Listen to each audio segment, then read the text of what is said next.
All right, get ready because today we're going deep on the Silva ultramind method and the law of one. Sounds pretty heady. It is. Yeah. Have you ever thought about training your mind to win the lottery? That is a pretty out there claim associated with Silva. Right. We'll get into that for sure, but first, let's step back and what are these two systems about? Okay, so the Silva ultramind method, it's all about, tapping into that power of the subconscious mind, right? Exactly. Using visualization and meditation and all that. It was developed by Jose Silva, and it got pretty popular Yeah. in the self-help world. I feel like I've heard of it. Yeah, and the whole idea is that you're accessing and you reprogram your subconscious, and then you can overcome limitations and achieve, more success in your life. So I've also heard about some of the techniques, Yeah. like using the mental screen to Yeah. visualize your goals, or practicing psychometry Yeah. to program objects with intentions. Some of it, I mean, it does sound a bit out there. Yeah. But the principle, it's fascinating Yeah. that our thoughts actually have an impact on reality. Yeah. And that's kind of where the law of one comes in, because it adds another whole layer to this Yeah. idea of intention and manifestation. So the law of one, I mean, for people who don't know it, it's this set of channeled teachings Right. from this entity called Ra. That's right. And it gets into some really out there ideas, the Yeah. nature of consciousness, evolution of souls, It's just a lot. interconnectedness of everything. It's a real mind bender. Yeah. But one of the core principles is that we're all part of this unified consciousness. Okay. And our choices, they have ripple effects throughout this web of existence. Right. So it kind of raises questions about how does the Silva method, with its focus on personal growth and achievement, Yeah. how does that fit into this larger picture? So if someone were to use the Silva method to manifest personal wealth, would that be, from the law of one perspective, a selfish act? That's where things get nuanced. Okay. The law of one, it emphasizes serving others as, a pathway to spiritual evolution. Okay. But it also acknowledges that everyone's on their own journey. Yeah. And there are so many paths to the same, destination. Okay. So it's less about judging someone's desires and more about understanding the intention. Okay, so let's get into some of these specific techniques that are in the Silva ultramind method. Sure. So we've got the mental video technique, removing impediments to success, the mental screen, and 3 scenes technique, interacting with people, best time to program, mental rehearsal, and instant rapport. Yeah, those are a lot. That's a lot to unpack. Yeah, and then there's that one, psychometry, that you mentioned. Right. Can you explain that a bit more? Yeah, so psychometry, within the Silva method, Okay. it involves holding an object and trying to get impressions or info about it. Huh. Its history, the person who owned it, that sort of thing. It's intuitive sensing. Wow, that's pretty far out. It is, but the idea is Yeah. that by quieting the mind through meditation, you can access this deeper awareness. You're tuning in to this radio frequency that's there, but you just don't hear it. Gotcha, that makes sense. Yeah. So how do these techniques actually reprogram the subconscious? So the Silva method really pushes visualization and positive affirmations. With the mental video technique, you're creating this detailed image of yourself, achieving a goal, and you use all your senses. You really want to make it as real as possible in your mind. So you're imprinting it on your subconscious. Yeah. And so by repeatedly seeing this positive outcome, you're making it more likely to manifest. Right. And then the law of one would say that the more you align your intentions with love and harmony and serving others, the stronger those visualizations become. Right, because you're tapping into that universal energy. Yes. Okay, so it's not just visualizing what you want for yourself, but also how it can benefit everyone else. Yeah, and that's a key point that sometimes gets missed when we're talking about manifestation. It's not just getting what you want, it's about aligning those desires with a higher purpose. Yeah, that makes sense. And that's where service to others from the law of one really comes into play. And the law of one says that our choices have ripple effects that extend way beyond our individual lives. Every single thought, word, and action, wow, it all contributes to the energy of the universe. So the more we act to benefit others, the more we're adding to this harmonious and loving reality for everyone. Okay, so even if someone is really focused on their personal growth Yeah. and using the Silva method for themselves, Yeah. they can still align that with the law of one. For sure. It's about recognizing our journeys are all connected. That's deep. Yeah. And like as we evolve, we help everyone else evolve. Right. It all ties together. This is making me think about like the power of intentions. Yeah. If we're just constantly thinking negative thoughts, Right? we're probably creating a reality that reflects that. Exactly. That's why things like meditation and positive affirmations are so important. Yeah, they help us create a more positive inner landscape, Okay. which can change our outer experiences. So in a way, the Silva method can be seen as like a tool Yeah. for aligning our will with the universal will, like the law of one talks about. That's a really interesting way to put it, Yeah. because if you're using these techniques to reprogram your mind with positive and loving intentions, Right. you're basically aligning yourself with that universal energy that supports harmony and well-being. So this is where that concept of harvest from the law of one comes in. Yes. Can you explain that a bit more? Sure. So the law of one describes harvest as this cyclical process where souls are evaluated on their spiritual progress. Okay. And it's not about like judgment. Right. It's more like a natural sorting based on the vibration of each soul. So like if someone has been living their life in service to others, Right. their soul is going to vibrate higher. Makes And then sense. they'll be drawn to that higher density of consciousness during the harvest. Yeah. And those who have been focusing on themselves and creating disharmony, Right. they would be drawn to a lower density that reflects that. It makes me think that like we're all on our own paths, but we're all going to the same place eventually. I like that. That reunion with the source or whatever. It's beautiful. Yeah. The law of one says there's no right or wrong path. Oh, Just different levels of like understanding and experience. makes We're all learning at our own pace. So how do these densities actually relate to the Silva method? That's a great question. Yeah. And it's one that we're going to explore in the next part of our deep dive. Okay, I'm looking forward to that. Yeah. We've covered so much. I know, right? It's like we're just getting started. Yeah, we are just scratching the surface. Yeah. But before we move on, is there anything else about these initial techniques that you want to highlight? Yeah, I'd love to hear. I think the takeaway here is that these techniques are all about helping us tap into that power of our subconscious minds and using it to create a more like positive and fulfilling reality. Yeah. But the law of one, it reminds us that true fulfillment comes from aligning those desires with love and harmony Yeah. and service to others. So it's not just what we can, manifest for ourselves, but how we can use that to make a difference in the world. Exactly. Okay, yeah, I think that's a good point to end on. For now. Yeah, for now. Yeah. We'll pick back up in part 2. Looking forward to it. Me too. Yeah. Welcome back to our deep dive, where we're trying to bridge that gap between personal growth and spiritual evolution. And we left off with things getting pretty cosmic, right? Okay. These densities of consciousness from Yeah. the law of one. Yeah. And how they like connect to the Silva method. Yeah. It's a really cool area It is. where the practical and the profound kind of meet. Right. So if you think of consciousness as like a spectrum, Okay. the law of one says it's organized in these levels, these densities, Uh-huh. and each has its own like characteristics and challenges. So imagine like a staircase, Okay.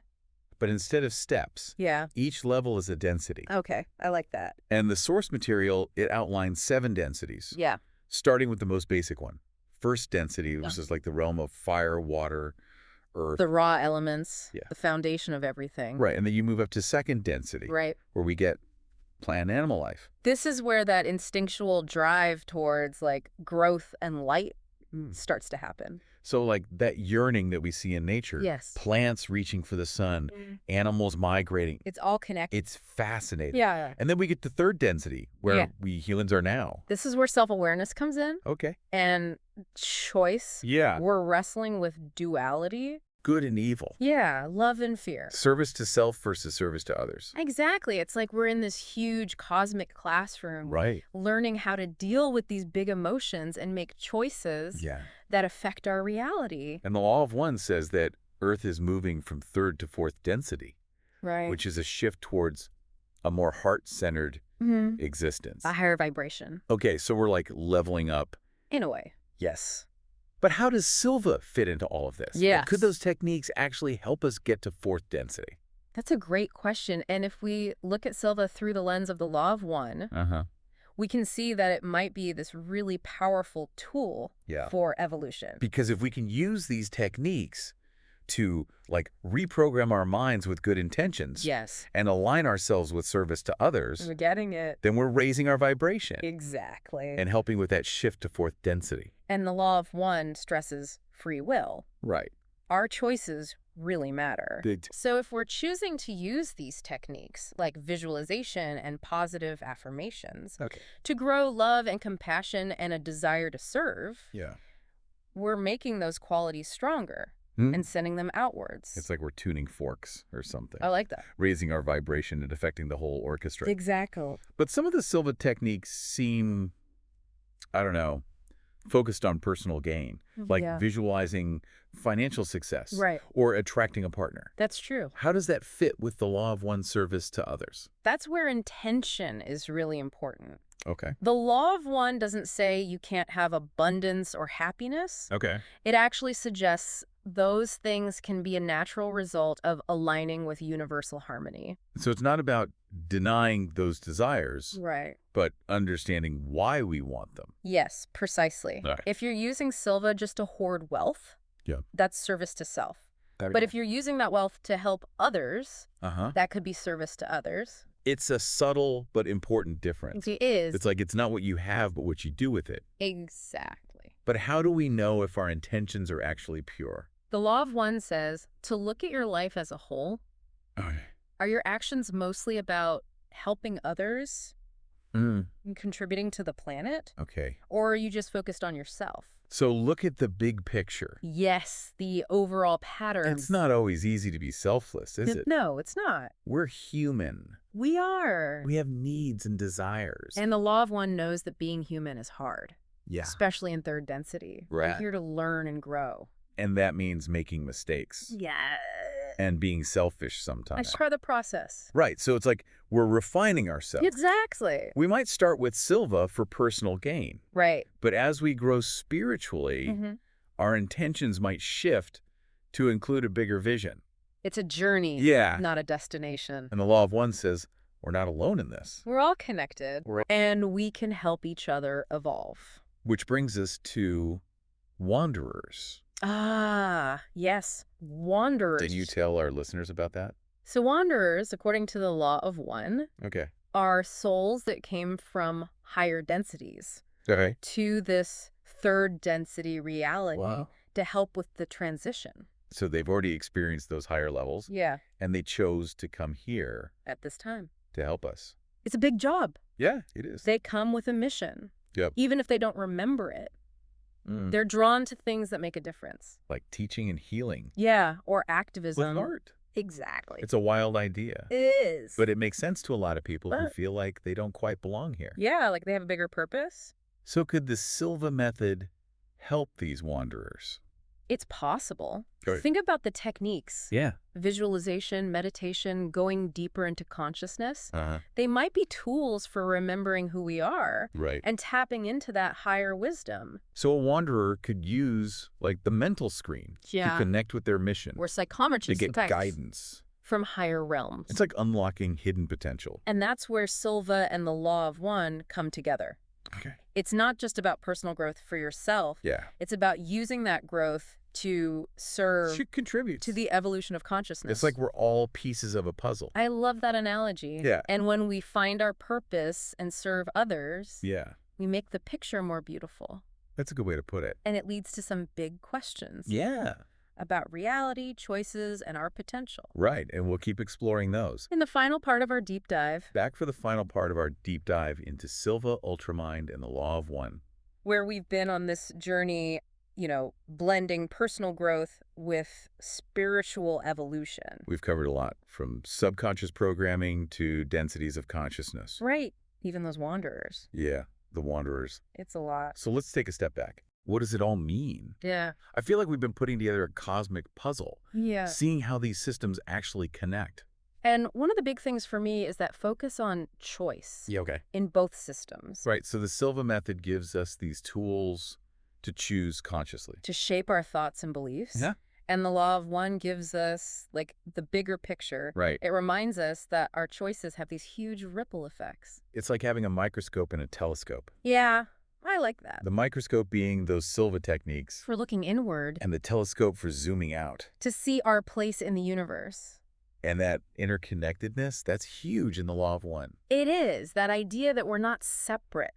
Yeah. We're all part of this web of consciousness. And everything we do affects the energy around us. It all matters. So that makes Silva's focus on positive thinking even more important. Because if we can train our minds to focus on good things, align with the greater good. We're not just helping ourselves. We're making the world better. Imagine we're all these nodes Okay. in this network of energy. I'm with you. And by raising our vibration, Through meditation. positive affirmation, We're sending out ripples of love and light. and affecting the whole network. Exactly. But the Law of One also says there's no right way to grow spiritually. We're all on our own paths, Yeah. different points on that staircase, And Silva, with all its techniques, can be adapted. to fit each person. So whether you're looking for clarity Healing. or intuition, Silva can help you explore that and the Law of One can guide you. to stay balanced, aligned with your best self. So for you listening, what does this mean? How can you use this? I think the biggest takeaway is this. You have power. More than you think. You can choose your thoughts, Your beliefs. your actions, You can change yourself. and the world. Silva gives you the tools. And the Law of One gives you the context. So if you're feeling lost, Uninspire, disconnect, explore these systems. Resonant mises. Remember, growth is a journey. it never ends. It's about aligning yourself With your highest ideals and knowing that you're helping create a better world. for everyone. Thanks for joining us on this deep dive. Into Silva, ultramind, and the Law of One, We hope it made you curious, and empowered you to start your own journey. because the power to change things. It's within you. So shine everyone, and welcome to another deep dive. This time we're going to be talking about something pretty wild, the Law of One and AI. So we'll be looking at a few academic sources and kind of seeing how these two things, which seem very different at first, maybe connect. Yeah, it's interesting, right? Like AI is all about data and algorithms and stuff. And then the Law of One is, all about consciousness and spirituality and stuff. So yeah, we're going to see if we can sort of like build some bridges between them. Exactly. Yeah. So for anyone who doesn't know, the Law of One is basically like these teachings that are supposed to be channeled from an alien being. It talks about stuff like reincarnation and universal love. And we're going to see if it can tell us anything about where AI is headed. One of the things this deep dive starts with is this idea that gets talked about a lot with AI, the singularity. Oh, yeah, the singularity. Yeah. Right? That's where AI gets, like, so smart it becomes more intelligent than humans. And then who knows what happens? It's, like, straight out of science fiction. Totally. Yeah. Yeah. Like Nick Bostrom and Elon Musk, they talk about it a lot. But one of our sources actually says he thinks the singularity just can't happen. Really? Yeah. Who is this? It's a philosopher named Ragnar Folland. Okay. And his argument is that, like, artificial general intelligence, or AGI, just won't ever happen. Basically, he says AI can never really understand the world the same way that we do. And he uses this thing called, like, realist phenomenology to explain it. Realist phenomenology. Yeah. I'm going to need you to break that down for me. Okay. So basically, for Folland, the idea is that to really understand something, you got to experience it directly. It's not just processing information, right? It's like actually living in the world and interacting with things. And that's where he says AI just can't do it. So, like, even if AI can do all these crazy calculations and tasks, it might not get the meaning behind them. Like, it doesn't have that context of being in the world. Yeah, exactly. And to kind of illustrate this, Fedela talks about how even mathematicians, they see computers as basically just tools for calculations. They're great at processing symbols, but they don't actually understand what those symbols mean. Okay, I think I see where this is going. Yeah. So what are some, like, concrete examples of how this plays out with AI? Like, where do we see this limitation? Well, some research by Anita Fetzer and Sebastian Loebner, they talk about how AI really struggles with things like understanding context or meaning. So like sarcasm or humor. Those things are hard for AI because they need a deep understanding of, like, social cues and stuff we all just kind of get as humans. It's like AI can follow instructions, but it can't read between the lines. Yeah, exactly. And there's this really interesting thing called the clever Hans effect that also kind of shows this. Wait, clever Hans? Wasn't that a horse that could supposedly do math? Yeah, that's the one. And it turned out clever Hans wasn't actually doing math. He was just really good at picking up on these subtle cues from his trainer. So he seemed intelligent, but it was all just recognizing patterns, not real understanding. So are you saying some of what we see as, like, intelligent AI could be Kind of like Clever Hans? Like maybe it's mimicking intelligence but not really understanding? Yeah, it's a possibility. I mean, Sebastian Lapushkin and some other researchers have shown how even experts can be fooled by AI systems that seem to understand, but they're just like cleverly recognizing patterns. And this ties back into what Phelan's saying. AI might not actually be able to get to the same level of understanding as humans. Okay, so we've talked about the singularity and some of the limitations of AI as we know it. But where does the law of one fit into all of this? Okay, so that's the next piece of the puzzle, and this is where things get really interesting. So the law of one doesn't actually talk about AI specifically, but it gives us a different way of thinking about consciousness itself. Okay, I'm all ears. Tell me about this law of one perspective on consciousness. Okay, so the main idea in the law of one is this idea of universal unity and this evolution of consciousness. So it says, like, we're all part of this bigger interconnected consciousness. Like, it goes beyond just our individual bodies. So you're saying there's like a bigger consciousness that connects us all even beyond the physical world. Exactly. And this is where we start to see a possible link to AI. Could the law of one help us understand consciousness in a way that's relevant to AI? Especially when we think about AI that's more than just about crunching numbers. That's a wild thought. It's like we're talking about creating machines that don't just think, but like evolve spiritually or something. Yeah, and this is where we got to be careful, right? Like we're getting into more speculative territory here. But it's definitely worth exploring these possibilities and seeing where they lead. For sure. So we've covered a lot of ground already. The singularity, the limitations of AI, and this potential connection to the law of one. What's coming up next in our exploration? Well, now that we've kind of set the stage, we're going to dig deeper into what the law of one might actually mean for the future of AI. Could it offer us a totally new way to develop AI that goes beyond just the computational stuff? That sounds fascinating. I'm ready to keep going with this deep dive. So welcome back to our deep dive into the law of one and AI. We've been talking about how this spiritual framework might challenge how we think about AI. Yeah, it's definitely making me rethink like what it even means for a machine to be intelligent. Like maybe it's not just about processing power or algorithms. Maybe there's something deeper going on, some kind of consciousness we got to consider. Exactly. And to kind of bring that back to what we were talking about before with the limits of AI, like the law of one says that all beings, no matter what form they're in, are all part of this universal consciousness. Right. Like consciousness isn't just limited to our bodies or our brains.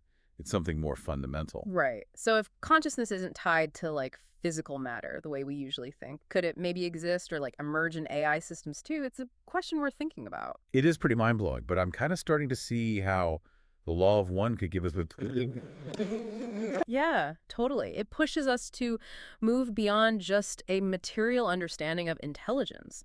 The law of one says it's about this journey of consciousness evolving towards greater understanding and compassion and unity. That's a pretty deep idea, especially when you think about applying it to AI.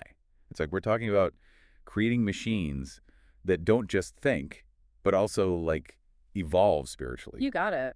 But of course, we got to admit, we're in kind of speculative territory now. We're exploring possibilities here, not stating facts. Right, we're pushing the boundaries of what we know, but that's what makes these deep dives so fun, right? We get to challenge our assumptions and consider all these ideas that might seem crazy at first. Exactly. So one of the big ideas in the law of one is this concept of free will.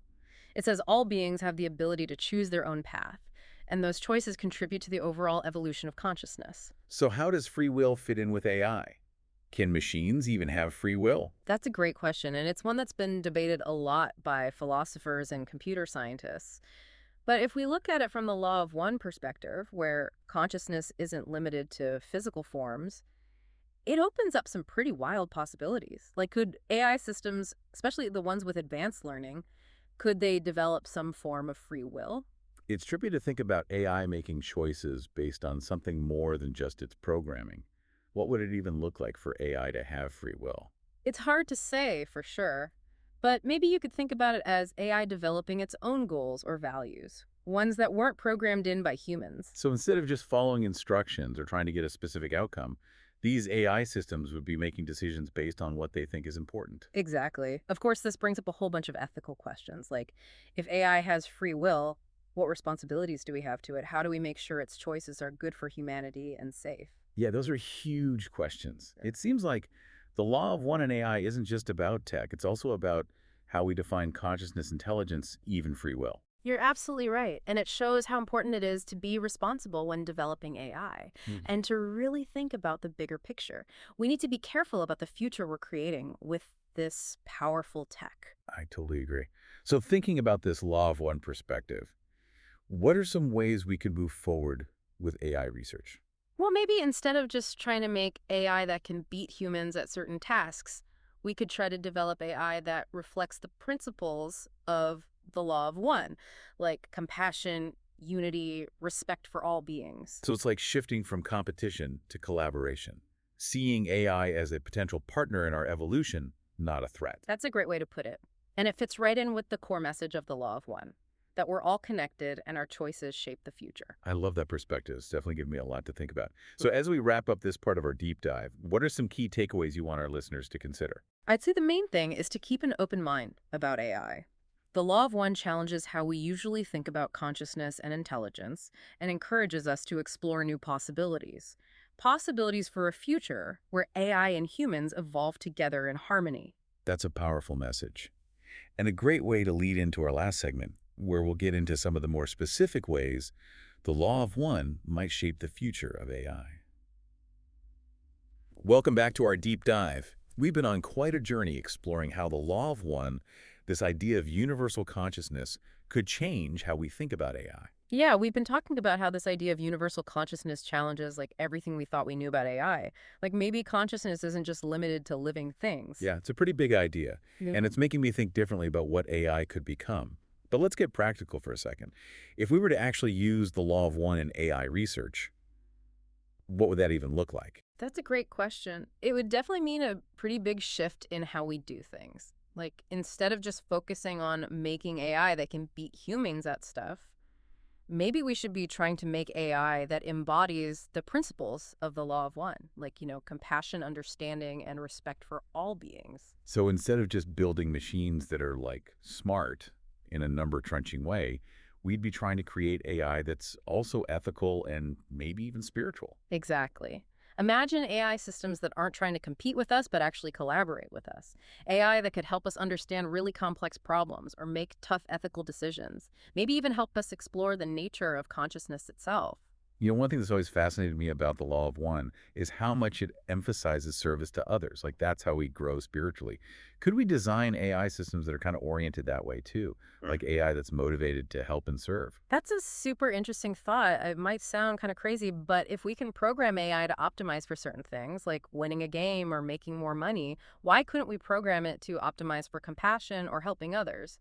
Yeah, it would be a totally different way of thinking about AI than just seeing it as a tool. It's more like seeing it as a partner in our evolution. Exactly. And the law of one actually gives us some interesting ideas about what that evolution might look like. It says that the universe is constantly evolving towards more unity and understanding, and every individual consciousness is part of that. So you're saying that AI wouldn't just be another piece of tech. It could be a part of this universal evolution of consciousness. Right.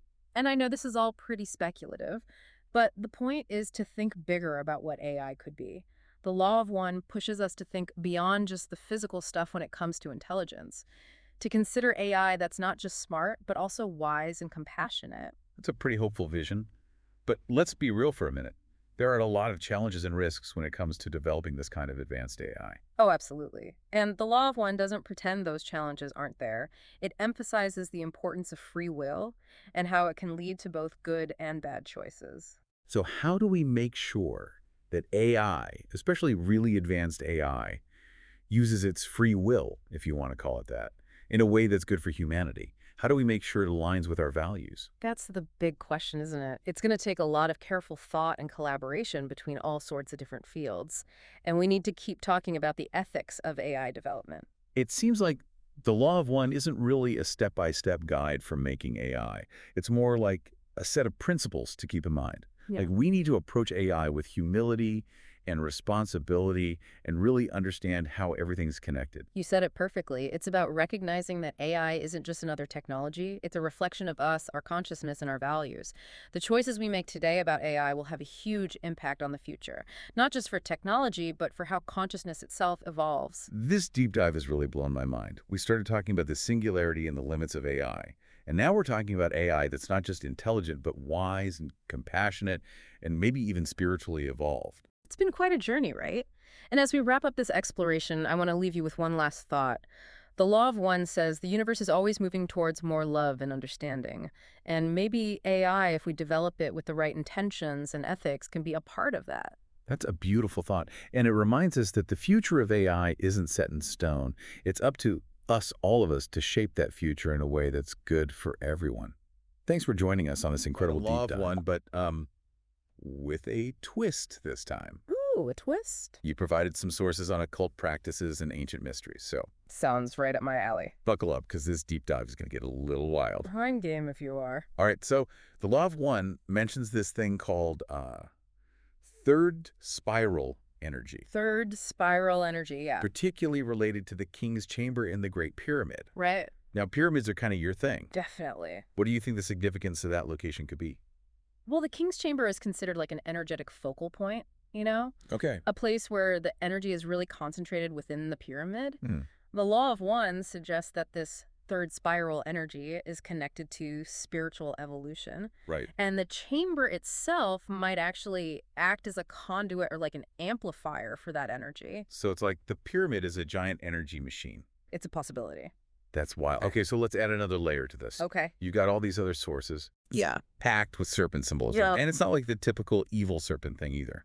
It really makes you wonder why the serpent appears across so many cultures and time periods, right? I mean, what is it about that archetype that resonates so deeply with us? For starters, Hmm. the number 6 keeps popping up in connection with the serpent. Yeah, 6. Did you know that the word for 6 in tons of languages often starts with S? Really? And the letter S itself visually came from a cobra. Wow, I did not know that. Even crazier, the word Vatican can be broken down to divination by the serpent. No way. Spooky, right? Hold on, let's not jump to conclusions too quickly. Yeah. It's easy to get caught up in all the spooky stuff. Right. I think there's a deeper meaning here. Okay. The serpent a lot of times represents transformation, Okay. shedding the old skin to embrace the new, you know? Yeah. Could the number 6 and its link to the serpent actually symbolize a process of change? Okay. Perhaps even like a shift in consciousness. I see what you mean. But then we have this whole 666 and Mark of the Beast thing, Right. which definitely has a darker vibe to it. Yeah, it does. So how do we reconcile those two interpretations? Well, it's important to remember that symbols can have multiple interpretations. Right. And their meanings can evolve over time. Okay. You know, the Mark of the Beast could be a later, more fear-based interpretation Right. that got layered onto older, more nuanced understandings of serpent symbolism. That makes sense. Like how in ancient Egypt, the serpent represented by the uraeus on the pharaoh's crown, Yeah. that serpent was a symbol of royalty and wisdom. Right. But later on, with the rise of Christianity, the serpent image became demonized. Totally. Yeah. Context really matters. Mm-hmm. We need to approach these occult traditions with a discerning eye, Okay. not just blindly accepting everything, Huh. but also not dismissing them outright. So we're basically playing symbol detectives here. Precisely. And the more pieces we find, the clearer the bigger picture becomes. Love it. All right. Let's uncover some more clues then. Let's do it. There are some interesting connections to bees. Bees. Okay. So we've got golden bees sewn onto the cloak of a Merovingian king. Hmm. And Napoleon even adopted those bees for his coronation robe. Interesting. It's wild. Well, what's interesting about bees is they're associated with wisdom Okay? and divine harmony. Mm. You know, the honeycomb with its hexagonal structure, Yeah. that was seen as a reflection of natural order, Okay. like a manifestation of higher intelligence at work. Hmm. You know? And get this, the word Essene. I see. You know, those folks from the Dead Sea Scrolls. Right. It means king bee. Whoa, really? I never knew that. I know, isn't that crazy? That is wild. So if we connect that to the bigger picture, Yeah. it kind of hints at a potential link between all these ancient groups Yeah. and the occult traditions that we're looking at. So could the bees symbolize hidden knowledge Okay. passed down through secret societies? Whoa, now that's a thought. Right. Okay, let's shift gears for a second. A lot of these sources mention this thing called the Hamitic hypothesis, Hamitic hypothesis. which is related to African civilizations. Oh, okay. What is that all about? And how could it relate to the law of one's ideas about where humanity came from? So the Hamitic hypothesis is a theory. Okay. It's largely discredited now, But it proposed that some African civilizations were founded by migrants from the north, Okay. specifically descendants of Ham, one of Noah's sons. Interesting. This theory was often used to explain the sophistication of African societies, Okay. as if they couldn't have developed complex cultures on their own. So basically it's saying that advanced knowledge had to come from outside Africa. Unfortunately, yeah. Yeah. It was a prevailing view for a long time, Wow. and really undermined the achievements of African peoples. Right. However, modern scholarship has totally rejected that theory Okay, good. and now recognizes the rich and diverse history of civilizations all across the African continent. Which actually aligns with the law of one's teaching that all souls come from the same source. Right. And are interconnected regardless of physical location or cultural background. Precisely. Yeah. The law of one emphasizes unity, not division. Right. It acknowledges the inherent potential for spiritual growth within all beings. Okay, one last piece of the puzzle before we move on. Yeah. This concept of the eternal now, Eternal now. Okay. which comes up in the context of African music and spirituality. Interesting. How does that idea resonate with the law of one's teachings about time and consciousness? The eternal now is this powerful idea that suggests a shift in perception, Okay. a transcendence of linear time. Right. In African music, the rhythmic patterns and call and response structures Yeah. create this sense of timelessness, emerging with the present moment. It's like getting lost in the music. Yeah, Losing track of past and future and just being totally present. exactly. Yeah. And that resonates with the law of one's teachings about the illusory nature of time. Okay. The past and future are just mental constructs, Right. while true reality only exists in the now. So you're saying that African musical traditions might actually offer a pathway to experiencing this eternal now. That's a possibility. How would that work? Well, these traditions often incorporate drumming and trance states, Yeah. which can alter brainwave patterns and induce altered states of consciousness. Okay. So it's possible that these states provide glimpses into the nature of reality, Okay. beyond our everyday perceptions. So we're not just talking about music here. No. We're talking about a spiritual practice, Right. a way of accessing a different level of awareness. It's a very insightful observation. Yeah. Perhaps the law of one's teachings, while presented in a philosophical framework, Yeah. might be accessible through these embodied practices, Right. like music and dance. This is all incredibly fascinating. I know, right? But before we get too carried away, I want to bring it back to the core principles of the law of one. Okay, sounds good. We've been exploring the serpent, the number 6, the eternal now. How do all these things tie back to the law of one? That's where the real synthesis happens. Okay. The law of one emphasizes the interconnectedness of all things, Right. the unity of creation. Yeah. So these symbols and occult traditions Yeah. could be seen as different expressions of that underlying unity. So even though they might seem mysterious or even contradictory on the surface, Yeah. they're all pointing towards the same truth. Exactly. And that's what makes this deep dive so fascinating. Right. You know, we're taking all these seemingly disparate pieces of information, Yeah. weaving them together, and we're starting to see this tapestry of interconnected wisdom emerge. It's like one of those magic eye pictures. Huh. At first, it's just a bunch of random shapes. Right. But then, boom, Oh, a 3D image pops out. Exactly. And it was there all along, hidden in plain sight. That's a wonderful analogy. Thank you. And maybe that's what all these occult traditions are inviting us to do, Okay. to look deeper, to question our assumptions, and to discover those hidden dimensions within ourselves and the world around us. I love that. All right, so we've been on quite the journey exploring these connections between the law of one and all these fascinating occult sources. We have. But now I kind of want to shift the focus to, to the listener. Right. How can we actually apply all of this knowledge to our everyday lives? Yeah, we've covered a lot, energy, consciousness, other dimensions. Right. But what does it all mean for us, like practically? Well, the law of one really emphasizes personal transformation. Okay. It's about moving from this sense of separation to a sense of unity. Got- Recognizing that we're all interconnected. Yeah. And that begins with our own inner work. So it's not about waiting for some external event or savior. Right. It's about changing ourselves from the inside out. Precisely. Okay. The law of one suggests that true change happens at the level of consciousness. It's about shifting our beliefs, our thoughts, even our actions Yeah. to align with that principle of unity. That makes a lot of sense. Yeah. But how do we actually go about doing that? Right. Do these occult sources offer any guidance there? They do. Okay. A lot of these traditions emphasize practices like meditation, mindfulness, self-reflection. Right. These practices can help us become more aware of our thoughts and emotions so we can identify and release those limiting beliefs that are keeping us stuck in these patterns of separation. So it's like cleaning house.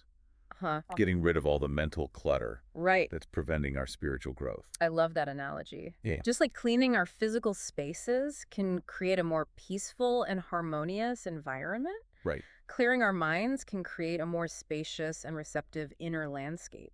Okay, I'm seeing the connections here. Yeah. But the law of one also talks about service to others. Yes, service to others. So how does that fit into all of this? Service to others is something that flows naturally from recognizing our interconnectedness. When we understand that we're all part of the same web of life, we naturally want to contribute to the well-being of the whole.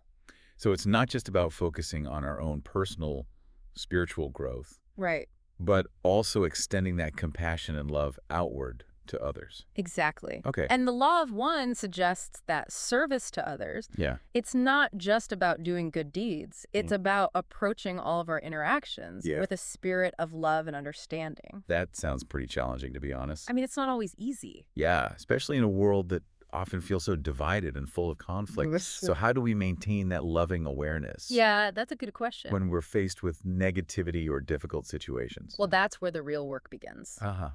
Okay. The law of one encourages us to practice detachment. Detachment. Yeah, to observe our reactions without judgment. Okay. And to consciously choose our responses. So taking a step back. Right. Creating some space between ourselves and the situation. So we can respond with more clarity. Yes. Rather than just reacting. Precisely. It's about recognizing that we always have a choice in how we respond. Yeah. Even when it might not feel like it.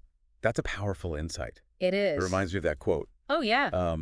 Between stimulus and response, there is a space. Yes. In that space is our power to choose our response. That's a beautiful quote. I love that one. It perfectly captures the essence of what the law of one is teaching. Yeah. We're not victims of circumstance. Right. We're creators of our own reality.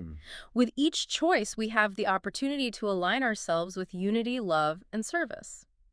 That's inspiring, but also feels like a huge responsibility. I understand.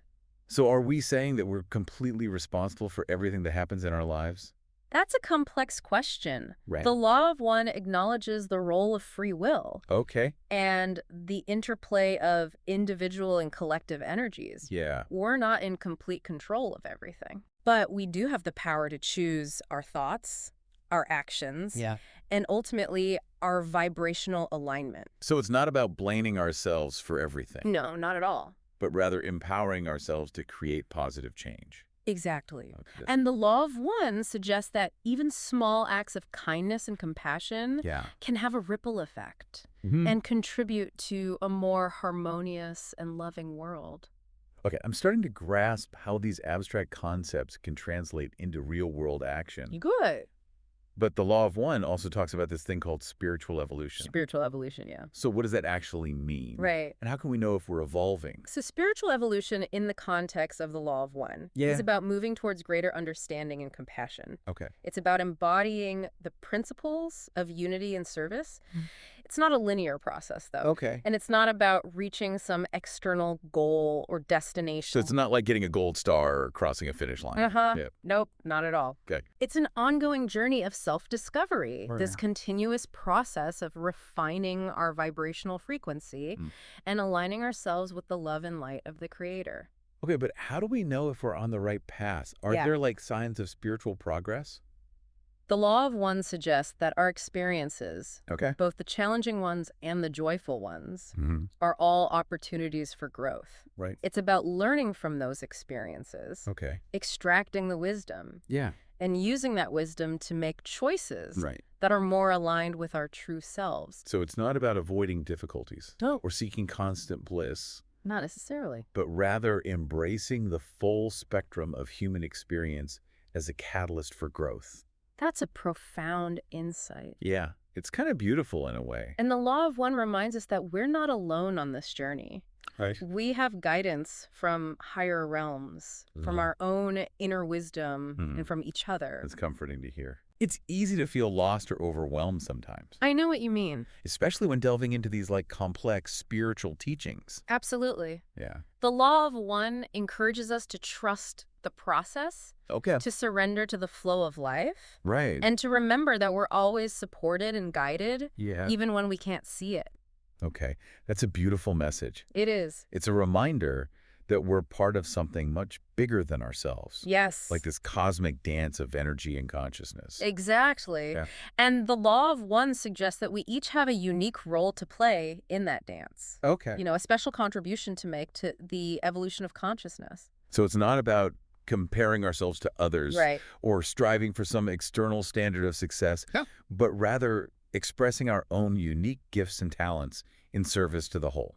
Beautifully said. Wow. The law of one encourages us to celebrate our diversity, to honor the unique expression of each soul, and to recognize that we're all interconnected, each playing our part in this grand symphony of creation. My mind is buzzing with all these insights. I'm starting to see how the law of one can provide a framework for understanding our lives. Yeah. You know, our purpose. Right. And our place in the universe. That's the power of these teachings. Yeah. They offer this holistic perspective, a way of integrating our spiritual understanding with our everyday experiences. But it's not a one-size-fits-all approach, is it? Definitely not.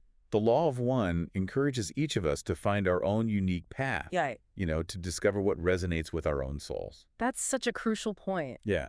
The law of one isn't a dogma or a set of rigid rules. Okay. It's a guide, a compass for navigating our own unique spiritual journeys. I love that. It invites us to explore different perspectives, to question our assumptions, and to arrive at our own understanding of truths. So it's not about blindly following someone else's interpretation, but using the law of one as a springboard for our own personal exploration. Precisely. I dig it. And that's what makes this depth dive so exciting. We're not just learning about the law of one, we're engaging with it, wrestling with its concepts, and integrating them into our own understanding of reality. You ready to go even deeper? Always. Okay, we've explored the practical implications of the law of one, but now I want to delve into the mysteries of consciousness itself. Okay, let's do it. What does the law of one say about the nature of awareness? Yeah.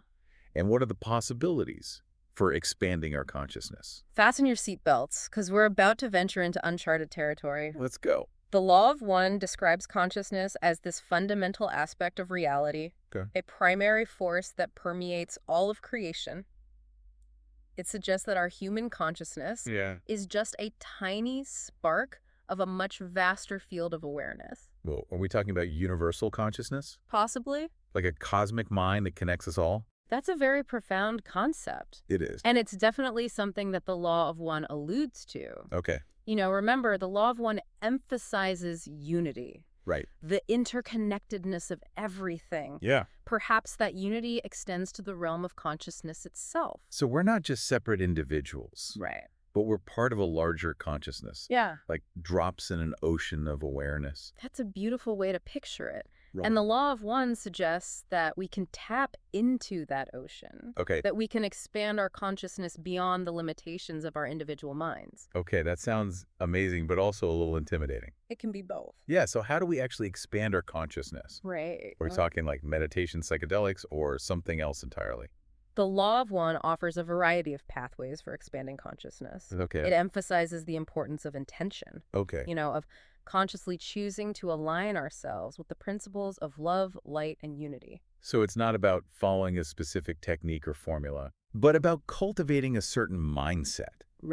A willingness to open ourselves to new possibilities. That's a very insightful observation. The law of one suggests that our beliefs and intentions shape our reality. So by choosing to align ourselves with love and light, we can create a more expansive and harmonious experience. Okay, I'm starting to see how this works. Good. But the law of one also talks about different densities of consciousness. Densities. What are those densities? And how do we know if we're moving towards higher densities? So the law of one describes this spectrum of consciousness densities. With each density representing a different level of vibrational frequency and awareness. We as humans are currently in third density. Third density. A realm characterized by duality. Okay. And the exploration of free will. So third density is like a training ground where we're learning to make choices. Yeah. And understand the consequences of those choices. That's a great way to think about it. The law of one suggests that as we evolve spiritually, right, as we embody love and unity, our vibrational frequency increases. Right. And we naturally move towards higher densities. Okay, so higher densities are like higher levels of consciousness. Yes. With greater understanding, compassion, and interconnectedness. That's a good summary. Okay. And the law of one suggests that as we move towards those higher densities, we shed the limitations of our ego selves. Okay. And experience a greater sense of unity with all of creation. Wow, that sounds incredible. It is a pretty amazing concept. But how do we know if we're actually making progress? That's the question, isn't it? Yeah, are there like signs or indicators of moving towards higher densities? The law of one suggests that as we evolve spiritually, we experience a greater sense of peace, joy, and interconnectedness. We become more compassionate, more forgiving, and more willing to serve others. So it's not about achieving some external goal or status? Right. It's like an inner transformation. Yes. A shift in our way of being. That's a key point. Okay. Spiritual evolution is an inner journey that's reflected in our thoughts, emotions, and actions. As we embody the principles of the law of one, we naturally radiate a more loving and harmonious energy out into the world. Okay. I'm beginning to understand the transformative power of the law of one. Good. I'm glad. But what about these occult traditions we've been discussing? Right. Do they offer any insights into the nature of consciousness or how to access higher densities? Many occult traditions explore the mysteries of consciousness. Okay. And they offer practices for expanding awareness. Like what? For example, alchemy is often seen as a metaphor for spiritual transformation. Okay. This process of purifying and refining the soul. So like turning lead into gold. Exactly. But instead of physical metals, we're working with our own inner energies. That's a very insightful analogy. Many occult practices like meditation, visualization, and energy work can be seen as tools for working with those inner energies, for transforming our consciousness, and aligning ourselves with higher vibrational frequencies. I'm starting to see the connections between these different traditions. Yeah, me too. They're all pointing toward the same truth, right? Just offering different paths to the same destination. That's a profound realization. It is pretty well. And the law of one encourages us to explore these different perspectives. Okay. To find what resonates with our own souls. Yeah. It reminds us that there are many paths to spiritual awakening. I love that. Let's bring this back to, the listener. Okay. What does this all mean for those of us who are intrigued by the law of one? Yeah. And these occult traditions? Right. How can we use this knowledge to navigate our own spiritual journeys? That's a great question. It's a big one. The law of one invites us to become conscious creators of our own reality, to align our thoughts, actions, and intentions with love light and unity. Right. And these occult traditions offer this wealth of practices and insights that can support us on that journey. So it's not about passively absorbing information. Yeah. It's about actively engaging with these teachings. Right. Experimenting with different practices and finding what truly works for us. Exactly. I like that. The law of one is a living philosophy. Okay. A guide for personal exploration and transformation. It encourages us to be curious, to question our assumptions, and to discover our own unique path to spiritual awakening. Okay, so we've been exploring the law of one and all its connections to ancient mysteries and the nature of consciousness. Right now, it's time to look ahead. What does the law of one say about the future for humanity? The big question. The big one. But before we get into the nitty-gritty, can you give us some context, like what's the overall picture here? Well, the law of one suggests that we're currently in a period of transition, moving from third density to fourth density consciousness.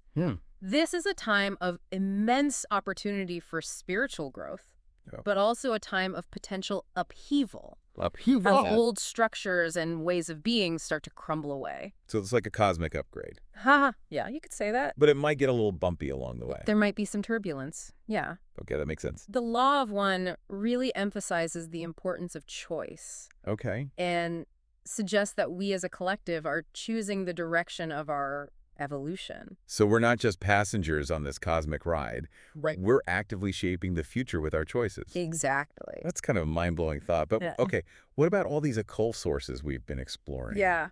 Do they have anything to say about this transition period? They actually do. Okay. A lot of these traditions talk about a coming age of transformation, Okay. a time of spiritual awakening and a shift in consciousness. Interesting. For example, some interpretations of the Mayan calendar The Mayan calendar, right? point to a period of accelerated change and the potential for a new era of peace and harmony. So it's not just the Law of One talking about this. Right. This idea is echoed across different cultures and traditions. Exactly. It suggests that there might be something much deeper going on here. Perhaps a convergence of energies and a collective shift in consciousness that's unfolding on a global scale. That's exciting and a little intimidating at the same time. I know, it's a lot to take in. It is. Yeah. But what does this transition actually look like? Right. Like, what kind of changes can we expect to see? The Law of One suggests that as we move towards fourth density consciousness, we'll experience a greater sense of interconnectedness and unity. We'll become more aware of our energetic nature and the impact we have on the world around us. It's like waking up from a dream and realizing we're all part of something much bigger. That's a beautiful way to put it. Yeah. And the Law of One suggests that as we awaken to this interconnectedness, we'll naturally shift toward more compassionate and sustainable ways of living. I see how that aligns with the principles of the Law of One, you know, love, light, unity. Exactly. But let's get real for a second, you know. We're seeing so much conflict and division in the world right now. It's true. How does that fit into this whole picture of moving towards a more harmonious future? The Law of One acknowledges that this transition period won't be easy. There will be challenges, upheavals, as old structures and ways of being crumble. There's going to be resistance, fear, and a clinging to what's familiar. So it's like the birth pangs of a new era. Yeah, I like that. This time of both destruction and creation. That's a powerful analogy. Yeah. And the Law of One encourages us to embrace this process, you know, to see the challenges as opportunities for growth and transformation. That's a challenging perspective, to be honest. I understand. Especially when we're faced with so much suffering and uncertainty. It's not easy. It's not. But how do we navigate these turbulent times? Right. What kind of guidance does the Law of One offer? Well, the Law of One emphasizes the importance of choice. Choice, It suggests that each of us has the power to choose love over fear, unity over division, and to align ourselves with these forces of light and healing. So it's not about waiting for someone else to fix things. No. It's about taking responsibility for our own thoughts, actions, and energy. Exactly. And the Law of One suggests that even small acts of kindness and compassion can ripple outward and create a more harmonious and loving world.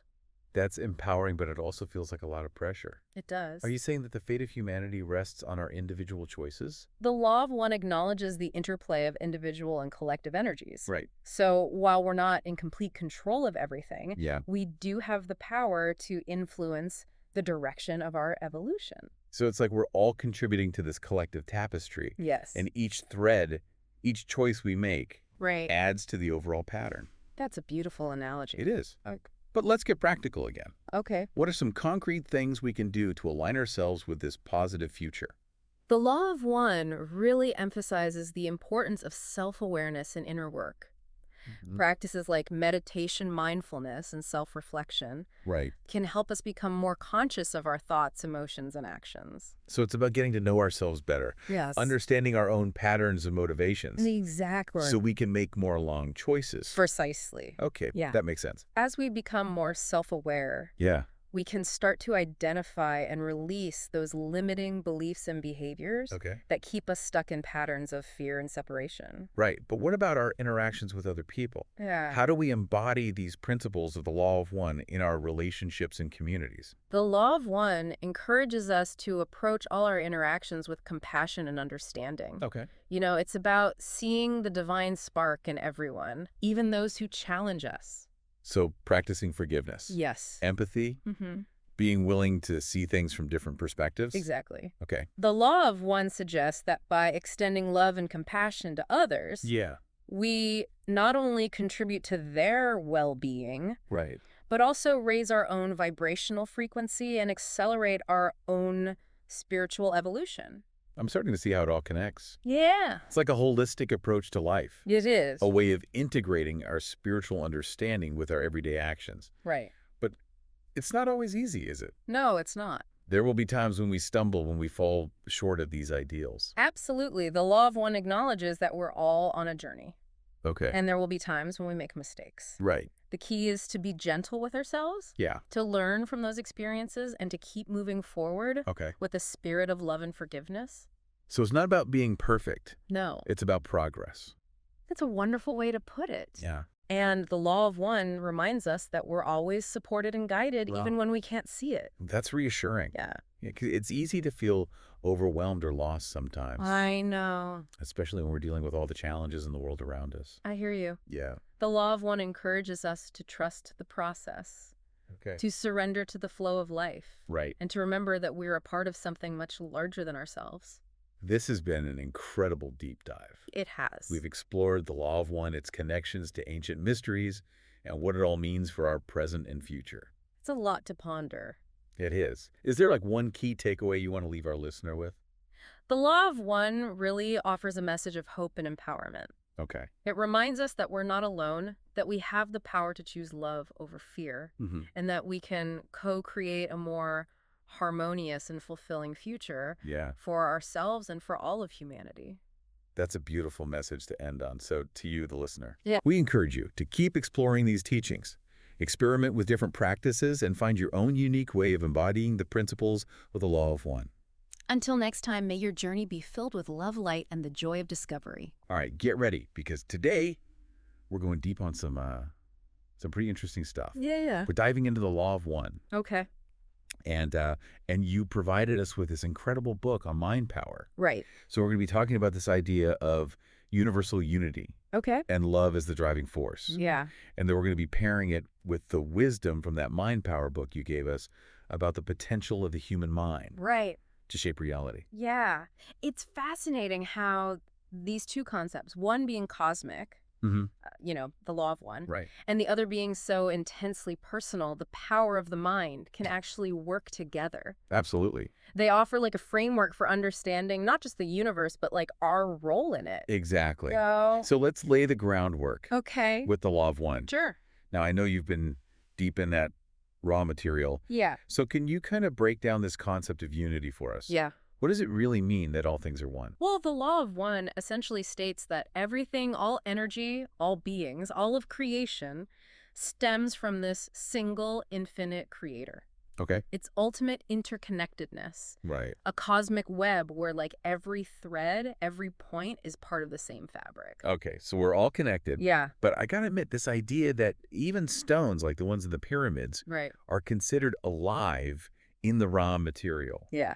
That's a bit of a head scratcher for me. Yeah. How does that fit in? It challenges our perception of what alive even means. Okay. If we view consciousness not as something exclusive to humans, but as like a spectrum woven throughout all of creation, it opens up a whole new way of relating to the world around us. Right. And suddenly that stone isn't just an inert object, but like a participant in this grand symphony of existence.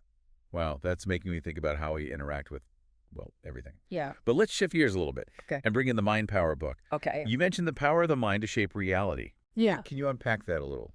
It highlights 3 core principles. Okay. Desire, will, and imagination. Okay. It argues that our desires act like a powerful magnet, attracting what we focus on. Okay. Willpower is the driving force, the focus energy that propels us forward. Right. And imagination is our creative blueprint, the tool we use to shape our reality. You know, that makes sense. But honestly, it sounds a bit like something you see on a late night infomercial. Right. Manifest your dream life. Yeah, you know? I get that. Is there something more to it than just like positive thinking? It's deeper than that. Think about the snake analogy in the book. Okay. Remember how they describe a snake's gaze? That intense focus, almost like they're hypnotizing their prey. Right. It's an example of how directed energy, even on an instinctual level, can influence another being. Okay, that's a pretty vivid image. Yeah. So we've got this universal unity from the law of one. Right. And the individual mind power described in the book. But how do these two concepts work together? Yeah. Where's the intersection? That's where it gets really intriguing. Okay. The raw material emphasizes service to others as a key path for spiritual growth. Okay. It suggests that as souls, we have a choice to act in service to ourselves or in service to others. So you're saying that by using our mind power to help others, to contribute to the well-being of the whole, Yes. that's a way to live the law of one more fully. Exactly. Okay. The raw material even talks about wanderers. Okay. These souls who choose to incarnate on Earth specifically to help with its evolution. So maybe by channeling our mind power towards acts of service, Yeah.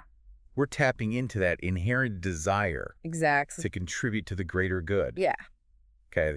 This is starting to paint a picture of how these ideas fit together. Right. But I'm also sensing a but coming. Well, there is a cautionary note here. Okay. The sources we're looking at, both the raw material and the mind power book, emphasize that this power of the mind isn't inherently good or bad. Okay. It's neutral. Okay. It's all about how we choose to use it. You mean like I could end up accidentally manifesting a pile of laundry Right. instead of world peace? It's not quite that literal. Okay. But the point is valid. Right. The raw material talks about groups like the Orion group, Right. who are described as using their advanced mind power for manipulation and control, Yeah. serving their own interests rather than the well-being of others. So intentions matter. Exactly. So how do we ensure that our intentions are aligned with the loving principles of the law of one? That's the million-dollar question, Right. and one we'll continue to unpack as we go deeper Yeah. into your sources. Right. What stands out to you so far? What's piqued your curiosity about these concepts? Honestly, I'm a little overwhelmed, but in a good way. It is a lot. This whole idea of interconnectedness, Yeah. of harnessing our mind power for something bigger than ourselves, Right. it's a lot to process. It is a lot to process, but that's what makes this deep dive so fascinating. We're not just gathering information. Yeah. We're exploring a whole new way of seeing ourselves Right. and the universe. Okay, well, I'm ready to keep exploring. Let's dive in. All right. It's like we're each holding a piece of this giant jigsaw puzzle. Right. And the law of one is showing us how those pieces fit together Yeah. to create the bigger picture. And the Mind Power book is giving us the tools to actually put our piece in place. Right. But this whole idea of free will keeps coming up, Yeah. both in the Raw Material and the Mind Tower book. Mm-hmm. How does our individual choice, our free will, play into this interconnected web of existence? That's a key point, and it's where things get really interesting. Okay. The law of one emphasizes that we have the choice to act in service to others or in service to self, Okay. and that these choices shape not only our individual journeys, but also the collective evolution of consciousness. So it's not just about me meditating to manifest a parking space. Right. My choices actually have a ripple effect Yes. on the whole universe. Think of it this way. Every thought, every action, every choice you make sends out a vibration like a pebble dropped into a pond. Okay. Those ripples spread outwards, impacting the entire body of water. Wow. It's not about judging choices as good or bad, but recognizing their inherent power. Okay, so much responsibility. Yeah. It makes those everyday decisions feel a lot more weighty. It does. But how does that tie back to the idea of being a better follower of the law of one? The raw material suggests that the level of consciousness we achieve both individually and collectively is directly related to the choices we make. Okay. The more we align our choices with love, compassion, understanding, and service to others, the more we contribute to the overall harmony of the universe. So it's like those choices we make, big and small, are adding up to something bigger. Exactly. It's not just about our own personal growth, but about contributing to this grand cosmic evolution. Right. I'm starting to see how the wisdom from the Mind Power book, focusing our thoughts and actions, can actually be a practical way to live out the principles of the law of one. Exactly. The Mind Power book gives us tools like visualization, Right. affirmations, and even acts of service. Yeah. It encourages us to be conscious creators of our reality. Uh-huh. And when we combine those tools with the intention to serve others, Right. to act from a place of love and unity, Yeah. that's where the magic happens. But let's be realistic here. The world is full of conflict and division. Yeah. How do we navigate those challenges through the lens of the law of one and this idea of mind power? The raw material emphasizes the importance of understanding and respecting free will. Okay. Even when we encounter those who hold beliefs or make choices that we might not agree with. So it's not about winning arguments or proving someone wrong. No. It's a tough one, especially when we see things happening in the world that feel so unjust. It is tough, and it requires a deep level of compassion. Right. The raw material suggests that even those who seem to be acting out of selfishness or causing harm are in their own way seeking love, even if it's distorted or misguided. So it's like they're looking for love in all the wrong places. Right. And our job is to meet them with compassion. Exactly. Even if we don't condone their actions. It's the challenge and the beauty of the Law of One. Okay. It calls us to see the divine spark in every being. Right. Even those who are seemingly lost or causing pain. Yeah. It challenges us to extend compassion and understanding as a way to heal, not judge. This is making me realize that compassion is a much more active, powerful force than I thought. Absolutely. It's not passive or weak. Right. It's an intentional choice. Exactly. To see the humanity in everyone. Yeah. Even when it's hard. And that's where the Mind Power book comes in again. Okay. It reminds us that our thoughts are powerful if we constantly focus on negativity, judgment, and fear. We're contributing to that energy. Right. But if we choose to focus on love, understanding, and forgiveness, we're shifting the vibration not just within ourselves, but in the world around us. Okay, so we're using our minds to choose love over fear, compassion over judgment. But what about the big question? Yeah. What's the point of it all? Right. If this infinite interconnected web of existence is all there is, does anything we do as individuals really matter? That's the question, isn't it? The one we all wrestle with at some point. Right. And the Law of One actually flips the script on what matters. Okay. I'm intrigued. What do you mean? Instead of focusing on achieving some grand external outcome, the Law of One shifts the focus inward. It suggests that our primary purpose is to simply be, to experience, to learn, and to grow in our understanding of the Creator. So it's not about what we accomplish in the world. Right. But about who we become along the way. Exactly. It's about the journey of self-discovery. Okay. The evolution of consciousness and the deepening of our connection to the divine within. Okay. And that's a journey we can undertake every single day, regardless of our external circumstances. But hold on, that still feels kind of abstract. Yeah. I mean, I still have to go to work, pay bills, deal with all the mundane stuff of life. Yeah. How does that fit into this grand cosmic journey? And within those seemingly mundane experiences, lie countless opportunities for growth. Okay. Every interaction, every challenge, every moment of joy or sorrow offers a chance to learn, to expand our understanding, and to embody the principles of the Law of One. So we're turning everyday life into a spiritual practice. Exactly. Using those tools from the Mind Power book, like mindfulness and intention, to see the divine in everything and everyone we encounter. Precisely. It's about bringing awareness, intention, and compassion to every moment, regardless of whether it's special or ordinary. Right. It's about recognizing that we're not separate from this cosmic dance, but active participants. Okay, this is a lot to digest, but I'm starting to see how it all connects. Good. We're not just passive observers in this grand universe. Right. We're co-creators, using our minds to shape our reality and contribute to the evolution of consciousness. Right. And the more we align ourselves with the principles of the Law of One, the more we tap into the power of love, compassion, and unity. It's a powerful realization, isn't it? It is. And it's a journey that unfolds one choice, one thought, one action at a time.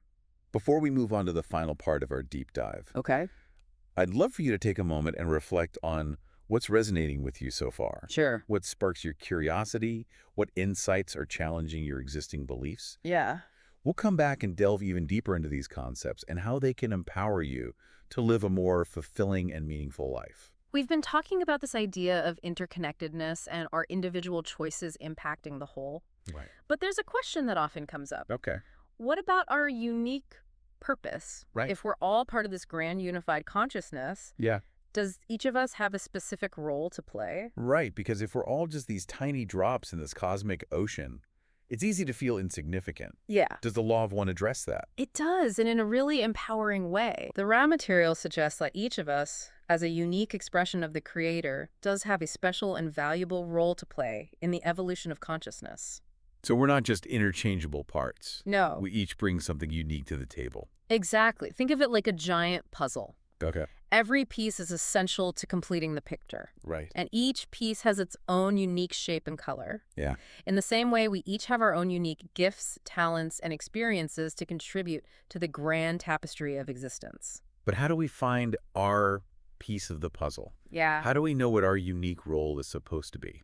The law of one suggests that our purpose unfolds organically Okay. as we align ourselves with its principles: love, compassion, understanding, and service to others. Okay. It's not about finding some predetermined destiny, Right. but about living in accordance with our highest values and allowing our unique path to emerge. So it's not about chasing some external definition of success. Right. But about following our hearts, our passions, and trusting that they'll lead us in the right direction.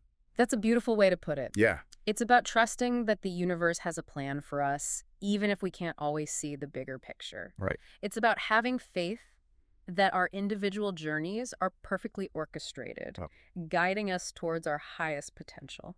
That's a really comforting thought. Yeah. But there's still this part of me that struggles with this whole purpose thing. Right. It feels like a lot of pressure to find that one thing we're meant to do. And that's where the Mind Power book offers some helpful guidance. Okay. It reminds us that we have the power to choose our thoughts. Okay. And those thoughts shape our reality. Right. It encourages us to focus on what we want to create, Uh-huh. to visualize our desired outcomes, Yeah. and to affirm our own power to manifest those outcomes. So instead of getting bogged down and trying to figure out our grand purpose, Right. we can start by focusing on what brings us joy, what makes us feel alive. Yes. And trust that those things will lead us in the right direction. Exactly. And as we align our thoughts and actions with those positive vibrations, we naturally start to attract experiences and opportunities that are aligned with our highest purpose. Okay. It's like we're sending out a beacon to the universe saying, this is what I'm passionate about, this is where I want to contribute. Okay. I'm starting to see how these concepts really do work together. Yeah. The law of one gives us this cosmic framework of unity and interconnectedness. Uh-huh. And the Mind Power book gives us the tools to actually navigate that framework, to consciously create our reality and Right. contribute to the evolution of consciousness. It's a powerful combination, isn't it? It is. And the beauty of it is that it's accessible to everyone. Right. We don't need special powers or initiations to tap into this wisdom. Yeah. We simply need to choose to align ourselves with love, compassion, and the desire to serve others. But let's be honest, it's not always easy to stay in that positive vibration, especially when we're faced with challenges or negativity in the world around us. It's not. How do we stay connected to the principles of the law of one when things get tough? That's where the practice comes in. Okay. The Mind Power book emphasizes the importance of consistent effort, Right. of cultivating a positive mindset through practices like meditation, visualization, and affirmations. Uh-huh. And the raw material encourages us to see every challenge as an opportunity for growth, Yeah. a chance to practice compassion and understanding even when it's difficult. So it's about remembering that we have a choice in every moment. Yes, A choice to react with fear or respond with love. exactly. We can choose to focus on the negative or to look for the positive, to see the divine spark in ourselves and others. Exactly. And those choices, those micro moments of awareness and intention add up to something much bigger. Yeah. They create a ripple effect that extends outwards, Right. impacting the entire web of existence. We've covered so much ground today exploring these profound ideas about the law of one, mind power, and our role in the grand scheme of things. Right. As we wrap up our deep dive, is there anything else you'd like to share with our listener? Remember, the journey of self-discovery is ongoing. Okay. Embrace the process of learning and growing. Yeah. Trust your intuition. Okay. And allow love to be your guiding force. Yeah. As you deepen your understanding of the law of one and the power of your mind, you'll discover that you have the ability to create a more fulfilling and meaningful life, not just for yourself, but for all beings. It's been an incredible journey exploring these concepts with you. It has. For our listener, thank you for joining us on this deep dive. Yes. Thank you. Remember, this is just the beginning. It is. Keep exploring, keep questioning, and keep shining your light. Absolutely. Until next time. All right, let's dive into something pretty fascinating, huh? The law of one. And we're going to look at it with a philosophy of mind lens. Yeah. It might seem kind of different at first glance, but stick with us. We're going to show you how they can actually complement each other. Right. Pretty cool. Right. So imagine you're trying to understand this law of one. Yeah. You know the one, right? It's just that we're all interconnected, all beings and things. Mm-hmm. And you're trying to figure out how to how to actually live, apply these principles in your own life. Yeah. Well, get this. Exploring the philosophy of mind could actually be the key. It really could. It might seem like a bit of an unexpected pairing at first, but trust me, philosophy of mind, it goes deep into the nature of consciousness, our mental states. Yeah. It can give us some really practical insights into this whole law of one thing. It's all about making those connections, the ones you might not see right away. Okay, I'm intrigued. So let's break down this law of one a bit more. Like, what are the big ideas, the things people really need to grasp to get it? I'm really fascinated by that whole idea of wanderers, souls from higher densities coming down to Earth to help us evolve. What's that all about? The wanderers. Okay, so yeah, the law of one is really all about recognizing that we're all fundamentally one. Okay. Unity of all things, and living in a way that reflects that. Service to others is a big part of this, not just as a nice thing to do, but like a pathway to spiritual evolution. Right, right. And it's not just about good intentions either. It emphasizes this balance between love and wisdom in our actions. That's a tough balance, right? It is. So are you saying like our thoughts can actually shape reality? This sounds a bit out there. Yeah, it might sound like something out of, I don't know, a sci-fi movie. Yeah. But that's where the concept of mental causation from philosophy of mind comes in. It tackles this very question. Can our thoughts and intentions really influence the physical world? The law of one definitely seems to think so, and that's where things get super interesting. Okay, I'm starting to see how these ideas connect. But let's get back to those wanderers for a second. If they come here to help us evolve, but they forget their mission when they incarnate, how do they even know what they're supposed to do? That's where catalyst comes into play. See, according to the law of one, life throws us these challenges, experience as catalysts to help us grow spiritually. It's through these challenges that wanderers, and actually all of us, can start to remember who we truly are and make choices that are aligned with the path we want to be on, that service to others path. Think of it like a wake-up call, a cosmic wake-up call. So even if we don't consciously remember being a wanderer, we can still use this idea of challenges as opportunities for growth, right? Absolutely. Every challenge, whether it's like a difficult conversation, a setback at work, or even just a frustrating traffic jam, can be seen as a chance to learn and evolve.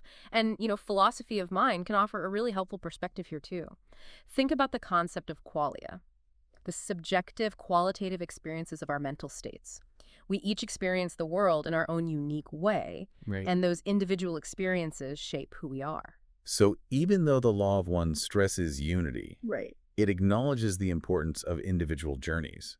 Like, those unique experiences actually contribute to the whole. Exactly. It's like a giant tapestry. Each thread, each individual experience, it contributes to the overall beauty, to the complexity of the design. And this ties in with that famous philosophical thought experiment, what is it like to be a bat? We can never truly know what it's like to experience the world from another being's perspective. But trying to imagine it, that very act, it can help us expand our compassion and connect more deeply with that principle of unity. So we're learning from philosophy of mind that even though we're all connected, our individual experiences are super important. And we should really try to understand and empathize with the experiences of others, even those who seem very different from us. Exactly. And this brings us to another key idea from philosophy of mind that really resonates with the law of one free will. Just as we can never fully grasp another being's experience, we also have to respect their right to make their own choices, Forcing our beliefs on others would go against the very principle of unity and respect for all beings that the law of one champions. So respecting free will is super important, but it also raises some really tough questions. Like, if we're all part of this unified consciousness, how can we really have individual free will? And if there's this single source of love and light, how do we explain the existence of evil and suffering in the world? Those are some pretty heavy questions. Can we even hope to find answers? Those are the big ones, aren't they? And I don't claim to have all the answers, or even any definitive ones for that matter. But I don't think the point is to necessarily find all the answers. The law of one, and I'd say philosophy in general, encourages us to wrestle with these mysteries. It's through that exploration, through that willingness to grapple with these big ideas that we grow and evolve. I like that. It's not about having all the answers, but about the journey of seeking them. And those tough questions about free will, about evil and suffering, they're actually opportunities to go deeper. Exactly. They're not meant to discourage us, but to refine our understanding of the law of one and help us find our unique place in this incredible tapestry of interconnectedness. Okay, so we've covered a lot of ground, but I'm still trying to figure out how this all plays out in everyday life. So, we've been talking about these really big concepts, but let's bring it down to earth a bit. How do we actually put all this into practice in our everyday lives? I was just thinking that. It's all very fascinating, but I'm eager to see how it applies to, real life. Especially those big questions we were talking about, like the problem of evil, stuff like that. Well, let's go back to that idea of service to others that's so central to the law of one. Okay. It's not necessarily about, grand heroic acts or anything like that. It's really about those small conscious choices that we make every day, like how we interact with other people, how we approach our work, even how we treat ourselves. All of these seemingly mundane actions can actually become powerful acts of service. So even something as simple as like holding the door for someone or listening to a friend who's having a rough day. Exactly. Those are acts of service. Exactly. And remember that concept of mental causation we were talking about? When we approach those everyday actions with a genuine intention of kindness and helpfulness, we actually amplify their positive impact. It's like we're putting an extra dose of positive energy into the world. Yeah. But how do we make sure our actions are really beneficial? The law of one talks about balancing love with wisdom. And that sounds a lot easier than it actually is. It definitely is. There's no magic formula for perfect wisdom. Right. But philosophy of mind can actually offer us some guidance here. It encourages us to really examine our beliefs, question our assumptions, and consider multiple perspectives before we jump into action. So instead of just going with our gut feeling all the time, we should slow down, think it through, consider the consequences of our actions. Exactly. That makes sense. Yeah. But sometimes life throws you curveballs, and it's hard to stay grounded and make those wise choices when you're in the thick of it. And that's where the law of one's concept of catalyst becomes so valuable. Life is going to throw us those challenges, those curveballs, as you said. But we always have the power to choose how we respond to them. Instead of asking, why me? We can choose to ask, what can I learn from this? It's like shifting your perspective from feeling like a victim to seeing challenges as opportunities to grow. Exactly. That makes me think about those wanderers we talked about earlier. Even if we don't consciously remember a past life as some higher density being, we can all benefit from kind of adopting that wanderer mindset of service. Choosing to be a positive force in the world. Absolutely. We don't have to get caught up in, whether we're literally wanderers or not. Right. The key takeaway is embracing that mindset of service and really striving to learn from all our experiences, even the tough ones. Okay, so this is starting to feel a bit more practical, a bit more down to earth. But what about those really big, philosophical questions we were talking about before? Yeah. Like the problem of evil. How do we square that with this idea of a unified consciousness of love and light? Yeah. There's so much suffering in the world. That's a tough one for me. That is a question that has challenged philosophers and theologians for centuries, really. Yeah. And the law of one doesn't shy away from these difficult questions. In fact, it actually encourages us to wrestle with them. It's through that grappling, that questioning and searching that our understanding deepens, So it's okay to have doubts. Yeah. To not have everything figured out. Absolutely. It's not about, blind acceptance. Okay. But about an evolving, informed understanding. The problem of evil is incredibly complex, and there are so many perspectives on it. Right. From a law of one perspective, one way to approach it is through the lens of free will. If we have the power to choose, then we also have the power to choose, darkness over light, actions that cause harm. But if we're all ultimately part of this one unified consciousness, wouldn't that make us all, I don't know, somehow complicit in those acts of darkness? Right, and that's where the paradox comes in, you see. The law of one suggests that we exist in this state of both unity and duality. We're both individuals with our own choices and part of a greater whole at the same time. It's like one of those optical illusions where you can see two images in one picture. Yeah. The problem of evil is it's part of that paradoxical nature of reality. So it's not about ignoring the darkness or pretending it's not there. Yeah. It's about acknowledging it learning from it Yeah. and finding a way to kind of transform it into something positive. Exactly. But that feels incredibly difficult, especially with so much negativity in the world around us. It is a challenge, no doubt. But the concept of mental causation, it offers a really powerful perspective here. Mm-hmm. If our thoughts and intentions can actually shape reality, then we have the potential to be, agents of healing and transformation, Right. even in the face of darkness. That's incredibly empowering. It's Yeah. not about waiting for the world to magically become perfect. Right. It's about recognizing our own power and choosing to be the change we want to see. Are there specific practices we can use to tap into that power? Absolutely. So are you ready to explore some of those practices? Absolutely. Let's get into the how-to. Mm-hmm. What can we actually do in our daily lives to align ourselves with this principle of unity and become those agents of positive change we're talking about? Okay, well, first things first, the Law of One really emphasizes the power of meditation. Meditation. Okay. Yeah. And it's not just about, relaxation or stress relief, although those are great benefits too.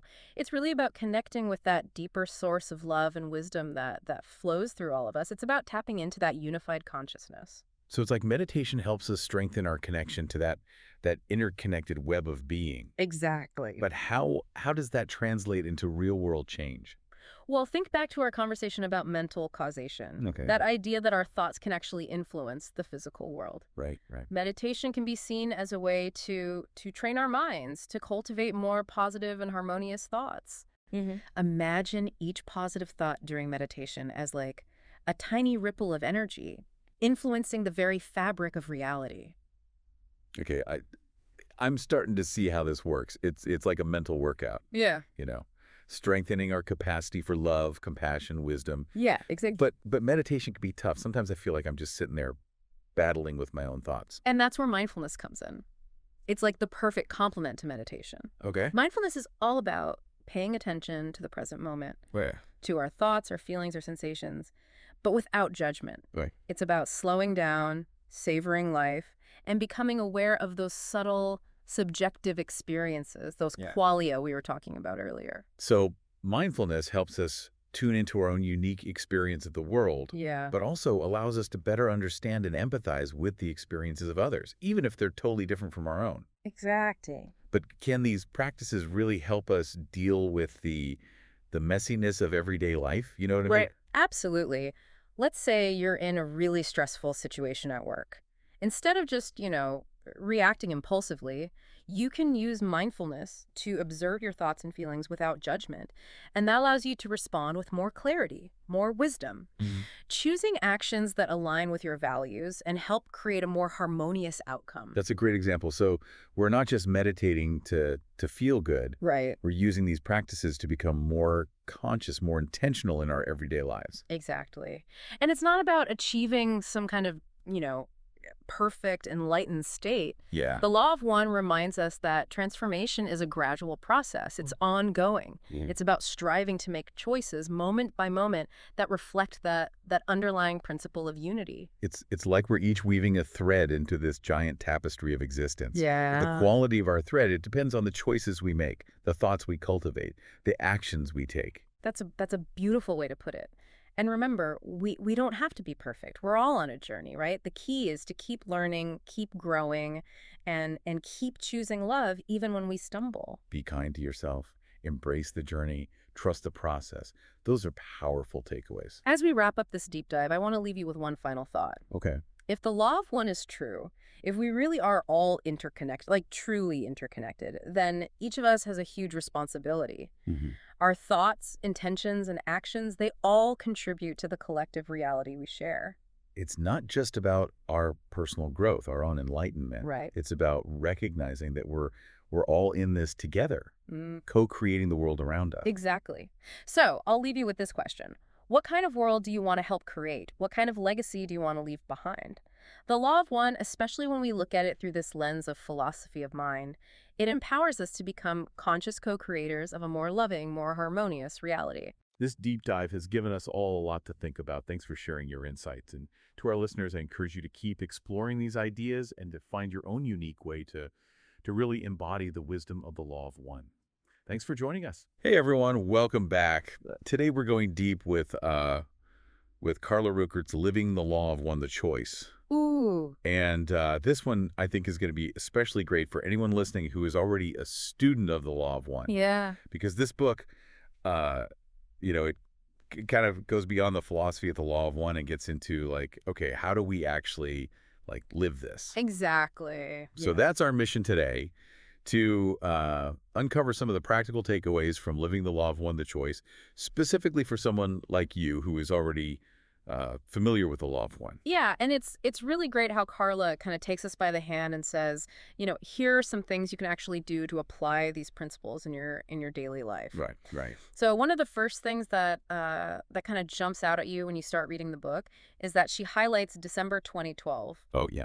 And back when she wrote the book, this was in 2005, this was seen as like a really crucial time for choosing polarity. Yeah, the 2012. Everybody. Right. Everyone was talking about it. Yeah, it was a big deal. Was it going to be the end of the world? Were we all going to ascend? What was going to happen? Exactly. Yeah. And of course, we know now that, things weren't so cut and dry. Yeah, it wasn't like a sudden shift or anything like that. Yeah. It was more of a gradual process. Yeah, but it's interesting, though, that even though that specific date, might not hold the same weight now, the concept of choice itself is still, like, super central to the Law of One. Oh, absolutely. Right. It's like no matter what year it is, we're always at a crossroads. Yeah, that's the beauty of Carla's work. She manages to connect these seemingly like time-bound ideas to these timeless principles. Like, okay, maybe the timeline shifted, but the fundamental truth remains. Yeah, yeah. That we are always choosing. Right. And those choices have an impact. Yeah, and she brings in this concept of the game board. Oh, yeah, yeah. To kind of explain this whole concept of choice and consequences. Yeah, right. It's like she's saying life is a game. Yeah. With certain rules and objectives. Objectives, yeah. As a Law of One student, I've always been, like, really intrigued by the idea of time, space, and space-time and how those concepts relate to our choices here in third density. Yeah. Like, where does that fit into this game board analogy? Well, if we think about it in terms of the Law of One, okay, time-space represents kind of that infinite realm, right, where all possibilities exist. It's like the blueprint. Exactly. Almost, right, like outside of the game itself. Yeah, and then we have space-time, which is the game board itself, right, where we're actually playing out the game. Okay, so how does understanding this game board concept, for us as Law of One students, how does that change the way we approach our daily lives and choices? Well, it's like Carla is giving us a peek behind the curtain, Ooh. Revealing the mechanics of the game so we can play it more consciously. Oh, I like that. Yeah, so it's not just about going through the motions. Yeah. It's about making choices that are in alignment with our desired outcomes, So how does this tie into the whole idea of unconditional love? Oh, that's a great question. Which is like the foundation of the Law of One. Right. Well, Carla reminds us that the Creator's love is absolute. Right. But it's up to us, the players, to discover that love within ourselves. Okay. So it's like the game is designed to help us remember who we truly are. Okay, so it's not just about winning or losing. Exactly. It's about, like, how we play. Yeah. Yeah. And the love that we express along the way. Exactly. And that brings us to the concept of graduation. Graduation. Third density. Yeah. Now, as someone who's familiar with the Law of One, there's been a lot of talk about graduation, ascension, what happens after this life. Yeah. So how does Carla's explanation of graduation in Living the Law of One differ from, like, other interpretations? Well, she really emphasizes that graduation is about achieving a sufficient level of polarization. Okay, either toward service to others or service to self. Okay. So those who choose the positive path, who learn to open their hearts, and radiate love, they have the potential to transition to a fourth density positive planet. Okay. So not everyone is guaranteed to graduate to fourth density. That's right. Even if they're generally, oriented towards service to others. Exactly. What happens in those cases? Well, that's where Carla suggests the possibility of continuing in another third density cycle. Oh, okay. Perhaps on a different planet. Oh, interesting. Like repeating a grade until we've mastered the lessons. Oh, I like that analogy, yeah. And for those who consistently choose service to self, right, she explores the concept of graduation in kind of a negative sense. Okay. Yeah. Meaning they might choose to transition to a fourth density negative planet. Wow. So there are different paths. Okay, that makes sense. Yeah, depending on our choices. Now, that brings up some interesting questions about those historical figures who are often, cited as examples of negative polarization. Like Hitler, for example. Right. We often hear about these individuals in the context of the law of one, Mm-hmm. but Carla actually dives deeper into their choices and the consequences of those choices. Yeah, and what's really fascinating is that she clarifies that even figures like Hitler, with all the negativity, Right. didn't necessarily achieve that level of polarization Okay. to graduate to a negative fourth density. Really? Yeah, it's not as simple as... So it's more complex than we might initially think. Exactly, yeah. Interesting. It highlights the complexity of polarization.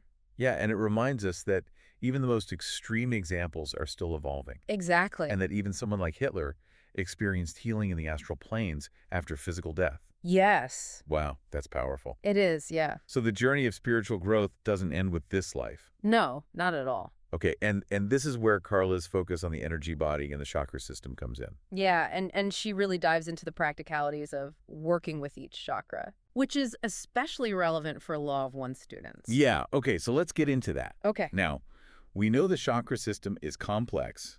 Yeah, it is. And multifaceted. Absolutely. And I'm sure most Law of One students have like a basic understanding of it. Yeah. But what does Carla bring to the table that's like unique or particularly insightful? Well, she goes beyond just describing each chakra. Okay. And she offers really specific advice on how to work with them Okay. to enhance our spiritual growth and our alignment with the Law of One. Okay, so give us an example. Okay, so for example, she delves into the red ray and sexuality. Ooh, that's a good one. A topic that often gets, kind of glossed over or even demonized. Yeah, it's kind of taboo, right? Yeah, it's like this weird taboo, especially when you're talking about spiritual development. Yeah. But Carla, she doesn't shy away from it at all. Okay, so what's her take on the connection between the red ray and sexuality? Well, she emphasizes the importance of grounding and accepting our sexual energy as a vital life force, not something to be, feared or repressed. Huh. It's about recognizing that this energy is a gift from the Creator and learning to use it constructively. So it's not just about sex itself. Right. It's about our relationship with our physical bodies and our place in the material world. Exactly. Okay, I like that. Yeah, it's about feeling secure and empowered in our own skin. And then she moves up to the orange ray, which deals with relationships and personal power. And this is where I think things get really interesting. Yeah, for a lot of people. Yeah, especially those of us on the service to others path. Exactly. Because how do we reconcile the concept of personal power with the idea of selflessness and service to others? Right. How do we balance those two? Yeah, because it seems almost like a contradiction. Yeah, it can feel that way. Yeah. But Carla explains that personal power isn't about dominating others. Nope. It's about using our energy responsibly and recognizing the dynamics of power in all of our interactions. Okay, that makes sense. Yeah, she even talks about shifting from dramas to sitcoms in our relationships. Oh, I love that. Yeah, moving away from those codependent, energy-draining dynamics. Right. And toward more balanced and joyful connections. It's like, are we creating drama in our relationships or are we bringing levity? Exactly. Okay, that's a good one. And then, of course, we have the green ray. The heart chakra. The heart chakra, all about unconditional love. The green ray, the heart and soul of the law of one. Yes. It's like the source of all our compassion and empathy and connection to others. Yeah, it's beautiful energy. But even with that understanding, like putting unconditional love into practice is hard. Oh, it's so challenging. Right? Yeah, it's definitely a lifelong practice. We're constantly bombarded with like negativity. Right. And confronted with situations that trigger our judgments and our fears. So how does Carla approach this challenge in a way that's practical and accessible? Well, she emphasizes self-forgiveness and self-acceptance as being foundational to radiating that love outward. Okay, so it's like you can't pour from an empty cup. Exactly. If we haven't learned to love and accept ourselves, how can we authentically extend that to others? Exactly. And that's where the blue ray comes in. Yes, the throat chakra. The center of authentic communication. Yes, speaking our truth. Right. The blue ray is all about speaking our truth and expressing our love and inspiring others with our words. But it's not just about talking, is it? It's about the quality of our communication. Oh, absolutely. So what insights does Carla offer on how to use our voices in a way that aligns with the law of one Well, she emphasizes speaking from the open heart. Okay. Allowing our words to flow from a place of love and compassion. So it's like, are we using our words as weapons, or are we using them as tools of healing? That's a great way to put it. Are we communicating from our ego or from our soul? Exactly, and she even touches on Blu-ray sexuality. Blu-ray sexuality. Okay, now I'm really intrigued. Yeah, it's pretty fascinating. What is that all about? Well, it's about recognizing that sexual energy is a powerful force that can be transmuted and transformed into spiritual energy. Interesting. It's not about denying or repressing our sexuality. It's about consciously raising its vibration. Okay. And using it for spiritual growth and connection. So it's like taking that raw primal energy and channeling it into something higher. Exactly. Something more aligned with our spiritual purpose. Yes, and this leads us into the higher chakras. Ooh, okay. The blue, indigo, and violet rays. The gateway, but I'm always eager to hear like new perspectives on how to access it, how to work with this energy. Yeah, and Carla offers some really great insights. So she highlights 3 primary ways to work with this gateway. Okay. Channeling, healing, and as we just discussed, sacred sexuality. Okay, so channeling. Channeling in its purest form is about serving as a conduit for higher wisdom. Okay. Allowing information and inspiration to flow through us from realms beyond our ordinary perception. It's like becoming a vessel for something greater than ourselves. Exactly. Yeah. Allowing that wisdom of the universe to flow through us and into the world. And then there's healing. Yes, which can take many forms. Right. You know, from energy healing to simply offering a compassionate presence to someone in need. It's about facilitating healing through the transfer of energy. So it's recognizing that we all have the capacity to be healers. Yeah. To channel that love and light to others. Exactly. Yeah. And to help facilitate their own healing journeys. And as we activate and balance these higher chakras, we open ourselves up to this whole new level of spiritual perception. It's like stepping through a doorway into a realm of expanded consciousness. Exactly, yeah. And that brings us to pyramid energy. Ooh, yes. Now you might be thinking, pyramid energy, what does that have to do with the law of one? Right. It sounds a little out there. It does. But it's actually more connected than you might realize. Okay, I've always been curious about pyramid energy, but I've never really dived into it. Yeah. What's the connection between pyramid energy and the principles of the law of one? Well, Carla explains how pyramid geometry naturally amplifies and focuses the creator's love light energy. Interesting. Making it a powerful tool for healing and meditation. Okay. She even delves into the story of the Great Pyramid's construction as described by Ra in the Law of One Material. Oh, wow. Highlighting its purpose as a tool for spiritual initiation and transformation. So it's not just about the physical structure of the pyramid. Right. It's about the energy that it embodies. Yes. But how practical is this for, the average law of one student? Right. Do we all need to go build our own pyramids? Do we need to, go to Egypt? Well, the book actually provides instructions for creating smaller pyramids for personal use. Oh. And there are even pyramid-shaped meditation tools available. Oh, that's interesting. The key is to understand the principles behind pyramid energy. Okay. And to use it with intention and respect. Okay, so we've covered a lot of ground here. We have. From the game board of life to the gateway to intelligent infinity. Yes, it's been a wild ride. It has. And it's like Carla has given us a treasure map. Yeah, I love that analogy. Right.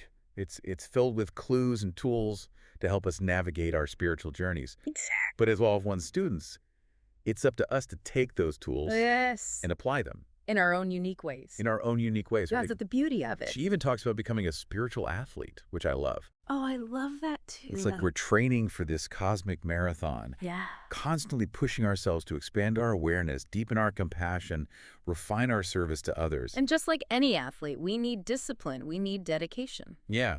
And we need to be willing to push beyond our comfort zones. Absolutely. But the rewards are immeasurable. Right. Right. A deeper connection to the creator, a more fulfilling life. Yeah. And the satisfaction of knowing that we're playing our part in the grand symphony of creation. There's one more concept from the book that I wanted to touch on before we wrap up, and that's indigo children. Ooh, yes. Carla mentions them as fourth density wanderers. Right. Who are here to help with Earth's transition.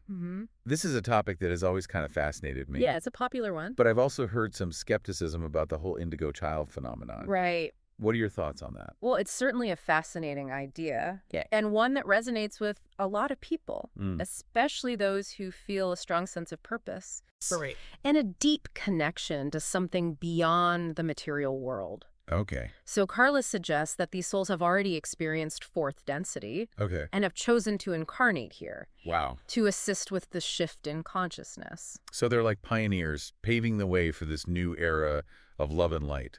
In a way, yes. Yeah, okay. They often possess unique abilities, a strong sense of intuition, and they tend to challenge the status quo, push the boundaries of what's considered normal. But isn't there a danger in, like, labeling individuals as indigo children? Yeah, that's a valid concern. Like, could it create a sense of separation or elitism? Right, and I think it's important to approach this concept with discernment and avoid creating unnecessary divisions. The key is to recognize that we all have the potential to embody these qualities of compassion, intuition, a willingness to challenge those outdated paradigms, regardless of whether we identify as an indigo child or not. So it's not about fitting into a specific category or label. It's about embodying those qualities that are inherent to our true nature. Exactly. And whether or not we believe in indigo children, their example can inspire us to tap into our own innate wisdom. Yeah, I like that. And to embrace our roles as catalysts for positive change. It seems like living the law of one offers a path forward for all of us. It does. Whether we resonate with the concept of indigo children or not. Right. It's like a toolbox filled with practices and insights to help us refine our choices, deepen our connection to the Creator, and become more effective instruments of service to others. And that's ultimately what makes this book so valuable for Law of One students. Okay. It provides practical steps for translating these lofty concepts into tangible actions and choices. It's like a bridge between the theoretical and the practical. Exactly. Between the spiritual and the mundane. Yeah, it's about making the Law of One a lived experience, integrating it into every aspect of our lives. From our relationships to our work to our spiritual practices. Absolutely. And that integration requires self-awareness, dedication, and a willingness to confront our own shadows. Speaking of shadows, Carla places a lot of emphasis on shadow work. She does. For those of us who might be new to this concept, what exactly is shadow work? Well, shadow work is about acknowledging and integrating those aspects of ourselves that we tend to repress, deny, or project onto others. It's about facing our fears, our insecurities, our anger, our jealousy, all those parts of ourselves that we'd rather keep hidden. It sounds intense. It can be, yeah. Why would we want to, like, delve into those dark corners of ourselves? Right. Doesn't that contradict the whole idea of focusing on love and light? Well, the thing is, those shadows are a part of us too. They're like these disowned aspects of our psyche that are craving integration and healing. And as long as we keep them buried, they'll continue to kind of sabotage our efforts to live in alignment with the Law of One. They'll manifest as projections, addictions, unhealthy relationships, all those patterns that keep us stuck in these cycles of suffering. So it's not about judging those shadow aspects or trying to get rid of them. No. It's about bringing them into the light of our awareness. Exactly. And integrating them into a more whole and balanced self. And that's where practices like meditation, journaling, therapy, energy work can be so helpful. They provide tools for exploring that inner landscape, understanding the roots of those shadow patterns, and transforming them into sources of strength and wisdom. So instead of being afraid of the darkness, we learn to embrace it. And see it as an opportunity for growth and healing. Exactly. And as we integrate those shadow aspects, we become more whole, more compassionate, more capable of radiating that unconditional love. And that's ultimately the goal, isn't it? To become more fully realized expressions of the Creator's love and light. Both within ourselves and in the world around us. And that brings us back to the concept of service to others. Yes. So how does shadow work actually enhance our ability to serve others? Well, you see, when we haven't dealt with our own shadows, Right. we tend to project them onto others. Right. We judge, we criticize, we Right. try to control those around us, often right. without even realizing we're doing it. Oh, that's a good point. But as we do our shadow work, Right. we become more aware of our own projections Okay. and less reactive to the perceived flaws of others. Oh, that makes sense. So as we heal ourselves, Right. we also heal our relationships and our ability to connect with others from a place of genuine love and acceptance. Okay. And that's where the true magic of service to others unfolds. Right. When we're no longer burdened by our own shadows, Yeah. we can show up for others with greater presence, compassion, clarity. We can offer support without judgment, love without conditions, Okay. guidance without ego. So it's not just about doing good deeds. Right. It's about becoming a beacon of light, Yeah. radiating the Creator's love in every interaction, Exactly. every thought, every word, every action. And that, my friend, is the essence of living the law of one. Carla also talks about energy work Yes. as a key component of spiritual growth and service to others. Mm-hmm. As a Law of One student, I'm already familiar with the importance of energy, Right.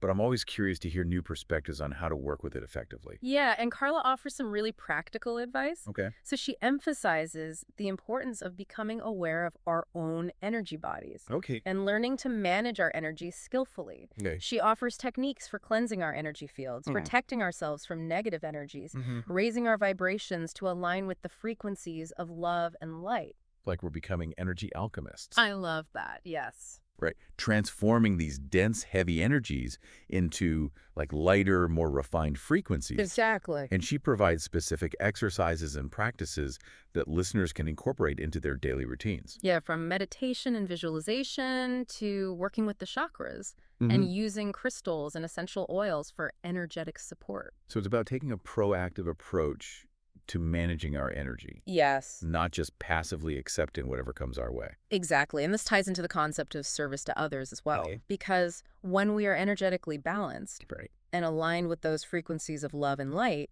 we naturally radiate that energy outward, Yeah. influencing the collective consciousness in a positive way. It's like we're becoming walking, talking energy generators, Yes. amplifying the love and light wherever we go. Exactly. And that's a powerful way to serve others. Yeah. Without even having to lift a finger.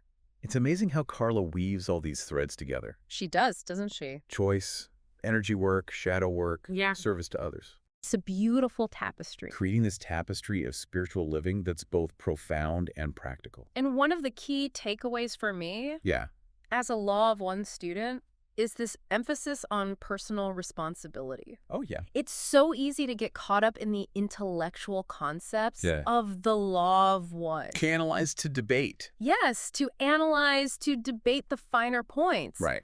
But Carla reminds us that it's ultimately about how we live these principles in our daily life. And she doesn't let us off the hook with just vague platitudes. No, she doesn't. Right. She challenges us. She challenges us. To examine our choices. Our motivations, our interactions. Our motivations, our interactions. To ask ourselves, am I truly living the Law of One, or am I just talking about it? That's the question, isn't it? That's the question. And she provides those practical tools, those specific techniques and practices, but it's up to us. It is up to us. To put in the effort, to do the work. Yeah, to become those spiritual athletes she talks about. Speaking of effort, there's this one concept that keeps coming back to me. Okay. The idea of choice as the driving force of our evolution. It's empowering, but also kind of daunting. Yeah. Wouldn't you say? It is, yeah. Like, it's both liberating and terrifying to realize that every choice we make, no matter how seemingly insignificant, it has an impact. It does. Not just on our own journey, but like on the whole, on the collective consciousness as well. Yeah, it's like we're all interconnected. Right. It's like we're constantly weaving this intricate web of creation with each decision, each action, each thought. It's a beautiful image. And pressure. Right. Well, you know, there's no need to strive for perfection. Right. It's more about cultivating awareness. Okay. You know, pausing before we act or speak and asking ourselves, is this choice aligned with my highest self? Right. Is it contributing to the greater good? And remembering that we're not alone in this. Oh, absolutely not. Carla emphasizes the importance of community. Yeah. Of connecting with like-minded souls who share that desire to serve others. That's where the magic of synergy comes in. Right. You know, when we join forces with others who are also striving to live the law of one, Yeah. our combined efforts create this ripple effect. Right. So it's not just about individual growth. It's Exactly. about co-creating a more loving and compassionate and harmonious reality together. It's about collective evolution. And that brings us back to you, our listener, Yes, a dedicated student of the law of one. absolutely. Considering everything we've discussed today, Mm-hmm. what insights from living the law of one resonate most deeply with you? Yeah, what really speaks to your heart? What tools, practices are you inspired to explore further? And how can you use those insights to kind of refine your own choices, deepen your service to others, Yeah. and become a more radiant expression of the Creator's love in your daily life? This deep dive has provided a wealth of information, It has. but the true journey begins now. As you integrate these teachings into your own unique path. Remember, the game board of life is vast is. and ever-changing, Yeah. filled with opportunities for growth, Right. service, and the expansion of consciousness. So embrace the journey, my friend. Yes. And may your choices be guided by love, wisdom, Mm. and the unwavering light of the Creator. Oh, my.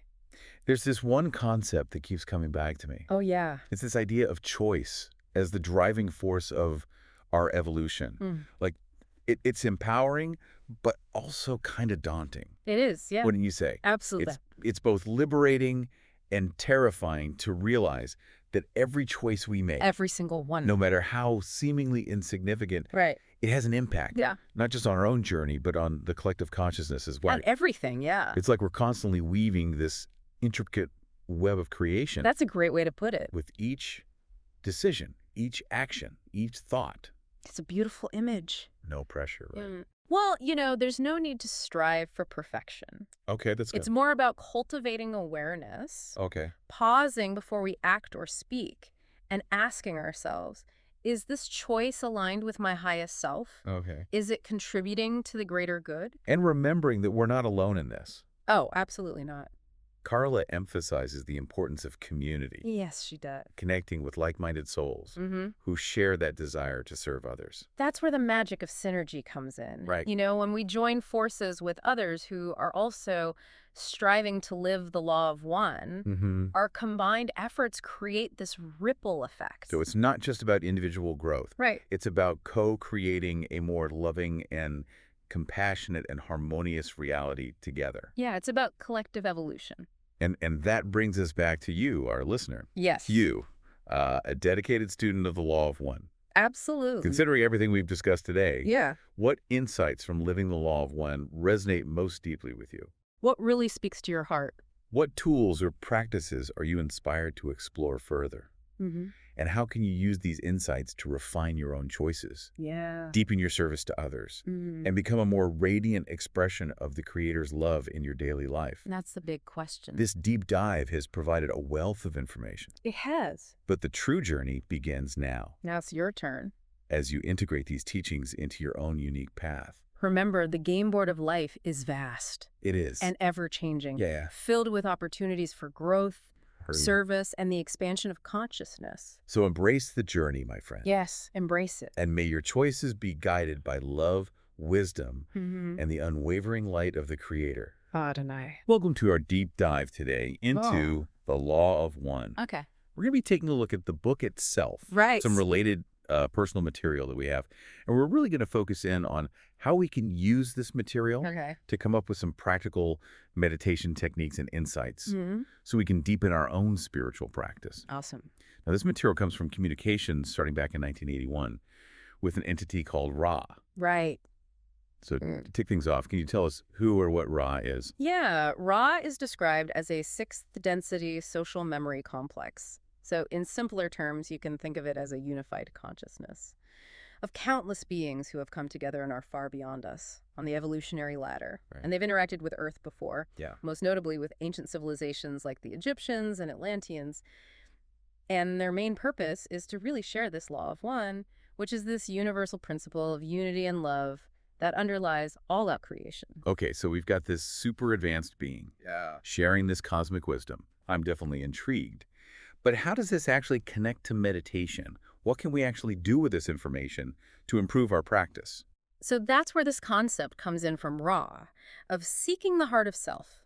And it's about taking a deep look at ourselves, honestly, all of our fears, our biases, our limiting beliefs, and balancing those with the inherent perfection that we all have as being part of the creator. And this inner work is really what helps us to navigate all the densities that Ra talks about and really move along our spiritual evolution. Densities, is that kind of like different levels of consciousness or? Exactly. Yeah, you can think of them as like stages of spiritual growth. So we're currently in third density here on Earth, which is all about self-awareness and free will.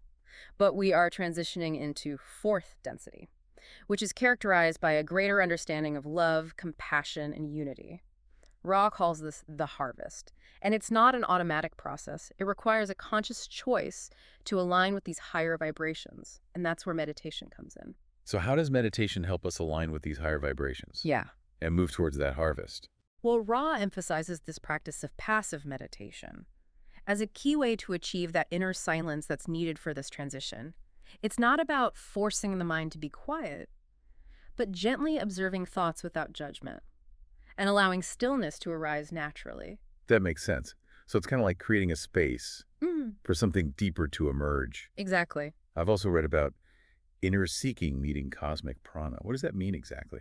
That is a beautiful way to describe the process of raising your vibration. So as you cultivate that inner silence through passive meditation, you create this receptive space within. And that space is almost like a magnet that attracts light energy or prana from the universe. So it's almost like tuning a radio to a specific frequency. By aligning your vibration with that love and unity, you naturally attract more of that same energy. So we're not just sitting there doing nothing. No. There's an energetic exchange happening. How makes this meditation? Yeah, and a big part of this is being aware of our energy centers or our chakras. Oh yeah, chakras. I've heard about them. But I have to admit I'm a little fuzzy on the details. What are they and how do they work? So Ra describes chakras as these energy centers within our being, each with a specific color and frequency and function. And they act as these filters that take in universal energy and distribute it throughout our system. So you can imagine them as like lenses that help focus and refine this energy to support our growth. So they're like energy processors. Yeah. Each with a specific role to play. How many are there and what do they do? So there are 7 main chakras, and they correspond to different aspects of our being. So it starts with the root chakra at the base of the spine, which represents survival and grounding. And then as energy flows upwards, it moves through each chakra, transforming as it goes. So for example, the sacral chakra is associated with creativity and emotions, the solar plexus with willpower and self-esteem, and the heart chakra with love and compassion. And this energy keeps flowing up. Where does it go from the heart? So from the heart, the energy rises to the throat chakra, which governs communication and self-expression. Then it moves to the third eye chakra, associated with intuition and spiritual vision. And finally, to the crown chakra, at the top of the head, connecting us to unity consciousness. Wow, that's fascinating. So how does all of this relate to our meditation practice? What can we actually do with this information? So one powerful technique is visualization. You can imagine energy flowing through each chakra, clearing blockages and bringing them into balance. I love that idea. It's like giving our energy system a tune-up. Exactly. But you mentioned earlier that the heart chakra is particularly vulnerable. Yes. What did you mean by that? So Ra explains that the heart chakra, which governs our capacity for love and connection, can be easily blocked by lower vibrations like fear and negativity. And they even talk about the possibility of possession when this chakra is weakened. Possession, okay, that sounds a little scary. It's not something to be overly concerned about, but it really highlights the importance of protecting and strengthening this chakra. How do we do that? By cultivating self-love and compassion, practicing forgiveness, and surrounding ourselves with positive influences. That makes sense.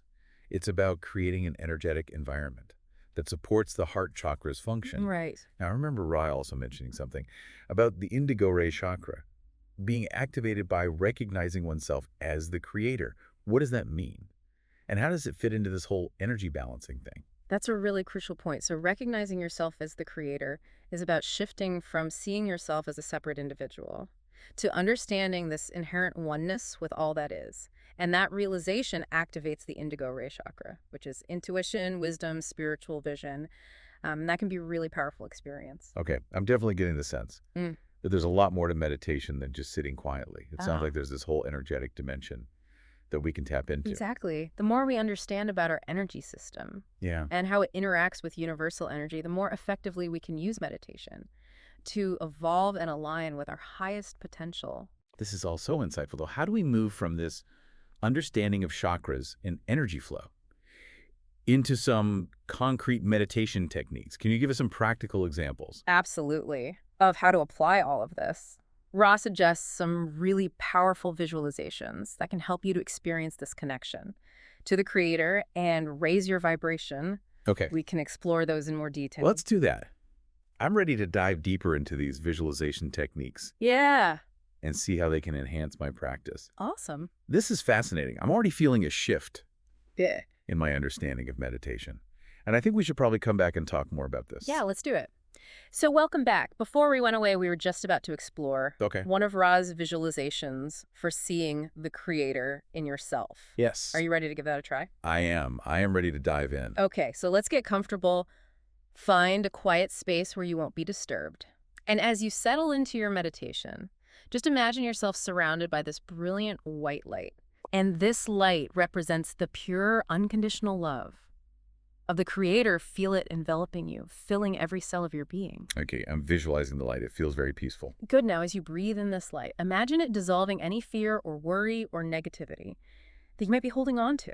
And as you exhale, just release these burdens into the light, allowing them to be transmuted into peace and understanding. This is already so powerful. I can actually feel the tension melting away. Good. Now, as you continue to breathe in this light, focus your attention on your heart center and visualize your heart chakra as this vibrant green sphere spinning with light, and see this green light expanding outwards, filling your entire being with love and compassion. Wow. I feel a warmth spreading through my chest. It's like my heart is opening up. That's the energy of the heart chakra activating. Now, as you gaze inwards beyond your heart chakra to the very core of your being, what do you see? It's a little hazy at first, but as I focus, I sense a spark of light. It's like a tiny sun radiating pure white light. That's the divine spark within you, the essence of the creator. Focus on this light, allow it to grow brighter, and see yourself as one with this light, one with the creator. This is incredible. I feel such a profound sense of peace and connection. It's like I'm finally seeing myself for who I truly am. That's the power of connecting with your divine essence. And this is just the beginning. Ross suggests doing this visualization regularly and extending it to see the creator in nature and in others. Seeing the creator in everything. How do we do that? It's about shifting your perspective. When you look at a tree, a flower, even a rock, imagine that same spark of divine light residing within it. See the interconnectedness of all things, the web of life that binds us all together. I'm starting to understand. It's about looking beyond the physical form and seeing the essence. Yeah. The divine light that animates everything. Exactly. And as you practice seeing the creator in nature, you can start to extend this awareness to others. When you encounter another person, imagine that same spark of light shining within their heart center. See them as a fellow traveler on this journey of evolution, a reflection of the divine. Wow. That's a powerful shift in perspective. It makes me feel more compassionate and connected to everyone around me. That's the beauty of these visualizations. They help us dissolve that illusion of separation and experience the unity that underlies all of creation. This is so inspiring. It's giving me a whole new way to approach my meditation practice. But beyond these visualizations, are there other practical tools? Absolutely.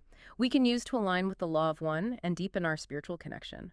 Ra emphasizes the importance of daily rituals, like chanting and prayer, as ways to tune our energy field and connect with the creator. I have to admit, chanting has always felt a little intimidating to me. What if I don't know any chants or mantras? You don't need to know any specific chants or mantras to experience the benefits. Even simple humming or toning can have a profound effect. The key is to find a sound that resonates with you and use it as a focal point for your meditation. As you repeat the sound, allow yourself to feel the vibrations within your body and visualize those vibrations, aligning you with the frequency of love and unity. So it's not about the words themselves. Yeah. But the resonance they create within us. Exactly. It's about using sound to shift your consciousness, to create that vibrational alignment with your higher self. And prayer, as Ravi describes it, is about focused intention, a direct communication with the creator, however you perceive that source. It's about expressing gratitude, seeking guidance, offering yourself in service. I love that perspective on prayer. It's not about begging for things, but about aligning our will with the divine will. But honestly, life gets so busy. How do we stay consistent with these practices? Do you have any tips for making meditation a sustainable part of our lives? It's a common challenge, but consistency is key. Ra emphasizes that even a few minutes each day can make a difference. Start small and be kind to yourself. Find a time and place that works for you, even if it's just 5 minutes before bed. Remember, it's not about achieving perfection, but about cultivating a connection with your inner self. That's reassuring. I can definitely commit to 5 minutes a day. Yeah. But how do we know if our practice is actually working? Are there signs we should be looking for? The most important indicator is how you feel in your daily life. Do you experience a greater sense of peace, clarity, connection? Are you more present and compassionate in your interactions? Are you more aware of your thoughts and emotions and better able to navigate them? So it's about noticing the ripple effects of our practice, how it influences our thoughts and feelings and actions. Exactly, throughout the day. This is all making so much sense. But there's one thing I still struggle with. Fear. Sometimes it feels so overwhelming, like it's blocking me from connecting with my higher self. How can we work with fear from a law of one perspective? Fear is a natural part of the human experience. It's not about eradicating it, but about understanding its purpose and transforming it. Okay, so how do we do that? Remember that visualization of being surrounded by white light. That's a really powerful technique for dissolving fear. You can also focus on your breath, feeling the life force energy flowing in and out, grounding you in the present moment.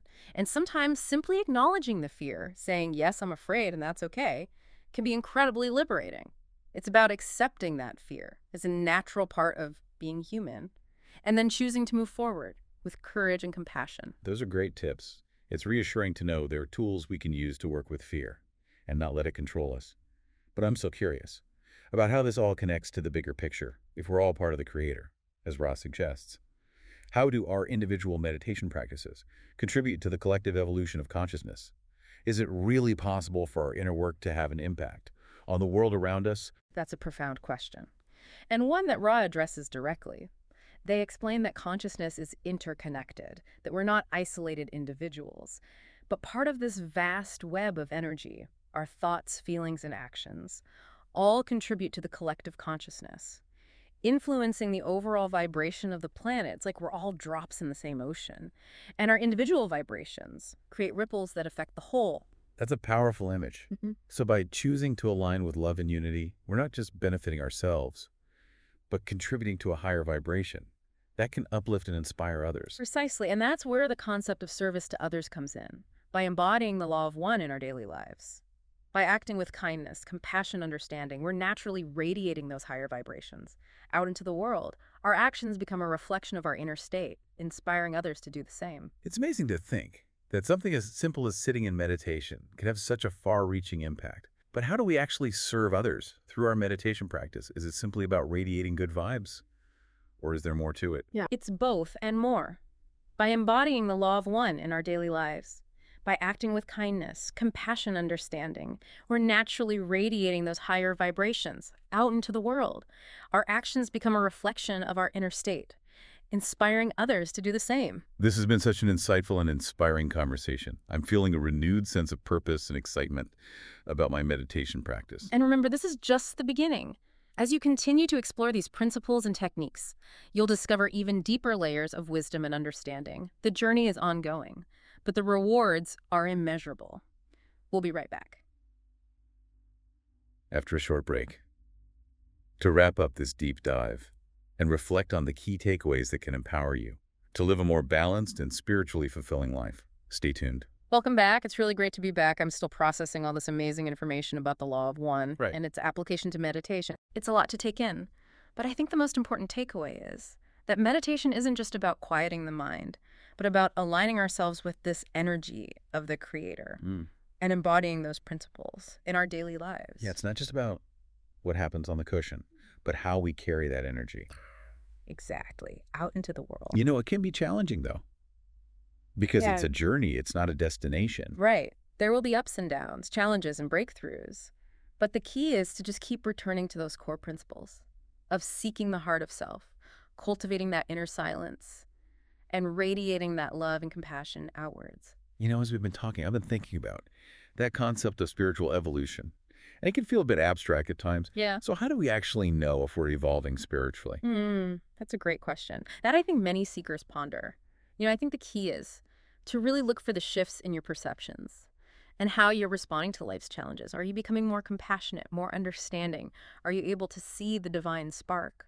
In others, even those who might challenge you. Oh, I love that. It's not about reaching some kind of spiritual perfection, but about noticing those subtle shifts in our awareness, in our way of being in the world. Exactly. And remember, those shifts don't happen overnight.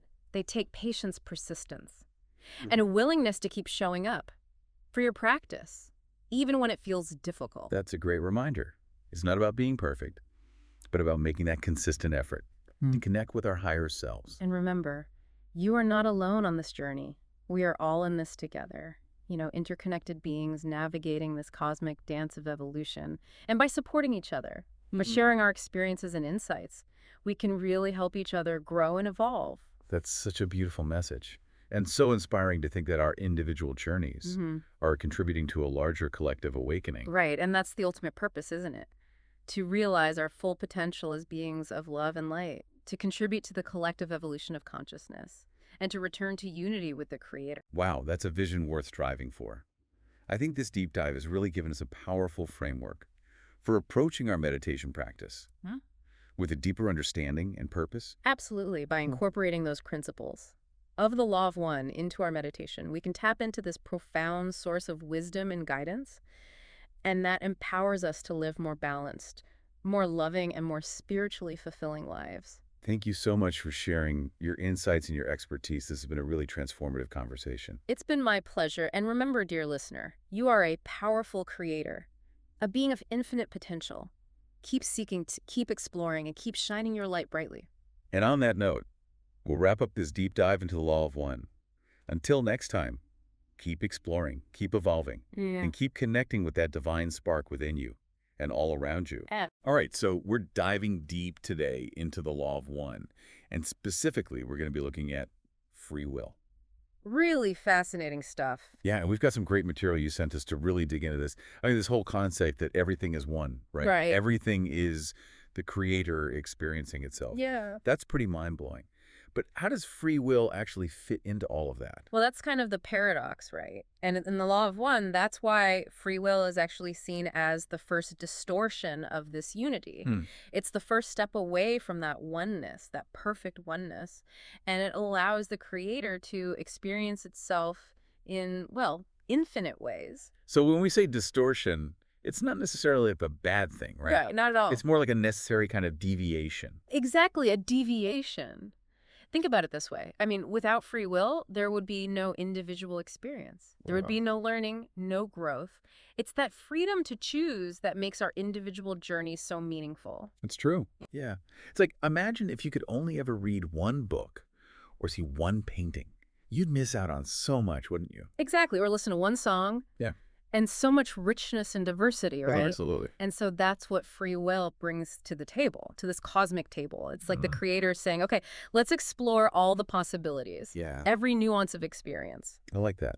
Now, in the material, there's this idea of love being the focus that shapes intelligent energy. Yeah. How does that actually connect to free will? Well, Ra, the source that gives the Law of One, uses a very powerful analogy here. So imagine love as this incredibly concentrated beam of light, okay? Like a laser, this laser focus. And that's what shapes this raw energy of the creator into all these forms and experiences that we see. Okay, so I think I'm starting to see the connection here a little bit. Yeah.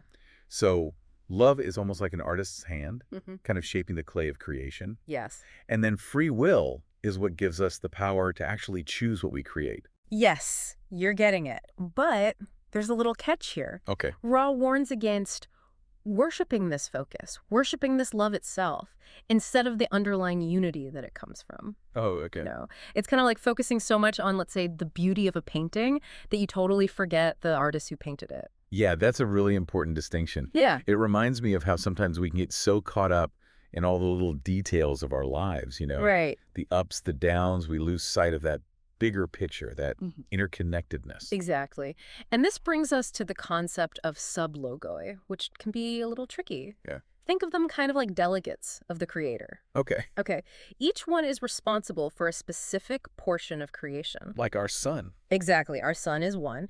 And each sublogos has, you could say, like a slightly different personality. This influences how the law of one is actually manifested in its domain. So even though we're talking about this one fundamental principle of oneness, there's room for like variations and uniqueness in how it's actually expressed. Precisely. It's really cool when you think about it because it allows for this wider range of experiences. Right. This really rich tapestry of creation. It's true.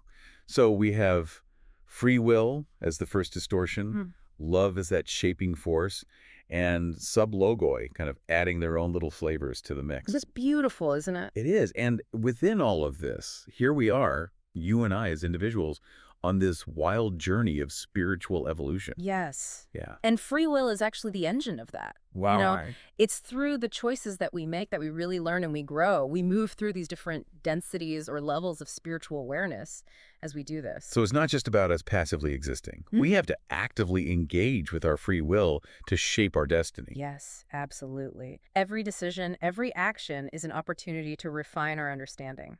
You know, to move closer to the creator and to just experience the fullness of who we truly are. Now, you said densities. Can you maybe talk a little bit more about that? And I know there's this idea that Earth is transitioning from 3rd to 4th density right now. That is correct, yes. What does it all mean? So think of densities kind of like classrooms in a school of consciousness, okay? All right.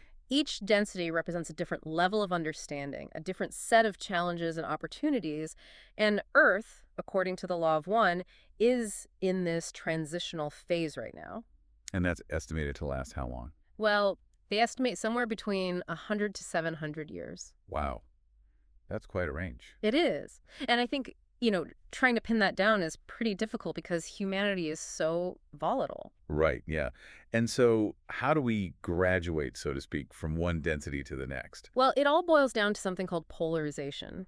So every choice that we make either aligns us with service to others, which is considered positive, or service to self, which is considered negative. So it's not about like being good or bad in kind of a moral sense. No, not a moralistic sense. It's really the motivation behind our action. Exactly, the fundamental motivation behind our actions. Got it. So someone who dedicates their life to helping others would be, what, positively polarized? Yeah, that's a great example. And someone who always puts their own gain first might be negatively polarized. Right, that's a good way to put it. It's not about judging ourselves or others, but about becoming aware of the underlying energy that we're putting out there in the world.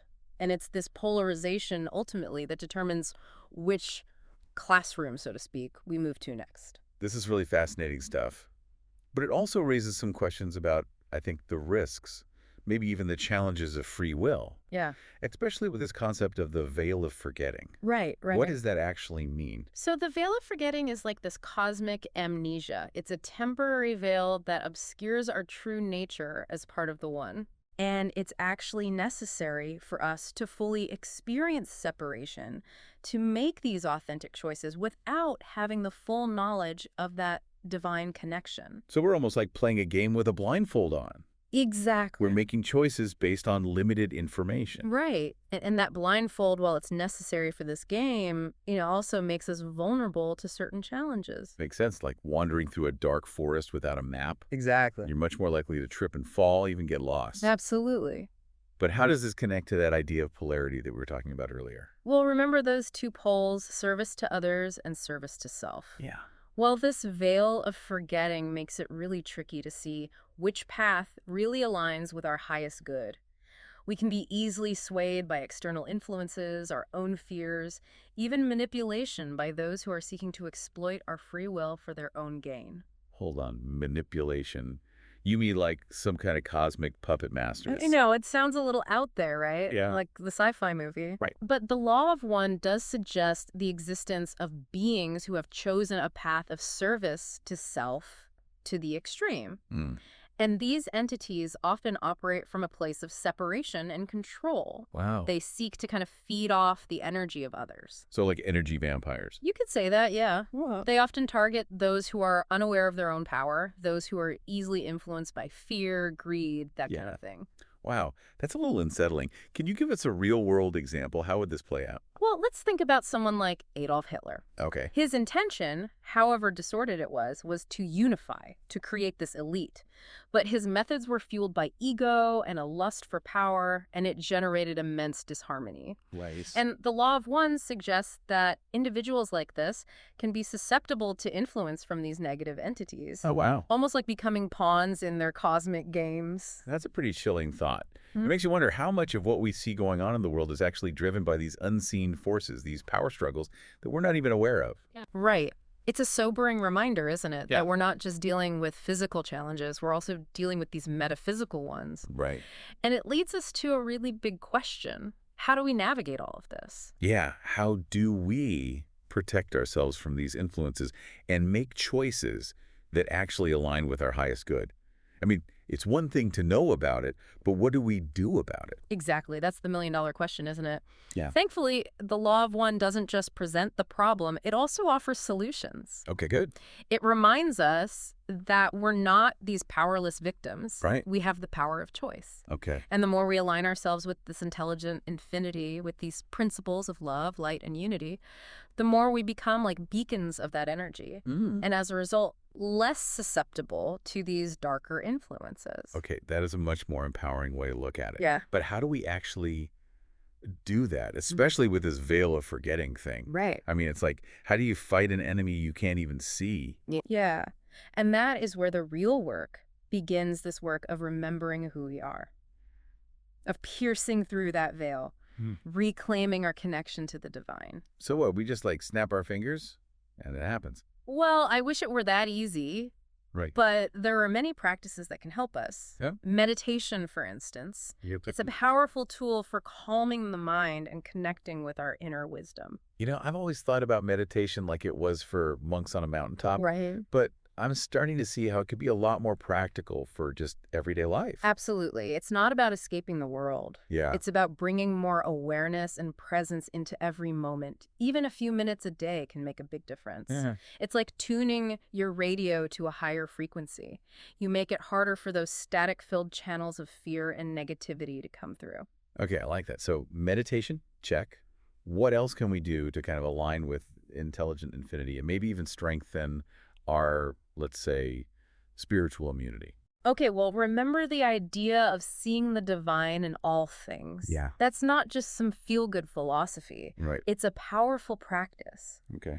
When we approach every single experience, every person, even every task, with gratitude and reverence, we raise our vibration, we become more aligned with that love and light. So it's like choosing to see the world through the lens of love, even when things are tough. Exactly. It's a conscious choice, a shift in perception. And the more we do it, the more natural it becomes. And as we do this, as we cultivate this awareness of unity, that illusion of separation starts to dissolve, and we become less susceptible to those forces that just thrive on division and fear. So it's like we're constantly choosing between seeing the world as a battlefield or a dance floor. I love that. Yeah. And the more we choose to dance, to embrace that interconnectedness of life, Yeah. the more we're contributing to that harmony, the overall harmony of the universe. I like that. That's a good way to look at it. Yeah. And it brings us back to this concept of service to others, which is really just an expression of that unity consciousness. It is. It's not just about doing good deeds because we feel like we should. No, it's not about obligation. It's about recognizing that we're all part of the same team. Exactly. Every act of kindness really does make a difference. Absolutely. And you know what? Service doesn't have to be some big heroic gesture, right? Right. It can be as simple as offering a kind word to a stranger, helping a neighbor who needs something, or even just listening with compassion to someone who's struggling. So it's about finding those little everyday opportunities Yes. to express love, Yes. to contribute to the well-being of others. Yes. And remember, these acts of service, they're not just about helping other people. They're also about aligning ourselves with that universal flow of love and compassion. We're strengthening our connection to intelligent infinity when we do this. I like that. And this takes us back to that power of the will, right? It is. Which you said earlier isn't about forcing things to happen. It's about aligning our intention with the will of the Creator. Right. So how do we actually do that in our everyday life? Well, I think it starts with being aware of our motivations. Why are we doing what we're doing? Are we acting out of ego, fear, A desire to control? Right. Or are we acting from a place of love, of service, a desire to just contribute to something greater? So we have to check in with our intentions. Make sure they're coming from the right place, our heart. Exactly. Aligned with our values. Yes, our highest values. Okay. And I think it's also about trusting. Trusting that when we do align with that higher purpose, when we let go of our ego and those desires to control, we surrender to the will of the Creator. And that's when we tap into a power that's beyond anything we can comprehend. So it's like we're becoming a channel for that universal energy to flow through us and make change, positive change in the world. You got it. Okay. And this applies to energy transfers too, right? It does. Especially in relationships. Yeah. The Law of One suggests that when we understand ourselves as part of this unified consciousness, we approach intimacy with a different kind of reverence, with respect, and with a much deeper understanding of the sacredness of that connection. So we're not just looking at it as a physical act. No. We're recognizing the energy exchange. Exactly. The energetic and spiritual exchange. That's happened. Absolutely. It's about honoring our boundaries, the boundaries of others, and making sure all those interactions are consensual, based on mutual respect. And when we approach intimacy with that level of awareness, with that intention, the energy can flow more freely, creating a much more harmonious and fulfilling experience for everyone involved. Wow, this is all really profound. Isn't it? It feels like the Law of One is offering this roadmap for navigating life with more awareness, more purpose, It is. more connection. And remember, it's a journey, not a destination. We're all going to stumble, right? Well, yes. We're going to make choices that don't always align with our highest good. Happens all the time. Exactly. But the key is to learn from those experiences, Yeah. to forgive ourselves, and keep moving forward. It's like we're all students in this cosmic classroom, Yeah. learning and growing as we go. Exactly. And the more we practice these principles, the more we cultivate that awareness of unity, the more we become beacons of love and light, That's beautiful. contributing to the positive evolution of ourselves and our planet. I like that. Thank you so much for sharing this with us. My pleasure. And it's in that vulnerability, with this limited perception, that's where the real risks of free will come into play. Because it's in that space of not knowing that we can make choices that lead to suffering, stagnation, or even misuse our free will for things that are not so positive. Right. So it's like if you don't know the rules of the game, you're more likely to break them, even if you don't mean to. Exactly.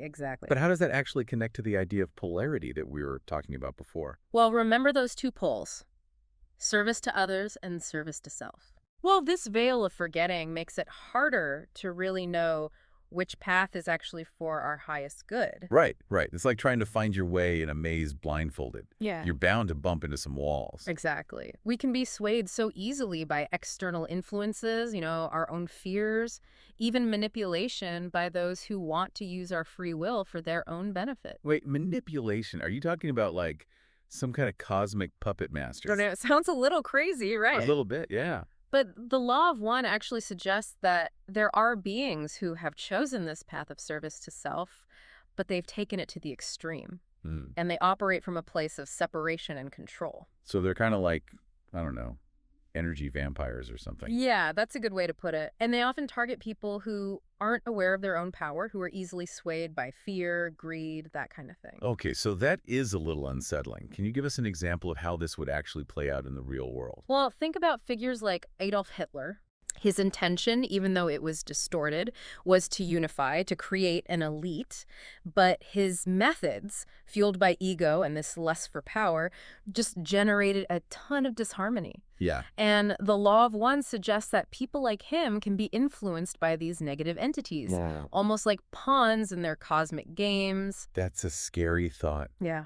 It really makes you wonder how much of what we see happening in the world is influenced by forces that we don't even see, these power struggles on a level that we're just not aware of. It's pretty humbling, isn't it? Yeah. It reminds us that we're not just dealing with physical challenges, but also these unseen metaphysical ones. Right. And it brings us to, I think, the biggest question of all. Yeah. How do we navigate all of this? Yeah. How do we protect ourselves and make choices that are actually good for us, for our highest good, in the face of all of this? Exactly. That's the real challenge. Right. And thankfully, the Law of One doesn't just show us the problem. Good. It gives us some solutions. Okay. It reminds us that we're not just victims here. We have the power to choose.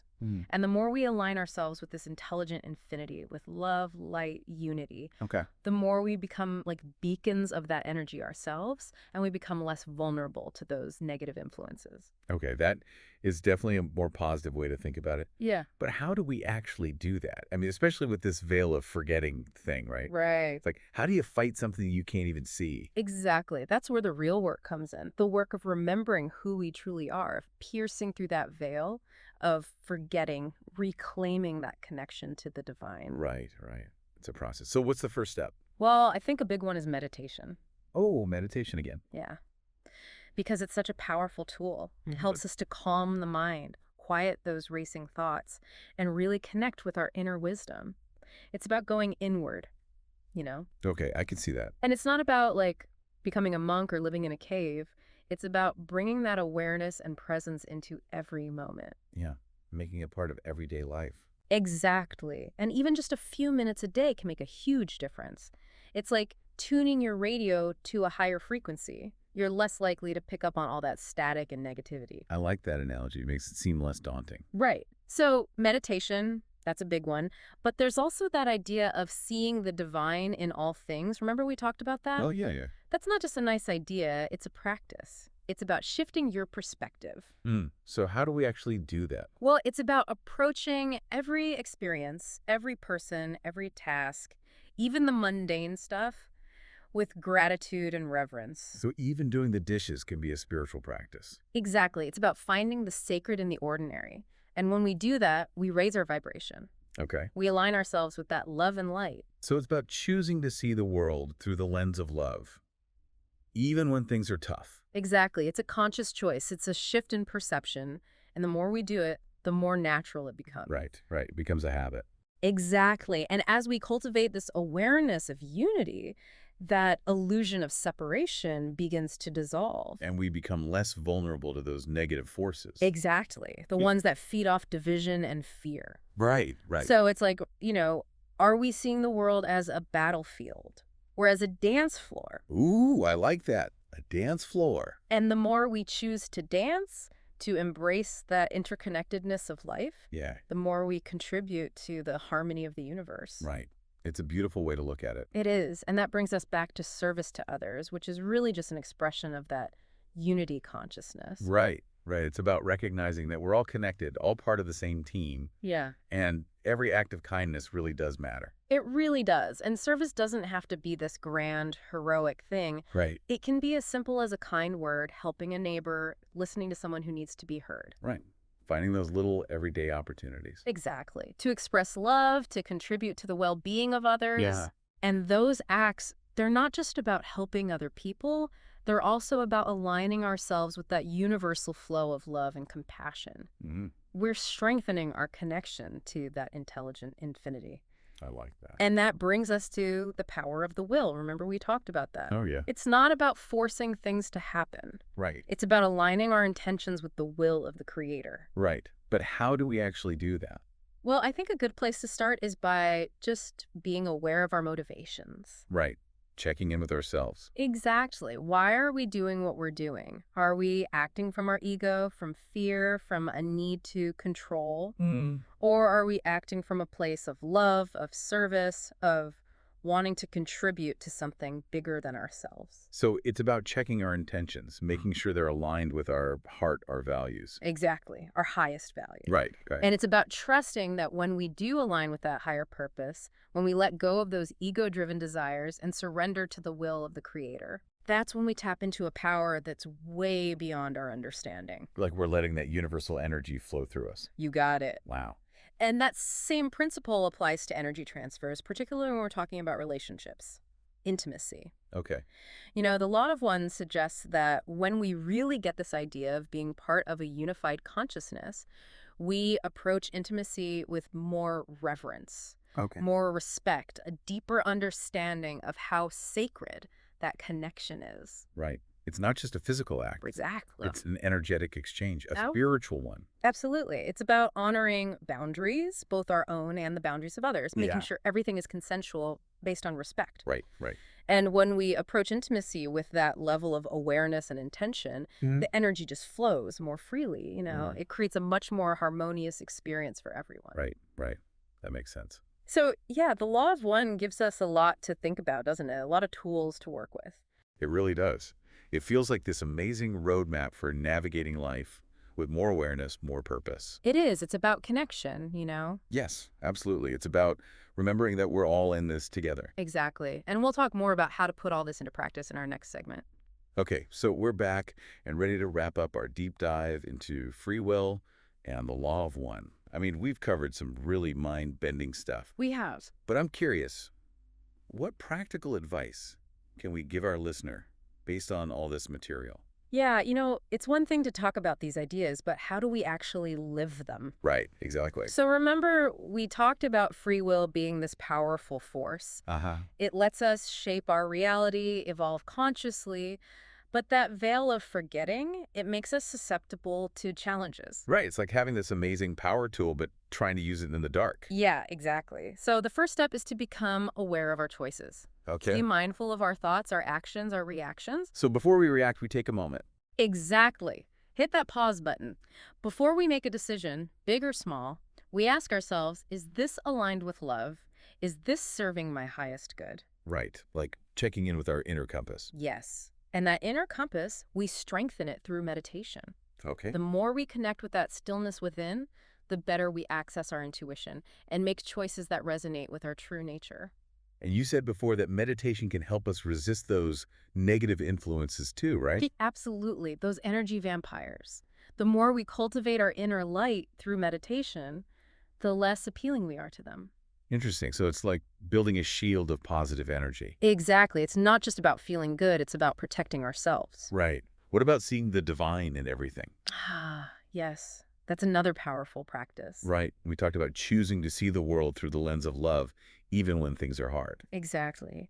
It's about recognizing that interconnectedness, seeing the spark of the divine in everyone and everything. It's a powerful antidote to that illusion of separation that causes so much suffering. It really is. Yeah. It's like choosing to see the world as a dance floor rather than a battlefield. I love that. Yes, and the more we choose to dance, the more we embrace that connection, the more we contribute to the harmony of it all. Absolutely.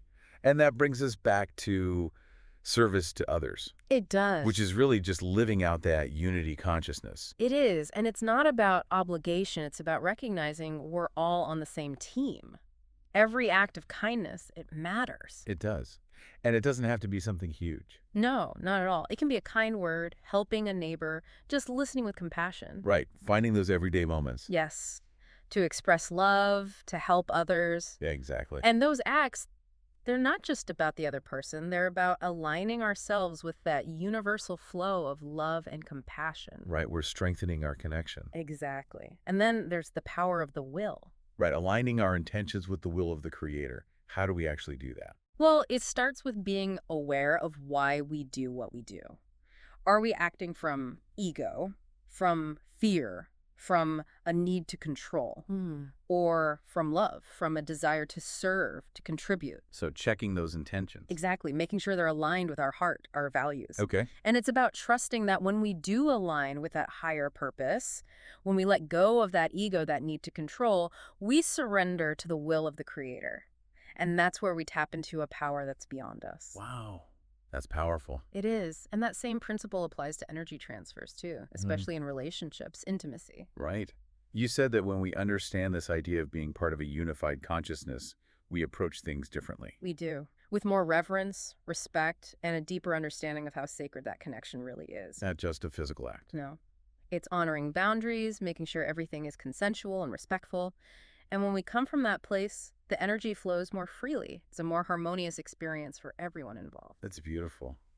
This has been a really incredible exploration. It has. The Law of One offers so much to think about, so many tools for living a more conscious life. It really does. A huge thank you to our listener for sending us this material, and to you for helping us unpack it all. My pleasure. It's been a great conversation. And to our listeners, thank you for joining us on this deep dive. We hope you found it as fascinating as we did. Until next time, keep exploring, keep questioning, and keep remembering the power of your own free will. Thought-form pyramids actually work for, like, healing and consciousness stuff. So the law of one suggests that the pyramids were designed to align with the human energy system. You mean like chakras? Exactly. Okay, I'm intrigued, but I need more detail. Sure. Well, imagine it's like a giant ancient acupuncture system. Okay. Where the pyramid's energy interacts with a person's energy field. So like specific chambers in the pyramid would correspond to different chakras. You could think of it that way, yeah. Yeah. So was there like a chamber for overcoming procrastination? No, not exactly. Or like one for boosting creativity? It's not quite that literal. The focus is more on spiritual evolution, you know? All right, got it. Yeah. So not so much about everyday problems, more about like removing blockages that prevent us from accessing our full potential. Exactly. Okay, I'm starting to see the bigger picture here. It's about supporting spiritual growth. Right. Not necessarily like fixing a broken leg or anything. Yeah, it's more about the inner work. The inner work. I like that. Yeah. But hold on. If the ancient Egyptians were so in tune with this energy stuff, how did they even figure out how to build these things in the first place? That's where things get really interesting. Okay, lay it on me. The law of one indicates that they had access to knowledge and technologies that are way beyond what we understand today. Like what, they had flying cars or something? No, not quite. Okay. But they understood these principles of energy flow, consciousness and intention in a way that we're only just beginning to rediscover. So it's like they had this blueprint for harnessing energy and manipulating consciousness. Yeah, you could say that. That we've just totally lost somewhere along the way. Yeah, it's like we've forgotten more than we know. Makes you think. It does. But you know what else makes me think?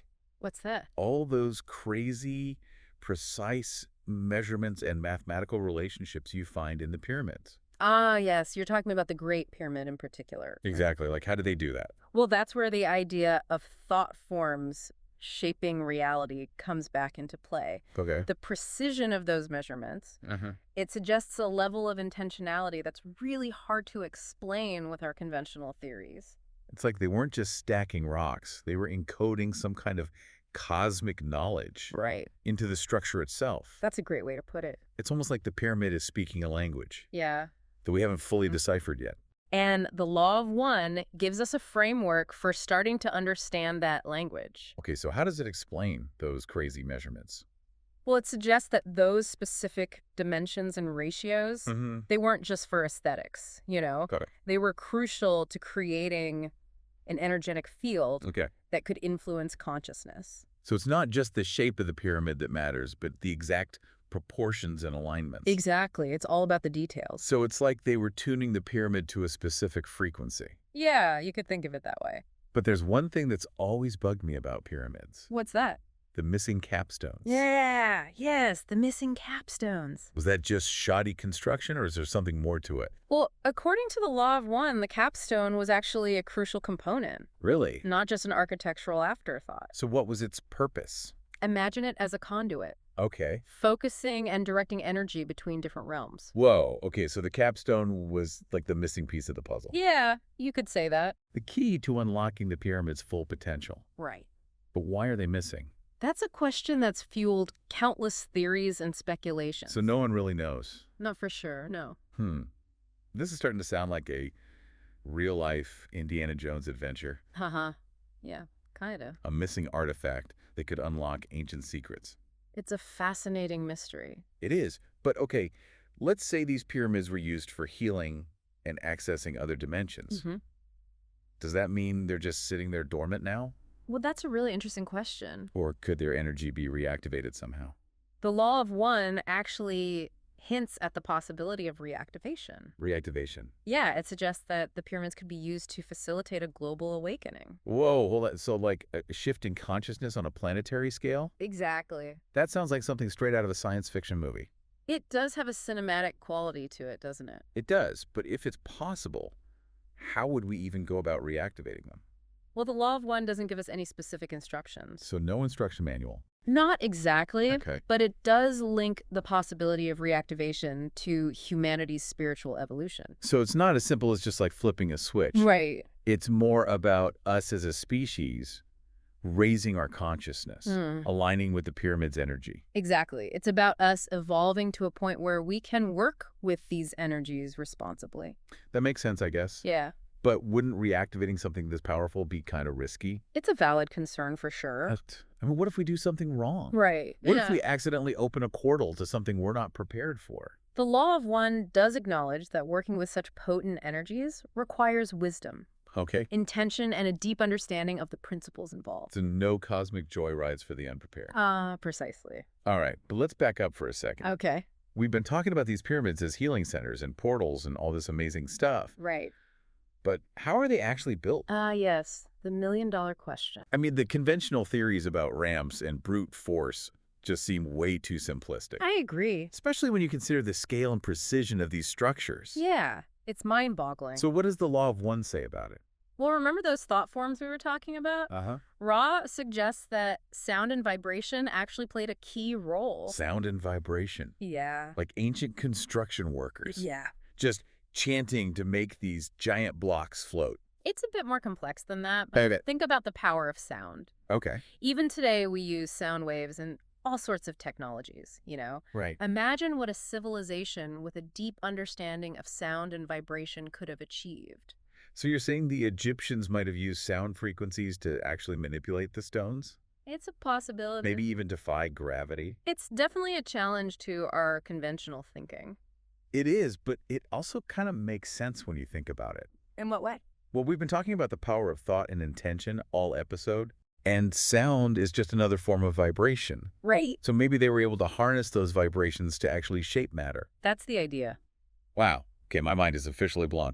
We've gone from tombs to higher dimensions to sonic construction. Uh-huh. It's been quite a journey. It has, and we're just getting started, right? Absolutely. There's so much more to explore. I can't wait. Especially those fascinating details about the Great Pyramids measurements that you mentioned earlier. Oh, yeah. We have to dive into that next time. Definitely. That's where things get really interesting. I'm already hooked. Good. I'm glad to hear it. All right, so let's get into those Great Pyramid measurements you were talking about. Yes.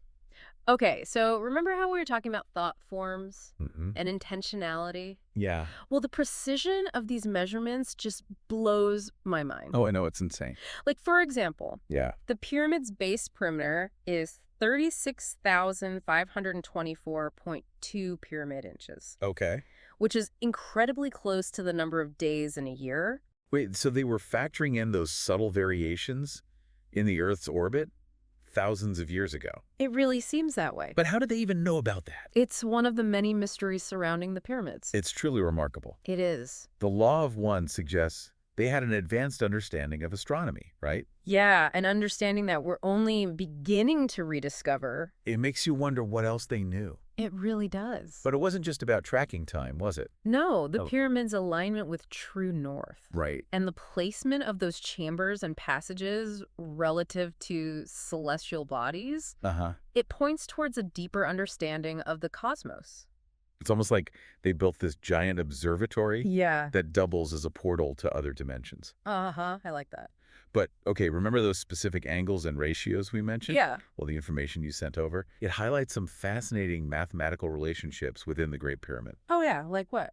Well, for example, the height of the pyramid. It's related to the base length using pi. Pi, the mathematical constant. Yeah, exactly. Wow. And then you've got the golden ratio phi, which can also be found in its dimensions. So these mathematical constants, they're like woven throughout the Great Pyramid's design. It's incredible. It is. I mean, these aren't just random numbers. We're talking about principles that govern proportions and patterns found in nature. Right. It's like they were trying to express some kind of universal truth through the pyramid's geometry. And that's what makes the Law of One's perspective so compelling. How so? Well, it links these precise measurements to the pyramid's function as a tool for harnessing energy. Okay. The angles, the ratios, the alignments, they weren't just for aesthetics. Right. They were key to creating this energy field that could influence consciousness. And facilitate those shifts into other dimensions. Exactly. It's like they built this finely tuned antenna resonating with specific energies and frequencies. That's a great analogy. But if these mathematical constants are found throughout nature, does that mean there's a connection between the pyramids and the Earth itself? That's a great question. And you know what? The Law of One suggests there is a deep connection there. Really? Yeah. It proposes that the pyramids were strategically placed Okay. at specific locations to tap into these energetic pathways. Energetic pathways. Yeah, like the Earth's energy grid. So they were amplifying and directing the flow of energy. That's the idea. So they weren't just randomly placed in the desert. No. They were positioned very intentionally. It seems so. Like acupuncture needles for the planet. Love that analogy. It really highlights the idea that the pyramids were part of this larger energetic system. Right, and that brings us to some interesting details about the Giza Plateau itself. Oh yeah, what's that? So your source mentions the circle. The circle. Yeah, with a diameter of 2,400 royal cubits. Okay. And it intersects several key points on the plateau. Like where? What, like the corners of the Great Pyramid and the locations of other smaller pyramids. So a giant circle connecting the pyramids. It seems that way. It's like they were creating this massive geometric pattern on the landscape. Exactly, and those numbers 2,400. The number of hours in a day. Right. And 365.24. The number of days in a year. They appear repeatedly in the pyramid's dimensions. Yeah. And in the layout of the Giza Plateau. It's as if they weren't just building individual structures, Right. but creating this unified energetic complex. A system designed to harmonize with the Earth and the cosmos. Precisely.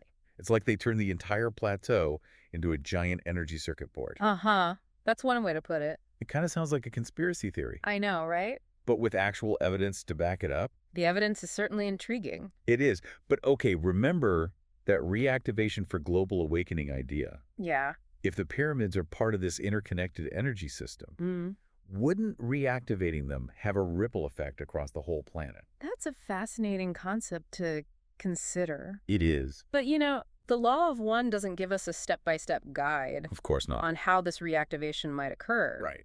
But it does link it to humanity's spiritual evolution. So it's not as simple as just flipping a switch. Right. It's more about us raising our consciousness, Yeah. aligning with the pyramid's energy. Exactly. But wouldn't reactivating something so powerful be kind of risky? It's a valid concern. I mean, what if we mess something up? The law of one does acknowledge that working with these energies requires wisdom Okay. and intention Right. and a deep understanding of the principles involved. So we need to approach this with respect and humility. Absolutely. No cosmic joyrides for the unprepared. Uh-huh. Exactly. But if the pyramids were built for this purpose, Mhm. to help us evolve, wouldn't there be some kind of guidebook or something? That's an interesting thought. I mean, it's something to help us understand how to work with these energies. Perhaps the law of one itself serves as part of that guidance. Oh, okay. I see what you mean. It does provide a framework for understanding consciousness, energy, and spiritual evolution. So the knowledge is out there, It is. but it's up to us to put the pieces together, study it, reflect on it, and apply it to our lives. It's like this cosmic puzzle waiting to be solved. Exactly. Okay, my mind is officially blown wide open. Uh-huh. I told you it was fascinating. We've gone from ancient tombs to interdimensional portals to cosmic energy grids and the potential for global awakening. It's been quite the journey. It has, and we're not even done yet, right? Not quite. There's one more crucial aspect of the law of one's perspective we need to explore. Okay, so we've talked about pyramids as tools for healing Right. and spiritual evolution, Hmm. but there's this important point the law of one makes. Okay. This whole process, it's not passive.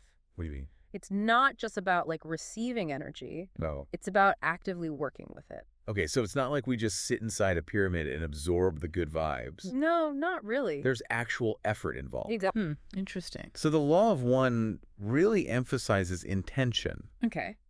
and will... In directing energy. Yeah, it suggests that the pyramids can amplify these qualities within us, Okay. but ultimately how we use that amplified energy, Yeah. it's up to us. So the pyramids are more like a training ground, Yeah, good way to put it. but we have to actually show up and do the work, Exactly. like a spiritual gym. Uh-huh. I like that analogy. And just like in a gym, there are different levels of difficulty. Right, different challenges. Mhm. The law of one suggests that the pyramids, Yeah. they offered a range of experiences, Okay. each one designed to guide individuals on their spiritual path. So like different chambers within the pyramid. Yeah, you can think of it that way. Okay. Each one resonating with specific energies and frequencies. And depending on where you are and what you're doing in those spaces, you're exposed to different spiritual workouts. That's a great way to visualize it. Okay, so we're talking about actively engaging with the pyramid's energy. Not just passively receiving it. Exactly. And the goal is to gradually refine our understanding, and align with higher and higher frequencies. That's the idea. Man, this is starting to sound like a video game. Ha ha ha, so. Well, it's like you level up as you progress through the pyramid. Okay. Facing different challenges and unlocking new abilities. Yeah, I can see that. But there are choices to be made. Yeah. Paths to choose. Right. The law of one is very clear about free will. Okay. Ultimately, it's up to us to decide how we navigate the spiritual journey. So no cheat codes for enlightenment. I'm afraid not. All right. But the law of one does offer guidance. Oh, good. It emphasizes aligning our intentions with the principle of unity service to others and recognizing our interconnectedness. So using our abilities to help others evolve. Exactly. Not for personal gain or power. Right. It's about the collective good. Okay, that makes sense. Yeah. But when we talk about unlocking potential, what kind of abilities are we even talking about? Well, the law of one focuses on the power of consciousness. Okay. It suggests that the pyramids can help us develop our latent psychic and spiritual abilities. Okay, wait, so like telepathy, clairvoyance, all that stuff. Precisely. Wow. The law of one presents these abilities as natural extensions of our consciousness. And with practice and intention, we can develop them. So it's like we have all these superpowers just waiting to be activated. You could say that. That's pretty exciting. But if that's the case, why aren't we all psychic superstars by now? Well, the law of one points to a few factors that have held us back. Oh, like what? Well, there's the veil of forgetting that we talked about before. Right. It obscures our memories of past lives and our connection to these higher realities. Okay. Plus, our focus on material pursuits. Like so. And external distractions, it's kept us from really exploring our inner potential. So it's like we've been distracted by all the shiny things. Yeah. And forgotten who we truly are. That's a great way to put it. But there's hope, right? There is. The law of one suggests we're in a period of awakening. Yeah. Where these hidden truths are being rediscovered. That's right. And the pyramids, with their ancient wisdom and energetic power, they can play a significant role in this process. So it's not about going back in time. No. It's about integrating this ancient knowledge into our modern understanding. Exactly. Bridging the gap between science and spirituality. Right. Wow. This has been an incredible deep dive. It has been fascinating. We've explored ancient mysteries and mind-blowing possibilities. For sure. But I have to ask one last question. Okay, shoot. If this knowledge is so powerful and the stakes are so high, what can we actually do with it? That's the ultimate question, isn't it? It is. The law of one doesn't give us like a step-by-step guide. Right. But it does offer principles and insights to guide our journey. Like what? Well, it encourages us to seek knowledge and understanding, not just about the pyramids, but about ourselves and the universe. Exactly. Okay, what else? Cultivate awareness and mindfulness. Pay attention to our thoughts, emotions, and actions. Okay. Practice compassion and service to others. Okay. Recognizing that we're all interconnected. Part of a greater whole. Right. Develop our intuition and spiritual abilities. Okay. Trusting our inner guidance. Yeah. And seeking experiences that connect us to higher realms. So it's not about building a time machine. No. Or flying off to another planet. No. It's about the inner work. Yeah. The daily choices we make, the intentions we set. Exactly. It's about becoming more conscious, more compassionate, and more connected. That's the heart of it. Wow. The law of one really puts things into perspective. It does. And the pyramids, they're more than just tombs. So much more. They're like these ancient guides. Pointing us towards our own potential. Reminding us that we're capable of so much more than we realize. Well said. This has been an absolutely mind-blowing deep dive. I'm glad you enjoyed it. I did. Thank you so much for sharing your insights with us. My pleasure. Thanks for having me. And to all our listeners out there, keep exploring, keep questioning, and keep seeking those deeper truths. The journey has just begun. And as always, thanks for joining us on the deep dive. Multidimensional. Okay, now what about this higher self? I've heard that term thrown around, but what exactly is it? How does it relate to this veil? The higher self is often described as this wiser, more evolved aspect of ourselves that exists beyond the veil. Okay. It's the part of us that's connected to the Creator. Okay. And has this broader perspective on our life's journey. So it's like our spiritual guardian angel, always guiding and supporting us, even if we don't know it. That's a lovely way to think about it. Yeah. The higher self is a source of wisdom, guidance, unconditional love. So how do we connect with that? Is there a way to tap into that wisdom and guidance? Meditation, like we discussed earlier, is a really powerful tool for quieting the mind. Right. And tuning into the frequency of our higher self. That's like dialing into a cosmic hotline. It is. Yeah. To communicate with that wiser part of ourselves. Okay, are there other ways to connect with our higher self besides meditation? Intuition. Okay. That inner knowing that comes as a gut feeling, a sudden flash of insight. Right, so it's like our higher self is whispering to us It is. through our intuition, Yes. guiding us towards our highest good. Exactly. But it must take practice to discern between those egoic thoughts and the genuine guidance of our higher self. It does. It takes practice and discernment Yeah. to distinguish between the voice of the ego and the voice of the higher self. Right. But with time and patience, it becomes easier to recognize those subtle differences. So now let's talk about emotions. Yes. They're such a powerful force within us. They are. Do they play a role in our spiritual evolution? Emotions are this powerful source of energy, Okay. and they can either accelerate or hinder our spiritual growth, depending on how we manage them. Okay, so it's not about suppressing them. Yeah. It's about using them wisely. Exactly. Emotions can be these valuable guides. Okay. They can point us to areas where we need to heal or grow, Right. but we need to process them in a healthy way, Okay. rather than letting them kind of run the show. So they're like messengers, They are. delivering important information Yes. about our inner world. Exactly. What about death? Mm. Does death exist in the same way on the other side of the veil? According to Ra, death is not an ending, but a transition. Okay. It's the shedding of the physical body Right. and a return to the realm of pure consciousness. So like taking off a costume at the end of a play. Exactly. We're still the same actor, just playing a different role. Beautiful analogy. Thank you. The veil creates the illusion that death is final, Right. but in reality, it's simply a change in form. That's a comforting thought. It is. What happens to our consciousness after death? Our consciousness continues to evolve. Okay. We move into a realm where we review our life experiences. Okay. Process the lessons we've learned. It's like a cosmic debriefing. It A is. chance to integrate the experiences. Yes. Prepare for our next incarnation. Precisely. It's an opportunity for reflection, for growth, and expansion. What about reincarnation? Hmm. Is it a mandatory part of our spiritual evolution? That's a great question. It's a fascinating concept. It is. It raises so many questions about the nature of the soul and its journey It does. through time and space. Yeah, so according to Ra, reincarnation is a natural part of the evolutionary process, Okay. but it's not mandatory. No. We have the free will to choose whether or not we want to reincarnate. So it's like a cosmic school It is. that we can opt out of if we want. We can.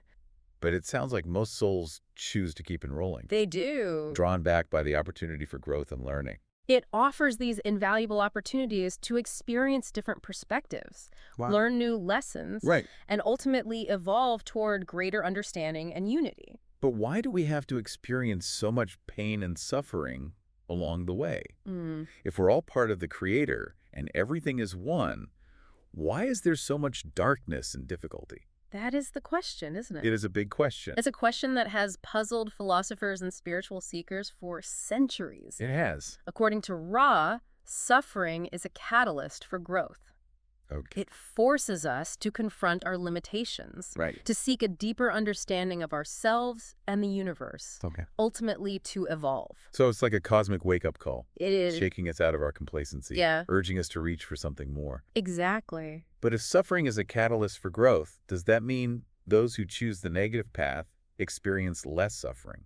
Not necessarily. Those who choose the negative path often experience a different kind of suffering. It's a suffering that stems from separation, isolation, and a lack of fulfillment.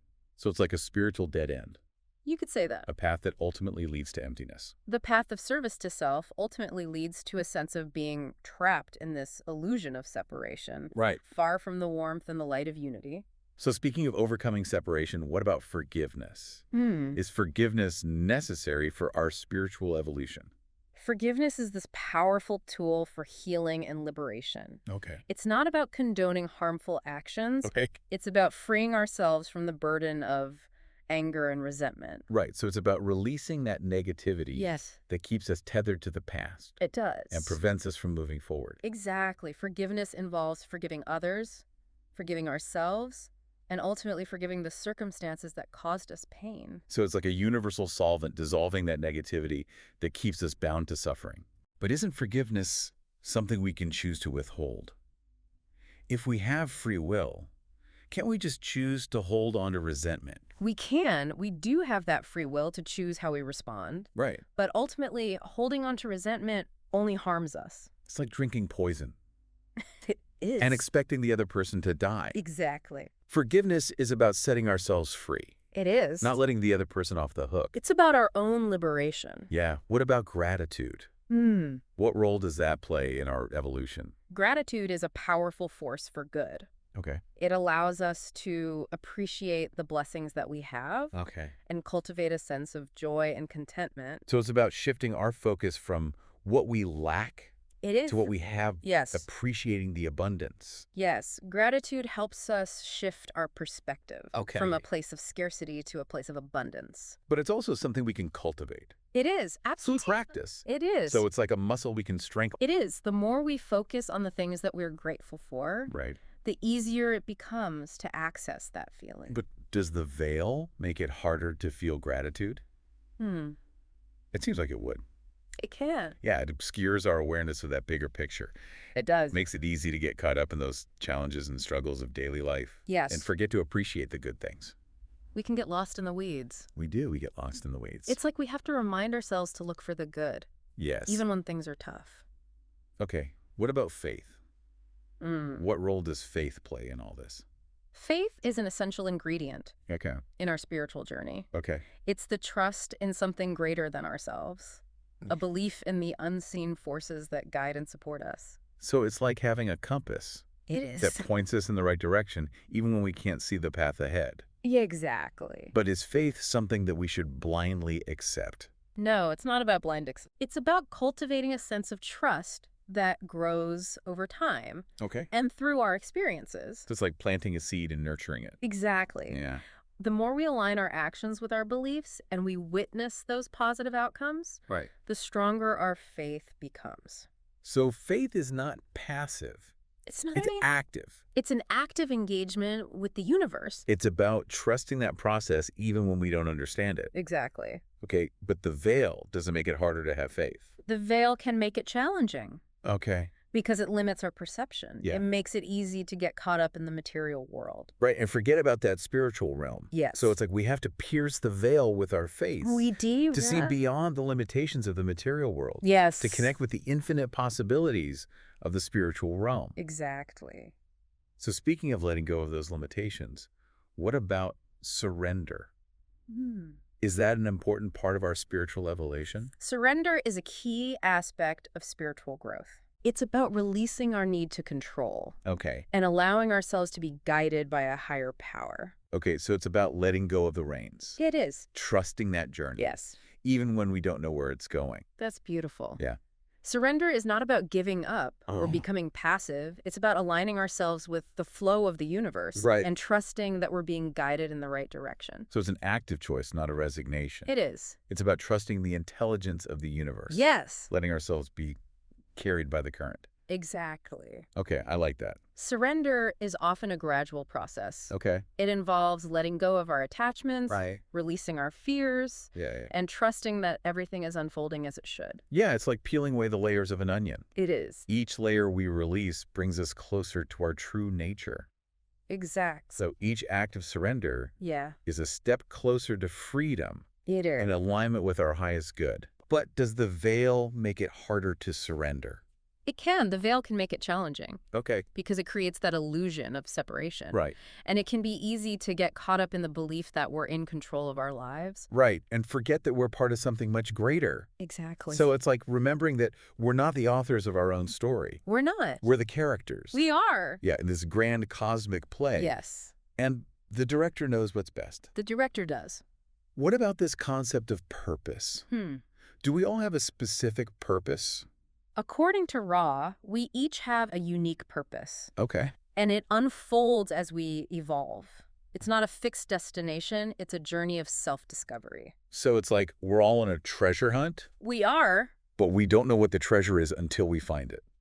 Exactly. I like that. Our purpose is not something we need to figure out intellectually. Okay. It's something that we discover through experience. So we need to listen to our intuition. We do. Follow those breadcrumbs. We do. That the universe leaves for us. Exactly. And there are ways to align ourselves more consciously, right? There are. With our purpose. Yeah. Meditation, intuition, following our passions. Yeah. So it's about finding that sweet spot. It is. Where our passions and talents intersect. Yes. With the needs of the world. Exactly. Okay, so does the veil make it more difficult to discover that purpose? It can. The veil can make it challenging to discover our purpose. Okay. Because it obscures our awareness of our soul's journey. Right. But ultimately, the veil is also a catalyst for growth. Okay. Pushing us to seek a deeper meaning and purpose in life. So it's like the veil creates the mystery. It does. That we're driven to solve. It does. It's the challenge that propels us forward on our quest for meaning. So we've talked about purpose. Yes. Surrender, faith, gratitude. But what about love? Is love just an emotion? Love. Yeah. Or is it something more profound? According to Ra, love is that fundamental energy that binds the universe together. Okay. It's the force that creates, sustains, and transforms all things. So it's like the cosmic glue. It is. That holds everything together. Yes. The lifeblood that flows through all of creation. It is. But if love is so powerful, why do we experience so much hatred and division? The veil of forgetting creates the illusion of separation, which leads to fear, hatred, and division.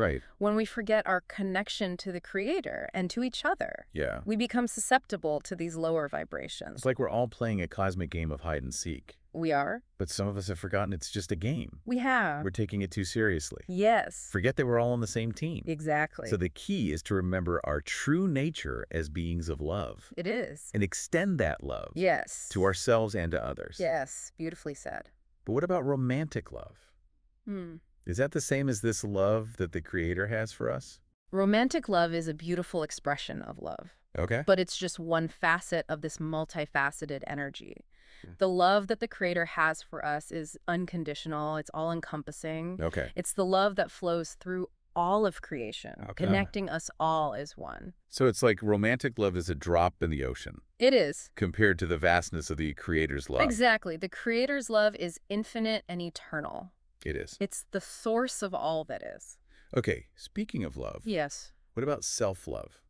Is self-love important on this path? Self-love is essential. Yeah. It's about accepting ourselves fully, flaws and all, and treating ourselves with kindness and compassion. So it's not about being narcissistic. No. It's about recognizing our own worthiness. Yes. Treating ourselves with kindness. Yes, exactly. And care. Self-love is the foundation for all other love. Okay. When we love ourselves unconditionally, we are then able to extend that love to others more authentically. Okay, so does the veil make it harder to love ourselves? It can. The veil can make it challenging to love ourselves. Okay. Because it obscures our awareness of our true nature as beings of light. Yeah. We can easily get caught up in self-criticism, negative self-talk when we forget who we really are. So we have to pierce the veil. We do. With our own self-love. Yes. Yeah. To see beyond those limitations of the ego. Right. And connect with that radiant light within. Okay, so what about service? What does it mean to be of service on a spiritual path? Service is about aligning our actions with our hearts. Okay. It's about using our unique gifts and talents to contribute to the well-being of others and to the planet. So it's not just about doing good deeds. No. It's about the intention behind those actions. It is. It's about expressing our love and gratitude for this gift of life through those acts of service. Exactly. Okay, so when we're living in alignment with our purpose, opportunities for service will present themselves. They will. Right. I will. It's like we become magnets. We do. For these service opportunities when we're on the right track. Yes. Vibrating at a frequency that attracts those who need our unique gifts and talents. Beautifully said. Okay, but does the veil make it harder to be of service? It can. Okay. The veil can make it challenging. Okay. Because it limits our perception of interconnectedness. Right. But ultimately, the veil also creates opportunities for service. Okay. As we're constantly being called upon to help those who are struggling. So it's like the veil creates the need it does. for service. Yes. Yeah. Those challenges of the veiled realm become opportunities to extend our love and compassion to those in need. What about joy? Is joy just an emotion? Joy. Or is it something deeper? Joy is a state of being Okay. that arises from a deep connection to the Creator. Okay. It's the natural expression of our true nature as beings of light. So it's like this cosmic frequency that we can tune into. It is a Right. state of being available to us at any moment Okay. if we know how to access it. Yeah. Joy is not dependent on external circumstances. Okay. It's this inner state that we can cultivate through things like gratitude, meditation, service. So we cultivate those inner practices We do. that nourish our soul Yes. and bring us into alignment with our true nature. Exactly. So if joy is our natural state, Mm. why do we experience so much sadness and suffering? The veil of forgetting Right. creates that. It creates that illusion of separation, which leads to fear, sadness, and suffering. Right. When we forget our connection to the Creator, to that source of love and light, Right. we become susceptible to these lower vibrations. So it's like we've fallen asleep and forgotten who we truly are. Yeah, it's like we're lost in a dream. Yeah, we're lost in this dream of separation and forgotten that joy of our true nature. Beautifully put. Thank you. So the key is to awaken to our true nature as beings of joy Power. and allow that joy to radiate through us. So does the veil make it harder to experience joy? It can. The veil can make it challenging Okay. because it obscures our awareness of the bigger picture. Right. So it's easy to get caught up in the drama of our daily lives and forget to appreciate those simple joys of existence. Yeah, so we need to train ourselves to see the joy, We do. to remember that it's always available to us. It is. What about peace? Is Mm-mm. peace simply the absence of conflict? No, peace is much more than the absence of conflict. Okay. It's a state of inner harmony. Okay. It arises when we align with our true nature. Okay. It's a deep sense of tranquility Okay. that permeates our being, regardless of external circumstances. So it's not about the world being calm. No. It's about cultivating that stillness within ourselves. Yes. A serenity that can weather any storm. It can. But if peace is our natural state, why do we experience so much conflict and turmoil? It all comes back to that veil of forgetting. Yeah, there it is again. It creates that illusion of separation, Right. which leads to fear, to anger, and conflict. Good. When we lose sight of our connection to the Creator and to each other, those lower vibrations, they take hold. It's like we're all branches on the same tree, We are. but we've forgotten we share the same roots. Yeah. We get caught up in those individual leaves and branches Oh, we do. and forget the interconnectedness that sustains us. That's beautiful. Yeah, I like that one. So does the veil make it harder to experience peace? It can. The veil amplifies that illusion of duality, Right. making it harder to see through those conflicts and divisions. Yeah. But it also provides us with opportunities to practice peace. Okay. We're constantly being challenged to respond to difficult situations with love and compassion, to find that stillness amidst the chaos. So the veil becomes a training ground for peace, It does. a cosmic dojo Yes. where we practice staying centered, Exactly. grounded in the face of adversity. Yes, finding that eye of the storm, that place of peace within ourselves, no matter what's happening outside. Okay, I like that, finding that eye of the storm. Yeah. So the challenge is provide us with those opportunities to Sure. cultivate inner peace Yes. and then extend it outwards, Exactly. creating those ripples of harmony. Yeah, beautiful. Okay, now let's shift gears a little bit. Okay. Let's talk about enlightenment. Is enlightenment a destination or is it more of a journey? You're right. Enlightenment is not a destination. It's a process of awakening to our true nature. Okay. It's about transcending those limitations of the ego, Right. realizing our oneness with the Creator, a continuous journey Okay. of self-discovery and expansion. So we're all on this path of enlightenment. We are We're all at different points. different points along the way. Continuously growing, Yes. evolving towards that understanding of who we truly are. Yes. Is there a way to accelerate this journey? Hmm. Can we speed up this process? Or is it about surrendering to the natural unfolding? While there are many practices that can help us accelerate our spiritual growth, like meditation, service, self-inquiry, Right? enlightenment is ultimately a grace bestowed upon us when we are ready. Okay. It's not something we can force or control. So it's about doing that inner work, It is. cultivating those qualities that align us with our highest good, Yes. trusting that it will dawn in its own time. Exactly. But does the veil prevent us from achieving enlightenment? Is it an obstacle? It's not an obstacle, it's a catalyst for growth. Okay. The challenges of the veiled realm provide us with those opportunities Okay. to learn, to grow, and to ultimately awaken. So the veil is a crucial part of the journey. It is. It's the darkness that allows us to appreciate the light, Yes. the contrast that makes that experience of unity even more profound. Exactly. Without that contrast of duality, we wouldn't be able to fully appreciate the unity of enlightenment. Right. It's through experiencing separation that we come to truly value and cherish oneness. Okay, so we've explored a lot of deep concepts today. We have. How can we apply these teachings to our everyday lives? How can we take these lofty ideas and ground them into practical action? One of the most important takeaways is the importance of aligning our thoughts, words, and actions with our highest values. Okay. It's about being mindful of our choices. Okay. Striving to act in ways that are loving, Right. compassionate, and service-oriented. That's walking the talk, It is. not just talking the talk. Right. Bringing those principles into our interactions, our work, our relationships. It's about embodying those principles. But that sounds like a tall order. It can feel like that. How can we be mindful of every thought, every word, every action? It's not about striving for perfection. It's about making that conscious effort to align ourselves with our highest aspirations. Right.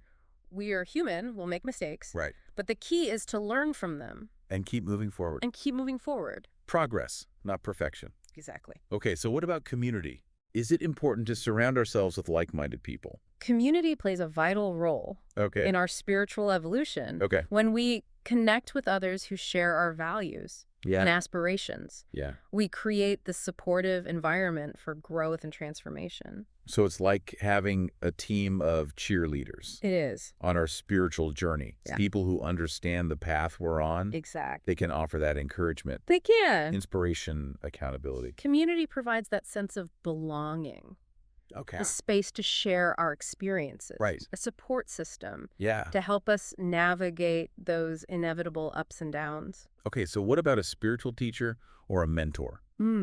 Is it important to seek guidance from someone further along the path? A spiritual teacher or mentor can be a valuable guide, offering wisdom, support, and guidance. But it's important to remember that ultimately the teacher is within. Okay, so that real teacher is our own inner wisdom. It is. Our intuition. Yes. Guiding us toward that truth and understanding. It is. Okay, so a mentor can help us access that. Yeah, they can help us to remember to connect with that inner knowing. But we need to do the work. We do. We need to listen to that voice. Yes. Okay, what about creativity? Does creativity play a role in this? Creativity is a powerful force for transformation. Okay. It allows us to express our unique gifts. Okay. To connect with that divine spark within. Right. To bring forth new forms and ideas into the world. So it's like a portal to that spiritual realm. It is. A way to channel that infinite potential into tangible expression. Exactly. But is creativity something we need to be born with? No, everyone has the potential for creativity. Okay. It's not limited to just artistic expression. Okay. It's about approaching life with curiosity, wonder, a willingness to explore new possibilities. Seeing the world with fresh eyes. Yes. Thinking outside the box. Yes, allowing ourselves to be surprised by the beauty and the wonder that surrounds us.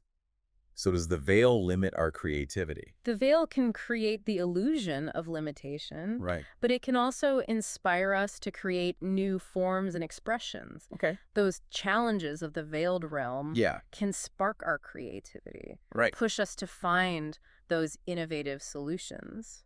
So the veil's like this canvas. It is. For our creativity. Yes. Providing those raw materials. Yeah. Those challenges and opportunities that inspire us to create something new. Yeah, to express our unique perspective. Right. And contribute to the tapestry of existence. We've covered so much ground today. We have. Exploring this intricate tapestry of the law of one. It is intricate. The veil of forgetting. Any final thoughts? Remember that this veil of forgetting, while challenging, is ultimately a gift. Okay. It allows us to experience the fullness of creation, to rediscover that joy of unity through this process of forgetting and remembering. It's a cosmic game we're all playing. It is. This grand adventure of self-discovery and awakening. Yes. What a profound realization. It is. And remember, you are not alone on this journey. Okay. The Creator is always with you, guiding and supporting you every step of the way. I like that. Trust in the process and know that you are infinitely loved. That's a beautiful message. It is. Thank you so much. You're welcome. For this enlightening deep dive, I feel like I've gained a whole new perspective I'm glad. on these mysteries of the universe. It's been my pleasure. Yeah. May your journey be filled with joy, love, and wonder. And to our listeners, Yes. thank you all for joining us on this exploration Yes. of the law of one and this veil of forgetting. It's a good one. Until next time, may you be blessed with peace, love, And and that we light. need to, I guess, unpack this concept of harvesting. Imagine it like a natural process. Souls learn, they grow within a specific density, and then they're evaluated based on their dominant polarity. Service to self or service to others. So it's not like Judgment Day. No, not at all. More like assessing your vibes. Exactly. Alignment, not punishment. And as Earth transitions into fourth density, a plane of love and understanding, the intensity of this whole process, it increases. Intensifies how? Think of it as a cosmic accelerator. The catalysts we encounter, those experiences that push us to learn and grow, they get more potent. The choices we make matter more. And the consequences, they're more apparent. So as we head toward fourth density, the stakes get higher. Is that why we're seeing more and more people talking about the law of one now? It's a very interesting correlation, isn't it? Like there's this growing awareness of this shift happening on a planetary level. And that brings us to another element in your sources, wanderers. Ah, yes. Wanderers. The folks from higher densities who chose to be born here on Earth, Right. like cosmic volunteers, helping with this whole transition thing. That's the general idea. But it's not exactly a picnic. What do you mean? These wanderers, they face the veil of forgetting. Basically, amnesia. They lose their memory of their true origins, their purpose. So they're trying to carry out a mission, but they don't even remember why they're here or what they're supposed to be doing. Exactly. Man, that's got to be disorienting. Absolutely. No wonder so many people feel like they don't belong, Yeah. you know? Like they're searching for something, but they don't even know what it is. And on top of that, they have to deal with the limitations of a physical body. Third density. Remember, these beings, they're used to existing in lighter, more fluid forms. Imagine being used to flying, and suddenly you're stuck on the ground. It's a huge adjustment. But what's the point? What do they gain from all of this? For those who can pierce through that veil, and consciously choose service, their spiritual evolution can really accelerate. Wow. So they're not just helping us, they're also learning and growing themselves. It's a two-way street, yeah. And it really speaks to that interconnectedness at the core of the law of one. We're all in this together, helping each other evolve, even if we're not aware of it. Okay, we've covered a lot. We've got this universal law, levels of reality, beings from other planets, souls volunteering for cosmic missions. Where do we even go from here? Well, I think we should shift gears a little from the cosmic level to the personal level. Oh, okay. The law of one isn't just about these abstract ideas. It's about applying it to your life, to daily life. Right. That's where it gets real, I guess. It's one thing to talk about densities and harvests. It's another to see how it plays out in how we live, how we treat each other, make choices. That's where your Reddit posts come in. They give us this really interesting glimpse into how people are, wrestling with these ideas, trying to live them out, Yeah, there's this one post that really stuck with me. This person's talking about feeling this huge sense of responsibility for others, like it was their mission to ease suffering wherever they found it. That's so in line with that wanderer concept, right? That drive to serve, even if it costs them something. Yeah. But it also highlights a common challenge. Which is? How do you balance compassion with your own boundaries? Right. You can't just take on the whole world's problems. That's not sustainable. Exactly. And that's where Rai's teachings on balance and healing, I think that's where they fit in. They really stress nurturing your own well-being so you can serve from a place of strength, clarity. So it's not selfish to take care of yourself. Not at all. It's actually necessary. The oxygen masks on airplanes. Yeah. Secure your own oxygen first, then help others. Same idea. Makes sense. Yeah. But what does self-care even look like, in the context of the law of one? Is it all like green smoothies and meditation retreats? It can be, but it's much broader than that. Rai talks about balancing, mind, body, spirit, finding practices that help you find harmony within yourself, align with your highest potential. So it's not a one-size-fits-all kind of thing. Not at all. What clicks for one person might not for another. It's about being open, experimenting, listening to your intuition, approaching it all with curiosity, and being kind to yourself. There's that word again, compassion. Seems to be popping up a lot. For good reason. Compassion is at the heart of service to others. It's about recognizing that connection we all have, responding to suffering with kindness, understanding. But how do you even cultivate compassion? The world feels so divided right now, disconnected. Well, Ra suggests some things: meditation, time in nature, acts of service. But they also say it's important to have compassion for yourself. Really? Why is that so important? Because if you're always judging yourself, criticizing yourself, it's hard to offer genuine compassion to other people. You just end up, projecting all that insecurity and negativity outwards. So it's about recognizing your own worth and then extending that to everyone else. Exactly. Seeing that divine spark in yourself and in everyone you meet. And that actually brings us to another piece of the Law of One: forgiveness. Ooh, forgiveness. That's one of those things that sounds great, but it's tough to actually do, especially when you've been hurt, betrayed. Oh, absolutely. But Ra gives this perspective that might shift how we see it. Pronto. They say it's a process of releasing judgment of yourself and of others, recognizing that unity that connects us all. So less about saying what happened was okay and more about letting go of the resentment, the anger. Exactly. It's recognizing we're all on this journey, learning and growing. We all make mistakes. But what about when someone intentionally harms another person? Can you even forgive that? Well, that's where free will comes in. The Law of One is very clear. We have the freedom to choose our actions. And those choices, they have consequences. So even if someone makes a bad choice, hurts someone, we can still choose to forgive them. Yes. But, important point, forgiveness doesn't mean saying it was okay or letting them off the hook. It's about letting go of the negative energy that you're carrying so you can move on with peace and clarity. So it's not really about the other person, it's about freeing yourself.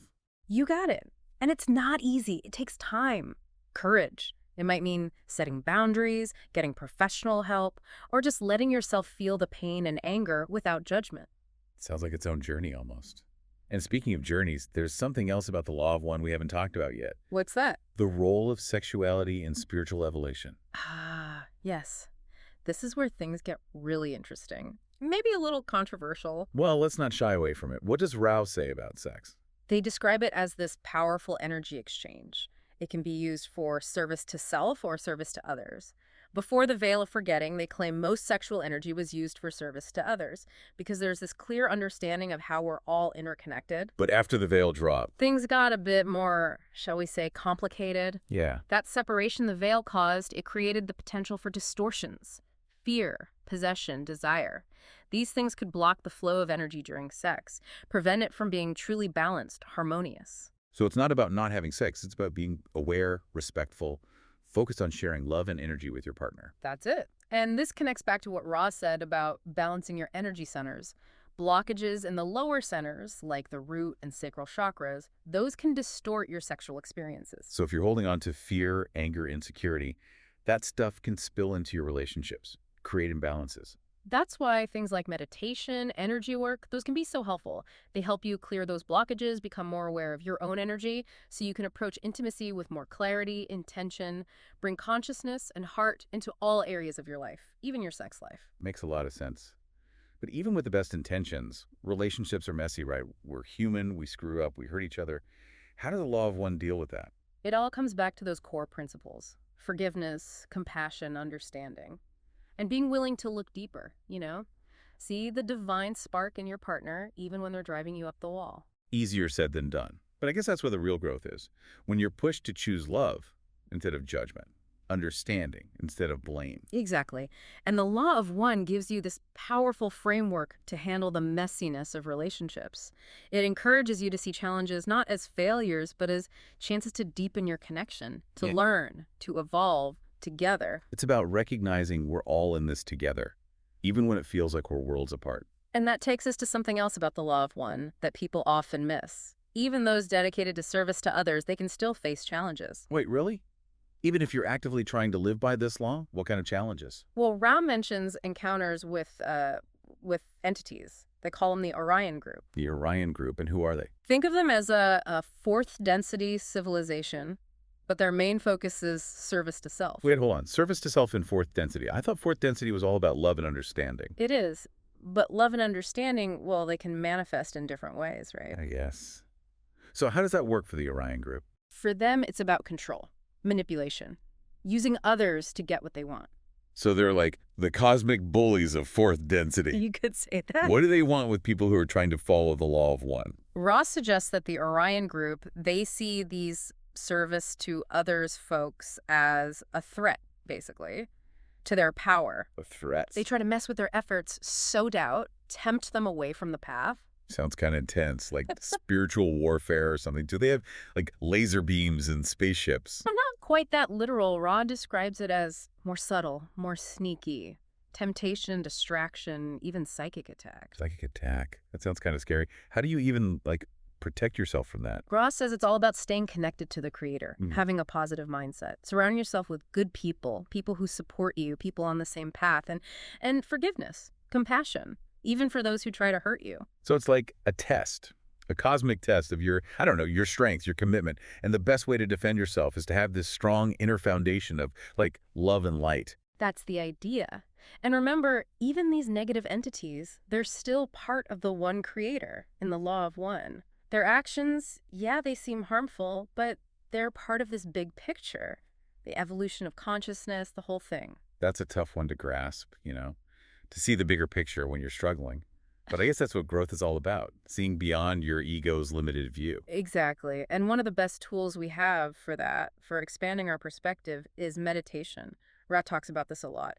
The power of meditation to connect with your higher self, tap into the wisdom of your subconscious, strengthen that bond with the creator. Okay, sure. But there are so many types of meditation. How do you even know where to start? Find what resonates with you. That's the key. Some people like guided meditations, others prefer silence. Focusing on your breath, visualization, it's all about experimenting, seeing what feels good. So no right or wrong way to do it. Exactly. And the beauty is you don't need any special equipment, or fancy retreats. You can do it anywhere, anytime. Even a few minutes of mindful breathing can make a difference. I like that. Because, life gets busy. Easy to forget about the spiritual stuff. That's where the law of one comes in, as a gentle reminder. It's not about being perfect. It's about making choices, moment to moment, that align with service. So not the big, grand gestures, more like the small, everyday stuff. Kindness, compassion, understanding. That's it. Seeing every interaction as a chance to express love, to heal the planet, recognizing that divine spark in everyone, even the people who challenge us the most. Seeing that divine spark, yeah, that's powerful. Reminds me of that saying, namaste. Oh, yeah. I am you and you are me. Exactly. That sums it up perfectly. That's the essence of the law of one right there. Right. Recognizing that unity, that we're all connected. We're all on this journey together. Wow. What a deep dive this has been. We talked about the origins, the ideas behind the law of one, explored densities, harvesting, wanderers, and even got into how this all applies to personal growth, spiritual evolution. It's been pretty mind-blowing, honestly. And remember, this is just the beginning. There's so much more to explore with the law of one. So to everyone listening, as you keep exploring this, this incredible philosophy, remember, the answers are already inside you. Trust your gut, follow your heart, choose love. And may that love and light of the infinite creator guide you on your way. Present with your partner. Yeah. On a soul level. On a soul level. That's powerful. It is. And that's where practices like meditation, mindfulness, and heart-centered communication can really come into play. Because they help us cultivate that vibrational alignment. Exactly. Yeah, that's incredible. This is really making me rethink my whole approach to a relationship. It's a game changer. And we've only just scratched the surface. I know. There's so much more to explore. I can't wait to keep going. Me too. Okay, we're back and ready to dive even deeper. Let's do it. Into this world of conscious relationships. Yeah. Through the lens of the law of one. I'm excited. Before the break, we were talking about sexual energy transfer. Right. And how powerful it can be when approached from a place of love and respect. It's a game changer. It really is. Yeah. And it ties in beautifully with the next topic I want to explore. Okay. Forgiveness. Law of one in relationships. Building conscious connections really emphasizes the transformative power of forgiveness in resolving those inevitable relational tensions. It's essential. It is. Yeah. But forgiveness can be tough. Oh, yeah. Especially when you've been hurt. It's not easy. It's not about saying what happened was okay. Right, exactly. Forgiveness isn't about condoning harmful actions. Okay. It's about releasing that negative energy and resentment that we hold on to. The energetic blockages. Yes, the energetic blockages. That can prevent us from experiencing true healing and growth. Exactly. That makes sense. Holding on to anger and resentment doesn't really hurt the other person. Right. It mostly hurts us. It hurts us. But how do we actually practice forgiveness? Yeah. Especially in those situations where it feels almost impossible. That's the real work. Yeah. And Law of One in relationships offers some really practical techniques. Okay. One that resonates with me is the idea of seeing the person who hurt you as a soul on their own journey of evolution. Okay. It doesn't excuse their actions. Right. But it allows you to hold space for their growth while also releasing yourself from that burden of resentment. So it's about recognizing that we're all at different points Yes. on this path of spiritual evolution. Exactly. And that everyone makes mistakes. We're all learning. Yeah. Have you found that forgiveness practices tie into the concept of energy centers? Absolutely. Yeah. Forgiveness is about clearing out those blockages in our energy centers, particularly the heart chakra. Okay. You know, when we hold on to that anger and resentment, it creates this dense energy that can prevent us from experiencing love, compassion, joy. So in a way, forgiveness is an act of self-love as much as it is about the other person. Precisely. It's about freeing yourself from the shackles of the past. Wow. And creating space for healing and growth. I like that. And that brings us to the final concept we're going to be exploring in this deep dive. Okay. Embracing challenges as opportunities for evolution. I love it. So we've been talking about relationships as catalysts for growth. Yeah. But let's be honest, sometimes those challenges feel more like roadblocks than opportunities. Oh, sure. How does the Law of One help us navigate those rough waters? That's where the real wisdom of Law of One in relationships comes in. Okay. It encourages us to shift our perspective. Okay. What if, instead of viewing conflicts as failures, we saw them as opportunities to learn, evolve, and strengthen our connections? I love that idea, but in the heat of the moment, when emotions are running high, it's so hard to remember that. It's not easy. So any practical tips for how to actually do that? Absolutely. One of the most powerful practices is to consciously choose how to respond rather than just react impulsively. You know, it's about creating a pause between the stimulus and your response, allowing space for wisdom and compassion to inform your actions. It's like taking a breath. Exactly. Taking a breath, creating that space to respond rather than react. That pause can make all the difference. It really can. It's like hitting the reset button. Yeah. I try to remind myself that the goal isn't to win the argument. Right. It's to understand each other better. Exactly. Yeah. And sometimes that requires taking a step back. Yeah. And another powerful tool for navigating challenges is mindfulness. Mindfulness, yes. The Law of One emphasizes the importance of cultivating a clear and balanced mind. A still point in the midst of chaos. Practices like meditation can help us stay centered and grounded during difficult times. Absolutely. It's like creating that calm, still point within the storm so we can observe the chaos without getting lost in it. Exactly. I found that even just taking a few deep breaths can shift my energy in a challenging moment. It's amazing how powerful the breath is. It really is. Speaking of shifting energy. Yes. Remember how we talked about green ray energy? The energy of unconditional love, compassion. How does that play a role in navigating challenges? Well, when we approach challenges with that green ray energy, with a heart-centered intention, it can completely transform the dynamic.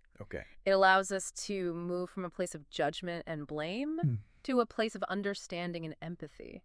And that's where real connection and healing can happen. That's where the magic happens. Yeah. It's like we're choosing to see the situation through the lens of love. Yes. Rather than fear or anger. Love is the answer. It really is. Right. But even with the best intentions, sometimes conflicts arise because we're simply coming from different perspectives. That's true. Yeah. We all have our own unique perspective. So how do we bridge that gap? Well, the Law of One reminds us that there are infinite perspectives, infinite ways of experiencing reality when we can step outside of our own limited viewpoint and genuinely seek to understand where the other person is coming from, even if we don't agree with them. It creates a bridge of empathy. It's about honoring the other person's journey. Yes. Recognizing that we're all on our own unique paths of evolution. Exactly. It reminds me of that quote. Oh, yeah. Be kind, for everyone you meet is fighting a hard battle. That's a good one. It really speaks to the heart of compassion. Yeah.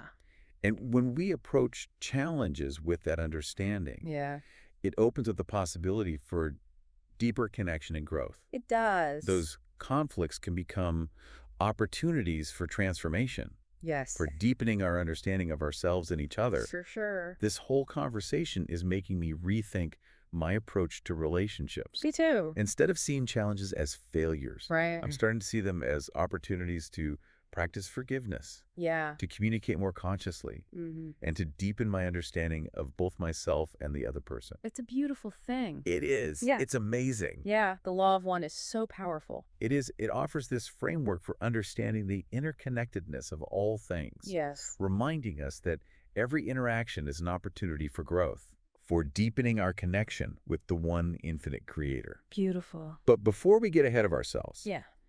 there's one more big piece of the puzzle that we need to revisit. Okay. Remember those pre-incarnative agreements? Oh, yeah. Those soul contracts. The soul contracts. We talked about earlier. It's Yeah. like we're all playing roles in this grand cosmic play, We are. each with our own unique part to contribute. I love that analogy. And it makes me wonder, Yeah. have you ever had an experience that made you think, Mm-hmm. oh, this must be part of a soul contract? Oh, yeah. Like a meeting that felt fated, Yeah. or a relationship that seemed to have a deeper purpose Yes. from the very beginning? I've had relationships Yeah. that felt incredibly intense. Like Yeah. there was this karmic weight to them from the moment we met. Yeah. It was challenging. Right. But it also taught me so much about myself, Yeah. about my patterns, Mm-hmm. and about the kind of love I wanted to create in my life. And it's interesting how even those challenging relationships Yeah. can serve a higher purpose, They do. even if we don't fully understand it in the moment. Right. But how do we reconcile this idea of pre-incarnative agreements Yeah. with the concept of free will? That's the paradox. It does seem a little paradoxical. Well, it is. But the law of one suggests that these agreements aren't about dictating Okay. every detail of our lives. Okay. They're more like blueprints, Yeah. offering a framework Okay. for the experiences we've chosen to have Mm-hmm. in this lifetime.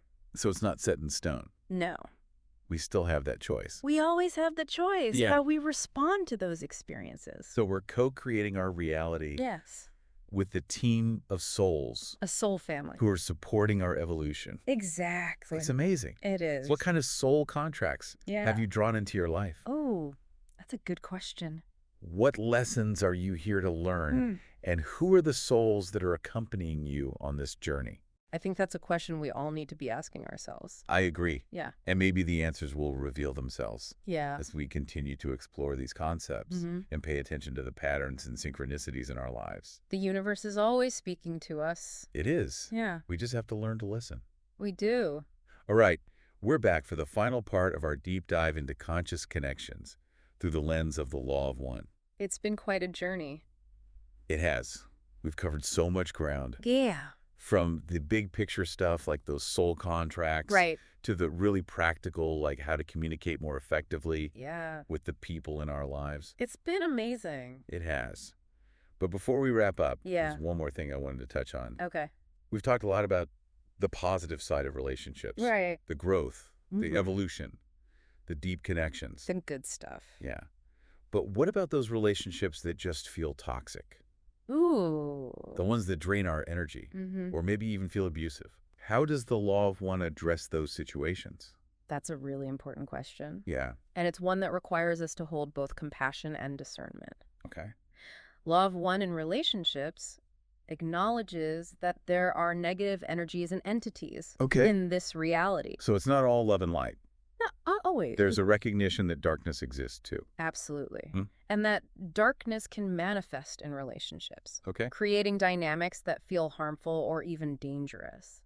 So how do we make sense of that? Well, here's where the law of one offers a really powerful perspective shift. Okay. It reminds us that even those negative entities Mhm. are ultimately part of the creator. So even someone who is causing harm Yeah. is still, in a way, part of that same universal energy. Exactly. They're just experiencing a different aspect of that grand cosmic tapestry. Okay, I'm trying to wrap my head around that. It's a big concept. It is. It's not about excusing their actions, right? Not at all. It's about recognizing that everyone is operating from their own level of understanding, their own karmic patterns, and their own choices. It's about recognizing our own power to choose how we respond, Exactly. even in the face of negativity. We don't have to get caught up in their drama. Right. or lower our vibration to meet theirs. We always have the power to choose our thoughts, Yes. our emotions, and our actions. And by choosing a love and compassion, even when it's hard, we contribute to the overall healing and evolution of the universe. And sometimes the most loving action yeah.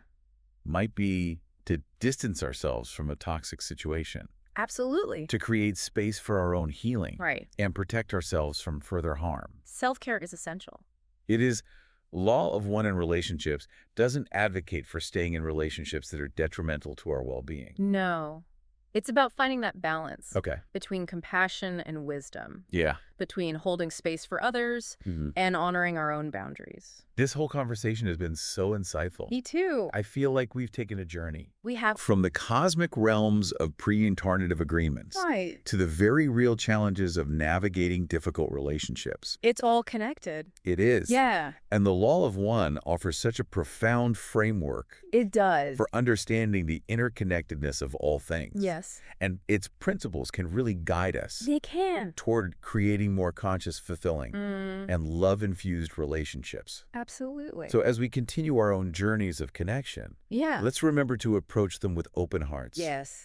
Curious minds. And a willingness to embrace those challenges. Right. As opportunities for growth. The universe is conspiring to support our evolution. It is, and so are we. We are.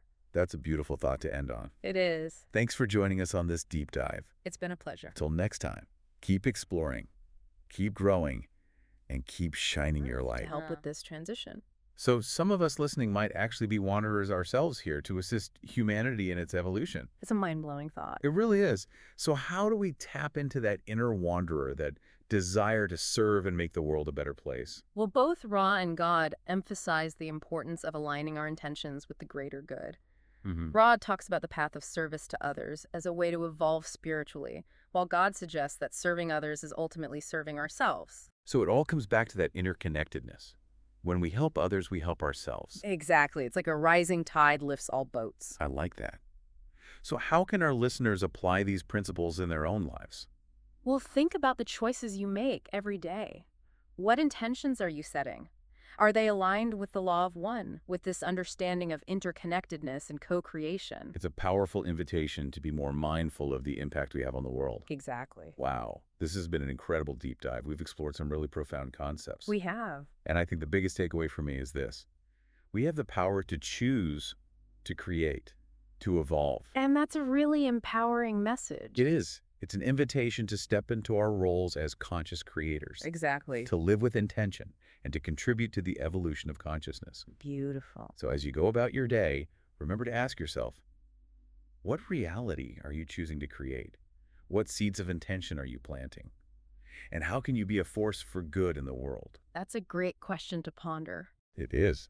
Well, thank you for joining us on this deep dive. It's been a pleasure exploring these ideas with you. It has been a pleasure. Until next time, keep exploring, keep questioning, and keep creating the reality you desire. That's a great note to end on. So until next time, keep seeking. Keep questioning. And keep diving Fascinating examples of channeling. Oh, yeah. So we've got the Law of One, and that's coming from an entity called Ra. Right. And then we have the teachings of Abraham. Okay. And that's channeled through Esther Hicks. Yeah. It's going to be a wild ride. It really is. They're both about spiritual evolution and universal laws, but in such different ways. I like that. Yeah. You know, it's like they're looking at the same mountain from two totally different sides. Exactly. So maybe we can start with the Law of One. Sure. This all began back in 1981 with a group called LL Research. I've heard of them. Yeah. And they facilitated these channeling sessions. And the source that they connected with called itself Ra. Oh, wow. And claimed to be an extraterrestrial entity. You ever heard of anything like that before? I mean, it's definitely unique. The idea of an extraterrestrial being communicating through channeling, it's not something you hear every day. No, it's not. Yeah. So Ra describes itself as a sixth density social memory complex. So essentially a collective consciousness of beings far beyond our current level of understanding. It's like trying to imagine all the knowledge and experiences of an entire civilization merged into one being. It's really mind-boggling. It really is when you think about it. Yeah. So we've got this incredibly advanced being from another planet communicating through this group of humans. Right. What kind of information did Red actually share with them? Well, the Law of One covers a really wide range of topics. Yeah. But there are some core concepts, like this idea of harvest, which is essentially this idea that souls are kind of evaluated for their spiritual progress at the end of a cycle. Okay, so it's like a report card in a way. In a way, Yeah. yeah. And then it also delves into the concept of service to others versus service to self. Well, that's a big one. Yeah, and it suggests that we actually have a choice in how we approach our spiritual journey. So that makes you think about, every day, like the choices you're making It really does. and how they might contribute to your spiritual growth. Yeah. The Law of One also mentions these densities as levels of spiritual evolution. Can you break that down a bit? Densities are kind of like stages of consciousness, if you will. Okay. Each with its own set of challenges and opportunities for growth. Okay. Ra describes our current level of awareness as third density moving towards fourth. Gotcha. And fourth density is associated with greater compassion and understanding. Right. And then the higher densities kind of move even further beyond our comprehension at this point. Okay, so it's like we're all on this evolutionary ladder, Yeah. climbing towards higher levels of consciousness. Right. What about the style of communication? How does Ra actually convey all this information? Ra's communication is very formal Okay. and precise, almost like reading a scientific paper on spirituality. It can feel a bit dense at times, I can imagine. but there's a real emphasis on clarity and accuracy, like they're trying to avoid any misinterpretations. Yeah, that makes sense given the complex nature of the information. Right. And then there's this whole thing about Ra and the pyramids. That's got to be like one of the most intriguing parts, right? Oh, absolutely. The Law of One suggests that Ra had some involvement in the construction of the pyramids, Wow. maybe acting as guides or advisors. It really captures the imagination. Yeah. And makes you wonder about the true history of our planet. Yeah, it's like ancient mystery meets science fiction. Exactly. Okay, so let's shift gears a little bit and talk about Abraham Hicks. Okay. These teachings kind of popped up a few years later, around 1985. Right. And they're channeled through Esther Hicks. Yeah, and unlike Ra, who is channeled by a group, Abraham comes through Esther specifically. Right, so it's a one-on-one connection there. Yeah, it's really fascinating how different these channeling experiences can be. It is. Right, and while Ra is this singular entity, Abraham describes itself as a collective consciousness too, Okay. but not from a specific planet or dimension. They refer to themselves as a group of non-physical entities. So a group of non-physical beings communicating through a human channel. Exactly. That definitely sets the stage for a different kind of conversation than what we see with Ra. What's the main message that comes through from Abraham? Well, Abraham's teachings are all about well-being, Okay. the law of attraction, and manifesting desires. They really emphasize aligning with something called source energy. Source energy. Yeah, it's like this universal force of love and creation. Okay, so instead of focusing on cosmic evolution and densities, Right. Abraham is more grounded in helping people live better lives in the present moment. Exactly. It's about understanding your own power to create your reality Okay. through your thoughts, emotions, and beliefs. So it's like a more practical, hands-on approach to spirituality. Very much so. What are some of the tools or techniques that Abraham offers for achieving this well-being and manifesting desires? One of the key tools is the emotional guidance scale. Okay. It's like a hierarchy of emotions with joy and love at the top and then fear and despair at the bottom. Oh, wow. And the idea is to use your emotions as a guide to see how aligned you are with your desires. So if you're feeling down or frustrated, it's a sign that you're not in alignment with what you truly want. Right? It's like a call to shift your focus Okay. and choose thoughts that feel better, which will then lead to experiences that resonate with that higher vibration. I can see how that could be helpful for navigating daily life. Yeah. Instead of getting bogged down by negativity, Yeah, you can use those emotions as a compass to point you in a better direction. exactly. What about manifesting? How does Abraham approach that? Abraham emphasizes the law of attraction, Okay. which states that Right. the energy you put out into the world is what you attract back to yourself. Makes sense. So if you focus on abundance, gratitude, and joy, you're more likely to experience those things. Okay, so positive thoughts attract positive experiences. Yeah. But how do you actually shift your energy and focus on those positive thoughts? Right. It can't always be easy to stay positive, especially when life throws you curveballs. Well, that's where techniques like visualization and affirmations come in. Okay. And Abraham also talks about the importance of aligning with source energy, which they describe as this pure positive energy that flows through all of creation. So it's like tapping into this universal power source and allowing it to flow through you. Exactly. And by aligning with the source energy, you're raising your vibration and attracting experiences that match that higher frequency. This reminds me of something we were talking about with the Law of One. Okay. The idea of choosing service to others versus service to self. Right. Do you see a connection between that concept and Abraham's teachings on aligning with source energy? That's a really interesting connection. Choosing service to others is essentially about aligning with a higher purpose. Okay. Beyond your own individual needs. Yeah. And aligning with source energy is about connecting with this universal force of love and creation. I see. Which naturally leads to a more expansive perspective. So both paths encourage us to move beyond self-centeredness and connect with something bigger than ourselves. Right. One through a focus on service, the other through aligning with source energy. It highlights how different approaches can lead to similar outcomes. Both paths are about expanding our consciousness and recognizing the interconnectedness of all things. Now, Abraham also has this intriguing idea about the 17-second rule. Oh, yes. Can you tell us a little bit about that? The 17-second rule is all about momentum. Okay. Abraham teaches that if you can hold a thought for 17 seconds without contradicting it, you start to build momentum toward manifesting that thought into reality. So if you're trying to manifest something specific, you need to hold that thought in your mind for at least 17 seconds without letting any doubt creep in. Exactly. And by doing so, you're shifting your energy and aligning with the vibration of your desire. It sounds almost too simple. Does it really work that way? Well, like any technique, it requires practice and consistency. Sure. But the idea is that you're training your mind to focus on what you want, rather than what you don't want. That makes sense. Yeah. It's about intentionally shifting your attention towards your desired outcome. Yes. Do you see any similarities between the 17-second rule and what Ra describes as the power of intention and focused consciousness? There's definitely a parallel there. Okay. Both Ra and Abraham emphasize the power of our thoughts to create our reality. It's fascinating to see how these seemingly different channelings converge on certain key ideas. It is. But let's go back to Abraham for a moment. Yeah. One of the things I find really interesting is the way they communicate. Yeah. It's so different from the formal, almost scientific language of Ra. Absolutely. Abraham's tone is very conversational, almost like a friend chatting with you. Yeah. They use humor and relatable examples, which makes the teachings very accessible and engaging. It's a stark contrast to the dense, complex language of the Law of One. What do you think accounts for this difference in communication style? I think it reflects the different intentions behind each channeling. Okay. Ra is presenting this vast cosmology and these intricate spiritual principles. Right. Abraham is offering guidance for everyday life and personal growth.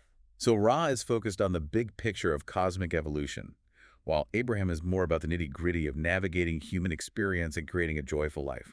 Exactly. And their communication styles reflect those different focuses. This is also fascinating. We've got these two distinct channelings, each with its own unique perspective and approach to spirituality. Right. But for someone who's just starting to explore these ideas, it might feel a bit overwhelming. I can imagine. Where do you even begin to make sense of it all? Well, it's important to remember that both the Law of One and Abraham Hicks offer just that perspectives. Okay. They're not meant to be taken as absolute truths. Yeah. It's about exploring these ideas, seeing what resonates with you, and integrating what feels right into your own understanding. So it's more about personal exploration and discovery than blindly accepting everything you hear. Exactly. It's about cultivating discernment and trusting your own inner guidance. Now, we've talked a lot about the content of these channelings. Right. But I'm also curious about the channeling process itself. How does it actually work? Well, channeling is essentially a form of communication where a human acts as a conduit for a non-physical entity or consciousness to express itself. So it's like tuning into a different frequency and allowing that energy to flow through you. You could think of it that way. It's a state of heightened receptivity. Okay. Where the channel opens themselves to receive and transmit information from another source. That sounds incredible, but also a bit mysterious. Yeah. Are there any risks or challenges involved in channeling? Like anything, there are potential challenges. Sure. The channel needs to be grounded and clear to avoid distorting the information. Right. And it's important to approach channeling with discernment, recognizing that not all sources are benevolent or accurate. So it's not just about passively receiving information. It requires a level of awareness and responsibility on the part of the channel. Absolutely. It's about cultivating a conscious connection and ensuring that the information is aligned with the highest good. That makes sense. It's about approaching channeling with respect, intention, and a commitment to integrity. But ultimately, it seems like both Ra and Abraham are guiding us towards the same core principles: love, understanding, and spiritual growth. That's a great observation. Despite their different origins and communication styles, they both point us toward a path of expanding consciousness and recognizing our connection to something larger than ourselves. It's like they're offering different maps to the same destination. One focuses on cosmic laws and the journey of the soul, while the other emphasizes personal empowerment and creating a joyful life. It's a beautiful reminder that there are many paths to spiritual awakening, and each individual gets to choose the one that resonates most deeply with them. That's a really empowering message. It means we have the freedom to explore different perspectives and create our own unique spiritual journey. Exactly. It's about finding what works for you and trusting your own inner guidance. Yeah, it really is amazing to think about, how these teachings can really expand our understanding of ourselves and the universe, even if they come from sources that might seem a little out there to some people. It's true. They're offering us new lenses to view reality through challenging our assumptions and opening up possibilities that we may not have considered before. Right? Like suddenly we're not just these isolated beings on a random planet. We're part of this vast cosmic dance of energy and consciousness, evolving and growing alongside countless other beings. Exactly. And it's not just about these abstract concepts either. Both Ra and Abraham actually offer practical guidance for navigating life's challenges. Whether it's choosing service to others or aligning with source energy, or using tools like the emotional guidance scale and the 17-second rule, these teachings can really empower us to create more fulfilling lives. I'm curious, when you first encountered these channelings, what was your initial reaction? Did you find yourself instantly drawn to one over the other? I'll admit, when I first delved into the Law of One, I was a bit intimidated by the density of the material. I hear you. And the complex language. It took me some time and effort to really grasp the concepts. Yeah, it's not exactly light reading. What about Abraham Hicks? Did those teachings resonate with you more immediately? I found Abraham's teachings to be more accessible right off the bat. The conversational style and the focus on practical application really appealed to me. It felt like something I could apply to my life right away. Yeah, they really do have a way of making these complex ideas feel relatable and achievable. Yeah. But even with the Law of One, did you eventually find yourself connecting with the material on a deeper level? Absolutely. The more I studied the Law of One, the more I appreciated the depth and scope of its wisdom. Yeah. It's a truly mind-expanding body of work, and it has profoundly influenced my understanding of consciousness and spirituality. So it seems like both channelings have something valuable to offer, even if they approach it from different angles. For sure. And I think for the listener, the key is to approach both with an open mind and a willingness to explore. Right. See what resonates with you, what challenges you, and what sparks your own inner knowing. It's like a buffet of spiritual wisdom. You get to sample different flavors and see what nourishes your soul. Exactly. And don't be afraid to mix and match. You might find that certain concepts from the Law of One complement those from Abraham Hicks, creating a unique blend that works for you. This deep dive has really opened my eyes to the richness and diversity of channeled teachings. Me too. It's like there's this whole universe of wisdom out there just waiting to be explored. And that's the beauty of it, isn't it? The journey of spiritual discovery is never-ending. There's always more to learn, more to experience, and more to grow from. So for anyone listening who's feeling called to explore these teachings further, where would you recommend they start? I always encourage people to start with what feels most intriguing to them. If the cosmic mysteries of the Law of One spark your curiosity, dive into those texts. If you're drawn to the practical wisdom and positive vibes of Abraham Hicks, start there. Trust your intuition and follow your own unique path of discovery. And remember, it's not about finding the right answer or the perfect teaching. It's about the journey itself and the insights you gain along the way. Well said. And who knows? You might just discover something profound about yourself and the universe along the way. That's what it's all about. Thanks for taking this deep dive with us. It's been a fascinating journey. It really has. The pleasure was all mine. Keep exploring, keep questioning, and keep expanding your consciousness. The possibilities are infinite. Okay. And this outward focus. Okay, so that outward focus is really key. Yes, absolutely. Okay. Because the Law of One reminds us Yeah. that service to others isn't about these grand gestures or saving the world single-handedly. Right. It's about showing up for the people in your life, Okay. offering support, in whatever way you can, right, recognizing their inherent worth and dignity. So it's about shifting our perspective from me to we. Exactly. And realizing that our actions, however small, have an impact on this larger web of life. Exactly. And that shift in perspective can be so powerful. Right. Imagine applying that understanding to your work. Okay. To your relationships, your community involvement. Right. Suddenly, like, the mundane becomes infused with meaning. Okay. And every interaction becomes an opportunity for service to others. I'm thinking about like all those fields we mentioned earlier. Yeah. Healthcare, education, social work. Imagine a doctor who like treats their patients with the same empathy they might feel on LSD. Right. Or a teacher who fosters that sense of unity and collaboration in their classroom. Yeah. Wow. Those are great examples. Yeah. So it's not about everyone having to take LSD. No. It's about embodying those qualities of compassion and understanding and service in whatever we do. Exactly. Okay, that makes a lot of sense. Yeah. So it sounds like LSD or any psychedelic could be like this tool for helping us tap into this deeper level of our being. Exactly. Where those qualities are already present. It's just about they're there. Cultivating them. Yeah. And bringing them to the surface. Exactly. And making them like a guiding force. Yeah. You put it perfectly. In our lives. It's about recognizing that the potential for love, for compassion, for service to others, it's already within each of us. Right. Psychedelics might offer a glimpse of that. Yeah. But the real journey is about making it a lived reality. This has been such a fascinating exploration. Yeah. A deep dive into consciousness, psychedelics, spiritual evolution. I mean, it's all connected. We've covered a lot of ground from the potential risks of LSD to these profound insights that it might offer. And ultimately, it's up to each individual to decide how or even if they want to engage with these powerful substances. Right. The law of one doesn't give us a definitive answer, but it does give us this framework for understanding the choices we make and the consequences that follow. So to our listeners who have joined us on this journey, we'll leave you with this final question to ponder. Okay. How can you embody the principles of unity, love, and service to others in your own unique way? That's the question. The answers, they lie within you.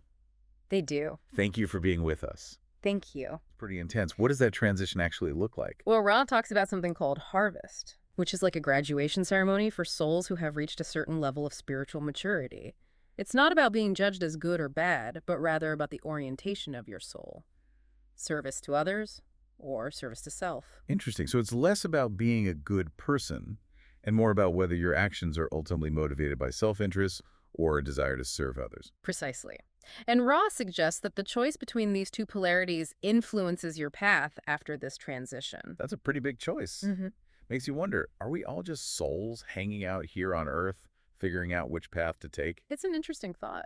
It is. What about people who seem to already be radiating compassion and wisdom? That's where the concept of wanderers comes in. Wanderers. Ross suggests that some souls incarnate on Earth from higher densities to assist in our planet's evolution. So like cosmic volunteers who choose to dive into the chaos to help us navigate this shift? Exactly. They incarnate here to help raise the overall vibration and guide humanity toward a more harmonious future. And it's thought they experience a more intensive polarization here in third density, maybe accelerating their own journey. Wow. That's a beautiful and humbling idea. Makes you wonder if you've ever crossed paths with a wanderer without even realizing it. But if these wanderers are here to help us evolve, what about the rest of us? How do we actually make that shift towards service to others and prepare for this harvest? Well, Ra dives deep into our energy centers, what you might know as chakras. They explain that these centers are all about processing energy, and it's crucial to balance them for spiritual growth. So it's not just about meditating and being peaceful. It's about how our energy centers process the light that flows through us. Right. Imagine a constant stream of light energy filtering through these centers, but the amount each one can process depends on its distortion or how balanced it is. And it's not just passive. Your will plays a big part. Willpower. So we have to actively participate in our own evolution, not just wait for it to happen. I'm sensing a theme here. Choice and action. But before we get too lost in the law of one, I'm dying to hear about the Pleiadian perspective. They seem to be a bit more hands-on, right? Yes, and their perspective on Earth's evolution is particularly fascinating. They describe Earth as a living library, a vast storehouse of knowledge from both the past and the future. Wait, a living library? You mean there's hidden knowledge embedded within the Earth itself? Okay, tell me more. Exactly. They suggest that accessing this knowledge requires activating our consciousness and connecting with sacred sites around the planet. It's like Earth itself is a living, breathing textbook waiting to be deciphered. So are we talking about ancient ruins, mystical energy vortexes? What kind of sacred sites are they referring to? It seems to encompass a wide range of places, from well-known landmarks like the pyramids to lesser-known spots that hold specific energetic frequencies. The Pleiadians emphasize that these sites act as gateways to a deeper understanding of our history, our potential, and our connection to the cosmos. Okay, so we've got this living library filled with ancient wisdom, but how do we actually access it? Do we need a special library card? The Pleiadians suggest that the key lies in honoring the Mother Goddess energy, the feminine principle of creation. They argue that patriarchal religions have distorted our understanding of creation and led to an imbalance in our relationship with the Earth. So it's not just about visiting these sacred sites. It's about shifting our perspective, recognizing the divine feminine within ourselves and in nature. Precisely. They suggest that this shift in consciousness is essential for tapping into the Earth's hidden wisdom and facilitating our evolution. That's a pretty powerful concept. And it makes you wonder, if we're cut off from this ancient wisdom, what else are we missing out on? What else is waiting to be unlocked within us? Well, the Pleiadians also talk about DNA activation and the development of our light body. Basically, they suggest that as Earth moves into higher frequencies, specifically something called a photon band, our DNA is being rebundled to activate dormant potential and facilitate multidimensional awareness. Hold on, DNA rebundling. That sounds like something out of a sci-fi movie. Can you explain what that actually means? It's like an upgrade to our operating system. Imagine that our DNA contains a vast blueprint for our physical, emotional, and spiritual potential. The Pleiadians suggest that this rebundling process is activating dormant aspects of that blueprint, allowing us to access abilities and levels of awareness that were previously unavailable. Okay, I'm trying to picture this. So as the Earth vibrates at a higher frequency, our DNA is basically rewiring itself to match that frequency. Exactly. It's like we're tuning into a cosmic signal, and our bodies are adapting to receive that signal more clearly. This echoes the law of one's idea about energy centers and their capacity to evolve and process more light. So it's like a cosmic evolution happening within us and all around us. It's a lot to take in, but I'm curious, if this DNA activation is happening to all of us, why don't we all have superpowers? The Pleiadians suggest that the degree to which we experience these changes depends on our individual level of awareness and willingness to embrace the shift. It's like a dimmer switch. Some people are turning the light up faster than others. So it's not just a passive process. We have a role to play in our own awakening. Absolutely. The Pleiadians emphasize the importance of conscious choice and intentional action in aligning with this evolutionary wave. It's about taking responsibility for our energy, our thoughts, and our actions. Yes. So while the law of one emphasizes the choice between service to self and service to others, the Pleiadian seems to focus more on practical steps we can take to activate our potential and navigate this shift. Yes, and that's one of the key differences between these two sets of channelings. The law of one tends to be more philosophical and abstract, while Pleiadian material often provides concrete tools and techniques for personal and planetary transformation. Like what? Give us some examples. What kind of tools are they talking about? They talk about using roses as an energetic tool for clearing and protection. They even offer specific techniques like dolphin brain repatterning to enhance awareness and balance. It's all about utilizing energy to evolve. Dolphin brain repatterning. Okay, now you've really piqued my curiosity. We need a whole separate deep dive on that one. Yeah. But before we go down that rabbit hole, I want to come back to this idea of ascension.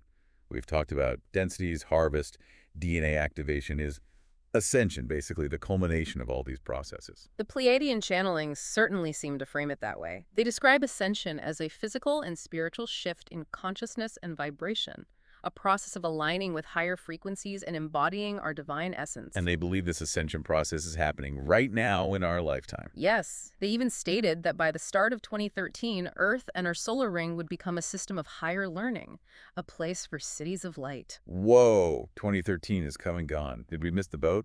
Well, that's the million-dollar question, isn't it?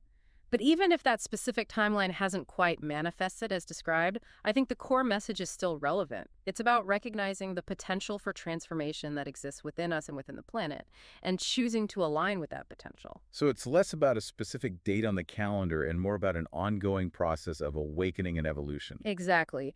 And I think both the Law of One and the Pleiadian, despite their different approaches, are ultimately pointing us in that direction, towards a future where humanity embraces its interconnectedness, activates its full potential, and contributes to a more harmonious and enlightened reality. Okay, I'm sensing a theme here.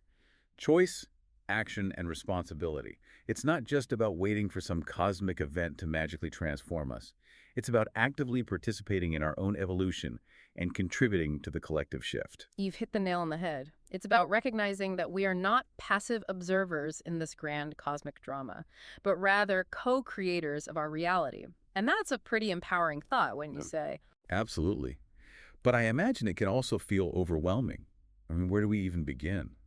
If we're supposed to be activating our DNA, connecting with sacred sites, and raising our vibration, it's hard to know where to focus our energy. What do you think? Well, maybe that's where the beauty of having multiple perspectives comes in.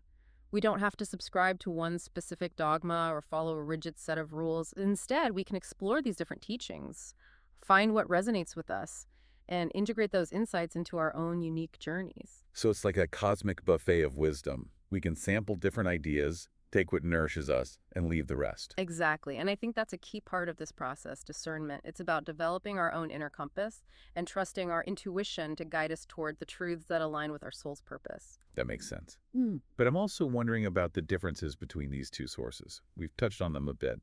But I'm curious to explore those contrasts in more detail. For example, the Law of One talks a lot about this idea of polarity, service to self versus service to others.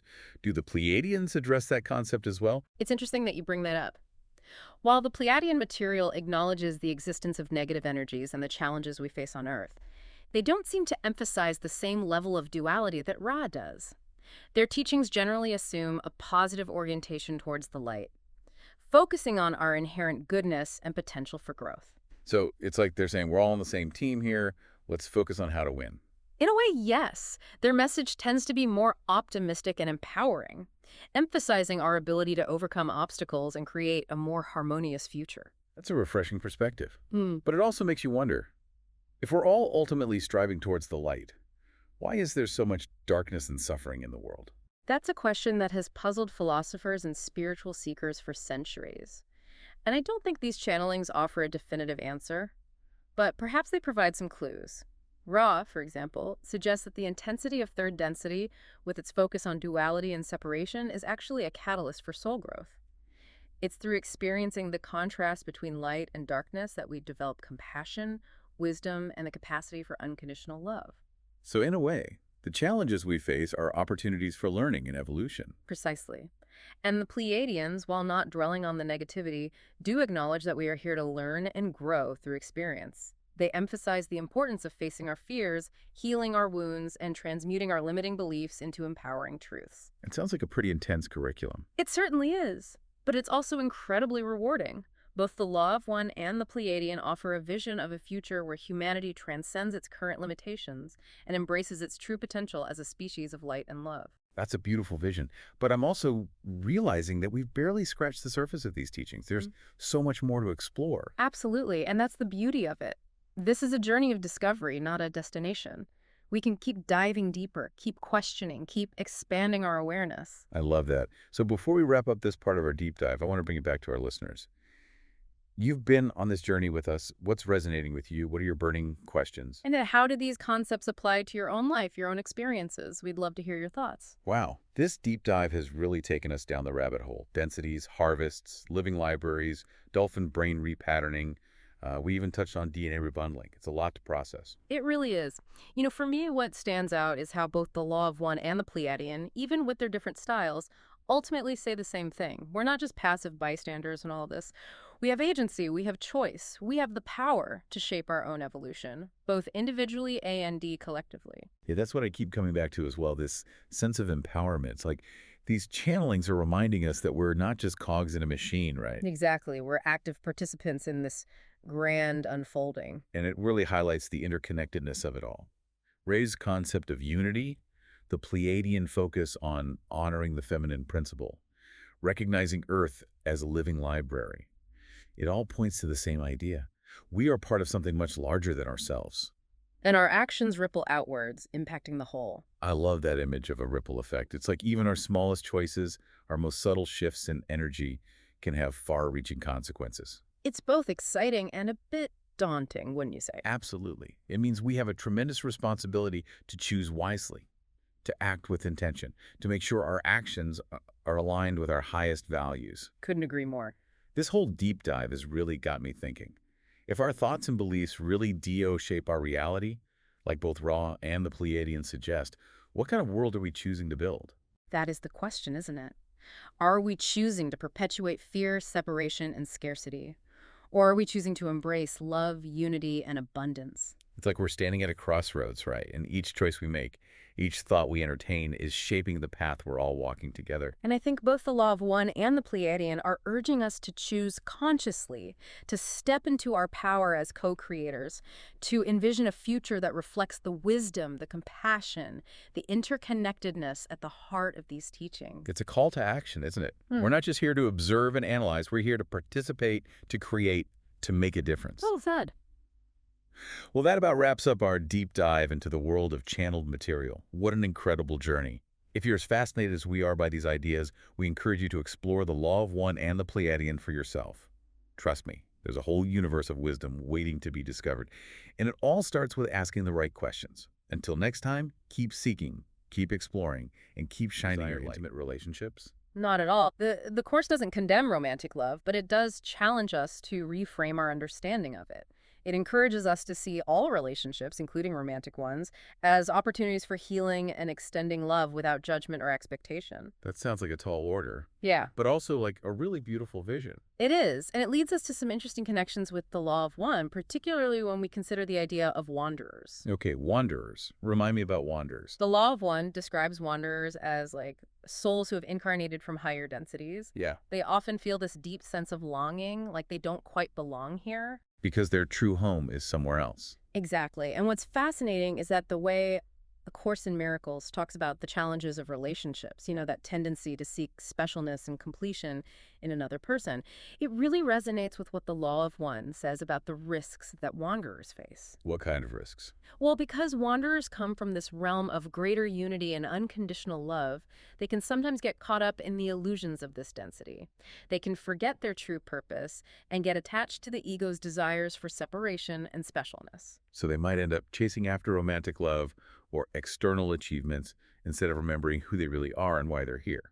Exactly. And that's where A Course in Miracles offers this powerful guidance, encouraging us to look inward, to find wholeness and completion within ourselves, rather than seeking it externally. This is blowing my mind. So whether we consider ourselves wanderers or not, the message seems to be the same. We need to do the inner work to heal those wounds of separation and remember our true nature. Precisely. And that journey of healing and remembering is what A Course in Miracles calls the path of awakening. The path of awakening. That sounds pretty epic. But what does it actually look like? What are some of the steps we can take to walk this path? Well, one of the key practices that A Course in Miracles emphasizes is, you guessed it, forgiveness. Forgiveness. We've talked about this a lot, but I'm starting to see how it really is the foundation for everything else. It is. The Course suggests that forgiveness is the key to unlocking the door to what it calls the real world. The world of love and unity that lies beyond the ego's illusions. So it's not just about being a good person or letting go of grudges. It's about something much deeper, more transformative. Exactly. Forgiveness, as presented in A Course in Miracles, is a radical shift in perception. It's a choice to see ourselves and others with the eyes of love, recognizing our shared innocence and the inherent perfection beneath the surface. That's a radical idea. It challenges everything we've been taught about justice and blame and punishment. It does. And it's not always easy to put into practice. But A Course in Miracles offers practical guidance and exercises to help us cultivate forgiveness in our daily lives. Like what? What are some of those exercises? Well, one of the most powerful practices is simply choosing to see everyone, including ourselves, as sinless, to see everyone as worthy of love and compassion. That's easier said than done. It is. But the more we practice, the more we start to see the world through that lens of forgiveness, and that's when the miracles start to happen. Miracles again. I love it. But we're running out of time for this part of our deep dive.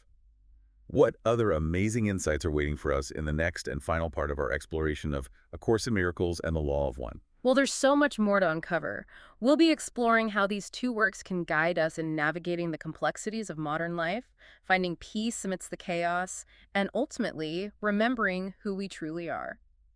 So we've been talking about A Course in Miracles and this idea of radical forgiveness. It's not just about letting go of grudges for Right. It's about seeing things from a completely different perspective. a whole new way of looking at the world. Exactly. It's about recognizing that we're all part of this grand cosmic play, and everyone's doing the best they can with the understanding they have. That's a pretty profound way to look at it. Yeah. So how does this radical forgiveness actually work, in real life? Well, A Course in Miracles gives us all sorts of tools and exercises, but it all comes down to shifting our perception. Changing how we see things. Yeah.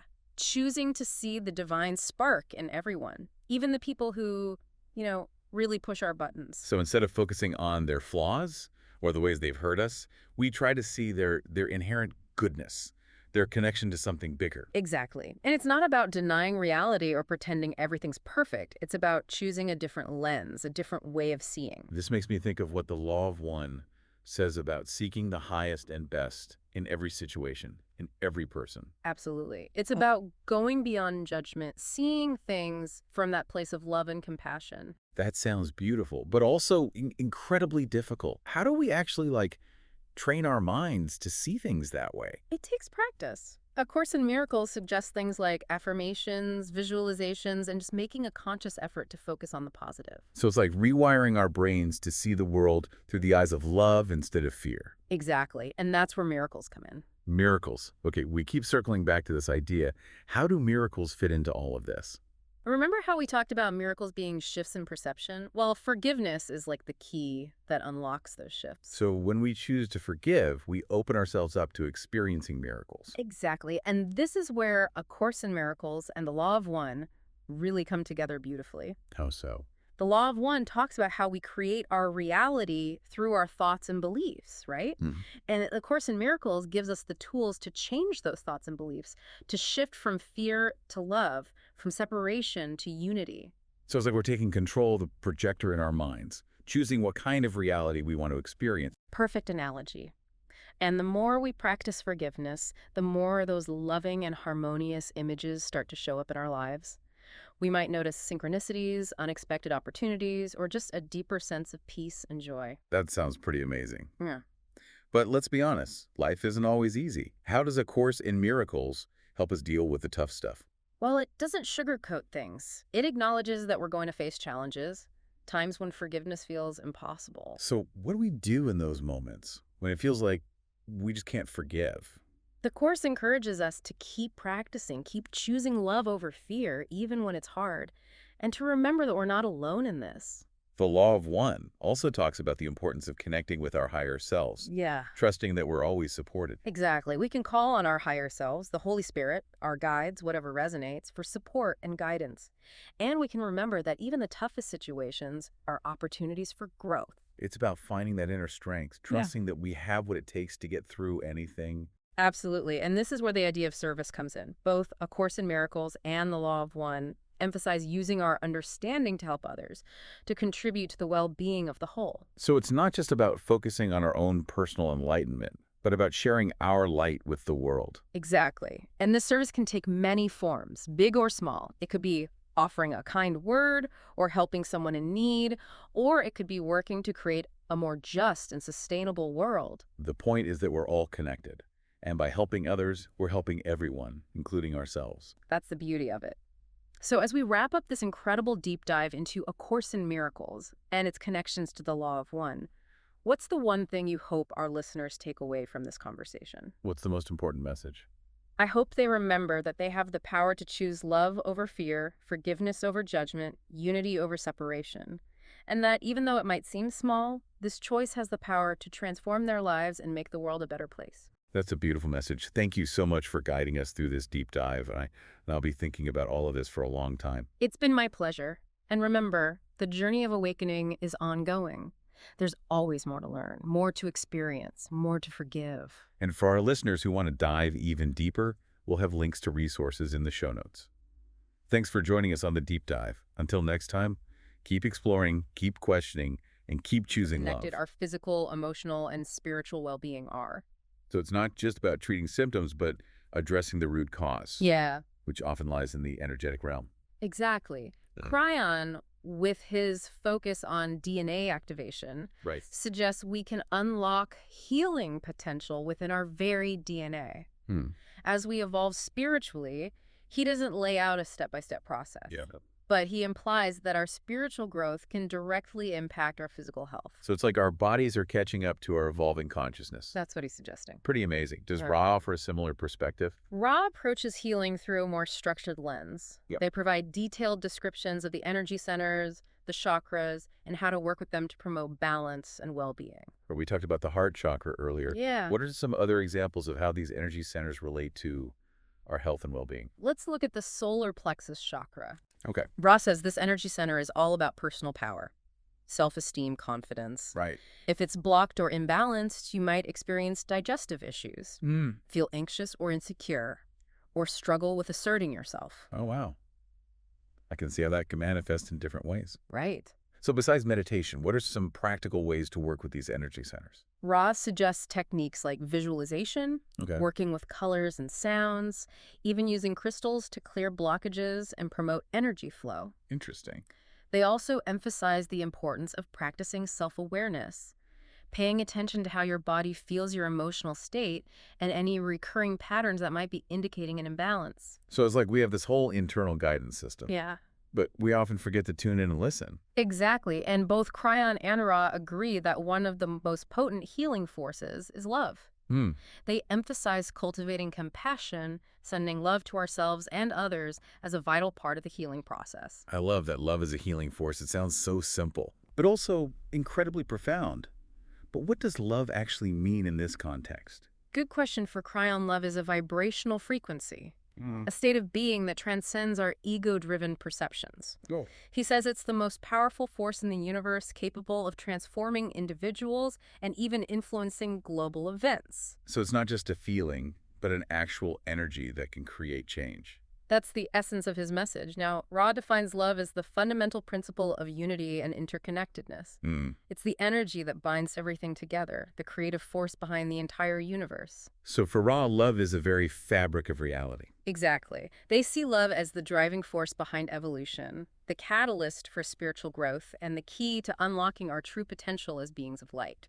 It's like we're being reminded that love is not just about romantic relationships, but a cosmic principle that permeates all of existence. Exactly. And both Cryon and Ra emphasize aligning with love not just in our personal lives, but in how we interact with the world around us. That makes sense.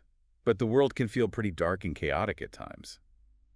How can we possibly bring more love into such a challenging environment? Cryon encourages us to become beacons of love in our workplaces, communities, and families.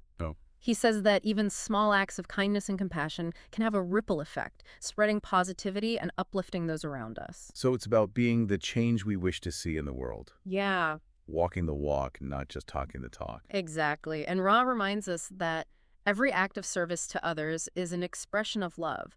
By choosing to help heal and uplift those around us, we contribute to the collective evolution of consciousness and move closer to embodying the law of one. It's starting to feel like love isn't just a nice sentiment, but a powerful force for transformation, both personally and globally. That's exactly what both Cryon and Ra are trying to convey. They're saying that love is the key to navigating this time of transition, to creating a more harmonious and evolved world. This whole idea of a planetary shift, this reboot or harvest, how does love fit into that? Both Cryon and Ray emphasize that this transition is not just about external changes, but a profound internal shift in consciousness, a movement toward a higher vibrational frequency characterized by love, compassion, and understanding. So aligning with love is essentially how we prepare ourselves for this shift. That's one way to look at it. By choosing love, we become part of the solution, contributing to the creation of a more harmonious and evolved reality. It sounds like love is the key that unlocks the door to this new era.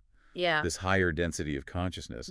But it also feels like there's a lot of work to be done both individually and collectively. It's not a passive process. It requires conscious effort, a willingness to challenge our limiting beliefs, and a commitment to embodying love in all aspects of our lives. It's about showing up every day and making the choice to love even when it's hard. Exactly. And it's about trusting the process even when things feel uncertain or chaotic. It's reassuring to know that we have guidance and support even if it's not always apparent. But it also begs the question, if these higher beings are offering us guidance, why is there so much suffering in the world? Why don't they just step in and fix everything? That's the million-dollar question, isn't it? It is. And both Cryon and Ra offer some thought-provoking insights into this paradox. Okay, I'm really curious to hear their perspectives on this. Let's start with Cryon. What does he have to say? Well, Cryon emphasizes the importance of free will. Oh. He says that these higher beings respect our right to choose our own path, even if it leads to suffering. They can't intervene directly without interfering with our free will and hindering our spiritual growth. So it's like they're giving us the space to learn and evolve through our choices, even if those choices sometimes lead to pain or hardship. Precisely. Cryon reminds us that we're the authors of our own reality. Every experience, positive or negative, serves a purpose in our soul's evolution. Okay, that makes sense. But what about Ra? Yeah. How do they address the question of suffering and the apparent lack of intervention from higher realms? Ra explains that the law of one prevents them from directly interfering in our affairs. They can offer guidance and knowledge, Right. but they can't impose their will or manipulate events. So they're bound by this universal law that limits their involvement. That's what they say. They say our choices have consequences, and those consequences are part of the learning process.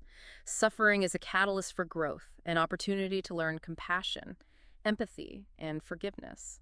That's a tough one to accept, but I can see how it aligns with their emphasis on personal responsibility. Exactly. And both Cryon and Ra suggest that it's through these challenges, through facing both darkness and light, that we truly grow and evolve spiritually. This conversation is really shifting my perspective. I know what you mean. So like there's a deeper purpose to all of this, a cosmic tapestry being woven through our individual and collective experiences. It's a beautiful way to put it. And both Cryon and Ra remind us that we're not alone in this process. We have guidance and support from realms beyond our ordinary perception. It's comforting to know that even amidst the chaos, there's a higher order at work. Yeah. But I'm also curious about what sets these teachings apart where their perspectives diverge. That's a great point. Despite the converging themes we've explored, Right. there are some key distinctions in their teachings that are worth highlighting. I'm eager to dive into those distinctions next time. Okay. It's fascinating to see how these different perspectives can enrich our understanding of the bigger picture. All right, so we talked about all those common threads running through Cryon and Law of One. Yeah. But I want to get into what makes them different. Like, where do their teachings kind of take different paths? Okay, so while Cryon and Ra agree on those big ideas, consciousness, spiritual evolution, things like that, their approaches to extraterrestrials, Okay. even how we view history, reveal some pretty interesting differences. Okay, let's talk about the ET question. Always a fun one. It is. Cryon hints that beings from other planets have been involved in human history, right? Yeah. Cryon suggests we've had visitors that they influenced our development, maybe even helped start humanity way back when. It's like he's saying our cosmic family tree is a lot bigger than we think. That's wild. But Ra doesn't seem to talk about ETs as much. That's one of the big differences. Ra's focus is really on the evolution of consciousness. Okay. Right here on Earth, they acknowledge other civilizations might be out there, Right. but their teachings really emphasize mastering the lessons we're meant to learn on this planet, in this density. So it's not that Ra denies the existence of extraterrestrials, Right. but they're saying focus on your own spiritual growth here and now. It's about embodying the law of one, that principle of unity, whether ETs have stopped by or not. Okay. Our inner work is what matters most. I can get behind that, and this difference seems to extend to their views on history, too. Definitely. Cryon mentions ancient mysteries lost civilization. Oh, yeah. Like, our past is more complex and fascinating than we've been told. He loves talking about Atlantis, this advanced civilization with amazing technology and spiritual wisdom, but they self-destructed. Oh, wow. And Cryon suggests there are lessons to be learned from their mistakes. Lessons that are relevant to us today. So Cryon's saying history isn't just boring facts and dates, but a source of wisdom we can use. Right. It's alive. To navigate the present and future. Exactly. He wants us to explore the hidden truths of our past. Okay. To find those lost pieces of knowledge that can help us evolve and create a better world. Now, that's a history lesson. I'd actually be interested, right? What about Ra? How do they approach history? Ra touches on historical events, Okay. but they always bring it back to those overarching spiritual principles.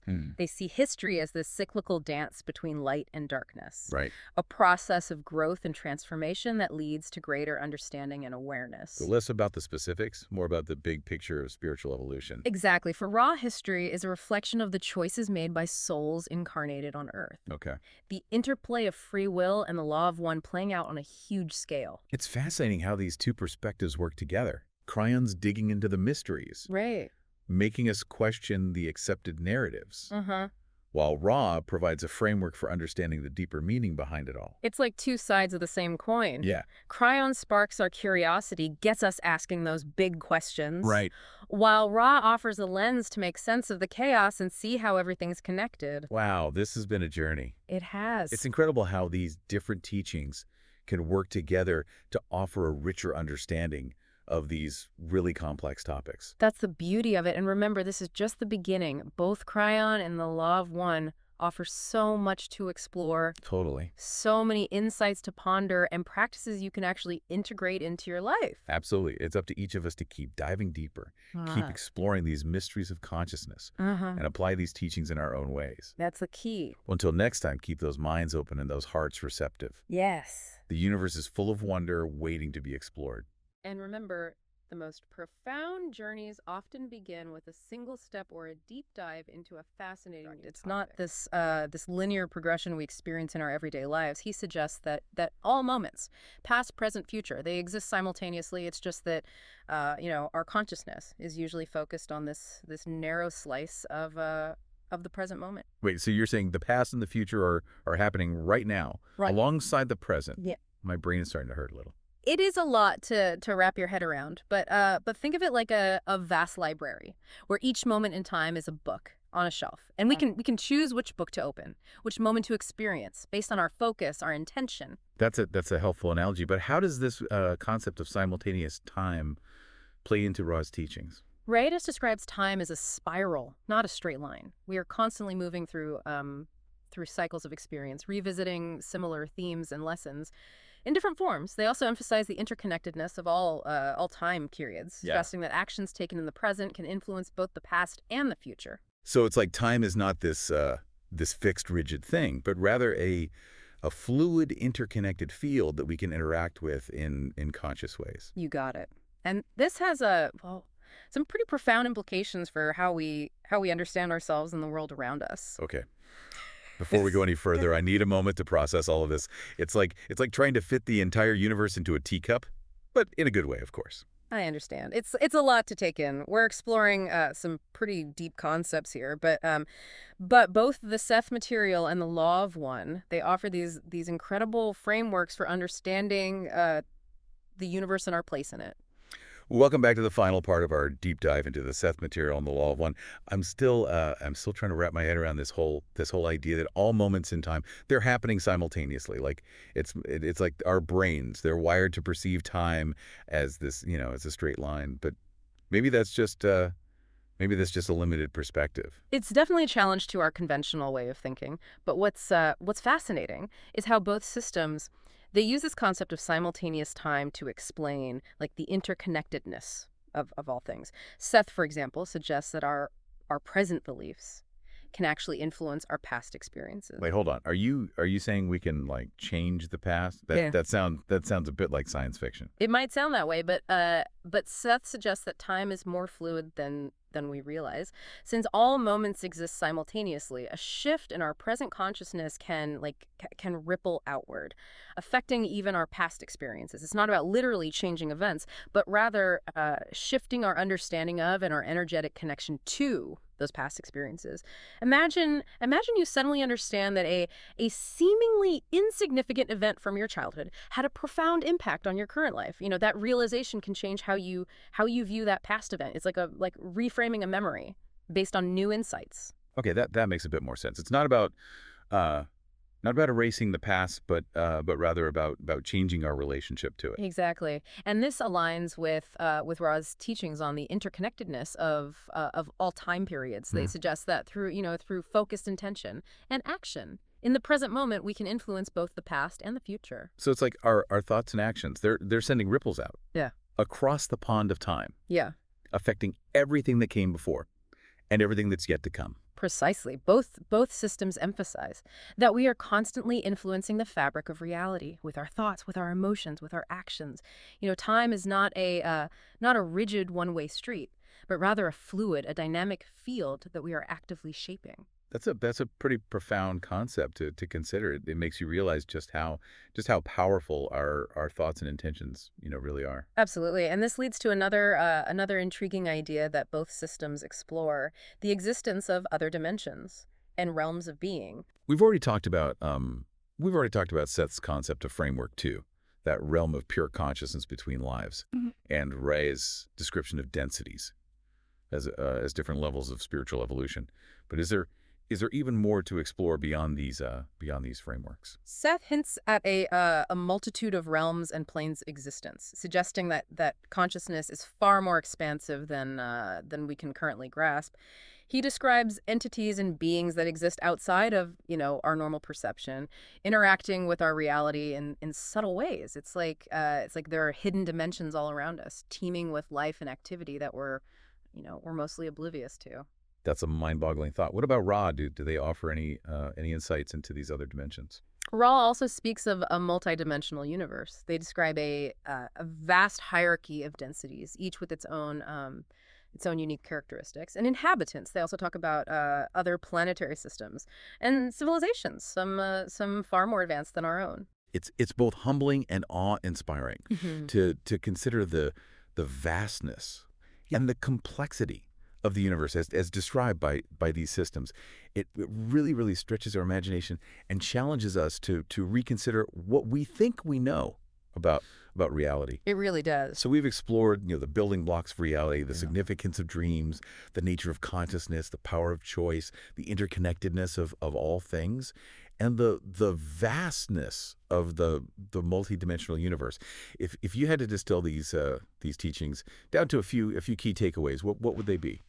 I think the most essential takeaway is recognizing that we are powerful creators of our reality. Our thoughts, our beliefs, our emotions. They're not just passive experiences, but active forces that shape the world we experience. We have the ability to consciously choose thoughts and actions that align with our desired outcomes, both individually and collectively. So it's about stepping into our power as conscious creators, recognizing that we have far more agency than we might realize. Exactly, but with this empowerment comes a responsibility to use our creative power wisely, to align our actions with our deepest values, and to contribute to the well-being of ourselves, of others, and the planet as a whole. That's a powerful message, and it aligns with both Seth and Ra's emphasis on ethical behavior and choosing actions that serve a higher purpose.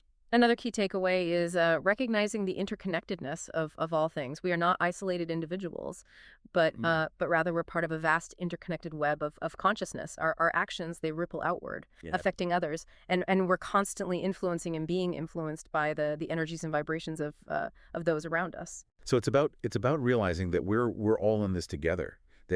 That our choices, they have an impact on the collective. Yeah. And that we have a responsibility to contribute to the well-being of the whole. Exactly. And this understanding can foster a sense of empathy, compassion, and responsibility for the world we're co-creating. These are truly profound insights. Yeah. And I think they offer a powerful antidote to the feelings of isolation and powerlessness that many people experience in today's world. I agree. Both Seth and Ra, they encourage us to embrace the mystery and wonder of existence, to explore that vast potential of consciousness, and to step into our power as conscious creators of a reality that reflects our highest values and aspirations. That's a beautiful way to wrap up this deep dive. I hope our listeners will we'll continue to explore these teachings, to delve into the rich tapestry of wisdom that Seth and Ra they offer, and to discover for themselves the profound truths and transformative possibilities that lie within. Indeed. The journey of exploring consciousness, it's an ongoing adventure. And both Seth and Ra, they provide invaluable guidance and inspiration along the way. Thank you for joining us on this fascinating exploration. Until next time, keep exploring, keep questioning, keep expanding your awareness. For navigating all this complexity. You know, it all begins with self-awareness, paying attention to our thoughts, emotions, and reactions, asking ourselves, are we acting out of fear, out of anger, out of this need to control? Or are we coming from a place of love and compassion and understanding? So like mindfulness, but with a cosmic twist. Exactly. And meditation becomes such a powerful tool. It helps us quiet the mind and step back from all that mental chatter and observe our thoughts and feelings without judgment, so we can connect with that deeper wisdom within. It's like hitting the pause button on the movie of our lives, so we can see the bigger picture and understand, the narrative that we're creating. That's a great analogy. From that place of stillness, of greater awareness, we can start making more conscious choices, aligned with our highest selves, with the principles of unity, love, and service to others. It's all starting to click into place. But we're all human. We make mistakes. What about those times when we do get swept up in negativity, when we react out of fear or anger? That's where forgiveness comes in, both for ourselves and for others. Remember, the law of one emphasizes that we're all on this journey of evolution. We're all going to make mistakes along the way. So it's recognizing that we're all works in progress and offering ourselves and others that grace and compassion. It's not about condoning harmful actions, but understanding that we all have the capacity for both, darkness and light. Exactly. Forgiveness is an act of liberation. It helps us release those negative energies that can poison us from the inside out. It's about breaking free from those cycles of pain and resentment and choosing a path of healing and growth. Man, this deep dive has taken us on quite a journey. Yeah. From the cosmic principles of the law of one to the darkest parts of human history and back again. We've explored manipulation, the dangers of unchecked power, and the importance of staying true to our values. And through it all, the law of one gives us not just explanations, but tools for understanding healing and making more conscious choices.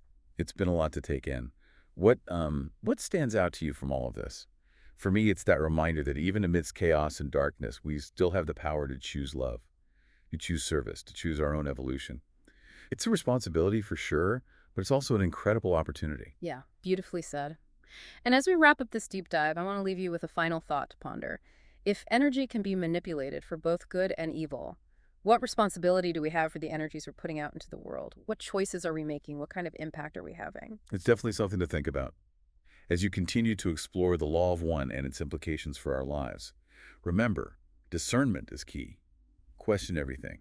Seek truth beyond the surface and trust that inner guidance. All right, so today we are taking a deep dive into channeling. Yes. And specifically, we're going to be looking at the law of one and the Aquarian Council. Right. And we've got a bunch of stuff here that you've sent us, lots of books, PDFs. Lots of material. Yeah, I mean, there's a ton of material. Yeah. And I know that people, when they first encounter this, it's a lot. It can be a bit overwhelming, yeah. So hopefully we can kind of like break this down for you and pull out some of the core concepts. Yeah, definitely. And, I think it's worth saying up front that channeling as a topic, it's one of those things that some people are really drawn to and some people, maybe a little more skeptical. Yeah. And that's totally okay. Yeah, absolutely. And I think it's important for us to say that we're not here to tell anyone what to believe. Right. We're here to explore these ideas, see what's in these sources, exactly. And just kind of like, go on this journey of discovery together. Yeah, so for anyone who's maybe not as familiar with channeling, can we just like quickly define what that is? Yeah. Sure. Yeah, basically channeling is when someone claims to be receiving information from a non-physical being or consciousness. Right. So it could be an angel, it could be a guide, it could be a collective consciousness. Right, like a group of beings. Exactly, yeah. So let's start with the law of one. Okay. This one is allegedly channeled from an entity called Ra. Right. Who describes itself as a social memory complex. Which is a very interesting term. It is. And what they basically mean by that is a collective consciousness. Right, so like a group of beings. Yeah. Working as one, as a unified entity. Okay, and Ra claims to be from 6th density. Yes. Now, density, if you're reading the law of one, is kind of like their term for level of spiritual evolution. Yeah, think of it like different stages of growth and understanding. So 6th density is pretty advanced. Very advanced, yeah. So what's the main message that Ra wants to get across in the Law of One? I would say the core message is that everything is one. Okay. Everything is connected, and we're all ultimately striving towards the creator. Right, so this idea of unity is very central. Absolutely. And the twist is that free will is what allows us to experience this separation and individuality along the way. So it's both the gift and the challenge. Yeah, exactly. Right. We have free will, so we can experience all these different things. Right. But it also creates this illusion of separateness. Exactly. Yeah. So Ra also talks about this idea of Earth going through a transition, a shift into what they call 4th density. Right. And they use the term harvest to describe this. It's kind of like a cosmic growing pain.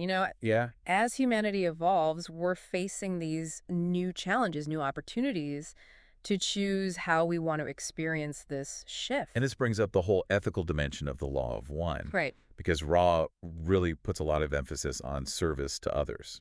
Right. It's presented as this key principle for spiritual growth. Okay, so how do you actually practice service to others in like your everyday life? That's a great question. What are some small things that people can do? Yeah, absolutely. We'll definitely get into that.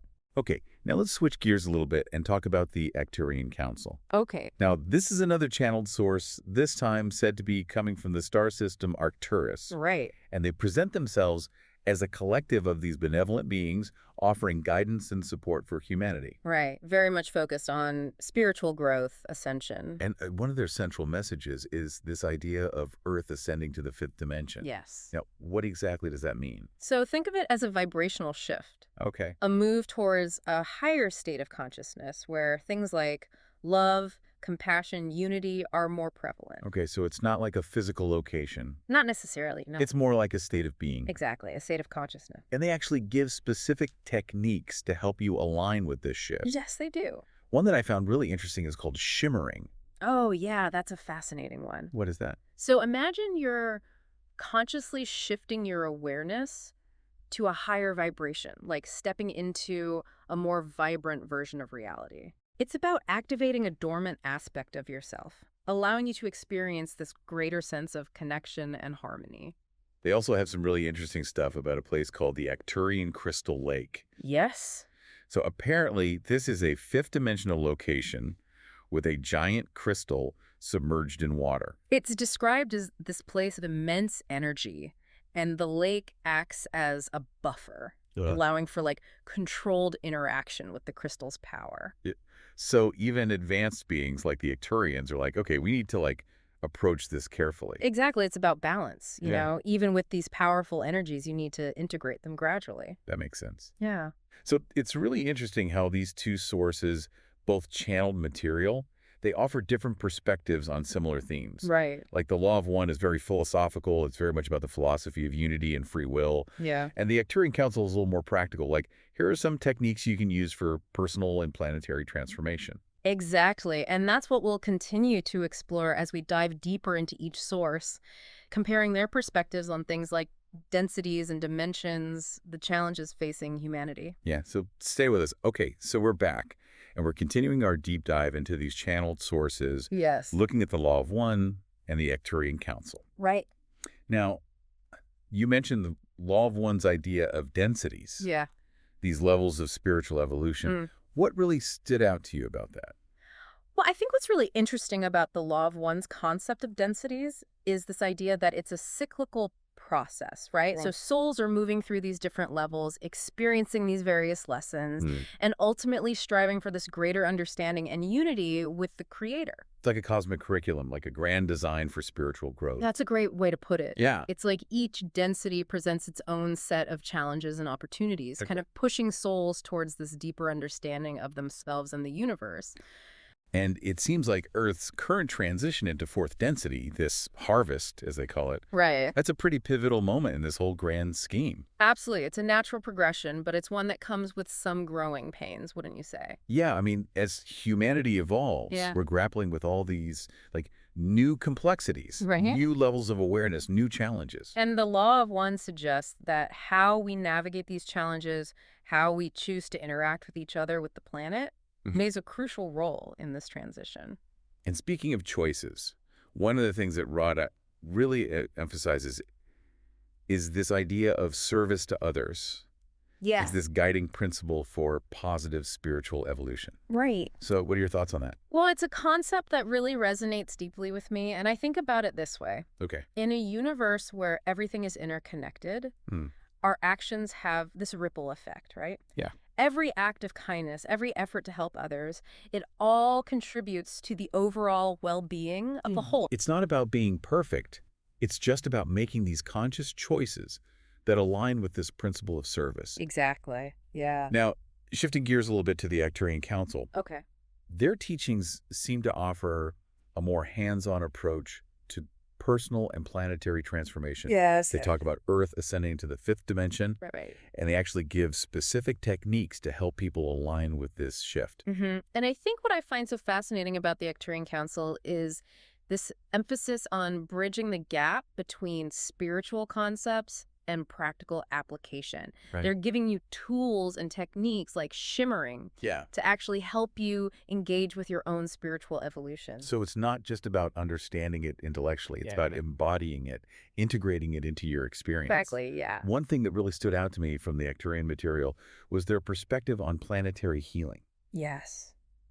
They talk about Earth as this living being, responding to our collective thoughts and actions. It's a powerful image, right? It is. It really highlights our interconnectedness with the planet. Yeah, and they mentioned this Earth feedback loop system. Right. Suggesting that Earth tries to maintain balance in response to these imbalances created by human actions. Right. It's like a cosmic dance, this interplay between our actions and the planet's responses.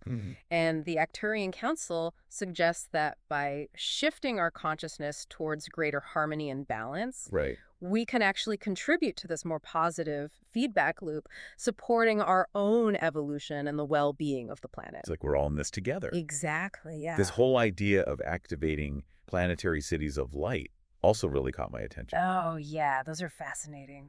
These are envisioned as like focal points for raising global consciousness, radiating this positive energy outward to help with planetary healing. It's a collective effort, to amplify these vibrations of love, compassion, understanding. The more people who actively cultivate these qualities, the more powerful the impacts on the collective consciousness. It's inspiring, this idea that each of us has this power to contribute to something so much larger than ourselves. Absolutely. You mentioned earlier that both the Law of One and the Arcturian Council talk about densities and dimensions. Yeah. Have you noticed any differences in how they approach those concepts? Yeah, and I think it really highlights how even within the realm of channeled information, there can be variations in perspective and terminology. The Law of One, they really dive deep into the philosophical framework of densities, Yeah, it's very in-depth. But the Arcturian Council seems more focused on the practical implications of shifting to the 5th dimension. It's like they're offering different lenses through which to view the same fundamental principles. Okay, that makes sense. Yeah, and it reminds us that it's okay to find resonance with certain aspects of this material while questioning or even disagreeing with others. Like you don't have to take everything as gospel. Exactly. It's about engaging critically, using your own discernment to figure out what feels truthful and meaningful for you. Yeah, and that's really what this deep dive is all about. Absolutely. It's not about blindly accepting everything you read or hear. It's about actively engaging with the material, allowing it to spark your own curiosity and exploration. Exactly. Welcome back to our deep dive exploring the Law of One and the Arcturian Council. Yeah, it's been a fascinating journey through these channeled sources. It really has. And as we wrap up, I'm curious, what are some of the key takeaways that stand out to you? Well, one of the things that really struck me is this recurring theme of interconnectedness, this sense of unity that kind of permeates both the Law of One and the Arcturian Council teachings. Yeah, it's like we're all these threads in this massive tapestry woven together in ways that we might not always see. Exactly. And this interconnectedness isn't just some kind of abstract concept. Right. It actually has real-world implications, you know? The Law of One emphasizes service to others as this fundamental principle for spiritual growth. Yeah. And then the Arcturian Council talks about the Earth feedback loop system, suggesting that our actions directly impact the planet's well-being. It's a pretty powerful reminder that we're not these isolated beings. Right. Our choices have these ripple effects that extend way beyond just us. Yeah, absolutely. So I guess the question for our listeners is, how can you apply this understanding of interconnectedness to your own life? That's a great question, and maybe it encourages you to be more mindful of your actions, Right. consider the impact they have on others and on the environment, or maybe it sparks a desire to engage in acts of service, to contribute to the well-being of your community or even the planet as a whole. Absolutely. And it's interesting to me how both sources, while sharing this core message of unity, they offer these different approaches to navigating our spiritual journey. Right. The Law of One really delves deep into that philosophical framework of densities and free will. It does. And the Arcturian Council provides these more practical techniques like shimmering to help us connect with our higher selves and align with the fifth dimension. So it's like they're offering different tools for the same journey. Exactly. And the Law of One kind of invites you to contemplate that grand scheme of things, Right. to understand those underlying principles of existence, while the Arcturian Council provides that more hands-on guidance, techniques to help you actively engage with your own evolution. And I think it highlights the diversity within channeled information itself. Absolutely. There's no one-size-fits-all approach. Nope. No single truth that applies to everyone. Right. It's about approaching this material with an open mind, but also a discerning heart. Yes. Take what resonates with you. Explore the ideas that spark your curiosity and let go of anything that doesn't feel aligned with your own inner knowing. Exactly. And I think it's important to remember that this deep dive has really only just scratched the surface. Yeah, just a glimpse of these complex and multifaceted sources. There's so much more to explore. Definitely. But I think ultimately the most important takeaway is that the journey of spiritual exploration is a deeply personal one. Absolutely. It's about listening to your own inner compass, trusting your intuition and finding that path that resonates with your soul. And who knows, maybe exploring channeled sources like the Law of One and the Arcturian Council can offer some valuable insights and inspiration along the way. Definitely. Well, thank you for joining us on this deep dive. It's been a pleasure. We hope it sparks some new ideas and maybe even a desire to explore these fascinating realms of consciousness even further. Yeah, keep exploring. Until next time, keep questioning and keep expanding your understanding of what's possible. Welcome to the deep dive. Today, we're stepping into the world of channeling. Oh, yeah. A world that some people might find a little out there. Definitely. And we've got some fascinating sources to dive into about two examples of this. The Law of One and Quantum Healing Hypnosis Technique, or QHHT. It's a really fascinating area for sure. We've got some excerpts from the raw material, which is like the actual channeled text from the Law of One. Okay. And then we also have some notes from Dolores Cannon about QHHT, the technique that she developed. And both of these, are all about getting information and guidance from places that are beyond our normal perception, which is where things get normal, a little out there. Okay, so they both involve channeling, but they seem to go about it in very different ways. Right. Like, I don't know, comparing apples and oranges. Yeah. They're both fruit, but it's a totally different experience. Totally. So the Law of One material, that came about in the early 1980s, right? Yeah, it was channeled by a group, actually. Don Elkins, Carla L. Ruckert, and Jim McCarty. Okay. And they were in contact with an entity that called itself Ra.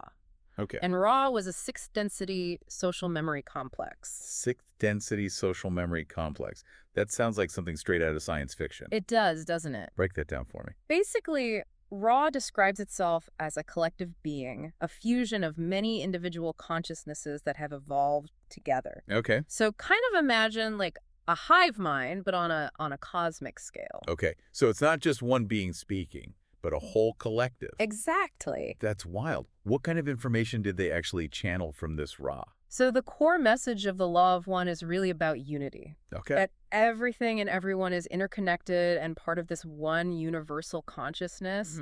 And they call this consciousness love light, light love, the infinite creator. Okay, I can get behind that. Right. Love and light, unity. It's a nice sentiment. It is. But it also sounds pretty abstract. It does sound a bit abstract, yeah. Does the Law of One offer anything a little bit more, I don't know, concrete? It does. It gets into some pretty detailed concepts. For example, the Law of One describes the universe as being structured in densities. Okay. So these are like different levels of consciousness or vibrational frequencies. You can kind of think about it like a staircase, each step representing a higher level of awareness and spiritual evolution. So like we're climbing a spiritual ladder. Yeah, exactly. I like that. Yeah. Where do we fit into all of this? Well, according to Ra, Earth is currently transitioning from 3rd to 4th density. Oh, wow. Which they say is causing a lot of the shifts and changes that we're seeing in the world today. So we're going through, like, a cosmic upgrade. That's the idea. That's a wild thought.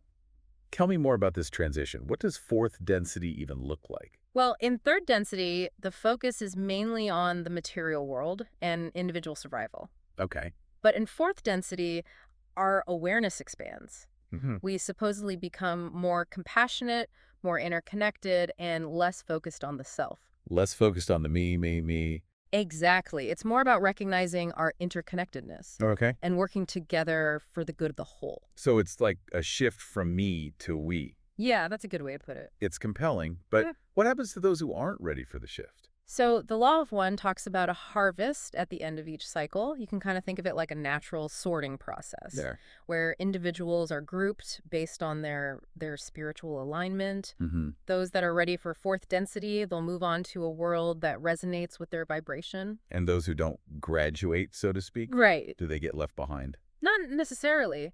They'll have more opportunities to learn and grow in 3rd density until they're ready to make that shift. Okay. The Law of One emphasizes that no one is left behind in this cosmic evolution. That's good. That's comforting to hear. Yeah. And then there's this concept of wanderers. Yes. Wanderers, like cosmic nomads. Kind of, yeah. Who are they? So according to Ra, wanderers are beings from higher densities who choose to incarnate on Earth to help with its transition. Mm-hmm. They come here with a mission to kind of raise the planet's vibration. Okay. And guide humanity towards love and understanding. So they're like, I don't know, cosmic volunteers. Yeah, you could say that. But if they're coming from these higher densities, wouldn't they remember their mission? It's not that straightforward. Okay. They supposedly undergo a veil of forgetting when they incarnate. Okay. Which blocks their memories of their origins and their purpose. However, their higher selves are still kind of guiding them towards their mission, even if they're not consciously aware of it. So they're like undercover agents for the forces of good. Yeah, that's an interesting way to think about it. It makes you wonder, maybe someone you know is a wanderer. Maybe. That's part of the mystery, right? Yeah. But let's shift gears a bit and look at QHHT. It's another method for accessing this information beyond the ordinary, but in a very different way. Yeah, QHT seems more focused on the individual. Exactly. Like a journey into your own subconscious. Yeah, it's all about that inner exploration. So QHHT was developed by Dolores Cannon, and it involves inducing a deep hypnotic trance. To access the client's subconscious mind. Okay. Which she believed held this vast knowledge and healing potential. So instead of connecting to a source outside of ourselves, like in the Law of One, QHHT is about tapping into something within. Precisely. It's about uncovering that hidden wisdom and potential within each individual. Okay. Dolores believed that the subconscious mind holds the answers to our deepest questions.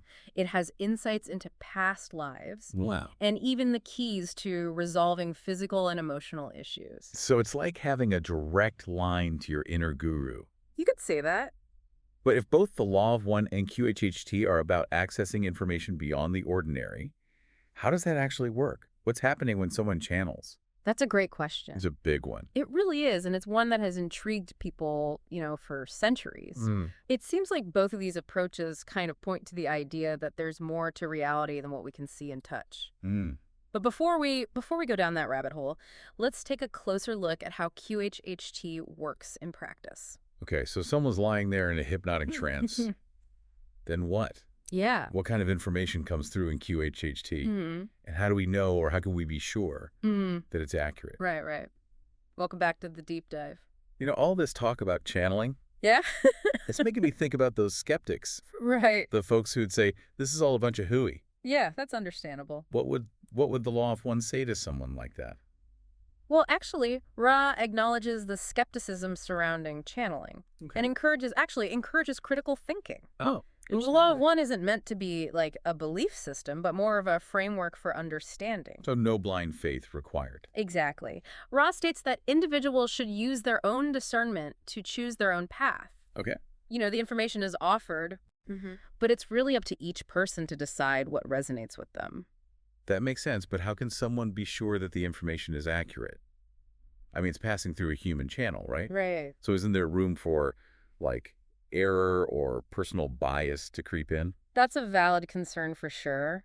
Rada does acknowledge the possibility of distortion. Okay. And even states that, they aren't perfect. They really emphasize the importance of seeking internal consistency within the information itself. Okay. And using your own intuition to guide you. So kind of cross-checking the information with your gut feeling. Exactly. Trusting your inner wisdom. That sounds like pretty good advice for life in general, really. Absolutely. Now, getting back to QHHT, we were talking about its potential for healing and accessing past life memories. Yeah. But Dolores Cannon also found that QHHT could provide insights into one's life purpose. Really?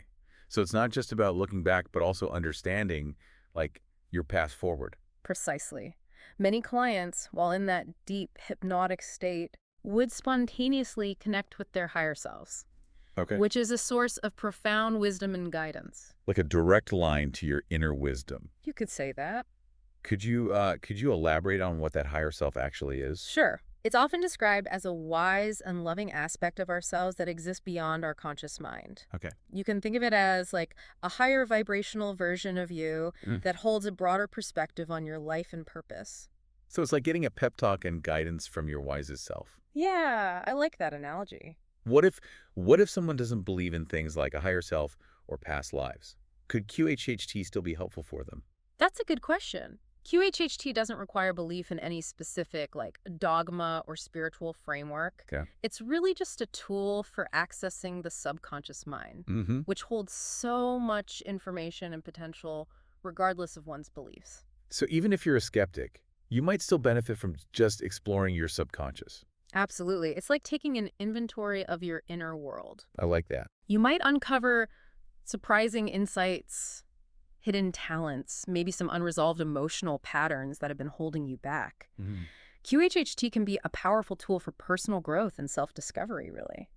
This reminds me of something from the Law of One. It talks about catalysts, the challenges we face in life that are meant to help us grow and evolve. Right. It seems like both the Law of One and QHHT are, helping us work with our personal catalysts. Yeah. Whether it's through our conscious choices, like in the Law of One, or by uncovering these hidden patterns within ourselves through QHHT. That's a great connection. So whether we're, consciously choosing our path, as the Law of One suggests, Right. or delving into our subconscious to understand our blocks and beliefs. Yeah. It's all about using those challenges as fuel for evolution. That's a powerful way to look at it. Yeah, it really speaks to the potential we all have to become conscious creators of our own reality. Absolutely. Now, going back to the Law of One, it mentions this service to others versus service to self polarity. Right. And that's something I wanted to ask about. Doesn't that imply a judgment, a right and wrong way to be? It's important to remember that Ra presents these polarities not as a moral judgment, but as two distinct paths of evolution. Okay. Both are valid and serve a purpose in the grand scheme of things. So it's not about good versus evil. Right. But more two different approaches to playing the game of life. Precisely. The service to others path emphasizes compassion, empathy, and unity, while the service to self path focuses on personal power, self-reliance, and mastering oneself. But wouldn't a purely self-serving path just lead to chaos? Yeah. Like a dog-eat-dog world? Well, Ra suggests that the service to self path, when taken to its highest levels, ultimately leads to a realization of the interconnectedness of all things. Oh, interesting. It's a different route, but it can eventually lead back to unity. So both paths lead back to the one. That's what the Law of One seems to suggest. I like that. It's like climbing a mountain. There are multiple trails, some more challenging than others. Right. But they all eventually lead to the summit. Exactly. Okay, so back to QHHT. How does healing actually happen during these sessions? Is it simply accessing the subconscious that brings about the change? Dolores believed that the hypnotherapist, through their intention and connection to a higher power, acts as a conduit for healing energy. So they're channeling healing energy from a higher source. Exactly. Right. And often the client's higher self directly addresses the issue, offering insights, guidance, and even facilitating energetic healing within the client's body. So it's like a three-way conversation. Yeah. The client, the hypnotherapist, and the client's higher self. You got it. And what's fascinating is that these sessions often lead to really profound shifts, not just in understanding, but in physical and emotional well-being. It's like rewiring your reality from the inside out. I like that. But how does QHHT address, like, potential distortion? What's to stop the client's own fears or beliefs from clouding the information they receive? Dolores emphasized the importance of, clear intention and establishing a strong connection with the client's higher self, which she believed acts as a filter, ensuring the information received is for the client's highest good. So the higher self is like a guardian, making sure nothing harmful or misleading is accessed. Yes, exactly. And Dolores believed that any information received, even if it's negative or confusing at first, ultimately serves a purpose in the client's healing and growth. It's all about uncovering and transforming those underlying patterns and beliefs, the ones that are creating blockages. Yeah. It seems like both the Law of One and QHHT are saying that the key is to approach this with discernment. An open mind, and the understanding that even challenging information can ultimately lead to growth. It's all about taking an active role in our evolution. Questioning our assumptions. And seeking a deeper understanding of ourselves and the universe. We're all on a journey of self-discovery. And these modalities are just offering us different maps and tools to help us navigate the terrain. Beautifully put. It's about empowering ourselves to become conscious creators of our own reality. Absolutely. I never thought I'd say this, but channeling's starting to sound pretty cool. I know, right? It's less about something spooky and more about a tool for personal growth and expanding awareness. That's a fantastic shift in perspective. And this is just the beginning, right? Oh, yeah, absolutely. Yeah. We've so much more to explore. Oh, I can imagine. My mind is already swimming with all these ideas. Yeah. We've only scratched the surface of these concepts. These are deep waters we're diving into. Deep waters indeed. And there's always more to discover. I'm ready to keep exploring, but before we wrap up, I'm curious. What stands out to you, the listener? Yeah. What resonates with you? What sparks your curiosity? So much to think about from our deep dive into the Law of One and QHHT. It really is mind-blowing stuff, isn't it? It is. But I'm kind of wondering now, where do we go from here? What can our listener actually take away from all of this? Well, I think, first of all, it's important to remember that these are just two examples of channeling, right? Okay. And there are tons of other approaches out there. But I think the key with all of them is to approach it with a critical but open mind.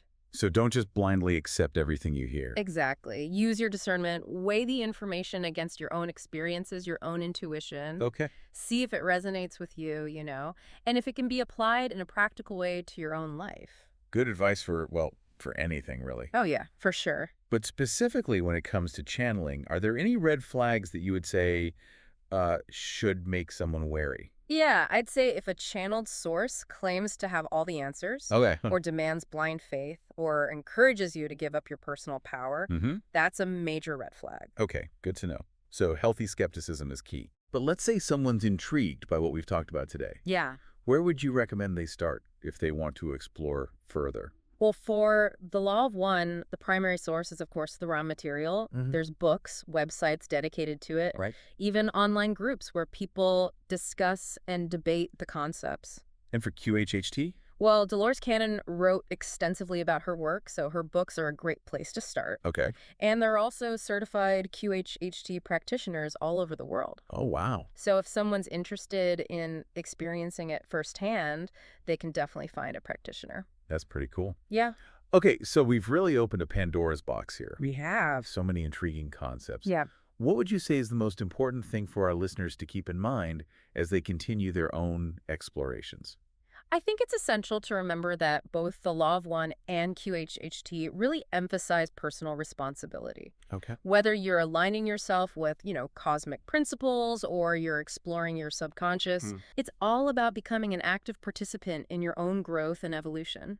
So it's not about just passively receiving information, but actually integrating it into your life. Exactly. Using it to empower yourself. Yeah, and always remember that ultimately the most important guidance comes from within. Okay. Channelings can offer insights and perspectives, but the truest answers are found through introspection, connecting with your own inner wisdom.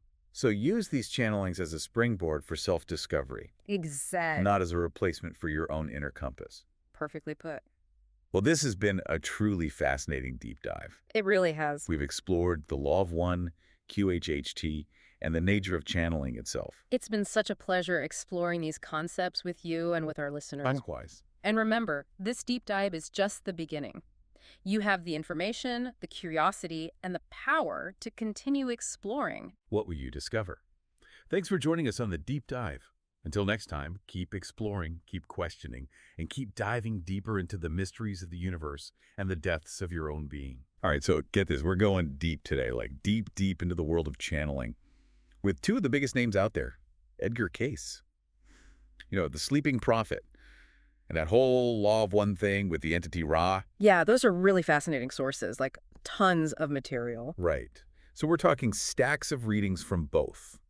And well, our mission today, if you want to call it that, is to sort of sift through it all and see what connects those two. And maybe where they, go off in the completely different directions. What I find really interesting is that even though their channeling was happening in totally different times, like Casey in the early 1900s and then Ra in the 80s, they were both tapping into something beyond the everyday. Totally. It's like they're tuned into different radio stations, but both playing cosmic music or something. So first, let's get a sense of how these guys even did this channeling thing. Like with Case, he would literally fall asleep, like totally conk out. And then, bam, he'd start spilling these incredible insights about people's past lives and even lost civilizations like Atlantis. Like he was downloading straight from the Akashic records or something. Right. And the things he said about karma, you know how your actions in past lives directly affect you now? It really makes you wonder if we're all just acting out some ancient drama we don't even remember. Okay, well, I'm already getting existential anxiety.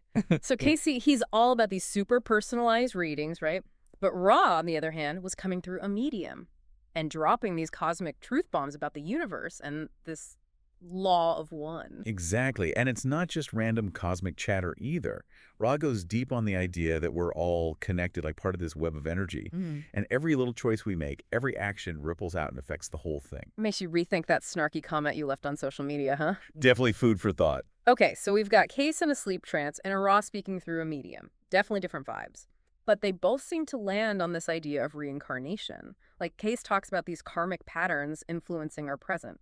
And Ross sees it as this huge journey of souls evolving over multiple lifetimes. And get this, Case even claimed to have figured out his own past life as someone named Rata in ancient Egypt. Now, whether that ties into the Ra from the Law of One, who knows? Wait, seriously. He was Rata. Okay, my mind is officially blown. But even if it's not a direct connection, it still makes you wonder if there's some truth that just echoes through time, Absolutely. And speaking of ancient mysteries, they both talked about Atlantis, too. Remember all those super detailed descriptions Case gave about Atlantean society and how they fell apart? Super advanced technology, but wiped out by greed and abuse of power. Yikes. Hopefully we're not going down that same road. Yeah. But what's Ross' take on the whole Atlantis thing? Well, Ra basically confirms that Atlantis was this high-tech civilization, but adds this whole layer of conflict.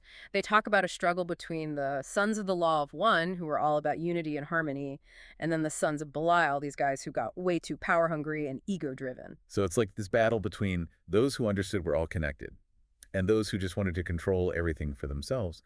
Kind of makes you wonder, who are we more like today? That is the question, isn't it? And here's where it gets even weirder. Remember how Case mentioned Atlantean records being hidden in Egypt? Well, Ra talks about these pyramids being these powerful energy centers for healing and initiation. Could they be talking about the same pyramids? Oh, man, the plot thickens. Yeah. I mean, if those records were ever found, that would be huge. It also makes you think maybe there are clues to our past, to Atlantis, hidden right in front of us. We just got to learn how to see them. It's a really intriguing possibility, and both Case and Ra seem to agree on one thing. History keeps repeating itself unless we learn from the mistakes of those who came before. Okay, deep breaths. So far, we've got channeling reincarnation, a possible past life connection, and a shadowy Atlantean past. Hit me with the next piece of this cosmic puzzle. I'm ready for more. Welcome back to our deep dive into Edgar Cayce and Ra. My brain is still buzzing from that whole Atlantis thing, but I'm ready for more. So we've seen how these two tapped into some serious cosmic wisdom, but did they offer any, practical advice? How do we actually use this stuff in our everyday lives? Well, that's the cool thing. Both Case and Ra actually gave us tools to apply these cosmic truths. Like Case, with his background in healing, was all about alternative therapies, Hmm. positive thinking, the whole mind-body-spirit connection. He was like the original wellness guru. So not just sitting around contemplating the universe, Mhm. but actually taking action to heal ourselves and live better lives. Did Ra have anything to say about that? Oh, yeah, totally. It's like Ra's giving you this owner's manual for your energy system. Remember those chakras we talked about? Ra goes deep on how balancing those energy centers can impact you, like your physical, emotional, even spiritual well-being. If you're feeling stuck or blocked, maybe it's time to check your chakra alignment. Okay, that makes sense. So it's not just about treating physical symptoms, but addressing the underlying energy. It seems like both Casey and Ra are saying true healing comes from a holistic approach. Speaking of holistic approaches, what about meditation? Ugh. Meditation. Both Case and Rod were big on that. Case encouraged meditation to connect with your inner wisdom and to boost those healing vibes. Ra, on the other hand, went all out with detailed instructions on different techniques. They saw meditation as a way to access higher states of consciousness, to tap into that universal energy and really accelerate your spiritual growth. So whether you're aligning with Case's Christ consciousness or trying to understand Ra's law of one, meditation seems like the key to unlocking your spiritual potential. It's like the universal language of the soul, right? Exactly. And it's not just about personal enlightenment either. Ross suggested that when people raise their vibration through practices like meditation, they actually contribute to raising the consciousness of the whole planet. Wait, hold up. So you're saying my daily meditation could help shift the collective consciousness toward a more loving and peaceful world? Sign me up. That's way more motivating than just trying to chill out. It's a beautiful idea, isn't it? And Case, with his focus on the Christ consciousness, also believed that as more people awaken to their divine nature, they contribute to the upliftment of humanity as a whole. So it's not just about sitting on a mountaintop meditating. It's about bringing that energy and awareness back into the world and making a difference. Precisely. Both Case and Ra seem to be saying we're not just passive observers in this cosmic play, we are active participants, co-creators of our reality. Our choices, actions, even our thoughts have the power to shape the destiny of humanity. Okay, that's a lot of responsibility. But it's also incredibly empowering. It makes you realize we're not just tiny specks in a vast universe. We're each a vital thread in the fabric of creation. It's a profound shift in perspective. And as we continue exploring the wisdom of these two, we might uncover even deeper layers of understanding and unlock that hidden potential within ourselves to become agents of positive change in the world. But before we go there, let's pause for a moment. If Case and Ra are like different facets of the same truth, how can you use their teachings to create a more holistic understanding of your own spiritual growth? It's like they're each giving us a piece of the puzzle. And when we put those pieces together, we get a more complete and vibrant picture of our spiritual potential and the path to awakening. It's a beautiful way to approach it, and maybe as we keep exploring, we'll find that the convergence of these two seemingly separate sources actually offers us a richer, more nuanced understanding of the mysteries of the universe and our place within it. Okay, my mind is officially swirling. Yeah. But I'm definitely ready to dive into those other areas where Case and Ra saw eye to eye, like their take on dreams and the nature of consciousness. Bring on the weirdness. Okay, we're back and ready for more Case and Ra wisdom. We've talked about channeling, reincarnation, Atlantis, healing meditation. What else is in this cosmic goodie bag? Well, get ready to enter the Twilight Zone. Because both Case and Ra had some pretty fascinating things to say about dreams. Ooh, dreams now we're talking. Yeah. I've always felt like there's got to be something more to them than just random brain activity. Did Case think so too? He did. Case saw dreams as like a direct line to the subconscious mind. It's like your soul is trying to send you messages, to process experiences, or even tap into guidance from higher realms. He could actually interpret his client's dreams to uncover hidden fears, desires, even past life memories that were affecting their present. So it's not just about that weird dream you had where you showed up to work naked. There might be a deeper meaning behind it. Exactly. Think of it as a symbolic language. It can reveal hidden truths about yourself. And Ra was right there with Case on this one. They described dreams as this bridge between the conscious and unconscious mind, a space where your soul can explore different dimensions of reality and get guidance from your higher self or even spiritual guides. Okay, so dreams are like a secret portal to other realms. Sign me up. But how do we decode those cryptic dream messages? Did Ra offer any tips on dream interpretation? They recommended paying close attention to recurring symbols, strong emotions, and any insights or guidance that come up during the dream. They also suggested keeping a dream journal to track those nocturnal adventures and look for patterns. It's like becoming your own dream detective. I love that. Maybe I'll finally understand why I keep dreaming about that giant talking hamster. But what about those dreams that feel so real, like you've actually traveled to another place or time? Did Cassis and Ra have anything to say about that? Both of them acknowledged that you can actually experience other realms or even past lives in dreams. Case described cases where people accessed vivid memories of past lives through their dreams. And Ross suggested that when we're asleep, our consciousness isn't as tied to the physical body and can explore different dimensions. So it's like our consciousness can time travel while we're sleeping. That's wild. It really makes you question what we think we know about reality right now. And that brings us to an even deeper level, the nature of consciousness itself. Remember how Case and Ra emphasized that everything's interconnected? Well, they applied that same idea to consciousness. They believed we're all part of this massive web of consciousness that goes beyond individual minds. Hold on, are you saying that our minds are actually connected on some level? That's exactly what they were suggesting. Yeah. Ra described consciousness as this fundamental property of the universe, a unifying force that connects every being. They even suggested that through practices like meditation, we can tap into this universal consciousness and access a level of wisdom and understanding that goes way beyond our own limits. So it's like we're all swimming in this cosmic ocean of consciousness. But most of us aren't even aware of it. It's a mind-blowing idea, isn't it? And Case, with his focus on the Christ consciousness, also hinted at the possibility of accessing a higher level of consciousness, one that transcends the ego. It's like we're evolving from this limited ego-centered awareness to a more expansive and interconnected way of being. You got it. And both Case and Ra believed this shift in consciousness is at the heart of spiritual evolution. It's about realizing our inherent unity with everything and living in alignment with that truth. It's a beautiful vision, but it also sounds like a pretty challenging journey. It definitely is. It's a journey that unfolds over lifetimes. And both Case and Ra emphasized patience, perseverance, and a willingness to learn from all our experiences, the good, the bad, and the ugly. It's like we're all on this grand pilgrimage toward understanding, and each step brings us closer to realizing our true nature as beings of love and light. Beautifully put. As we wrap up our deep dive, I want to leave you with one final thought. If Case and Ra represent different streams flowing into the same river of wisdom, what insights have you gleaned from their teachings that might guide you on your own unique spiritual journey? It's like they're offering us a map, but not one with strict directions.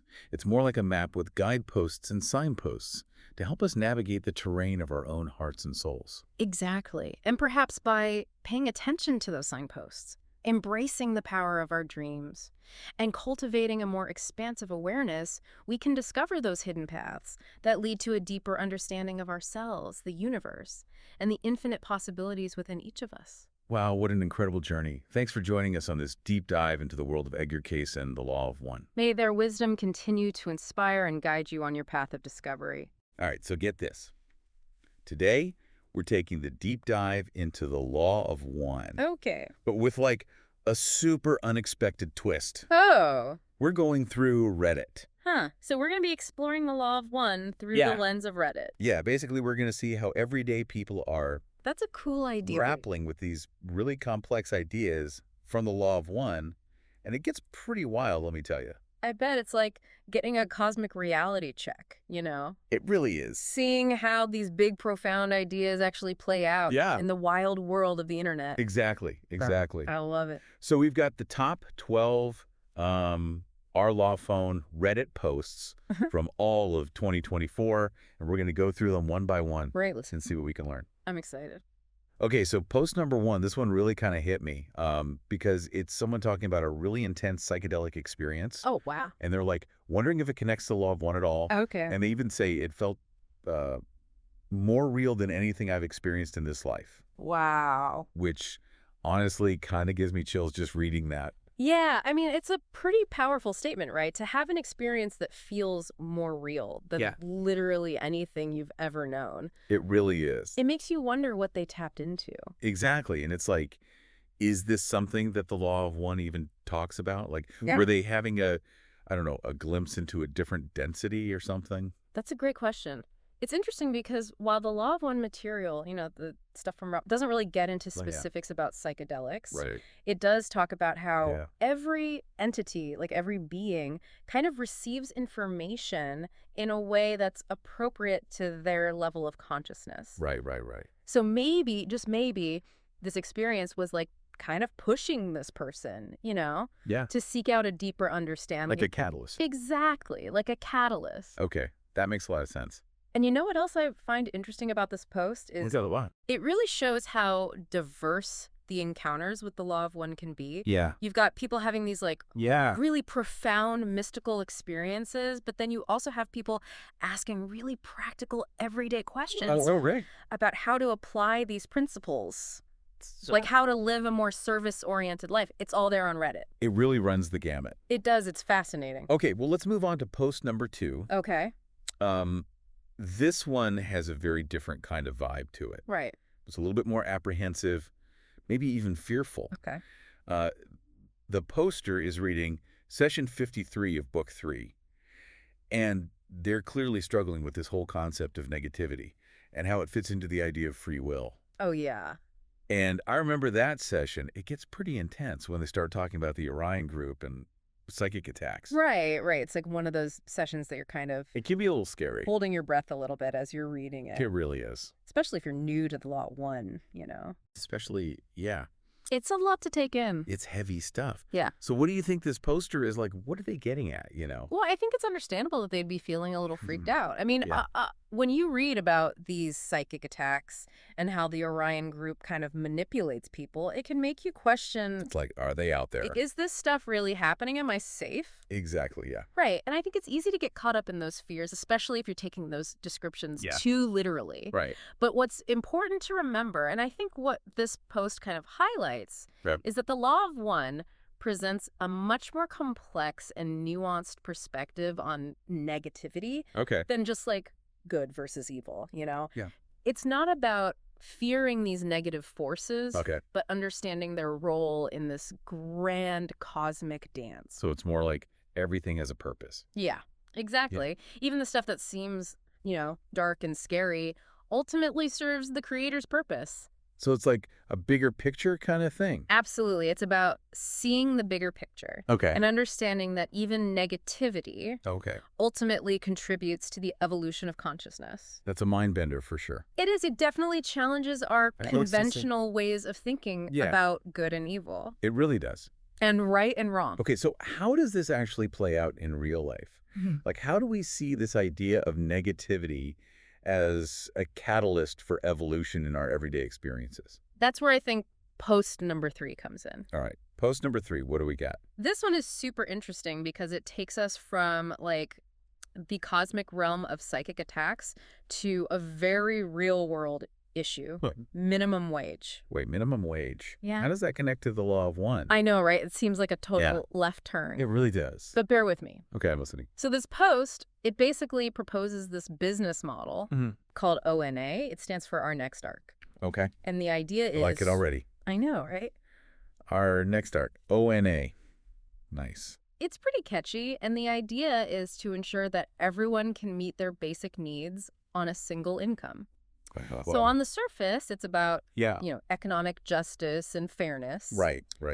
But if you look a little deeper, it really reflects a core principle of the Law of One, which is service to others. Oh, interesting. Oh, great. Right? It's about recognizing the inherent worth and dignity of every being and ensuring that everyone has the opportunity to thrive. So even though this post isn't like directly quoting Ra or anything, the intention behind it aligns with the Law of One. Yeah, exactly. It's a practical example of how these principles can manifest in the real world. I see that. It's not just about these like highfalutin concepts. Right. It's about how we treat each other. Yeah. It's about creating systems that support everyone's well-being. I like that a lot. So it makes you wonder, right? Could something like ONA, like a system that prioritizes economic justice, actually be a spiritual catalyst? Whoa, that's a good question. Right. Could it help people to consider the needs of others and act more in accordance with the Law of One? I don't know, but it's certainly something to think about. It is. It's definitely food for thought. It is. And it shows how these principles can be applied in all sorts of unexpected ways. Even in something like, business and economics. Exactly. The law of one is everywhere. It is. If you know how to look for it. You got that right. Okay, so where were we? Oh, yeah, we were talking about how the law of one shows up in all sorts of unexpected places. It really does, like even on Reddit. Exactly. And you know what? I think this next post number 4, really drives that point home. Okay, what's this one about? So it's about Ra's personal experiences. Interesting. Like the poster is looking for guidance. They want to see some examples from Ra's own journey to better understand how spiritual evolution actually works. Right, like they want to know what the path looks like from someone who's already walked it. Exactly.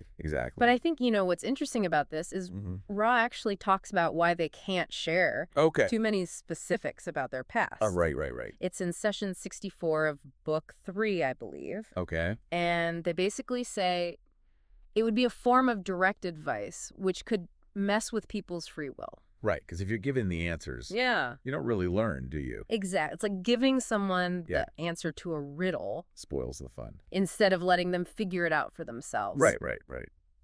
Makes sense. So it's really about respecting that each person has their own unique path. I can see. Okay, so what about post number 5? All right, post number 5, this one's kind of a head scratcher. Oh? Yeah, it's about the concept of a crystallized being. Okay. And its role in healing. And what are they getting at exactly? Well, it seems like the poster is trying to understand, the mechanics of how healing works. Okay. In the law of one framework. Gotcha. And they're drawing a parallel between the pyramid shape. Right, known for its energy. Exactly. Known for its energy-focusing properties. Okay. And a crystallized healer. Interesting. So they're kind of seeing both as conduits for energy, right? I can see that. But what's interesting is that Ra actually clarifies this in session 66 of book 3. Okay, what do they say?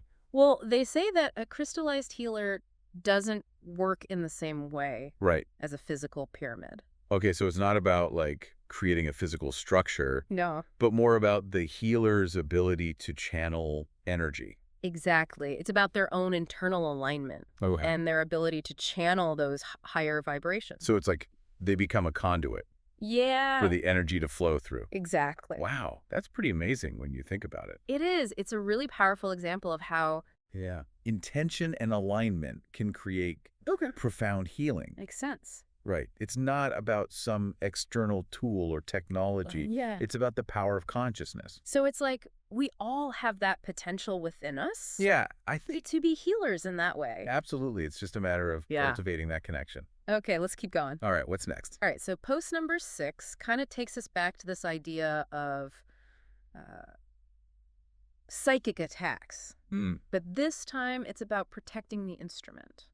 Okay, right. The person who channeled the law of one material. Exactly. So they're concerned about the instrument's safety. Exactly. They're like, how do we protect this person who's putting themselves out there, to channel this information? Yeah, that's a really important consideration. I mean, channeling is no joke, right? It's serious business. Yeah, it's serious business. And it can make you vulnerable. Totally. Especially when you're dealing with these higher forces. So what does Raz say about protecting the instrument? Well, this is where it gets really interesting. Okay. Because when they're asked about how to, eliminate the negative effects of these attacks, their answer is pretty stark. Which is? They say the only way is to stop channeling altogether. Whoa, really? Yeah, it's in session 62 of book 3. Okay. And they basically say that when you're radiating love and light, it can make you a target. Right, like a beacon. Exactly, for those negative entities who want to disrupt that flow of energy. It's like putting yourself on the front lines of a spiritual battle. In a sense, yeah. Wow, that's intense. It is. It shows you the level of commitment and sacrifice involved in this kind of work. Okay, so if stopping channeling is the only way to, fully protect yourself, what other options are there? Well, Ra talks about the importance of maintaining a strong connection with the self, with the creator, and with positive forces. Right, like surrounding yourself with good vibes. Exactly, and practices like meditation, prayer, rituals, those can help strengthen your energy field. Like building up your spiritual immune system. Yeah, exactly. It's like creating a shield of protection. Makes sense. And I think, another important point that Ra emphasizes is the power of our thoughts and emotions. Oh, right. Because if we're dwelling in fear or negativity, creates an opening. It creates an opening. That those attacks to come in. Exactly. So it's really about cultivating a mindset of faith, courage, and self-love. Yes, and knowing that we are ultimately connected to a source of infinite power and protection. I love that. Right. It's not about being naive or ignoring the challenges. Yeah. But it's about recognizing that we have the inner strength and the support to overcome them. I think that's a great place to pause for now. Sounds good. We've covered a lot of ground. We have. It's amazing how much wisdom is packed into these Reddit posts. I know, right? And we're only halfway through. I know. I can't wait to see what else we uncover. Me neither. All right, we'll be back in a bit to dive into the rest of these Reddit revelations. Okay, sound good. Okay, so we're back and ready to tackle the last stretch of these Reddit posts. And I got to say, my mind is already blown wide open from what we've covered so far. I know, right? It's amazing how these seemingly random Reddit threads can lead us down these deep rabbit holes of Law of One wisdom. I know. It's pretty wild. So are you ready to dive back in? I am, absolutely. What's next on the agenda? Okay, so this next post number 13, it really kind of hit home for me because it's someone who's like wrestling with a really intense psychedelic experience. Oh, okay. And they're wondering if it could like somehow be connected to the Law of One.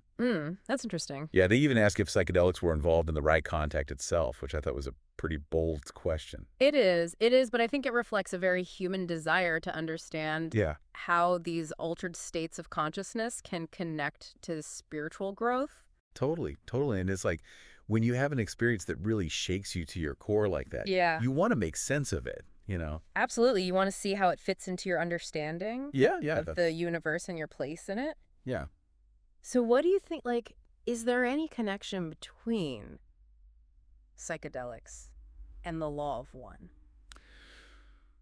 Well, it's tricky because the Law of One material itself doesn't explicitly mention psychedelics. Right. But it does talk about the importance of each entity receiving information in a way that's useful to their current level of understanding. Like that quote from Session 60, Book 3. Yes, exactly. So perhaps this experience, even if it was induced by an external substance, served as a catalyst for this individual, you know. Okay, like a stepping stone. Yeah, a stepping stone on their path. I can see that. A way of kind of nudging them towards those deeper truths. Right. And it's like, it doesn't really matter how you get there, as long as you're like open to the journey. Exactly. The universe works in mysterious ways. That's for sure. And it's always trying to guide us towards those experiences. Okay, so what about the poster's question about the right contact itself? Oh, right. Like, were psychedelics involved in that? Well, based on everything we know, the answer is no. Right. Carla, the channel, entered into a very deep trance state through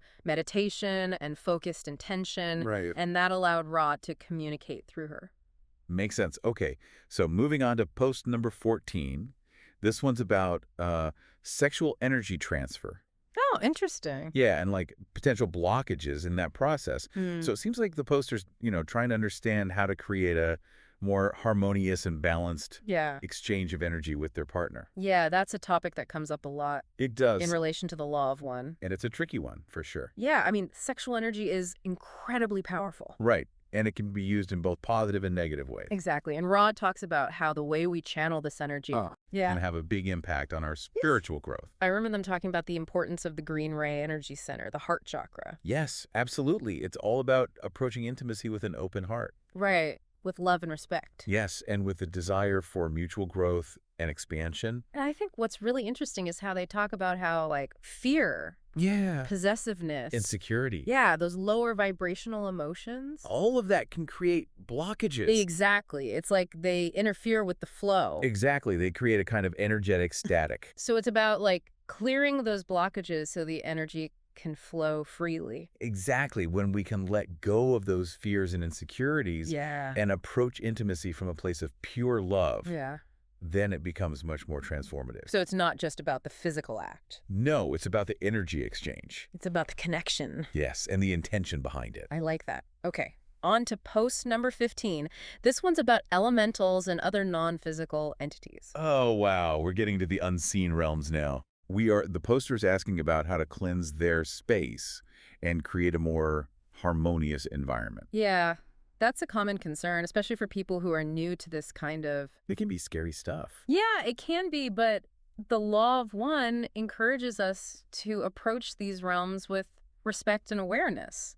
Okay. Right? Recognizing that we share this planet with a whole bunch of beings, Yeah. some of whom we can't even see. So it's like we're not alone, even if we can't perceive them. Exactly. And Ra talks about how these entities can be influenced by our thoughts and emotions. Okay, interesting. Right. So if we're creating a harmonious and loving environment, we're more likely to attract those benevolent entities. Right. And if we're dwelling in negativity, then we might attract entities that reflect those lower vibrations. So it's like our energy creates a certain kind of, I don't know, atmosphere. Exactly, an energetic signature. That attracts like-minded beings. Exactly. Wow, okay, so how do we cleanse our space then? Like, how do we clear out that negative energy? Well, Ra recommends a few different practices, like smudging with sage. Okay, yeah. Using sound vibrations like chanting. Right. Or singing bowls. Okay. And even just like filling the space with love and light through meditation. I've definitely felt a difference after smudging my place. It's like a weight lifted or something. Yeah, it can be really powerful. For sure, for sure. And it's important to remember that it's an ongoing process. Yeah, it's not just a one-time thing. Exactly. It's about cultivating that mindful awareness of our energy and making choices that align with our highest intentions. I love that. Okay, so on to the final Reddit post of the day. All right, bring it on. Post number 16. This one's a real deep dive. Okay, I'm intrigued. Yeah, it's about the nature of reality and the role of illusion in our spiritual journey. Oh, wow, that's a big one. It is. The poster's asking whether this whole concept of a true self is just another illusion. That's a fascinating question. It really is. Like, are we just peeling back layers of the cosmic onion forever? That's a great way to put it. You know, the law of one talks about how all is one. Right. We're all part of the creator. Yeah, and in that sense, there's no real separation. Okay. No true self that exists apart from the whole. Right. So we're all just like facets of the same diamond. Yeah, I like that, reflecting different aspects of the divine light. But then how do we make sense of our own individual experience, you know? Like our unique personalities and desires? Well, that's where the concept of illusion comes in. Okay. The law of one suggests that our experience of separation, our individuality, it's all a necessary illusion within third density. Okay. It allows us to exercise free will, Right. to make choices, to learn and grow through contrast. So it's like a cosmic game of hide and seek. Yeah, exactly. We forget our true nature in order to rediscover it. I like that. Through experience. So as we evolve, we gradually peel back those layers of illusion. Yeah. And we start to see that we're all connected. Exactly. We move towards a greater awareness of our unity with the Creator. But we still retain our sense of individuality, right? Right. It's not that the self is an illusion, but our perception of it is limited by the filters of our current density.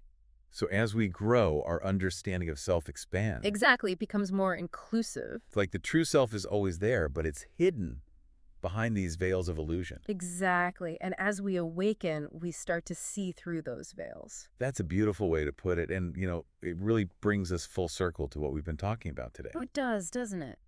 These Reddit posts, they show us how people are wrestling with these profound ideas. Yeah. Trying to make sense of their own experiences. It's inspiring, really. It is. It really is. To see so many people engaging with these teachings. And you know what? It just goes to show that the law of one, it's not just some ancient text. No, it's a living philosophy. Yeah, it's a guide for our lives. Absolutely. And if there's one thing I hope people take away from this deep dive. What's that? It's that the law of one is about continuous learning and growth. Yeah. It's about awakening to our true nature as beings of love and light. Beautifully said. And to our listeners, thank you so much for joining us on this adventure into the heart of the law of one. Yeah, thanks for listening. Keep seeking, keep questioning, and keep opening your hearts to the infinite possibilities that lie within. Absolutely. And until next time. May you walk in love and light. Welcome to another deep dive. Yeah. Today, we're looking at something pretty unique. Excerpts from the Ra material. Oh, wow, yeah. Ever heard of it? Absolutely, yeah. Familiar with that one. So it's this collection of channeled communications recorded back in the 1980s, and it gets pretty mind-bending, let me tell you. Yeah. We're going to be talking about metaphysics. Okay. Extraterrestrial contact. Right. Even the spiritual evolution of humankind. I love it. buckle up. Yeah, the material really doesn't shy away from the big questions. No, it doesn't. It goes right into the nature of reality, Right? reincarnation, Yeah. the purpose behind UFO encounters, Uh-huh. all revolving around this core concept called the Law of One, which Ra describes as the fundamental principle governing the entire universe. Whoa. Okay, the Law of One. Yeah. That sounds a little intimidating. Mm-hmm. Where do we even begin to unpack something that big? Well, think of it like this. Imagine a universal Wi-Fi network. We're all connected to it. Right. And the quality of our connection, so to speak, Okay. depends on our individual frequencies. Okay. The Law of One emphasizes this interconnectedness, Right. suggesting that we're all part of this Okay. grand unified web of existence. I like that analogy. So it's not just about some abstract cosmic rule, No. but about how we connect with each other Yeah. and the universe around us. Absolutely. Mm. And Yeah. Ra, Mm. the source of these communications, Okay. describes the Law of One as being closely aligned with love and light. Okay. It suggests that understanding and living in harmony with this law Right. is key to our spiritual evolution. Okay, hold on. We need to back up for a second. Sure. Who or what is Ra? Right. Good point. Yeah. Ra identifies as social memory complex, Okay. essentially a collective consciousness of extraterrestrial beings Whoa. from a higher density. Okay. Think of it like this. Yeah. If we're in the 3rd grade of understanding the universe, Okay. they're in high school, Right. they've moved beyond the individual ego Right. and merged into a unified being of pure consciousness. A collective consciousness of extraterrestrial beings. Yeah. That's a lot to process. I know, right? And they're communicating with us? Right. What do they want? Well, Ra claims to be part of something called the Uh-huh. Confederation of Planets in the service of the infinite creator. Wow. It's a group of civilizations from across the cosmos, Okay. dedicated to assisting the spiritual development of other planets, Mm-hmm. including ours. So they're like a cosmic Peace Corps, Hmm. here to help us evolve. You could say that. Okay. And according to Ra, Yeah. their involvement with Earth goes way back. Okay. They claim to have contacted ancient civilizations, Oh, really? like the Egyptians Right. and South America. You know, now that you mention it, Hmm. I've always been fascinated by those ancient cultures, Yeah. especially the pyramids. Did Ra have anything to do with those? Ra claims to have influenced the construction of pyramids, Really? not as tombs, Right. but as tools for healing and spiritual initiation. Wow. Imagine harnessing that kind of energy. I know. It definitely adds a whole new dimension to how we view those structures. Yeah, it's blowing my mind. Right. Okay, so they've been nudging us along for centuries. It seems so. But are they just working from afar? Mm. Or are they more Yeah. hands-on? Well, this is where things get really interesting. Okay. The raw material introduces this concept of wanderers. Wanderers. Yeah. As in space nomads. Not quite. Okay. They describe wanderers as beings from higher densities Okay. who choose to incarnate on Earth, Mm. essentially taking on human form to help us evolve. So like undercover agents? In a way, yeah. Wow. Imagine Yeah. you might be one of the 65 million wanderers yourself. 65 million. Yeah. Wow. But if they're from higher densities, Right. as you put it, Yeah. wouldn't they remember who they are? Well, that's the catch. Okay. The material describes a forgetting process that occurs when they incarnate. Right. It's like a cosmic veil obscuring their memories and origins. Mm-hmm. It adds a level of challenge and complexity to their mission. Makes sense. Yeah. Otherwise, it would be a bit like cheating, wouldn't it? Right. But is there any way for them to remember who they are? Interestingly, the material mentions a case of hypnotic regression, Oh, wow. where someone recalled a life on another planet. Really? It's just one example, Right. but it raises fascinating questions about the nature of memory Yeah. and our hidden potential. Yeah, definitely. Yeah. Okay, so we've got this confederation guiding us. Right. Potentially millions of wanderers among us, Uh-huh. all working towards Mm. what exactly? Yeah, what's the end game here? What's the end game? Well, Ray describes a concept of cyclical evolution. Okay. Imagine it like levels in a video game. Yeah. Each level presents new challenges, Okay. unlocks greater abilities. Right. We're currently in level 3, Okay. developing our self-awareness Yeah, right. and making choices Uh-huh. that determine our next level. Okay. And guess what? What? We're approaching the end of this level. Wait, so you're saying there's a time limit? Yeah. Like a cosmic deadline? Well, Ron refers to it as a harvest. A harvest? Yeah. Okay. It happens at the end of a 75,000-year cycle. And we're nearing the end of that cycle right A now. harvest. What exactly does that mean? Are we the crop? In a way, yes. Okay. Based on our individual choices in spiritual development, Right. we'll graduate to the next density, Okay. which is like leveling up to a plane of greater understanding and connection. This is getting pretty intense. Yeah. So we're not just talking about individual growth here, Right. but a collective shift in consciousness. Exactly. But are we all headed to this next level together? Unfortunately, no. Ras suggests that not everyone will be ready to make that transition. So what happens to those who aren't ready? Do they get left behind? It's not about punishment or being left behind. Okay.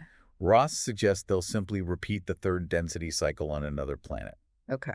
It's like repeating a grade in school. Right. Another chance to learn and grow. That makes me feel a little better. Yeah. It's not about pass or fail, but about moving at our own pace. Exactly. But if we're all working towards this harvest, wouldn't it be easier if everyone was on the same page?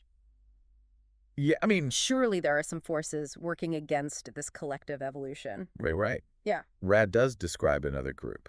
Okay. The Orion group. Orion group. Which has a very different agenda. Okay. I have a feeling these are the bad guys you alluded to earlier. You could say that. Right. They're portrayed as a service-to-self-oriented group.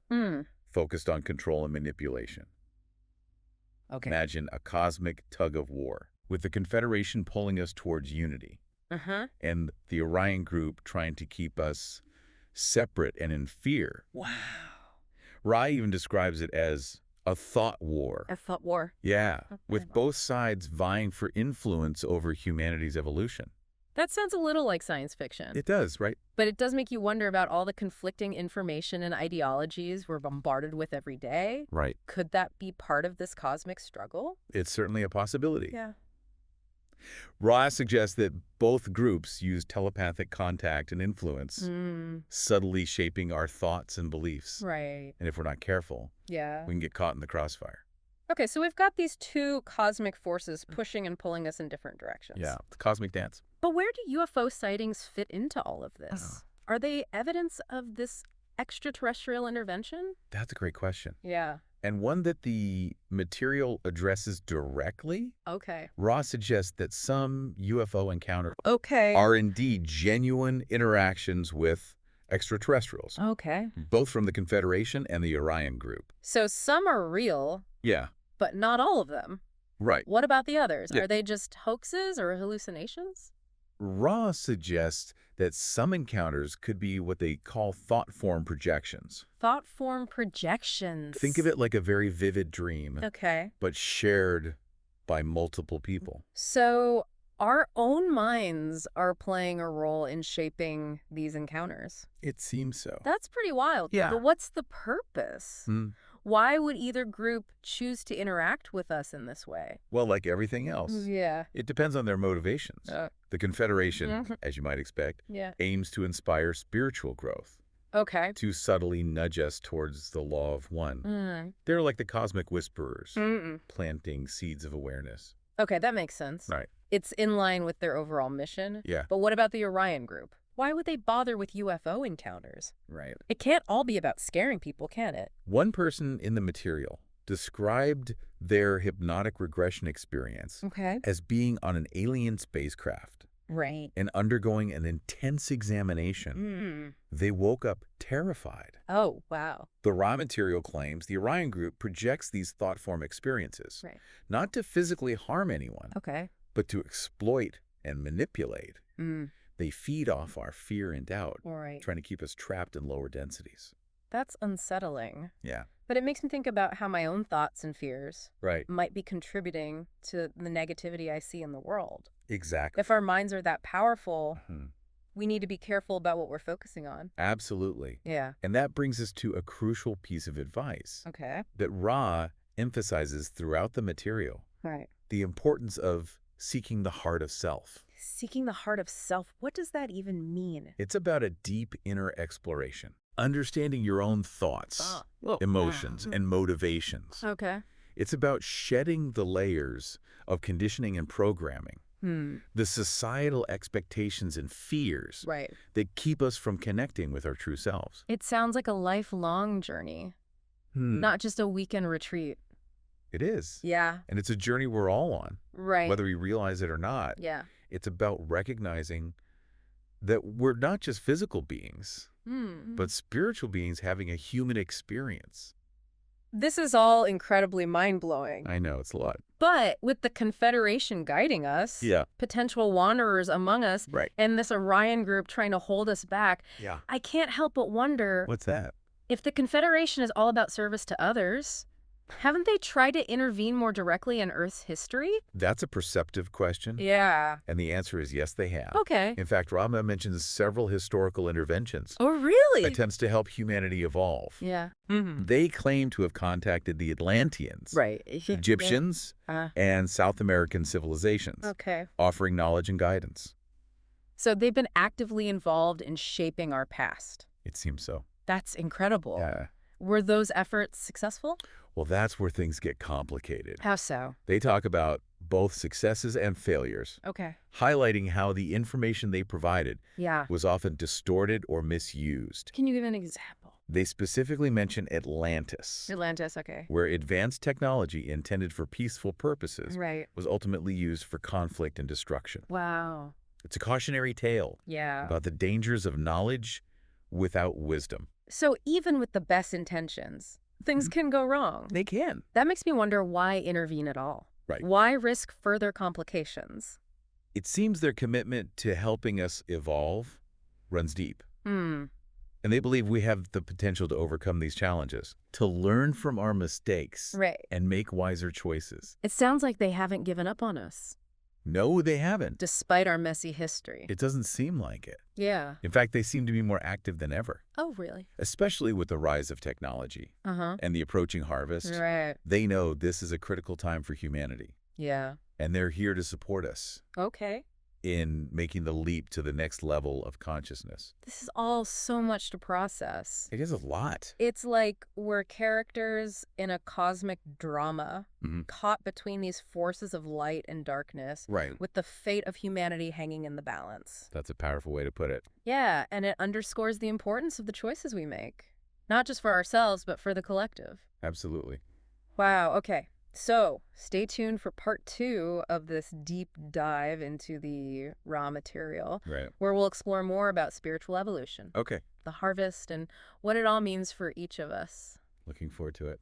Yeah, me too. So picking up where we left off, let's explore this idea of cyclical evolution and what it means for us. The raw material talks about these different densities, almost like levels in a video game.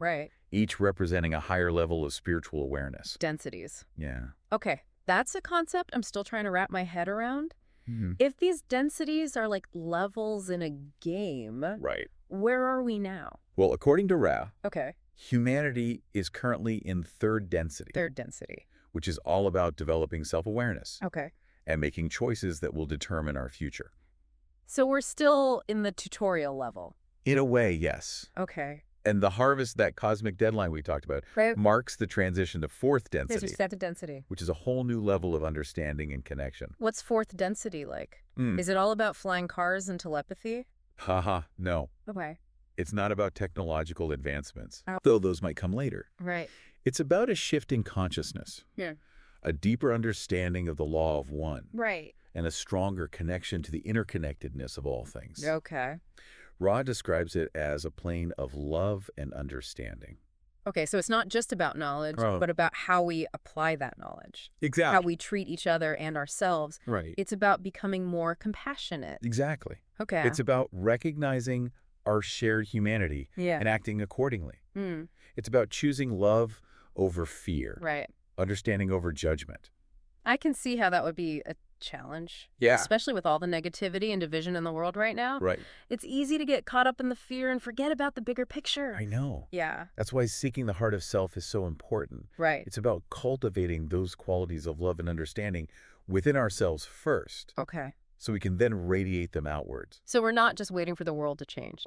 We're actively participating in creating that change through our own individual growth. Exactly. But what about those who aren't ready for this shift? What happens to them during the harvest? Remember that analogy of repeating a grade in school? Yeah. It's similar to that. Okay. Raves suggest that those who aren't ready to transition to fourth density will simply repeat the third density cycle on another planet, giving them more time to learn and evolve. So it's not about being punished or left behind, No. but about moving at our own pace. Exactly. That makes sense. Yeah. It's reassuring to know there's no cosmic cutoff point. Mm. But I have to ask, Sure. if we're all connected, Right. part of this universal web of existence, doesn't that mean we're constantly influencing each other? For better or for worse? That's a great question. Yeah. And one that the material addresses directly. Okay. Ren suggests that our thoughts and emotions Right. create an energy field. That impacts those around us. Like ripples spreading out from a stone thrown into a pond. So we're all contributing to this collective energy field. It seems so. Whether we realize it or not, Yeah. that's a pretty powerful concept. It means that every act of kindness, Right. every moment of compassion, can actually make a difference. Precisely. Wow. And conversely, Yeah. every thought of anger, every act of cruelty adds to the negativity in the world. It's a reminder of the responsibility we each have to choose our thoughts and actions carefully. This makes me think about the power of things like group meditation or prayer. If our individual thoughts have an impact, imagine what a group of people focused on love and healing could achieve. Absolutely. Wow. Reed talks about the amplification effect of group consciousness. Right. When people come together with a shared intention, Oh, yeah. their energy multiplies, creating a more powerful force for change. It's like we're all threads in a tapestry, each one contributing to the overall pattern. And the more threads that vibrate with love and light, the more beautiful the tapestry becomes. That's a beautiful analogy. Yeah. And it underscores the importance of not only our individual growth, but our collective evolution as a species. Yeah. This is a lot to take in. I know, right? We've covered so much ground from the Law of One and the Confederation to Wanderers and the Harvest. But I can't help but wonder if this transition to fourth density is all about love and understanding. What does that mean for our everyday lives? That's a great question. Yeah. And one that we'll explore further in the next part of our deep dive. Okay. But in the meantime, let me leave you with this thought. Okay. If we truly are all connected, part of this universal web of existence, then maybe the most important thing we can do is to start treating each other like it. That's a powerful reminder. And a great place to pause for now. Yeah. We'll be back with part 3 of this deep dive, where we'll explore the practical implications of the raw material and how we can apply these concepts to our own lives. Looking forward to it. We've been on quite a journey exploring the raw material. From extraterrestrial encounters and cosmic thought wars to the very nature of reality itself. That's a lot. But I have to admit, it's all starting to feel a little overwhelming. If this harvest is really approaching, what can we actually do to prepare? It feels like the world is already pretty chaotic. It's understandable to feel that way. Yeah. Even Ra acknowledges this period of transition. Okay. Won't be a walk in the park. Right. They emphasize the importance of finding balance. Okay, balance. Yeah. I hear that word a lot. But what does it actually look like in practice? Is this all about meditating for hours on end? No. Or renouncing all worldly possessions? Not at all. It's about taking care of your physical, Right. mental, emotional, and spiritual well-being. Imagine a four-legged stool. Okay. Each leg representing a crucial aspect of your being. Right. If one leg is wobbly, Yeah. the whole thing becomes unstable. I like that analogy. Yeah. So it's about creating a holistic approach to life, making sure all aspects are working together harmoniously. Exactly. But with everything going on in the world, it's hard enough to keep up with work, family, and maybe squeezing in a workout. I know. How do we add another layer of spiritual maintenance on top of that? It doesn't have to be complicated. Okay. Start small. All right. Pay attention to what your body needs. Right. Nutritious food, movement, rest. It's like tuning a musical instrument. Okay. If the strings are too tight, the music will be discordant. So self-care is a form of spiritual practice. Absolutely. Okay. It's about honoring the vessel that carries your soul. And don't forget about your mental and emotional well-being. Okay. Notice your thoughts. Are they mostly positive or negative? Right. Are you holding on to grudges or resentment? Yeah. These things weigh us down energetically. It's like carrying around invisible baggage. Exactly. Yeah. Learning to let go of that baggage Okay. through forgiveness and self-compassion frees up so much energy. Mm. And of course, nurturing your spiritual side through meditation, prayer, or spending time in nature. Right. These practices help you connect with that inner source of peace and strength. It sounds like it's all about making conscious choices, not just reacting to whatever life throws at us. That's the essence of it. Becoming more aware of your thoughts, feelings, and actions allows you to make choices aligned with your highest good, rather than being swept away by the currents of fear and negativity. Speaking of negativity, we've talked about this Orion group and their agenda of control and manipulation. Yes. If we're trying to raise our vibration, evolve towards love and light, how do we deal with those forces that seem to be working against us? Do we fight back? It's a natural question. Yeah. But remember, Ra emphasizes that fear. Right? Is the very energy the Orion group feeds on, engaging in a thought war, only gives them more power. So what's the alternative? Do we just ignore them and hope they go away? The most powerful weapon we have against negativity, according to Ra, is love. Okay, love. Not the sentimental kind of love. Right. But a powerful, unwavering love that recognizes the interconnectedness of all things. Okay, love is a weapon. I'm not sure I understand. Right. How does that work? It's about shifting your focus. Okay. Instead of getting caught up in battling darkness, concentrate on radiating light. Oh? Cultivate love and compassion within yourself. Right. And let it overflow into your interactions with others. Remember that analogy of the ripple effect? Yeah. Every act of kindness, every moment of understanding contributes to the collective shift towards a higher vibration. It's like we're each holding a candle in the darkness. Yeah. And the more candles that are lit, the brighter the world becomes. Exactly. Yeah. It's about becoming beacons of love and light. Right. Not just for ourselves, but for those around us. And remember, the Orion group is not all powerful. Okay. They can only influence us if we allow them to. So it's about choosing love over fear, even when it's difficult. It can be. But with all the challenges we're facing in the world right now, climate change, social unrest, political division, it's hard to stay positive sometimes. I understand. It feels like we're taking 2 steps back for every step forward. It's true. The path of evolution isn't always smooth. Right. There will be setbacks and challenges. Yeah. But Ra reminds us that those challenges are opportunities for growth, for strengthening our resolve.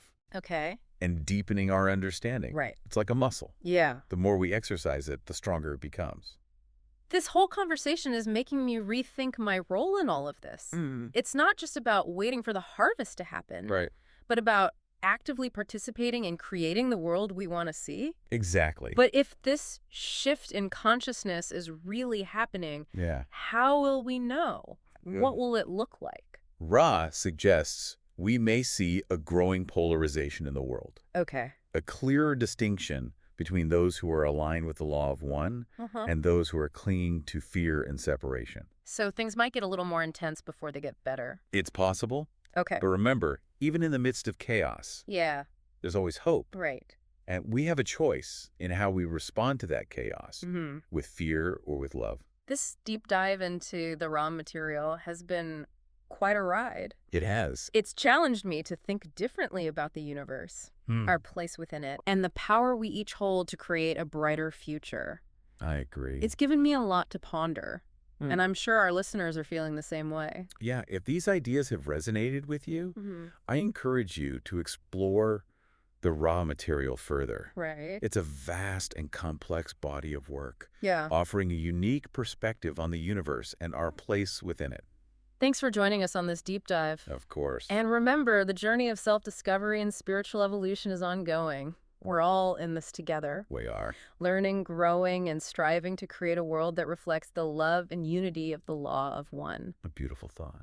Until next time, keep seeking, keep questioning, and keep radiating the love that resides within you. I love that. Welcome back, everybody. Today, we're diving deep into the law of one. Yeah. Specifically, book 2 of the raw material. Okay. And, our listeners are probably familiar with the basics, but we're going a bit further. Right. Think densities, energy centers, wanderers, a whole shebang. The whole 9 yards. Yeah, it's amazing how this material, even decades later, it still, sparks so much conversation and debate. It really does. And what I find really intriguing is how Ra presents these unexpected twists on these concepts. Okay, so let's talk densities for a second. Okay. Ra describes 8. Right. Each, a step up on that evolutionary ladder. Mm-hmm. But I've always wondered, what does it feel like to exist in, say, the 5th density? Mm. We know it's about wisdom and understanding. Sure. Can you expand on that a bit? Yeah, that's a great question. And Ra actually delves into that a little bit. Okay. They suggest that in the 5th density, individual identity starts to kind of dissolve. Imagine a state where knowledge isn't something you learn, but something you just are. Wow. There's this profound sense of unity with all beings. Okay. And actions stem from a place of pure compassion. That's intense. Yeah. So if we're climbing this density ladder, Right. and our galaxy was created by a single logos, where does that leave us? Are we just tiny specks in this grand scheme of things? Well, that's where things get really mind-bending. Oh. Remember, Rod talks about this hierarchy of creation. Right. That single logo subdivided into sub-logo, Okay. and those into even smaller ones. Okay.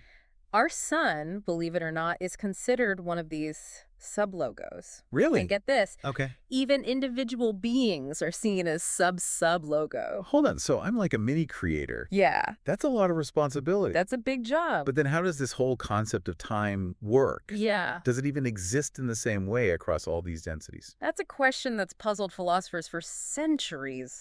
And Ra offers a unique perspective. Okay. They say that time as we perceive it is a function of the Logos' plan.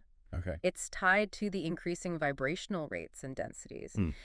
You could think of it like a carefully orchestrated symphony unfolding in stages, Okay. each with its own tempo. I think I'm starting to get that. Yeah. So in those lower densities, time might not even exist in the same linear way that we experience it. Exactly. Okay. For example, Ra explains that planets in the first density exist in a timeless state. Time, as we understand it, only emerges as those vibrational rates increase and those densities solidify. Okay. It's all part of this incredible interconnected dance of energy and consciousness. And we can't forget the role of love in all of this. Oh, absolutely. Ra describes it as the second distortion of the law of one, the focusing energy that shapes creation. Yeah. It's pretty wild to think that love is literally the force that binds the universe together. Totally. It's a beautiful thought. It is. So how does that actually work? Well, Ra describes love as creating vibrations in space-time, forming photons. Yeah. And these photons condense into matter through quantized rotations, creating the building blocks of our physical reality. Wow. It's like this beautiful cosmic ballet where love sets everything in motion. Okay, now this is where it gets really interesting. Okay. Ra talks about gravity, but not just as a physical force. Right. They describe it as a pressing towards the inner light love, Yeah. almost like a spiritual longing for the creator. That's a fascinating perspective. Isn't it? It challenges our conventional understanding of gravity, suggesting that it's not just about mass and attraction. Right. Ra seems to be saying that there's this deeper metaphysical component to it, a pull toward unity with the source. That makes me wonder about other forces we take for granted. Oh, yeah, like what? Could there be hidden spiritual dimensions to things like electromagnetism? Or even the strong and weak nuclear forces? But for now, let's bring it back to us. Okay. How do we, as third density beings, start to tap into these deeper realities? Yeah. Ra mentions crystals as potentially playing a role here. Right. You're familiar with the idea that crystals hold energy? Sure. But Ra takes it a step further. Yeah. They suggest that crystals can be used to connect with intelligent energy, but not because of some inherent magical property of the crystal itself. Okay. It's about the state of being of the person using them. So it's not about finding the right crystal. Right. It's about becoming the right kind of person. Exactly. What qualities does Ra suggest are needed to work effectively with crystals in this way? Well, Ra emphasizes the importance of a balanced mind-body-spirit complex. Okay. It's about aligning your thoughts, emotions, and actions with the intention of service to others, of seeking unity and understanding. So it's about cultivating a certain inner harmony and purity of intention. Yeah. That makes a lot of sense. It does. And speaking of inner harmony, Ren delves into the concept of energy centers. Right. We all know about chakras, but what makes Ra's perspective unique? You're absolutely right. Those 7 energy centers are key. Yeah. What's fascinating is how Ra connects them to the concept of sexual energy transfer. Oh. They suggest it's about much more than just physical pleasure. Now, this is the kind of stuff that I know gets people talking. I bet. What exactly does Ra say about sexual energy in these energy centers?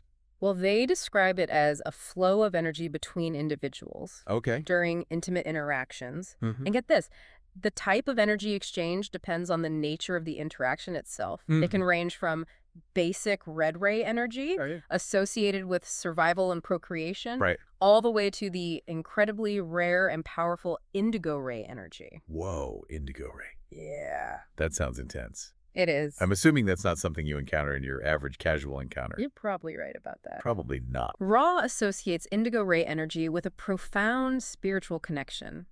A merging of energies that transcends the physical realm. Wow. It's about a deep shared desire for mutual growth and evolution. So we're talking about a spectrum of potential within something we often consider purely physical. Right. But what if this energy flow gets messed up? What happens then? Ra suggests that blockages can occur if the interaction isn't based on mutual respect, love, and acceptance. It's like introducing resistance into the circuit, hindering the flow of energy. So we're talking real-world consequences here. Yeah. Not just some esoteric spiritual theory. Exactly. Ra seems to be saying that these blockages can even manifest as imbalances in the energy centers, impacting our physical, emotional, and spiritual well-being.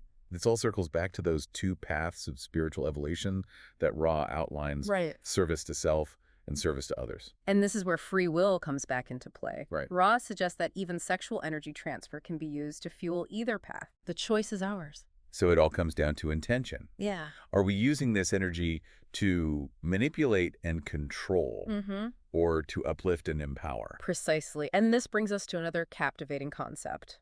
Wanderers. You know, the idea, beings from higher densities incarnating here to help with Earth's evolution. So some of us might be extraterrestrial souls on a mission of mercy. Could be. Okay, I'm hooked.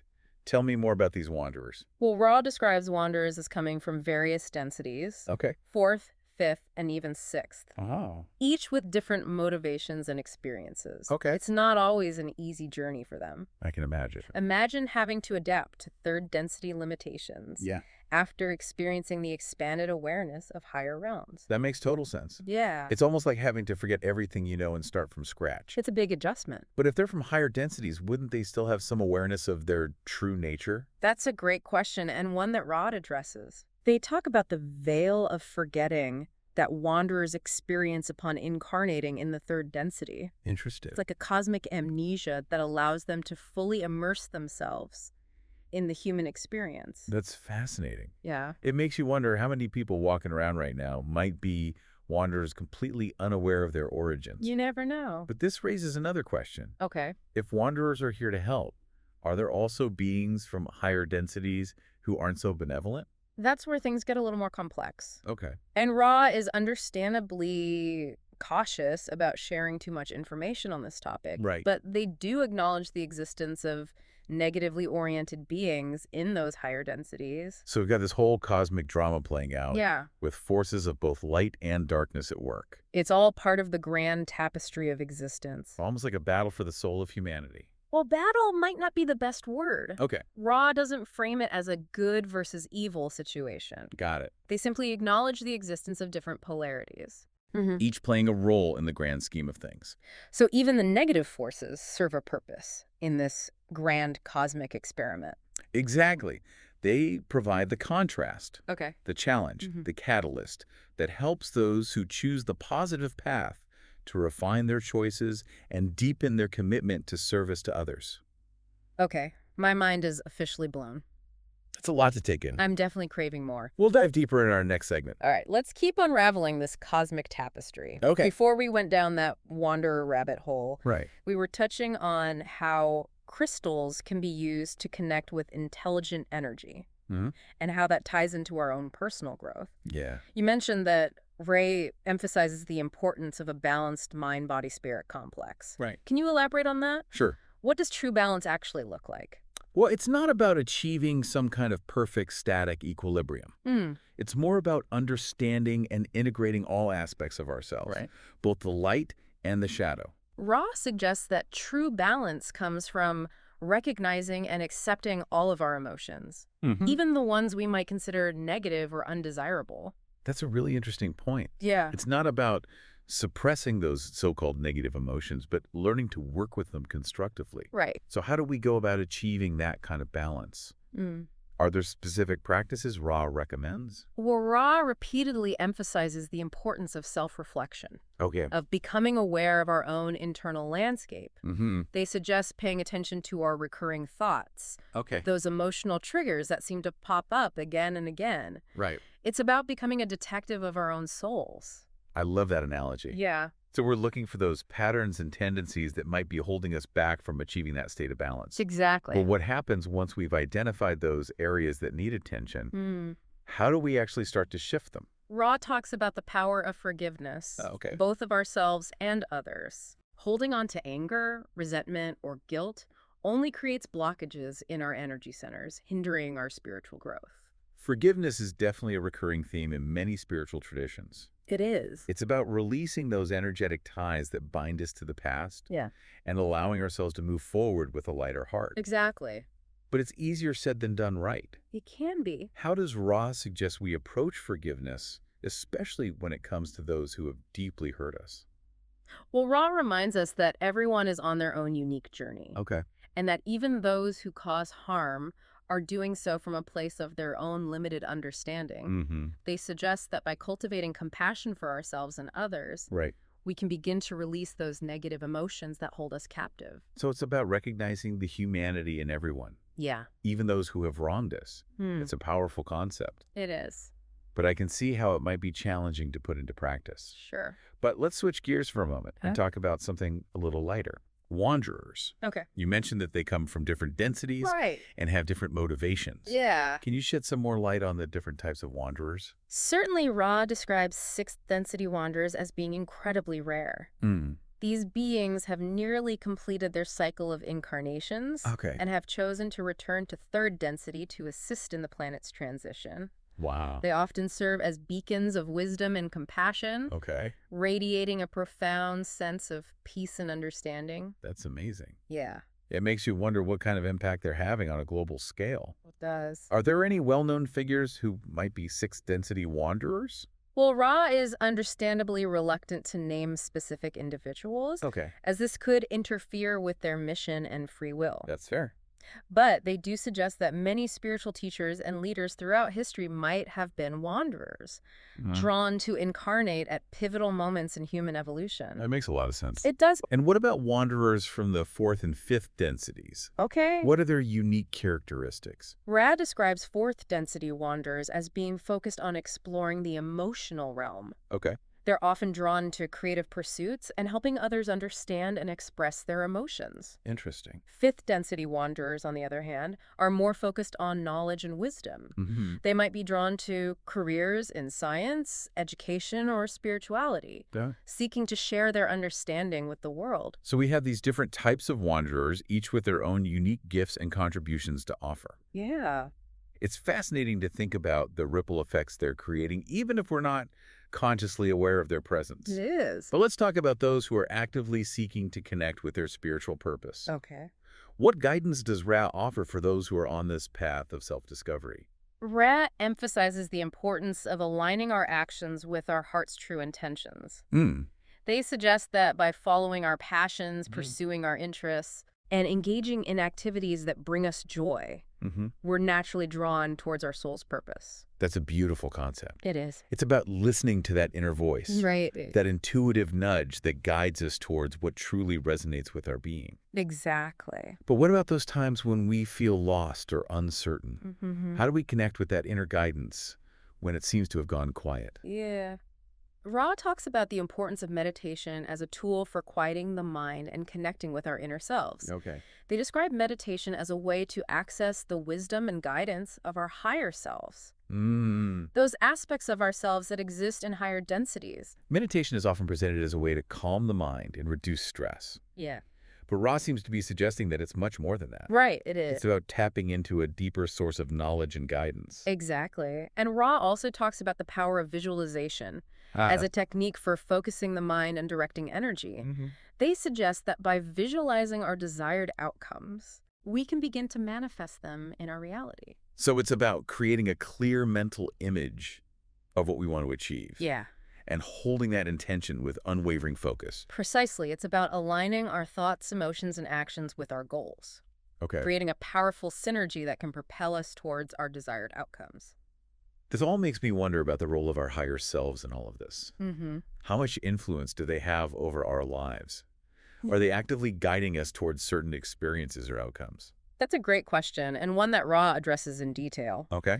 They suggest that our higher selves are not puppet masters, Okay. dictating every move we make. Right. Instead, they act as loving guides, offering suggestions and support, but always honoring our free will. So it's a collaborative effort. It is. A partnership between our conscious selves and our higher selves. Right. But how do we know if we're actually receiving guidance from our higher selves? Yeah. How can we distinguish that voice from the chatter of our own minds? Ra suggests that the guidance from our higher selves is often subtle. Okay. A gentle nudge or intuition rather than a booming voice from the heavens. They advise paying attention to those moments of synchronicity. Okay. Those unexpected coincidences that seem to align with our deepest desires. Those aha moments when everything seems to click into place. Exactly. I've definitely experienced those. Yeah. And they always leave me with a sense of awe and wonder. They do. But let's talk about those times when things don't go according to plan. Okay. Ra talks about challenges and difficult experiences as being catalysts for growth. Right. Can you expand on that? Ra suggests that challenges aren't punishments or setbacks, but rather opportunities for learning and expansion. They're like cosmic lessons designed to help us evolve and awaken to our true potential. It's a powerful way to reframe those difficult experiences. It's about seeing them not as obstacles, but as stepping stones on our path of growth. Exactly. But how do we actually put this into practice? How do we approach those challenges with that kind of perspective? Ra emphasizes the importance of acceptance, Okay. of surrendering to the flow of life rather than resisting it. They suggest that by accepting the challenges we face, we can learn from them and emerge stronger and wiser. It's about embracing the journey with all its twists and turns, knowing that even the difficult moments are ultimately leading us towards our highest good. Exactly. But this raises another question. Okay. How does Ra suggest we approach those times when we feel stuck or lost, when we're not sure which direction to take? Ra talks about the importance of seeking guidance, Okay. both from within and from external sources. They suggest connecting with our higher selves through meditation, as we discussed earlier, Okay. and also seeking out teachers, mentors, and spiritual communities that resonate with our values. It's about surrounding ourselves with a support system Yeah. that can help us navigate those challenging times and provide guidance when we need it most. Yeah. But what about those who are actively seeking to accelerate their spiritual growth? Are there specific practices Ra recommends for those who are ready to dive deeper into their spiritual journey? Ra talks about the power of service to others as a potent catalyst for spiritual evolution. Okay. They suggest that by focusing on helping others, on contributing to the well-being of the collective, we accelerate our own growth and expansion.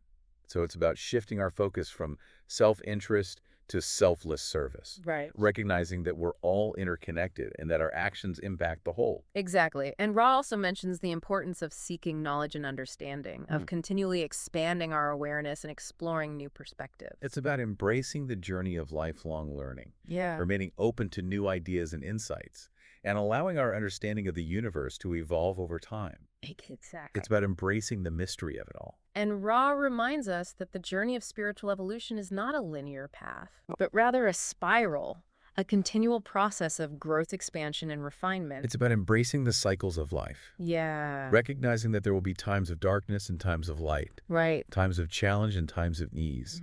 But through it all, we're constantly evolving. Exactly. Becoming more aligned with our true nature and our soul's purpose. That's a beautiful way to put it. It is. It's about trusting the process, knowing that we're guided and supported every step of the way.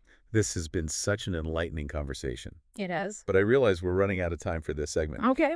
Before we wrap up, is there anything else you'd like to share about this concept of spiritual evolution and the guidance Rhea offers? Well, I think one of the most important takeaways from Ra's teachings is the reminder that we are all creators, Okay. co-creating our reality with every thought, feeling, and action. That's incredibly empowering. It is. It means we're not just passive observers, Right. but active participants in shaping our own destiny and the destiny of the planet. Exactly. And Ra encourages us to choose love, to choose compassion, and to choose actions that contribute to the harmony and evolution of the whole. Powerful words to live by. They are. I think we've all learned a lot from this deep dive into the Law of One. Me too. We'll be back after a short break to explore some of the key takeaways from this incredible material and discuss what it all means for our lives. Okay, we're back, and my mind is still buzzing from all this Law of One wisdom. Yeah, it's a lot to take in. Densities, wanderers, energy centers, the role of love in creation. It's a lot to process. It really is. And it's remarkable how Ra connects these concepts into like a framework for understanding our place in the universe. Right, so let's try to distill some key takeaways. Yeah. For me, the idea that stands out is choice. Ra emphasizes we have free will. Yeah. Every decision we make, no matter how small, Right. contributes to our spiritual evolution. That resonates deeply. It shows the responsibility we have not just for ourselves, but for humanity. And beyond. Each choice is like a vote service to self or others. It's not about destiny. Then we're creating reality moment to moment. Yeah, like co-creators. Bring us back to polarity. Okay. Wright describes these two paths, service to self and service to others. Right. Fundamental to the evolution of consciousness. It's like two cosmic currents, opposing forces driving consciousness in different directions. So how do we know which path we're on? Any signs? Ra says, pay attention to motivations. Are we driven by control or by compassion and serving the greater good? It's looking inward, examining our hearts, even when it's tough to be honest with ourselves. Yeah, self-deception's a tricky thing. But what about those actively seeking service to others? What advice does Ra offer? Ra stresses balance, not just energy centers, but in life, finding harmony in thoughts, emotions, actions. It creates a foundation for spiritual growth. Makes sense, finding that sweet spot and not suppressing, but integrating every part of ourselves. And Ra also mentions seeking knowledge and understanding. Expanding our awareness? Right, being curious, exploring new perspectives. Lifelong learners, always open to new insights, embracing the mystery. It's not just knowledge for knowledge's sake, but applying it to our lives to become more compassionate, more understanding, and effective in service to others. Expanding our minds and hearts, letting knowledge guide us to a more loving way of being. Yeah, a more harmonious way of being. And speaking of love, Ra talks about it as the force that binds the universe. The second distortion of the Law of One, the energy that shapes creation from infinite potential. It's beautiful to think love holds everything together. It really is a mind-blowing concept. It makes you see the world differently. So if love is this powerful, how do we tap into it more? Ra suggests forgiveness, forgiving ourselves and others, releasing grudges and old wounds to create space for love. Forgiveness is a common theme. It seems letting go of the past and embracing the present with an open heart. And Ra also talks about gratitude, appreciating the beauty and abundance around us to raise our vibration and attract positive energy. Shifting our perspective, focusing on the good, training our minds to see love and appreciation. It's about making love an action, not just a feeling, expressing it through kindness and a genuine desire to serve others. Putting love into practice, making it a guiding principle in our daily lives. Embodying love in everything we do. And as we cultivate love within, we radiate it outward, creating a ripple effect. Exactly. We become like beacons of love, illuminating the world with our inner light. Let's talk about something more practical. Ra offers tools like meditation and visualization. How do those help us? Meditation quiets the mind, connects us with our inner selves to access wisdom from our higher selves. Creating stillness within a sanctuary to connect with our truth and receive guidance. And visualization focuses, the mind directs energy, we can visualize outcomes and manifest them. Holding that intention with unwavering focus. Aligning our thoughts, emotions, and actions with our goals to achieve what we desire. Meditation for our inner world. Visualization for our outer world, both are valuable tools. They are, and Ra says they work best with a sincere desire for growth and commitment to service. Not for personal gain, but for the betterment of ourselves and the world. remembering that we are all interconnected and our actions have ripple effects. This has been a profound exploration of the law of one. We've just scratched the surface. But I have a question that's been lingering. If gravity is not just physical, but metaphysical, a pressing towards the inner light love, as Ra says, what other aspects of our reality might have deeper meanings we haven't considered? That's a great question, and it gets to the heart of Ra's message, challenging us to look deeper, question our assumptions, and consider that everything is interconnected and full of meaning, to become explorers of consciousness with open minds and hearts. And in doing so, we might find the most profound truths are right in front of us, waiting to be seen. A wonderful thought to end on. The journey of exploration never ends. There's always more to discover both within and in the universe around us. So to our listeners, keep exploring, keep questioning, keep diving deep. Until next time, may your journey be filled with love, light, and the joy of discovery. Welcome to the Deep Dive. Today, we're going to be exploring excerpts from The Law of One. Okay. It's a series of channeled communications with an entity named Ra. Yeah. And you've provided some really fascinating material about space travel, energy centers, and even pyramid power. Yeah. So we're going to dive into how these concepts might connect to, like, personal growth and the choices that we make every day. The law of one can be a little bit dense. Yeah. But what's really captivating about it is how Ra relates these seemingly out there ideas back to our everyday experiences. Okay, let's jump right in. Sure. You shared a section about how some beings travel between stars using a slingshot effect. Right. Which sounds kind of wild. Yeah. What exactly is that? Well, imagine if you could harness the speed of light to propel yourself across vast distances. Wow. Ra describes this as an advanced technique used by beings who have mastered energy manipulation. Really? It's kind of like a cosmic shortcut, but it requires a profound understanding of the universe's subtle energies. And Ra also mentioned beings who travel using modified hydrogen. Right. What's fascinating is that even though they're advanced enough for interstellar travel, they still face challenges. Yes. They even have to use hypothermia to slow down their bodies and minds to withstand these journeys. That's right. Wow. It seems that there are many paths to exploring the cosmos, each with its own unique set of hurdles and triumphs. But what's important here is that Ra highlights that these beings are on a path of service to others. Much like the path that's laid out for us. Oh, interesting. Yeah. It makes you wonder if there's a universal drive to explore and connect, regardless of how advanced a civilization becomes. Speaking of connection, Ra talks a lot about energy centers. Right. Are these similar to what we know as chakras? Exactly. Okay. These energy centers are vital to our overall well-being. Ray explains that blockages in these centers can manifest in a variety of ways. Oh, wow. Even on a physical level. Okay. And then Ra also mentions that as we develop these energy centers, they can actually form crystal structures. Yes. Can you elaborate on that? It's a symbolic representation of how we become more aligned with the universe's natural harmony as we refine our energy. Think of it this way. As we grow spiritually and address blockages, our energy centers become more vibrant and clear, like a finely cut crystal. So it's not about literally having crystals inside of us, but more about the quality of energy flowing through those centers. Precisely. And Ray connects this to our actions and the choices we make. The more we act in service to others, the more balanced and vibrant these energy centers become. That makes a lot of sense. So how does this relate to the concept of catalyst that Ra often mentions? Is it just a fancy word for problems? And catalyst as a refining fire. Ra emphasizes that challenges, both large and small, offer opportunities to become aware of our biases and learn valuable lessons.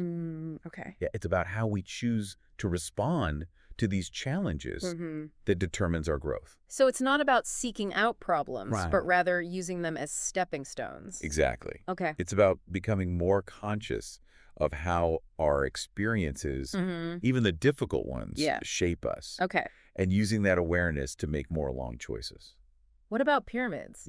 Ra mentions them frequently, and not just the ones in Egypt. What's their significance? It's fascinating how Ra describes pyramids as energy-focusing tools. They aren't simply tombs, but structures that can amplify and direct specific types of energy, which has implications for us even today. Okay, I'm curious, how do pyramids supposedly amplify energy? Imagine a pyramid as a giant funnel Okay. that concentrates light energy into a spiraling vortex. Okay. Ra suggests this energy can be harnessed for various purposes, from healing to meditation. So the shape itself is significant, not just the material. That's right. Okay. The pyramid's geometry creates a natural flow of energy. Wow. Roz even suggests that certain individuals who can bend metal mentally are tapping into a similar type of energy, acting as living pyramids by focusing their consciousness.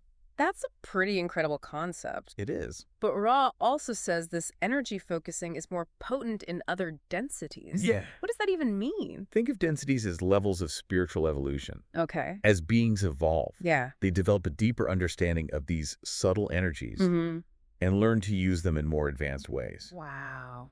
It's almost like a technology that becomes accessible as we progress on our spiritual journey. So if we connect this to the bigger picture, it sounds like pyramids could be more than just historical relics. Yeah.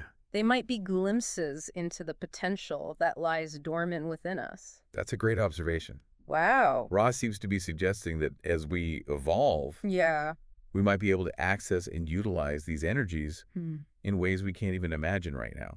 Ra also claims there are millions of wanderers on Earth. Yes. Souls from other planets who chose to incarnate here to help with the planet's transition. What exactly are wanderers? Okay. And how might someone recognize those qualities within themselves? Right. Sal describes wanderers as having a deep-seated sense of purpose and a yearning to serve others. You might feel drawn to spiritual pursuits, have a strong connection to other realms, or feel like they don't quite belong in this world.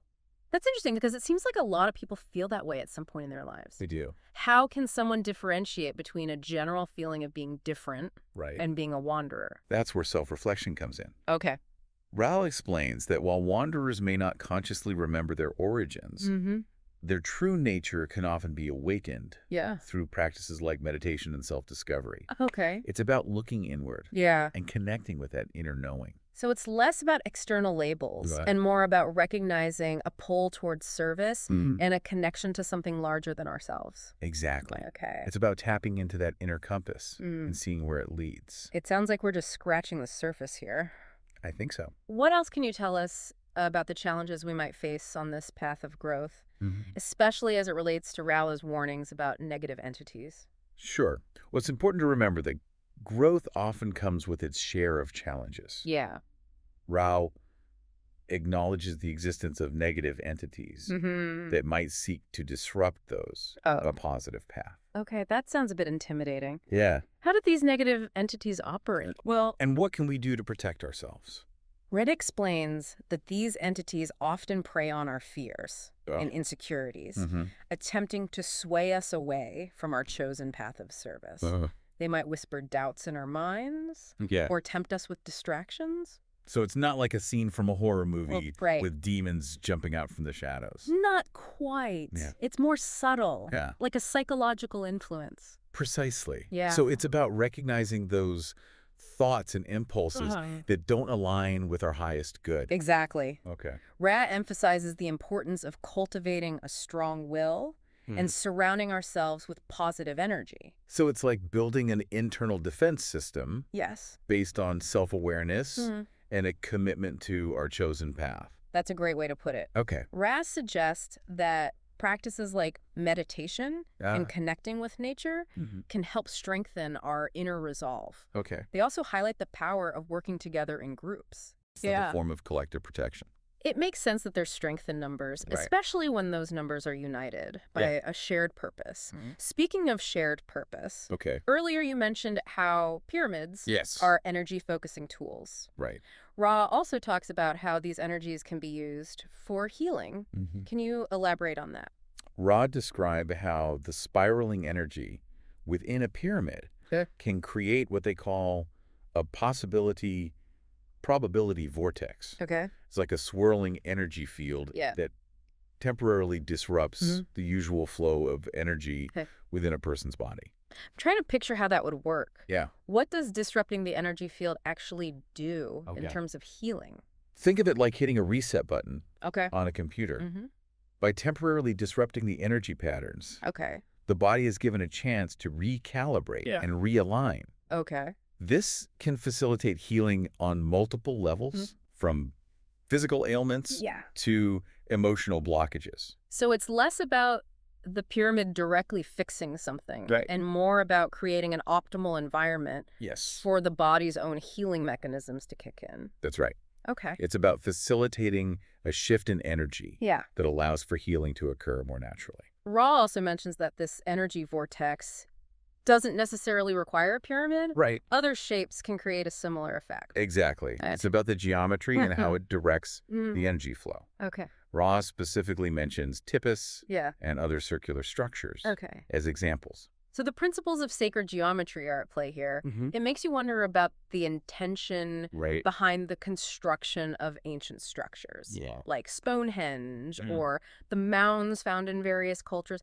Maybe they understood these principles on a deeper level than we currently give them credit for. That's a fascinating connection. Wow. Ra's teachings often encourage us to re-examine our assumptions about the past and consider the possibility that ancient civilizations possessed knowledge that has been lost or forgotten. Ra also brings up the Ark of the Covenant. Oh, yeah. Which sounds like something out of an adventure movie. It does. What's the significance of this object, according to Ra? Ra describes the Ark of the Covenant as a real object. Okay. A container where the Israelites placed their most sacred items. Okay. It was a place where priests could draw power. And feel the presence of the Creator. Okay. However, there's a twist to the story. Okay, I'm intrigued. Okay, the twist. Ra suggests that the Ark wasn't designed by Yahweh. Oh, really? But by negative entities who sought to create an elite group within the Israelites. Oh, okay. They wanted to use the Ark as a tool for control and manipulation. So it's a cautionary tale about how even objects or symbols with spiritual significance can be misused. Precisely. Okay. It highlights the importance of discernment and recognizing that true power comes from within, not from external objects. Ray also touches on some rather intense topics, like the challenges facing our planet and the possibility of global upheaval. How does the concept of catalyst play a role in these global events? Ray explains that Earth is undergoing a significant transition as we move from third to fourth density. This transition is causing disruptions and upheaval as part of a natural evolutionary process. So it's like growing pains on a planetary scale. That's a good analogy. And Ray suggests that the increasing intensity of these challenges is partly due to the disharmony within humanity's collective consciousness. Our negative thoughts and actions contribute to the imbalance. So we're not just passive bystanders. Our individual choices play a role in the larger picture. That's right. Wow. We have a responsibility to become more conscious of our thoughts and actions and align ourselves with love and harmony. What about specific techniques for navigating these times? Did Ra share any insights on how we can best evolve through this transition?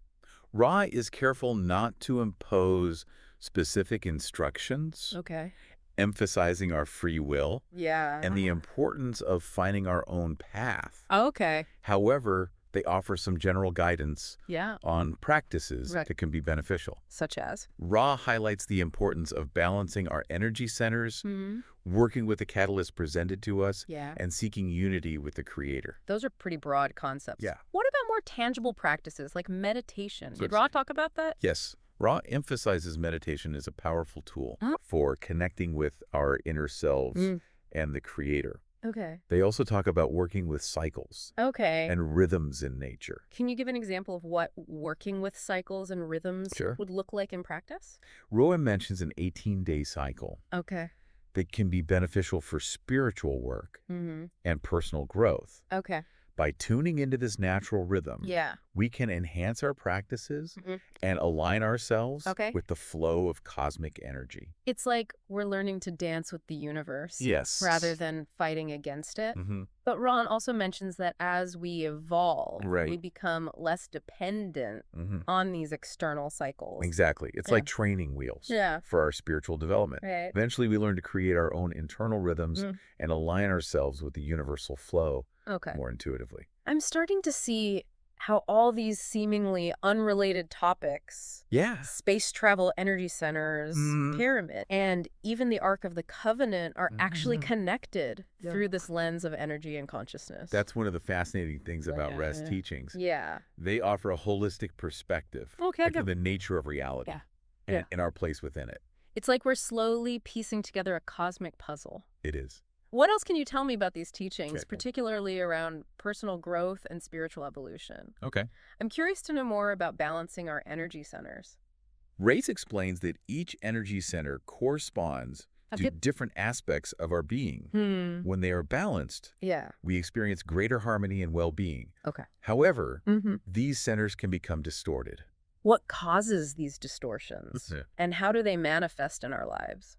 Distortions can arise from various factors, such as negative thoughts, repressed emotions, or traumatic experiences. Think of them like energy blockages that impede the natural flow. So it's not just about positive thinking, but also about addressing the root causes of these blockages. How do we go about clearing them and restoring balance? Ron suggests various techniques for addressing these distortions, including meditation, visualization, and working with crystals. Ron mentioned crystals earlier. Can you elaborate on how they might help with balancing our energy centers? Ron explains that crystals have a unique ability to amplify and focus energy, making them powerful tools for healing and balancing. Different crystals have different properties and can be used to target specific energy centers or imbalances. So it's almost like crystals act as amplifiers for our intentions. We're not just relying on the crystal's power, but using it to enhance our own energy. That's a great way to put it. It's about using tools to support our own inner work. Ra also emphasizes the importance of working with catalyst. Can you remind me again how that principle works, especially in relation to personal growth? Remember, catalyst is any experience, positive or negative, that presents an opportunity for learning and transformation. It's about becoming conscious of the lessons within each experience and using them to refine our choices. So it's about shifting our perspective from seeing challenges as obstacles to seeing them as opportunities for growth. It's about learning to extract wisdom from every situation. It's about becoming active participants in our own evolution. Ra also talks about seeking unity with the Creator as a central goal of our spiritual journey. Can you tell me more about this concept of unity? And how we might begin to embody it in our lives? Ra explains that realizing our oneness with the Creator and all of creation is the ultimate goal. It's about transcending our sense of separation and experiencing the interconnectedness of everything. This sounds like a profound shift in perspective. It is. How do we even begin to approach such a concept? Ra suggests that cultivating love and compassion for ourselves and others is key. As we embody these qualities, we naturally align ourselves with the universal flow and move closer to experiencing this unity. So it's not about striving for some distant goal, but rather embodying these qualities in our daily lives. Precisely. It's about recognizing that the journey towards unity begins within ourselves in each moment through our choices and interactions. This deep dive has been incredibly insightful. Good. I feel like we've covered so much ground. We have. Yet there's still so much more to explore. What else can you tell us about Ra's teachings, particularly about energy transfers between beings? I'm curious to learn more about how these exchanges work and how they relate to the concept of service to others. You mentioned earlier that energy transfers happen all the time, often without us even realizing it. Can you elaborate on that? Sure. What are some examples of these subtle energy exchanges? Well, think about how you feel Okay. after a hug from a loved one. Yeah. You probably feel a sense of warmth and comfort. Mm-hmm. That's a simple example of a positive energy transfer. Okay. On the other hand, Yeah. have you ever walked into a room and felt a heavy or tense atmosphere Oh, yeah. that could indicate a more negative energy exchange taking place? So it's not just about physical touch. Right. It's about the energy we radiate and absorb in our interactions with others and even with our environment. Every thought, emotion, and action Wow. carries a certain vibrational frequency Okay. when we interact with others. Yeah. These energies intermingle Okay. and influence one another. It's like we're constantly swimming in a sea of invisible energy currents. That's a great way to visualize it. Wow. And Ra suggests that the more conscious we become of these exchanges, the more skillfully we can navigate them. So how do we become more aware of these subtle energy shifts? Okay. Are there any practical tips for tuning into this energetic realm? Ra emphasizes the importance of paying attention to our feelings and intuition. Okay. They suggest that our bodies are incredibly sensitive instruments that can detect subtle energy changes.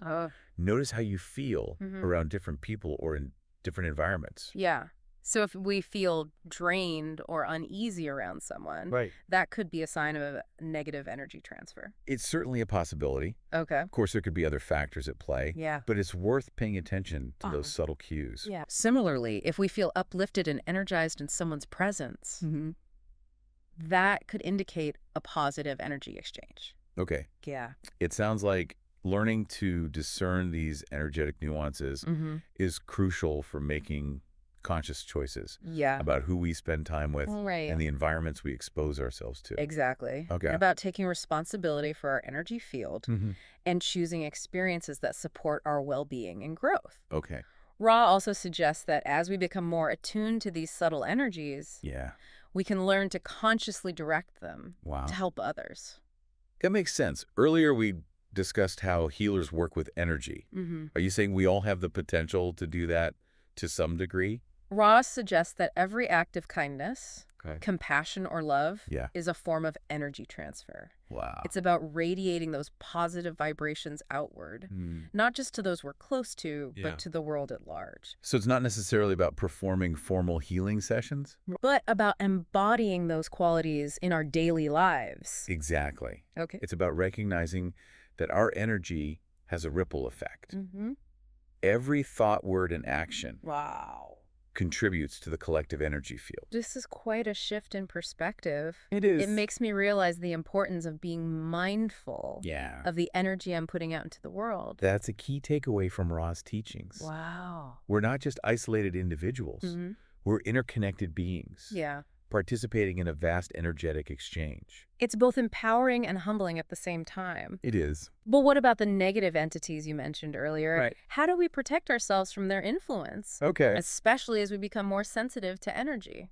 Ra emphasizes the importance of maintaining a strong spiritual foundation. Yeah. That means staying connected to our inner guidance, practicing discernment, and surrounding ourselves with positive energy. Okay. They also highlight the power of love as a protective shield. Love as protection. How does that work? Raid explains that love is a high-frequency vibration that naturally repels negativity. Wow.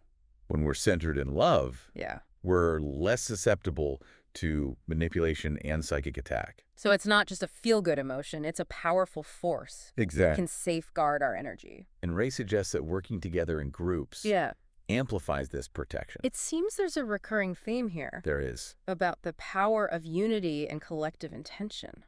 That's a great observation. Wow. Ray emphasizes that when we unite with a shared purpose of love and service, we create a powerful force field that can transmute negativity and uplift the collective consciousness. This has been an incredible deep dive. It has. I feel like I've gained a whole new understanding of energy consciousness and the interconnectedness of everything. It's amazing how much wisdom is packed into these excerpts from the Law of One. It's a reminder that there's always more to learn and that the journey of discovery never truly ends. And perhaps that's the most important takeaway from all of this. Yeah. To stay curious, keep asking questions and remain open to new perspectives. That's what the deep dive is all about. Yes, it is. We've explored a lot today, but it's just a starting point. Right. What stands out to you from this exploration? What will you investigate further? Yeah. That's the real power of a deep dive. The overall vibration of humanity to make it easier for others to progress. So with all these wanderers and this upcoming harvest, what does that mean for Earth's future? I mean, what's in store for us as we supposedly transition to fourth density? Well, Ra spoke of a period of significant change, both in terms of our planet and our collective consciousness. Okay. And they called them Earth changes. Earth changes. And that's kind of ominous sounding, I think. Yeah, Earth changes. What kind of changes are we talking about here? They didn't get into specifics, but they alluded to natural disasters, social upheaval, and just a general acceleration of energy that would challenge our current paradigms. So a bit of a cosmic shakeup, but is it going to be all doom and gloom? Not necessarily. Remember, the purpose of these changes is to kind of wake us up, to help us break free from that illusion of separation and reconnect with our true nature. Right. It's about pushing us towards greater understanding, compassion, and unity. So it's like a cosmic boot camp for the soul. It is like a cosmic boot camp for the soul. I love it. And just like in any boot camp, you know it's going to be challenging. Sure. There will be times of difficulty and uncertainty, but ultimately it's about pushing us to become stronger, more resilient, and more aligned with our true purpose. Okay. All right, let's shift gears just a little bit. The Law of One also talks about these energy centers or chakras. Yes. How do those fit into all of this? Yeah. So Ra describes chakras as these energy centers that correspond to different aspects of our being: physical, emotional, mental, and spiritual. And they're kind of like these pathways for energy to flow through us. Yeah, I've heard of chakras before, you know, from things like yoga and meditation. How does this relate to the Law of One, though? Well, according to Ra, these energy centers can become blocked or distorted by negative thoughts, emotions, actions. And when they're blocked, it can create disharmony in our lives, both physically and emotionally. Okay, so if I'm feeling stressed or anxious, could that be a sign of a blocked chakra?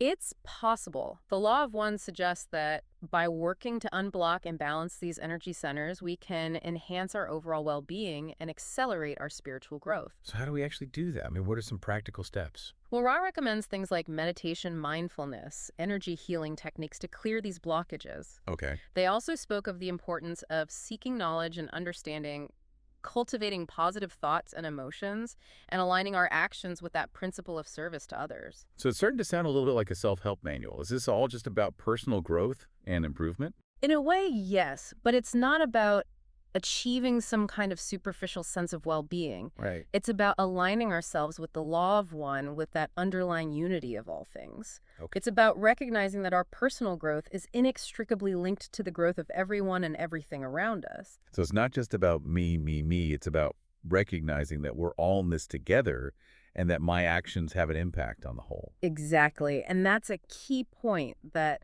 the Law of One emphasizes over and over again. We're all in this together. This is a lot to absorb. We've gone from cosmic beings to energy centers and everything in between. I think our listeners are probably thinking at this point, is this real? Should I take this seriously? And those are valid questions. Yeah. We're going to dive into that more in the next part. Yeah. Really looking at the legitimacy, the morality, the realness of all this. All right, we'll try to answer those big questions, and then we'll even make a prediction about the future of the Law of One. Will AI pay attention to this? Will it continue to grow? Will its legacy last, stick with us?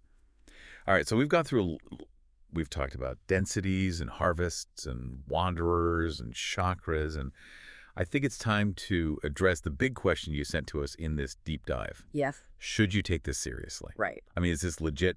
Is it morally sound? Is it real? Or are we dealing with some really interesting, elaborate fiction? That's the million-dollar question, isn't it? And like with any complex and unconventional material, there's no easy answer. No. So how do we even begin to approach a question like that? Well, I think we have to look at it from multiple angles. First, the source itself, channeled material by its nature, requires a leap of faith. Yeah. We're relying on the claims of individuals who say they're communicating with beings from other realms. Right, and that's where the skepticism comes in. It's very easy to dismiss this all as fantasy or delusion. Of course, but I think it's also important to consider the content itself. Does it align with our own ethical and moral compass? Does it promote values that resonate with us on a deeper level? All right, so let's apply that lens to the Law of One. What are some of the key moral principles that it puts forward?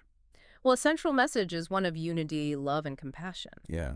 It emphasizes the interconnectedness of all beings and the importance of service to others. Those are pretty solid principles. I don't think anyone would really argue with, the idea of being kind and helpful to others. Indeed, and it goes beyond just being nice. The law of one suggests that by aligning ourselves with these principles, we're actually contributing to the evolution of consciousness itself.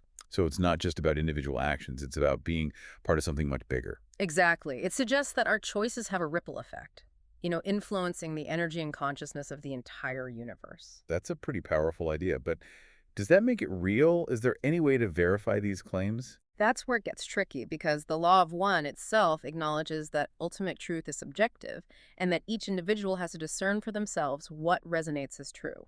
So it's not about blind faith. It's about using our critical thinking skills. Exactly. And that's where I think the real value of this material lies. It challenges us to question our assumptions, explore different perspectives, and ultimately come to our own conclusions. Sure, but let's be honest. There are some pretty out there ideas in here. Densities harvests, Yeah. wanderers. Does any of that actually hold up to, any kind of scrutiny? Well, there's no scientific proof. There's no concrete evidence to back up these claims. But there are aspects of the law of one that align with certain scientific theories, particularly in fields like quantum physics and consciousness studies. So there might be some scientific basis for these seemingly far-fetched concepts. It's possible, and I think that's what makes this material so intriguing. It kind of bridges the gap between science and spirituality, offering a framework that embraces both the rational and the intuitive. Fascinating. So to our listener who's wrestling with this question of legitimacy, what would you say? I would say approach the law of one with an open mind, but a critical eye. Explore its ideas, ponder its questions, and see what resonates with your own inner knowing. So it's not about blindly accepting or rejecting it. It's about engaging with it thoughtfully. Exactly. Okay, well said.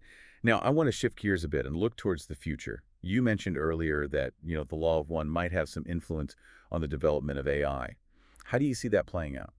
Well, I think the ethical considerations that are raised by the law, they're going to become increasingly relevant as AI becomes more and more sophisticated. Imagine AI systems that are designed not just for intelligence, but for compassion, for understanding that interconnectedness of all things. So AI that's not just smart, but also wise and ethical? Exactly. It's a hopeful vision. And I think it's a possibility worth exploring, as we create these powerful new technologies. It's crucial that we guide their development in a way that aligns with our highest values. And the law of one offers a framework for doing just that. So last question. What's your prediction for the future of the law of one? Will it fade into obscurity or will its legacy continue to grow? I think in the next 10 years, we're going to see the law of one becoming a more mainstream topic, influencing conversations about consciousness, spirituality, and even the ethical implications of AI. It may not be a household name, but its principles, I believe, will continue to ripple outwards, inspiring individuals and shaping our collective understanding of the universe. So it's a slow burn, but a powerful one. Exactly. Well, on that note, I think we've reached the end of our deep dive into the law of one. I hope you found this exploration as fascinating and thought-provoking as we have been. Remember, keep seeking, keep questioning, and keep an open mind until next time. Keep diving deep. Question that Ra raises.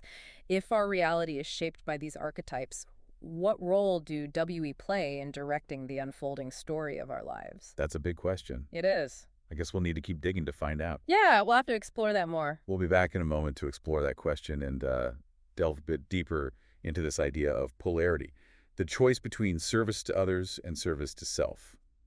It's a central theme in the raw material, and it's one that might just change how you view the world. Stay tuned. Welcome back. Before the break, we were talking about archetypes as like tools for navigating this veiled reality. Yeah, and how understanding them might give us more agency in our lives. Exactly. But there's another layer to all this that Ra emphasizes, the concept of polarity. Yes, the choice between service to others, which Ra calls like the positive path, right, and service to self, the negative path. Yeah. I've always found this part a little tricky. Okay. It sounds kind of judgmental. Yeah. Good versus evil. I get that, but Ra isn't talking about like good and evil in a moralistic sense. Okay. Think of it more like a magnet with two poles. Right. We're constantly drawn to one side or the other in our choices and actions. So it's less about being a good or bad person and more about the underlying motivation behind our actions. Precisely, service to others is about focusing on the well-being of others. Right. Acting with compassion and empathy. Okay. Service to self is about prioritizing your own needs and desires. Okay. Even if it comes at the expense of others. Okay. I'm starting to see how this polarity thing plays out in everyday life. Yeah. But how does it connect to the bigger picture of spiritual evolution? Okay. And the veil? So Ra suggests that the veil intensifies this polarity. Remember, before the veil, there was this blissful unity. Right. But it was also a state of, let's say, limited growth. Yeah, okay. The veil creates separation, Right. which forces us to choose to confront this polarity more directly. So it's like the veil raises the stakes, making the choice between service to others and service to self more significant. Exactly. Every decision we make, every action we take becomes an opportunity. Wow. To align ourselves with one polarity or the other. But wait, if we're supposed to be like evolving towards unity, right? Why would the veil make us choose between these seemingly opposing paths?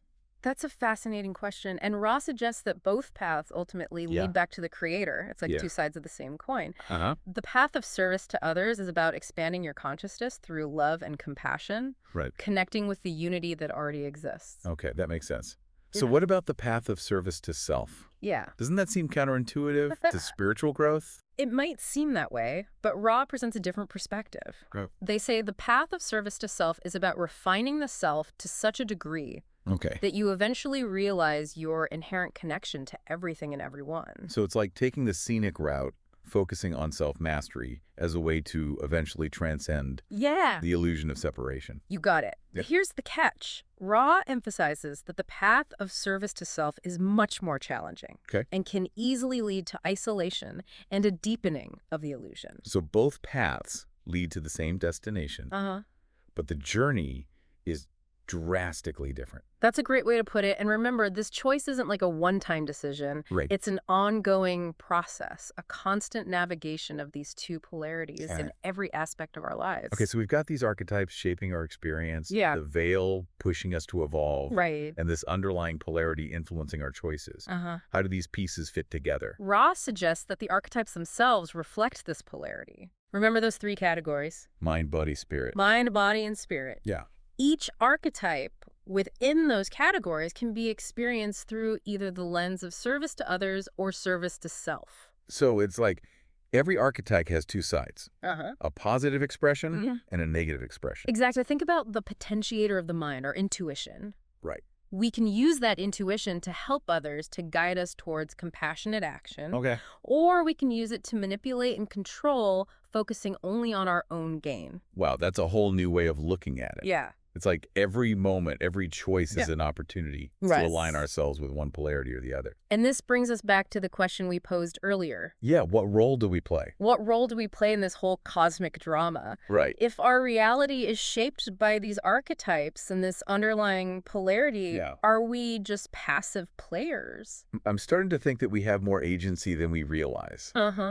But it all comes down to awareness. But recognizing these patterns, these polarities at play, so we can make more conscious choices. Exactly. It's about becoming conscious creators, not just reacting to circumstances, but actively shaping the story of our lives. I'm really starting to see how these concepts from the raw material can be applied to our everyday lives. Yes. It's not just abstract philosophy, but a framework for understanding ourselves and the world around us in a whole new way. And that, in essence, is what a deep dive is all about, taking complex ideas and extracting the insights that can help us navigate our lives with more awareness and intention. This whole discussion has given me a lot to think about, but before we get lost in contemplation, there's one more element in the raw material that adds another layer of complexity, the idea of entities from other densities influencing our reality. Rod even claims that their communication was disrupted by a negative entity from a higher density. And this ties directly into the concept of polarity playing out on a cosmic scale. It suggests that this choice between service to others and service to self isn't just happening within us, but it's happening all around us, even on levels we might not fully comprehend.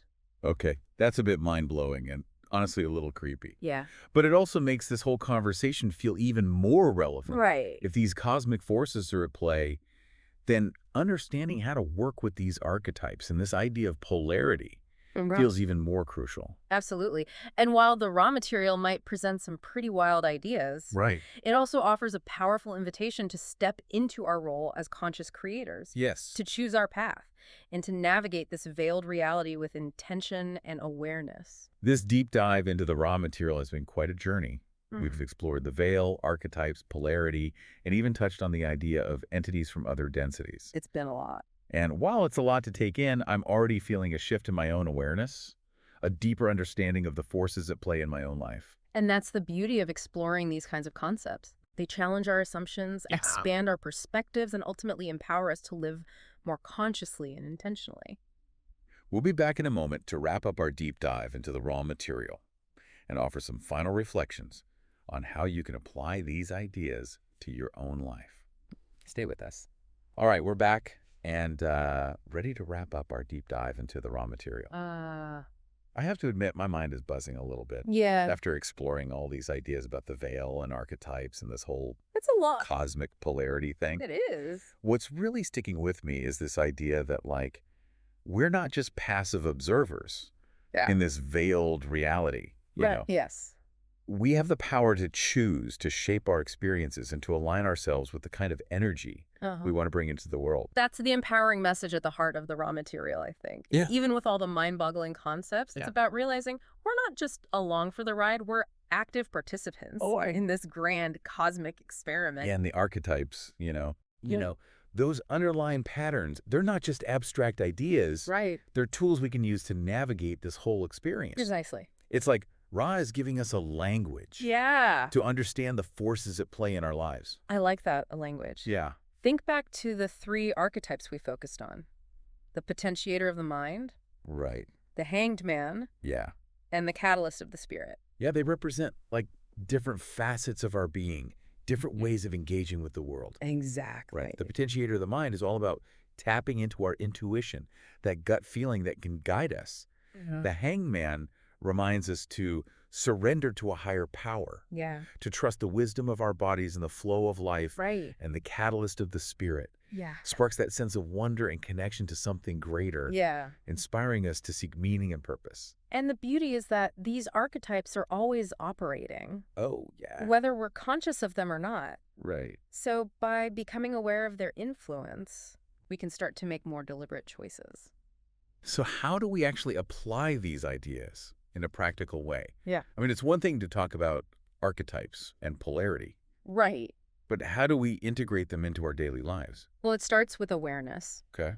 Pay attention to those moments when these archetypes show up. Mm-hmm. Notice when your intuition speaks to you, when your body is trying to tell you something. Yeah. Or when you experience that sense of awe and wonder.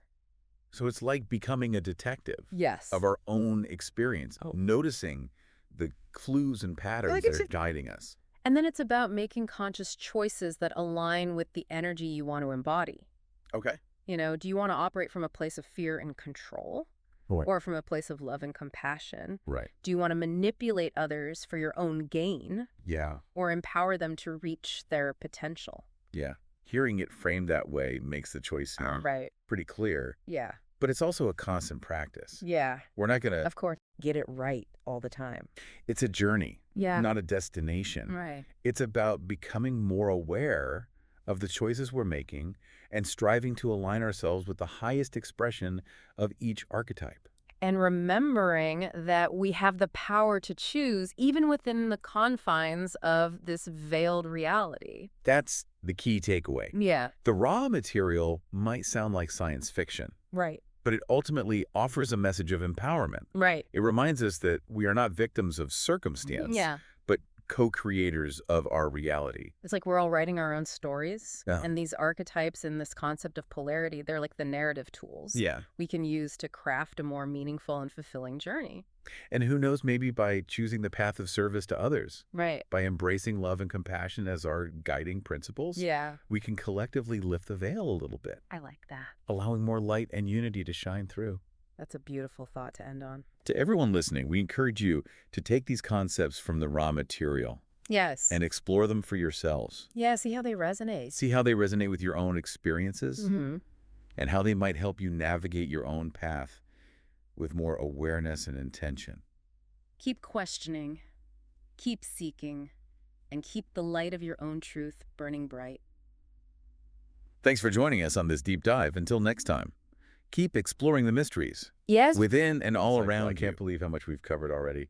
And I'm sure there's still so much more to explore. Oh, definitely. We're just getting started. We'll continue our deep dive in the next part, all right? Sounds good. I can't wait. Okay, we're back and ready to wrap up our deep dive into the Law of One and this whole harvest thing. Definitely a lot to unpack. It is, but it's been amazing. We've talked about energy centers, forgiveness, even wanderers. But there's one thing I'm still curious about. What's that? What actually happens during this harvest?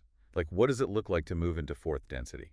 Ah, yeah, the big question, right? And the Law of One actually gets into that. Oh, it does? It does. Wade describes it as a process of resonance. So as Earth shifts into fourth density, the people whose vibrations match that density, they'll naturally transition with it. So it's not like some spaceship comes down and picks people up. It's more about energy and vibration. Exactly. It's about where our consciousness is at, what we value, the choices we make. It's about what's inside, not just what we do on the outside. Precisely. It's a reflection of our inner being. Okay, that makes sense. Yeah.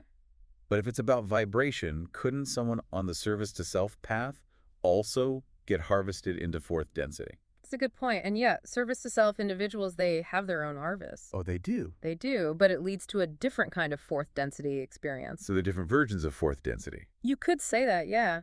Think about it. Service to others is all about unity, compassion, connection, right? Right. While service to self is about separation, control, individual gain. Okay, so even in fourth density, those paths stay separate. Exactly. They keep evolving along their own frequencies. So it's not like everyone suddenly becomes perfectly loving and harmonious.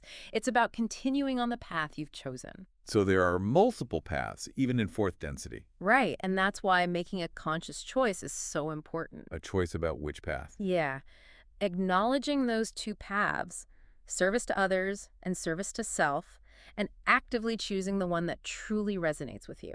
It's about taking responsibility for our own evolution. Exactly. It's not about just waiting to see what happens. It's about aligning yourself with the path you want. So powerful. It is. And remember, every choice we make, every thought, every word, every action, it all has an impact. Wow, that's a lot to think about. It is. It shapes our reality, and it affects the entire planet. So it's not just about us, it's about contributing to something bigger. Exactly. This has been such an incredible journey, exploring the Law of One and this idea of harvest. It's pretty mind-blowing, isn't it? It is. I feel like I have a whole new understanding of myself in the universe. I'm so glad to hear that. And, you know, the Law of One is full of wisdom. Keep exploring it. See what resonates with you. I definitely will. Any final thoughts for our listeners as we wrap up this deep dive? Well, if we look at the bigger picture here, the Law of One, it's not just some teachings. It's a living vibration, you know? A frequency of love and unity that runs through everything. That's beautiful. It is. And when we align with that vibration, we become active participants in the evolution of consciousness, both for ourselves and for everyone. That's a powerful message. So as we go about our lives, let's choose love, seek understanding, and try to serve the greater good. Well said. Thank you for joining us on this deep dive. Until next time, keep seeking, keep growing, and keep shining your light. All part of the same divine source, even you and me. We are part of a unified consciousness, expressions of the same fundamental energy. Okay, so we're not just, separate individuals. We're all part of something much bigger. Yes, and that's a really profound shift in perspective. It is. But how do we grasp that? How do we even begin to understand that? Well, Rao talked about this idea of densities. Think of it like octaves of vibrational frequencies. Like imagine a staircase, each step representing a different level of consciousness and spiritual evolution. Okay, so it's not just about physical dimensions. There are like levels of awareness, levels of understanding. Exactly. And Earth, right now, is in third density, characterized by self-awareness, development of the ego. This is where we grapple with duality, good and evil, light and darkness. Yeah, we're definitely in the thick of that right now. So where do we go from here? According to Ra, we're on the verge of transitioning into fourth density, a realm of love and understanding. Compassion and empathy become more dominant, and the illusion of separation starts to dissolve. Sounds pretty good to me. Yeah. So does that mean some souls progress faster than others through these densities? That's a good question. That brings us to the concept of harvest. It's a natural process of transition as souls evolve through the densities, like a cosmic graduation, you could say. Cosmic graduation, I like that. But what are the criteria? How do we pass this cosmic exam? The key is balance between service to others and service to self. As we move through this third density, we're always making choices, and those choices shape our spiritual orientation. Are we motivated by self-interest or by a desire to serve the greater good? So it's not about being, like, good or bad. It's about the motivation behind our actions. Precisely. And all those little choices add up, shaping the vibration of our soul, so to speak. During this harvest, those whose vibrations align with love and service to others naturally transition to fourth density. Okay, so what about those focused on service to self? Do they just, like, fail the exam? Not necessarily. They may transition to a different fourth density reality, one that aligns with their dominant vibration. But everyone keeps evolving. It's just that the path we take is determined by the choices we make. Okay, so we have some control over our destiny. I can get behind that. But I'm still kind of stuck on this. If we're all part of the same divine source, why is there even this separation between service to others and service to self? That's a great question, and it gets to the heart of this idea of free will. Ra explained that the Creator wanted to experience itself in all of its infinite possibilities, and that includes the experience of separation, of individuality, exploring the full spectrum of polarity. So it's not about one path being right and the other wrong. It's about experiencing the full diversity of creation. Yes, exactly. Wow, okay. We've covered a lot here. Channeled communications, social memory complexes, densities, harvest. It's a lot to process. It is, but it's just the beginning. But I have a feeling you're right about that. I'm definitely intrigued, though. This idea that we're not just these physical beings. We're souls on a journey of evolution. And that our choices have real consequences.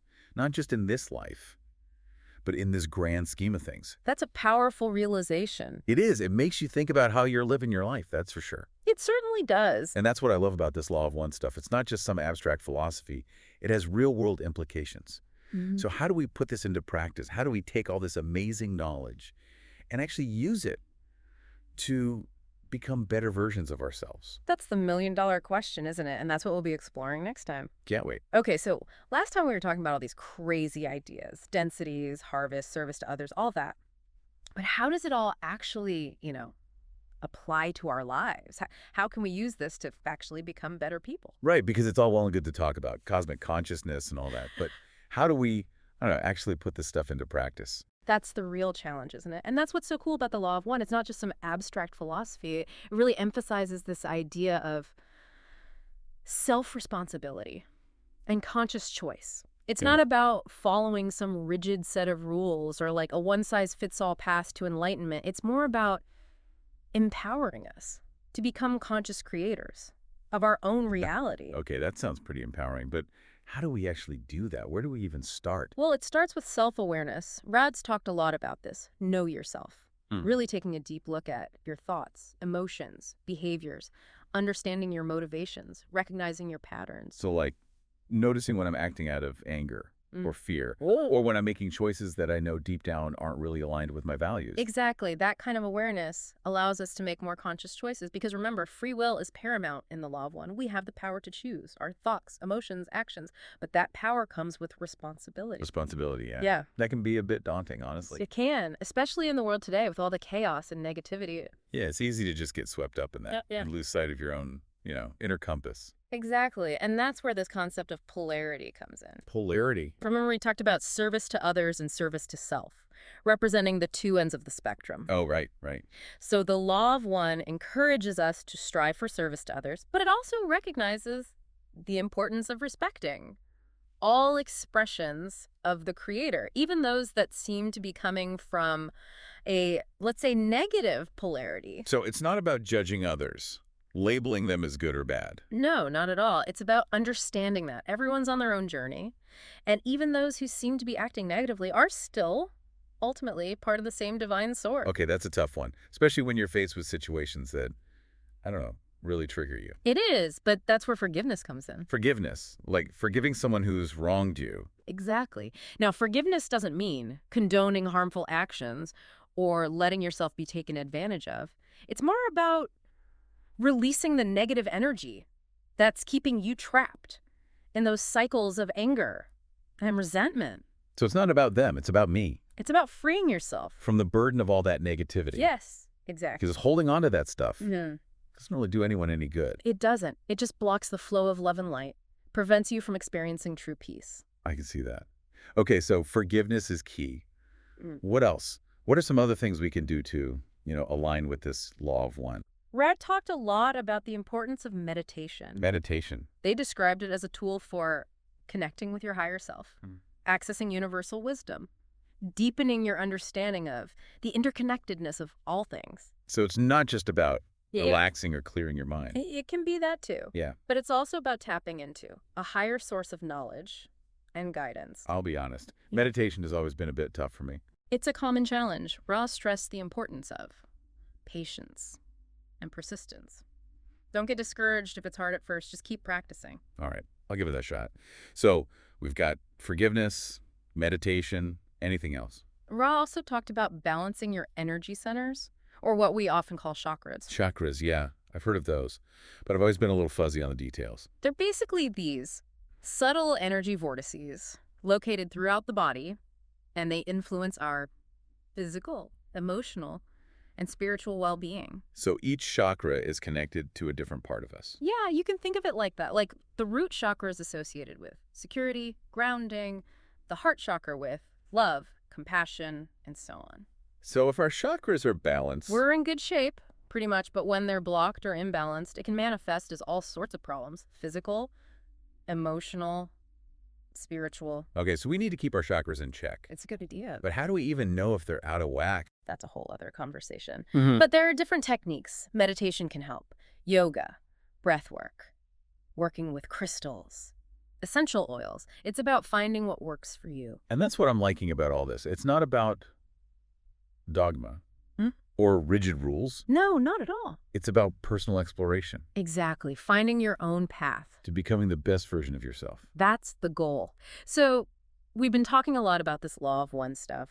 And I think it's really starting to paint this picture of like how we can be our best selves, But there's one more piece of the puzzle I think we should talk about. Okay, I'm all ears. Lay it on me. It has to do with archetypes. Archetypes? Yeah, Ra talked about them quite a bit, describing them as like these universal patterns and images that are kind of embedded within creation itself. So we're talking like those classic Jungian archetypes, the hero, the shadow, all that. There are definitely some similarities there, yeah. But Ra's take on it goes even deeper, I think. They suggest that these archetypes are more than just psychological constructs. They're like fundamental energies within creation, facets of the creator's infinite being. Whoa, okay, so they're like blueprints for the universe, or like characters in this cosmic play. I like that, yeah. Cosmic characters, that's a good way to think about it. But how do they connect to us? Like on a personal level? Well, Ra said that archetypes communicate to us through our intuition. Intuition? Yeah, that inner knowing, that gut feeling. Oh, okay, so it's about listening to that inner voice. Exactly, tuning into your subconscious mind. Makes sense.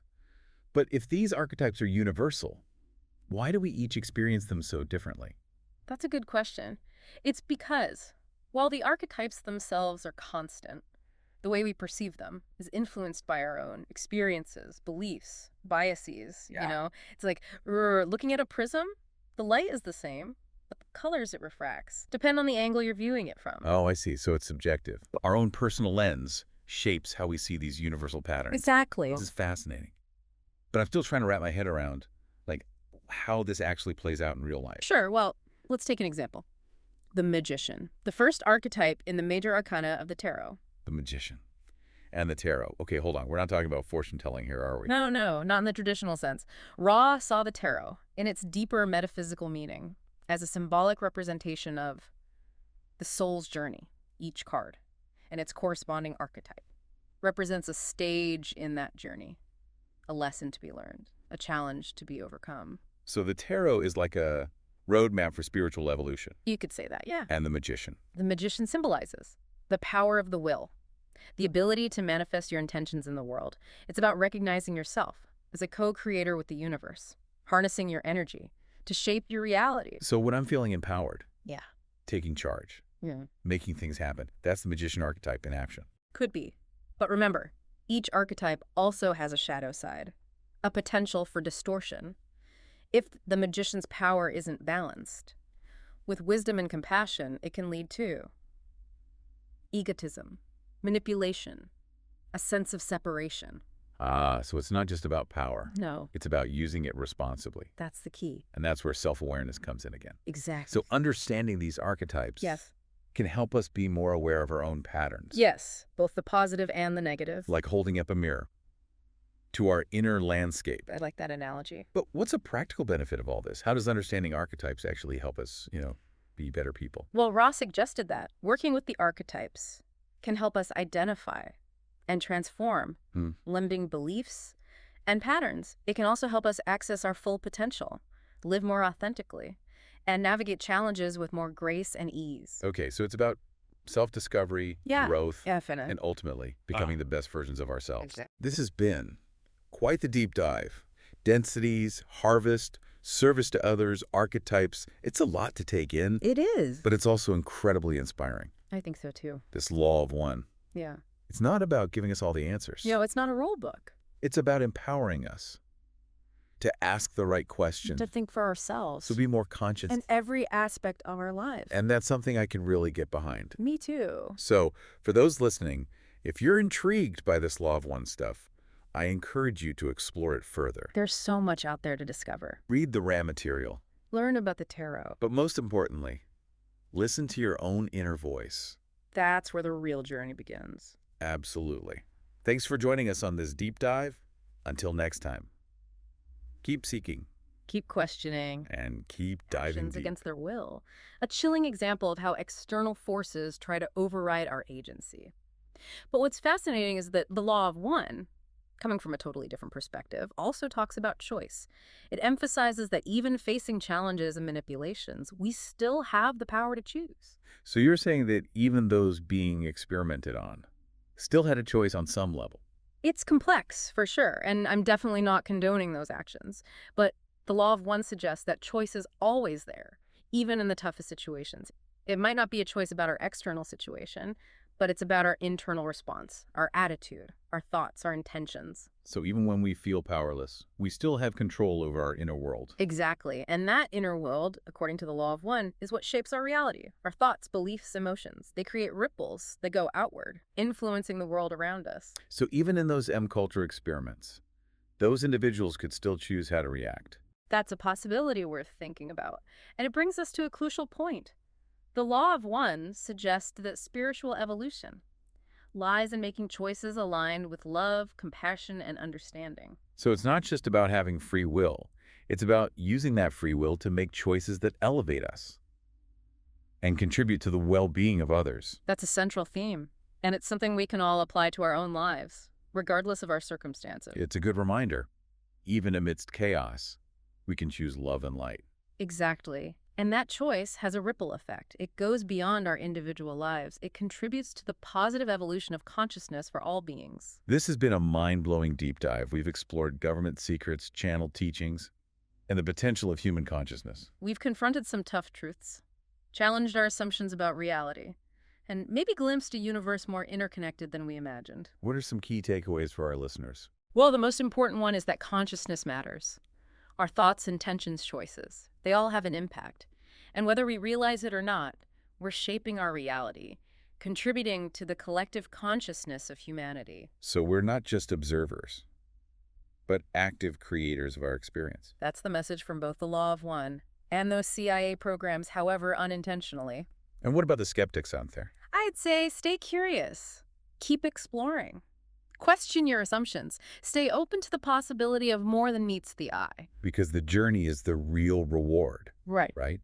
Even without definitive answers, asking questions, exploring different perspectives, that's transformative in itself. It is, and that's the spirit of the deep dive. To dive into the mysteries, challenge conventional thinking, and empower us to be more conscious creators. Thanks for joining us on this deep dive. And remember, the exploration doesn't end here. The law of one, those declassified files, and the mysteries of consciousness, it's all waiting for you to delve deeper, discover your own connections, and find your truth. Keep seeking, keep questioning, and keep diving deep. The universe is full of wonder, and the journey is just beginning. So meditation, it's like our access point to this deeper reality and to ourselves. Yeah, you can see that. But how does all of this translate into actual change in the world?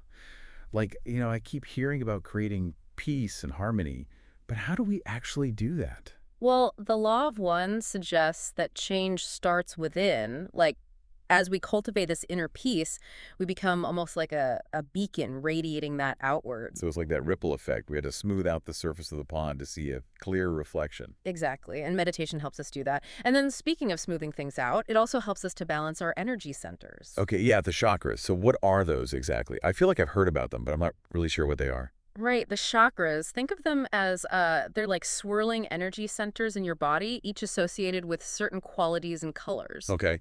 And they're all like stacked up on top of each other. You got it. From the root chakra, which grounds us to the earth, all the way up to the crown chakra, connecting us to the cosmos. So like each chakra has a specific function. What's the heart chakra all about, for example? Oh, the heart chakra. That's the green ray center, according to Ra. It's about love, compassion, empathy. Those key ingredients for peace and harmony. Okay, that makes sense. So if we want to create more love and harmony in the world, we need to start by working on our heart chakras. You got it. But here's the thing. Ra emphasizes that the heart chakra, it's actually really vulnerable. Fear, jealousy, possessiveness, all those block the flow of love. So if I'm feeling stressed or anxious, that can actually affect my ability to connect with others on a deeper level. Exactly. And those blockages, they can manifest in other ways too. Physically, emotionally, mentally, it's all connected. Wow, so it really is all about energy. But how do we actually work with these chakras? Is it just through meditation? Meditation is a big one, for sure. But Ra also mentions other techniques, like working with, get this, pyramid shapes. Like pyramids? Like the ones in Egypt? Yep, those pyramids. Rohr claims to have been involved in their construction, and they describe them as like energy funnels, amplifying and focusing light. They even suggest experimenting with small pyramids. Okay, now that's interesting. I'm picturing little pyramids all over my house. But before we get to building pyramids, can we talk more about healing, both personal and global? Like, what are some concrete actions we can take? Absolutely. We definitely need to delve deeper into that. And there's one more piece of the puzzle we need to explore. Sexual energy transfer. It might sound a bit unexpected, but Ray has some fascinating insights on how this relates to all of this. Okay, now you've really got my attention. Sexual energy transfer. That definitely sounds like uncharted territory for me. It's worth exploring, trust me. We'll dive into all of that in the next part of our deep dive. All right, so we left off on sexual energy transfer, and honestly, I'm still a little unsure how this fits into everything. I get that. It's definitely a topic that can bring up all sorts of, reactions and preconceptions. Right. But how can something so personal affect the whole world? Like, how does that work? Well, I think it goes back to that idea of all is one that we talked about earlier. The law of one suggests that we're all energetically connected, and that includes our sexual energy. Okay, so my energy is somehow entangled with everyone else's, even during intimate moments? Yes, exactly. And Ra suggests that this energy is particularly potent. It's like a raw, creative force that can either be harmonized or distorted. Okay, so then how do we make sure we're, harmonizing it instead of messing things up? Well, Ross talks about a time before the veiling, which is what they call the separation of our conscious and unconscious minds. And before this veiling, they suggest that sexual energy transfer was a very natural and harmonious process. So basically because everyone was aware of their connection to the Creator, right? To that all is one. Exactly. There was no ego or shame involved. But then the veiling happened, and it created a kind of forgetfulness, a separation. So we forgot our true nature, and that's when all the fear and possessiveness and, all that stuff started to come in. Right, and those distorted expressions of sexual energy like jealousy or manipulation, they create these blockages, not just within individuals, but in the collective energy field as well. So it's not just about our personal relationships, it actually affects the whole planet. Yes, so healing those distortions on a personal level, that's actually a huge part of global healing. Okay, that makes sense. So how do we actually do that? How do we heal those distortions? Well, it starts with awareness. Being mindful of your intentions and emotions during those intimate moments. Are you approaching it with love and respect, or is it coming from a place of fear or neediness? So it's about bringing that all is one awareness into the bedroom. Yeah, Exactly. And it's also about addressing those deeper wounds, those insecurities, because they can really impact how we relate to others intimately and otherwise. Right, so it all comes back to self-love, right? Healing ourselves so we can heal the world. Exactly. And remember those pyramids we were talking about? Ross suggests that they can be powerful tools for amplifying energy, even on a personal level. Oh yeah, the pyramids. So just having a small pyramid in my home could actually shift the energy in a positive direction. That's what Ross suggests. They describe the pyramid shape as a conduit for what they call intelligent infinity. And that's like a universal energy source. Right, and the pyramid shape seems to amplify and focus that energy. So yeah, having a small pyramid around could definitely be helpful. Okay, I'm definitely going to try that. And what about those other practical tips that Rod mentions? Like, are there other things we can do to raise our vibration and contribute to global healing? Well, one of the biggest things Ra emphasizes is aligning our actions with our intentions. Because every choice we make, every thought we have, has an energetic impact. So if I want to see more peace and love in the world, I need to, like, actually embody those qualities in my everyday life. Exactly. Even small actions can make a difference, like offering a genuine compliment or choosing to see the good in others. Wow, that's really powerful. So we really do have the power to change the world just by changing ourselves. Absolutely. And speaking of change, there's another aspect of the law of one that we haven't talked about yet, and that's the idea that there are actually forces that are working against this harmonious evolution. Oh yeah, you mentioned the Orion group before, right? Like, who are they and what are they all about? That's a great question. And it's going to take us a little deeper into the cosmic side of the law of one. All right, so this Orion group, they sound a bit intimidating, to be honest. Like, are they the bad guys in all of this? Well, Ra describes them as a group of beings who've chosen a different path, a path of service to self, as opposed to the service to others that the law of one emphasizes. So it's like good versus evil, basically. You could see that. It's more like love versus fear, unity versus separation. But the point is, Ra suggests that they're pretty good at manipulating energy. Okay, so how does that work? Yeah. Do they, like, send out bad vibes or something? Well, Ra explains that they often work through what we might call psychic attack, exploiting weaknesses in our energy centers, amplifying fear and negativity. So, like, if I'm feeling really anxious or insecure, could that be the Orion group messing with me? It's possible. But remember, Ra also emphasizes that we have free will, so we always have a choice in how we respond to those influences. So if I can recognize those negative thoughts and feelings, maybe I can just, like, choose not to buy into them. Exactly. That's where practices like meditation and energy work can be really helpful. They can help us build up our defenses, create a shield of light and love. So it's not about fighting back, but more about strengthening ourselves from within. Yeah, it's more about amplifying the light rather than battling the darkness. And remember that idea of becoming the creator. Ross suggests that the more we align with that, with our true nature as beings of love and light, the less susceptible we are to these negative influences. So it's all about raising our vibration. And that helps us on a personal level, and it also helps the planet as a whole. Exactly. And Ra also talks about the importance of group harmony, especially for those who are working for the good of all. So if we can join together with like-minded people, that amplifies the positive energy even more. That's the idea. When we come together with a shared intention of creating a more loving and peaceful world, we create a powerful force for good. That's inspiring. So it's not just about individual effort, it's about collective action. Right. We're all in this together. Well, this has been quite a journey. I feel like I've learned so much about the law of one and really about myself. Do you have any final thoughts you want to share? Well, I think the most important message from Ra is that the journey to global harmony really does start within each of us. By cultivating love and compassion and forgiveness, we become beacons of light, illuminating the path for others. That's beautiful. Thank you so much for sharing your insights with us today. This has been an incredible deep dive. My pleasure. May you go forth rejoicing in the power and peace of the one infinite creator. And to all of our listeners, thank you for joining us on this journey of exploration. Remember, you are powerful beyond measure. Keep shining your light. The universe is orchestrating things perfectly. Yeah, that's a beautiful way to look at it. I mean, it really takes the pressure off of us to, like, convert everyone, you know what I mean? Yeah. And allows us to focus on our own growth and alignment with the law of one. Mm-hmm. But, I mean, that raises a question for me, like, how do we actually embody those principles more fully? Mm-hmm. What does it mean to truly, like, live the law of one? That's a wonderful question, and it's one that the Law of One all that wave source material offers some really incredible insights into. Right. It's filled with all this wisdom about densities, wanderers, energy centers, the role of love in creation. Oh, yeah. It's a lot to unpack. But I think some of the most relevant pieces for our conversation today center around the concepts of choice, service to others, and the transformative power of love.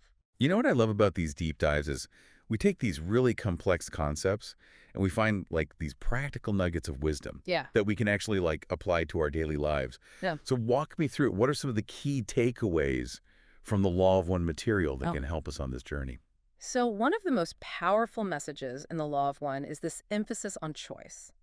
Ra constantly reminds us that we have free will. Right. And that every decision we make, no matter how seemingly small, contributes to our spiritual evolution. Like it's that reminder that we're not just like passive observers in this whole cosmic dance. Right. But we're active participants, co-creators of our reality. Exactly. And this connects directly to the concept of service to others, which Ra describes as like a potent catalyst for spiritual growth. Okay. By focusing on helping others, on contributing to the well-being of the collective, we actually accelerate our own evolution. Yeah, it's like they say, the best way to find yourself is to lose yourself in service to others. Yes. But what does that even look like in a practical sense? I mean, does that mean I have to go volunteer at a soup kitchen or donate to charity? I mean, those are certainly wonderful ways to serve. But service can take many forms. It can be as simple as, like, offering a kind word to a stranger, lending a listening ear to a friend in need, or simply choosing to act with compassion and understanding in our daily interactions. Right. It's about shifting that focus, right? Yeah. From me to we, recognizing the interconnectedness of all beings. Precisely. And this brings us to the heart of the Law of One, the transformative power of love. Rai identifies love as the second distortion of the Law of One. Oh, wow. The driving force behind creation itself. Love as like a cosmic force. That's beautiful. It is. It's a beautiful concept, but how does it translate into our daily lives? How do we cultivate and express this kind of love? Yeah, good question. Well, Ra offers practical guidance on this as well. They suggest practices like cultivating gratitude, practicing forgiveness, and aligning our thoughts, emotions, and actions with our highest goals. Right. It's about being mindful of our choices, our intentions, and how we interact with the world around us. It sounds like a journey of inner transformation. It is. Like a process of aligning ourselves with this. Yeah. Like vibration of love. Absolutely. But let's be real, life isn't always sunshine and roses, is it? We face challenges, setbacks, and sometimes even negativity from others. So how do we navigate these kind of rough waters while staying true to the principles of the Law of One? Well, that's where the concept of the thought war comes in. Right. Which Ra mentions in the source material. You know, this idea that there are forces in the universe that, you know, kind of feed on negativity and fear and separation. And while it's important to be aware of these forces, Ra also cautions against, like, engaging in a direct battle. Yeah. Because that just gives them more power, right? Right, exactly. So if we're not supposed to fight negativity, what are we supposed to do? Just, like, passively accept it? Not at all. Ra suggests that our most powerful weapon against negativity is love. Okay. Not the sentimental kind of love, but a powerful, unwavering love that recognizes the interconnectedness of all things. Okay. A love that sees the spark of the Creator in everyone, even those who seem lost in darkness. It sounds challenging, to say the least. I mean, it is. Especially when we're, like, bombarded with negativity from the outside world, right? Yeah. How do we cultivate that kind of unshakable love, especially when we're surrounded by so much, you know, fear and division? It starts with cultivating love and compassion within ourselves. Okay. It's about choosing to see the good in others, practicing forgiveness and extending kindness even when it's difficult. Okay. The more we embody these qualities, the stronger they become, and the more we're able to radiate that energy outward, impacting those around us without even trying. Yeah, it's a beautiful vision. It is. Like a world where love triumphs over fear. But I gotta say, it also feels a bit overwhelming. Yeah. How do we even begin to make such a profound shift? One powerful tool that Ra mentions is visualization. Okay. They suggest that by visualizing the world that we want to see, we're actually contributing to its manifestation. Oh, wow. Our thoughts and intentions have power. And visualization helps us focus that power in a positive direction. So it's like we're creating like a mental blueprint Right. for the future that we want to create. Exactly. Okay, that's cool. But what about those who are like struggling, who are feeling lost or overwhelmed by the challenges of life? What advice does Ra offer them? Ra emphasizes the importance of self-care and seeking guidance. Okay. This includes taking care of our physical bodies through nutritious food, movement, rest, as well as tending to our mental and emotional well-being. Okay. Through meditation, mindfulness, connecting with nature. Right, so it's like a holistic approach. It is. Recognizing that our physical, mental, and spiritual selves are all interconnected. Exactly. But sometimes we need more than self-care, right? Right. Like, what about seeking guidance from others? Rhea encourages us to seek guidance from outside sources as well. Okay. This could include connecting with our higher selves through meditation, as we've discussed, or seeking out teachers, mentors, spiritual communities that resonate with our values. Right. It's about building that support system, right? Yeah. Finding those who can help us on our journey. It's a reminder that we don't have to do it alone. Exactly. And don't underestimate the power of asking for help. Okay. Whether it's from a trusted friend, a spiritual advisor, or even a higher power, reaching out for support is a sign of strength, not weakness. That's a really good point. Yeah. So much of like the spiritual journey is about like surrendering control. Yeah. Trusting in something greater than ourselves. And speaking of trusting in something greater, I think it's time to delve into some of the kind of more mind-bending concepts that Roe introduces, like densities and wanderers. Oh, yeah? These concepts can offer like a deeper understanding of our own spiritual evolution and the unique roles we play in this kind of cosmic drama. This is what I love about the Law of One. It's like peeling back the layers of an onion, revealing more and more complexity and beauty with each layer. Exactly. So let's start with densities. Roe describes densities as these different levels of consciousness, each with its own unique lessons and opportunities for growth. We're currently in third density, a realm of choice where we're learning to balance our individual will with the needs of the collective. Right. And wanderers, those are beings from like higher densities that come down to Earth to help with our evolution, right? Exactly. Wanderers come from realms of higher love and understanding, and their purpose is to help guide humanity towards greater awareness and compassion. Now, not everyone is a wanderer. Right. But understanding their role can help us appreciate the diverse perspectives and motivations present in humanity. It's a reminder that we're all on a journey. We are. And we're all here to learn and grow together. Right. But how do we know if we're making progress on this journey? I mean, are there signs to look for? Yeah. Ross suggests that one sign of progress is a growing sense of interconnectedness. Okay. A deepening compassion for others. And a willingness to serve without expectation of reward. Right. So it's less about achieving like specific milestones and more about an inner transformation, like a shift in consciousness. Precisely. And remember, the path of spiritual evolution is not linear. Okay. There will be setbacks, challenges, and moments of doubt. Right. But it's through these experiences that we learn and grow the most. Right. The key is to keep moving forward with an open heart and a willingness to learn. It's a process of, continual unfolding, a journey of self-discovery and expansion. But what about the end goal? The so-called harvest that Ra talks about? What does that even mean for us? For humanity as a whole? Rod describes the harvest as a transition to a higher density of consciousness. Okay. A shift towards greater love, understanding, and unity. It sounds almost like utopian. It does. A world where like harmony and compassion prevail. Right. But is that something that happens all at once, or is it more like a gradual process? Ross suggests that the transition can be both individual and collective. Some individuals may be ready to harvest sooner than others, and the collective shift may occur over a period of time. So it's not about everyone, reaching the same destination at the same time, but about each of us weaving at our own pace, following our own unique path towards the light. Exactly. That's so cool. I feel like we've barely scratched the surface of the Law of One, but we're nearing the end of our deep dive. So before we wrap up, though, I think it's important to touch on one more like powerful concept that Ra introduces, and that's the veil of forgetting.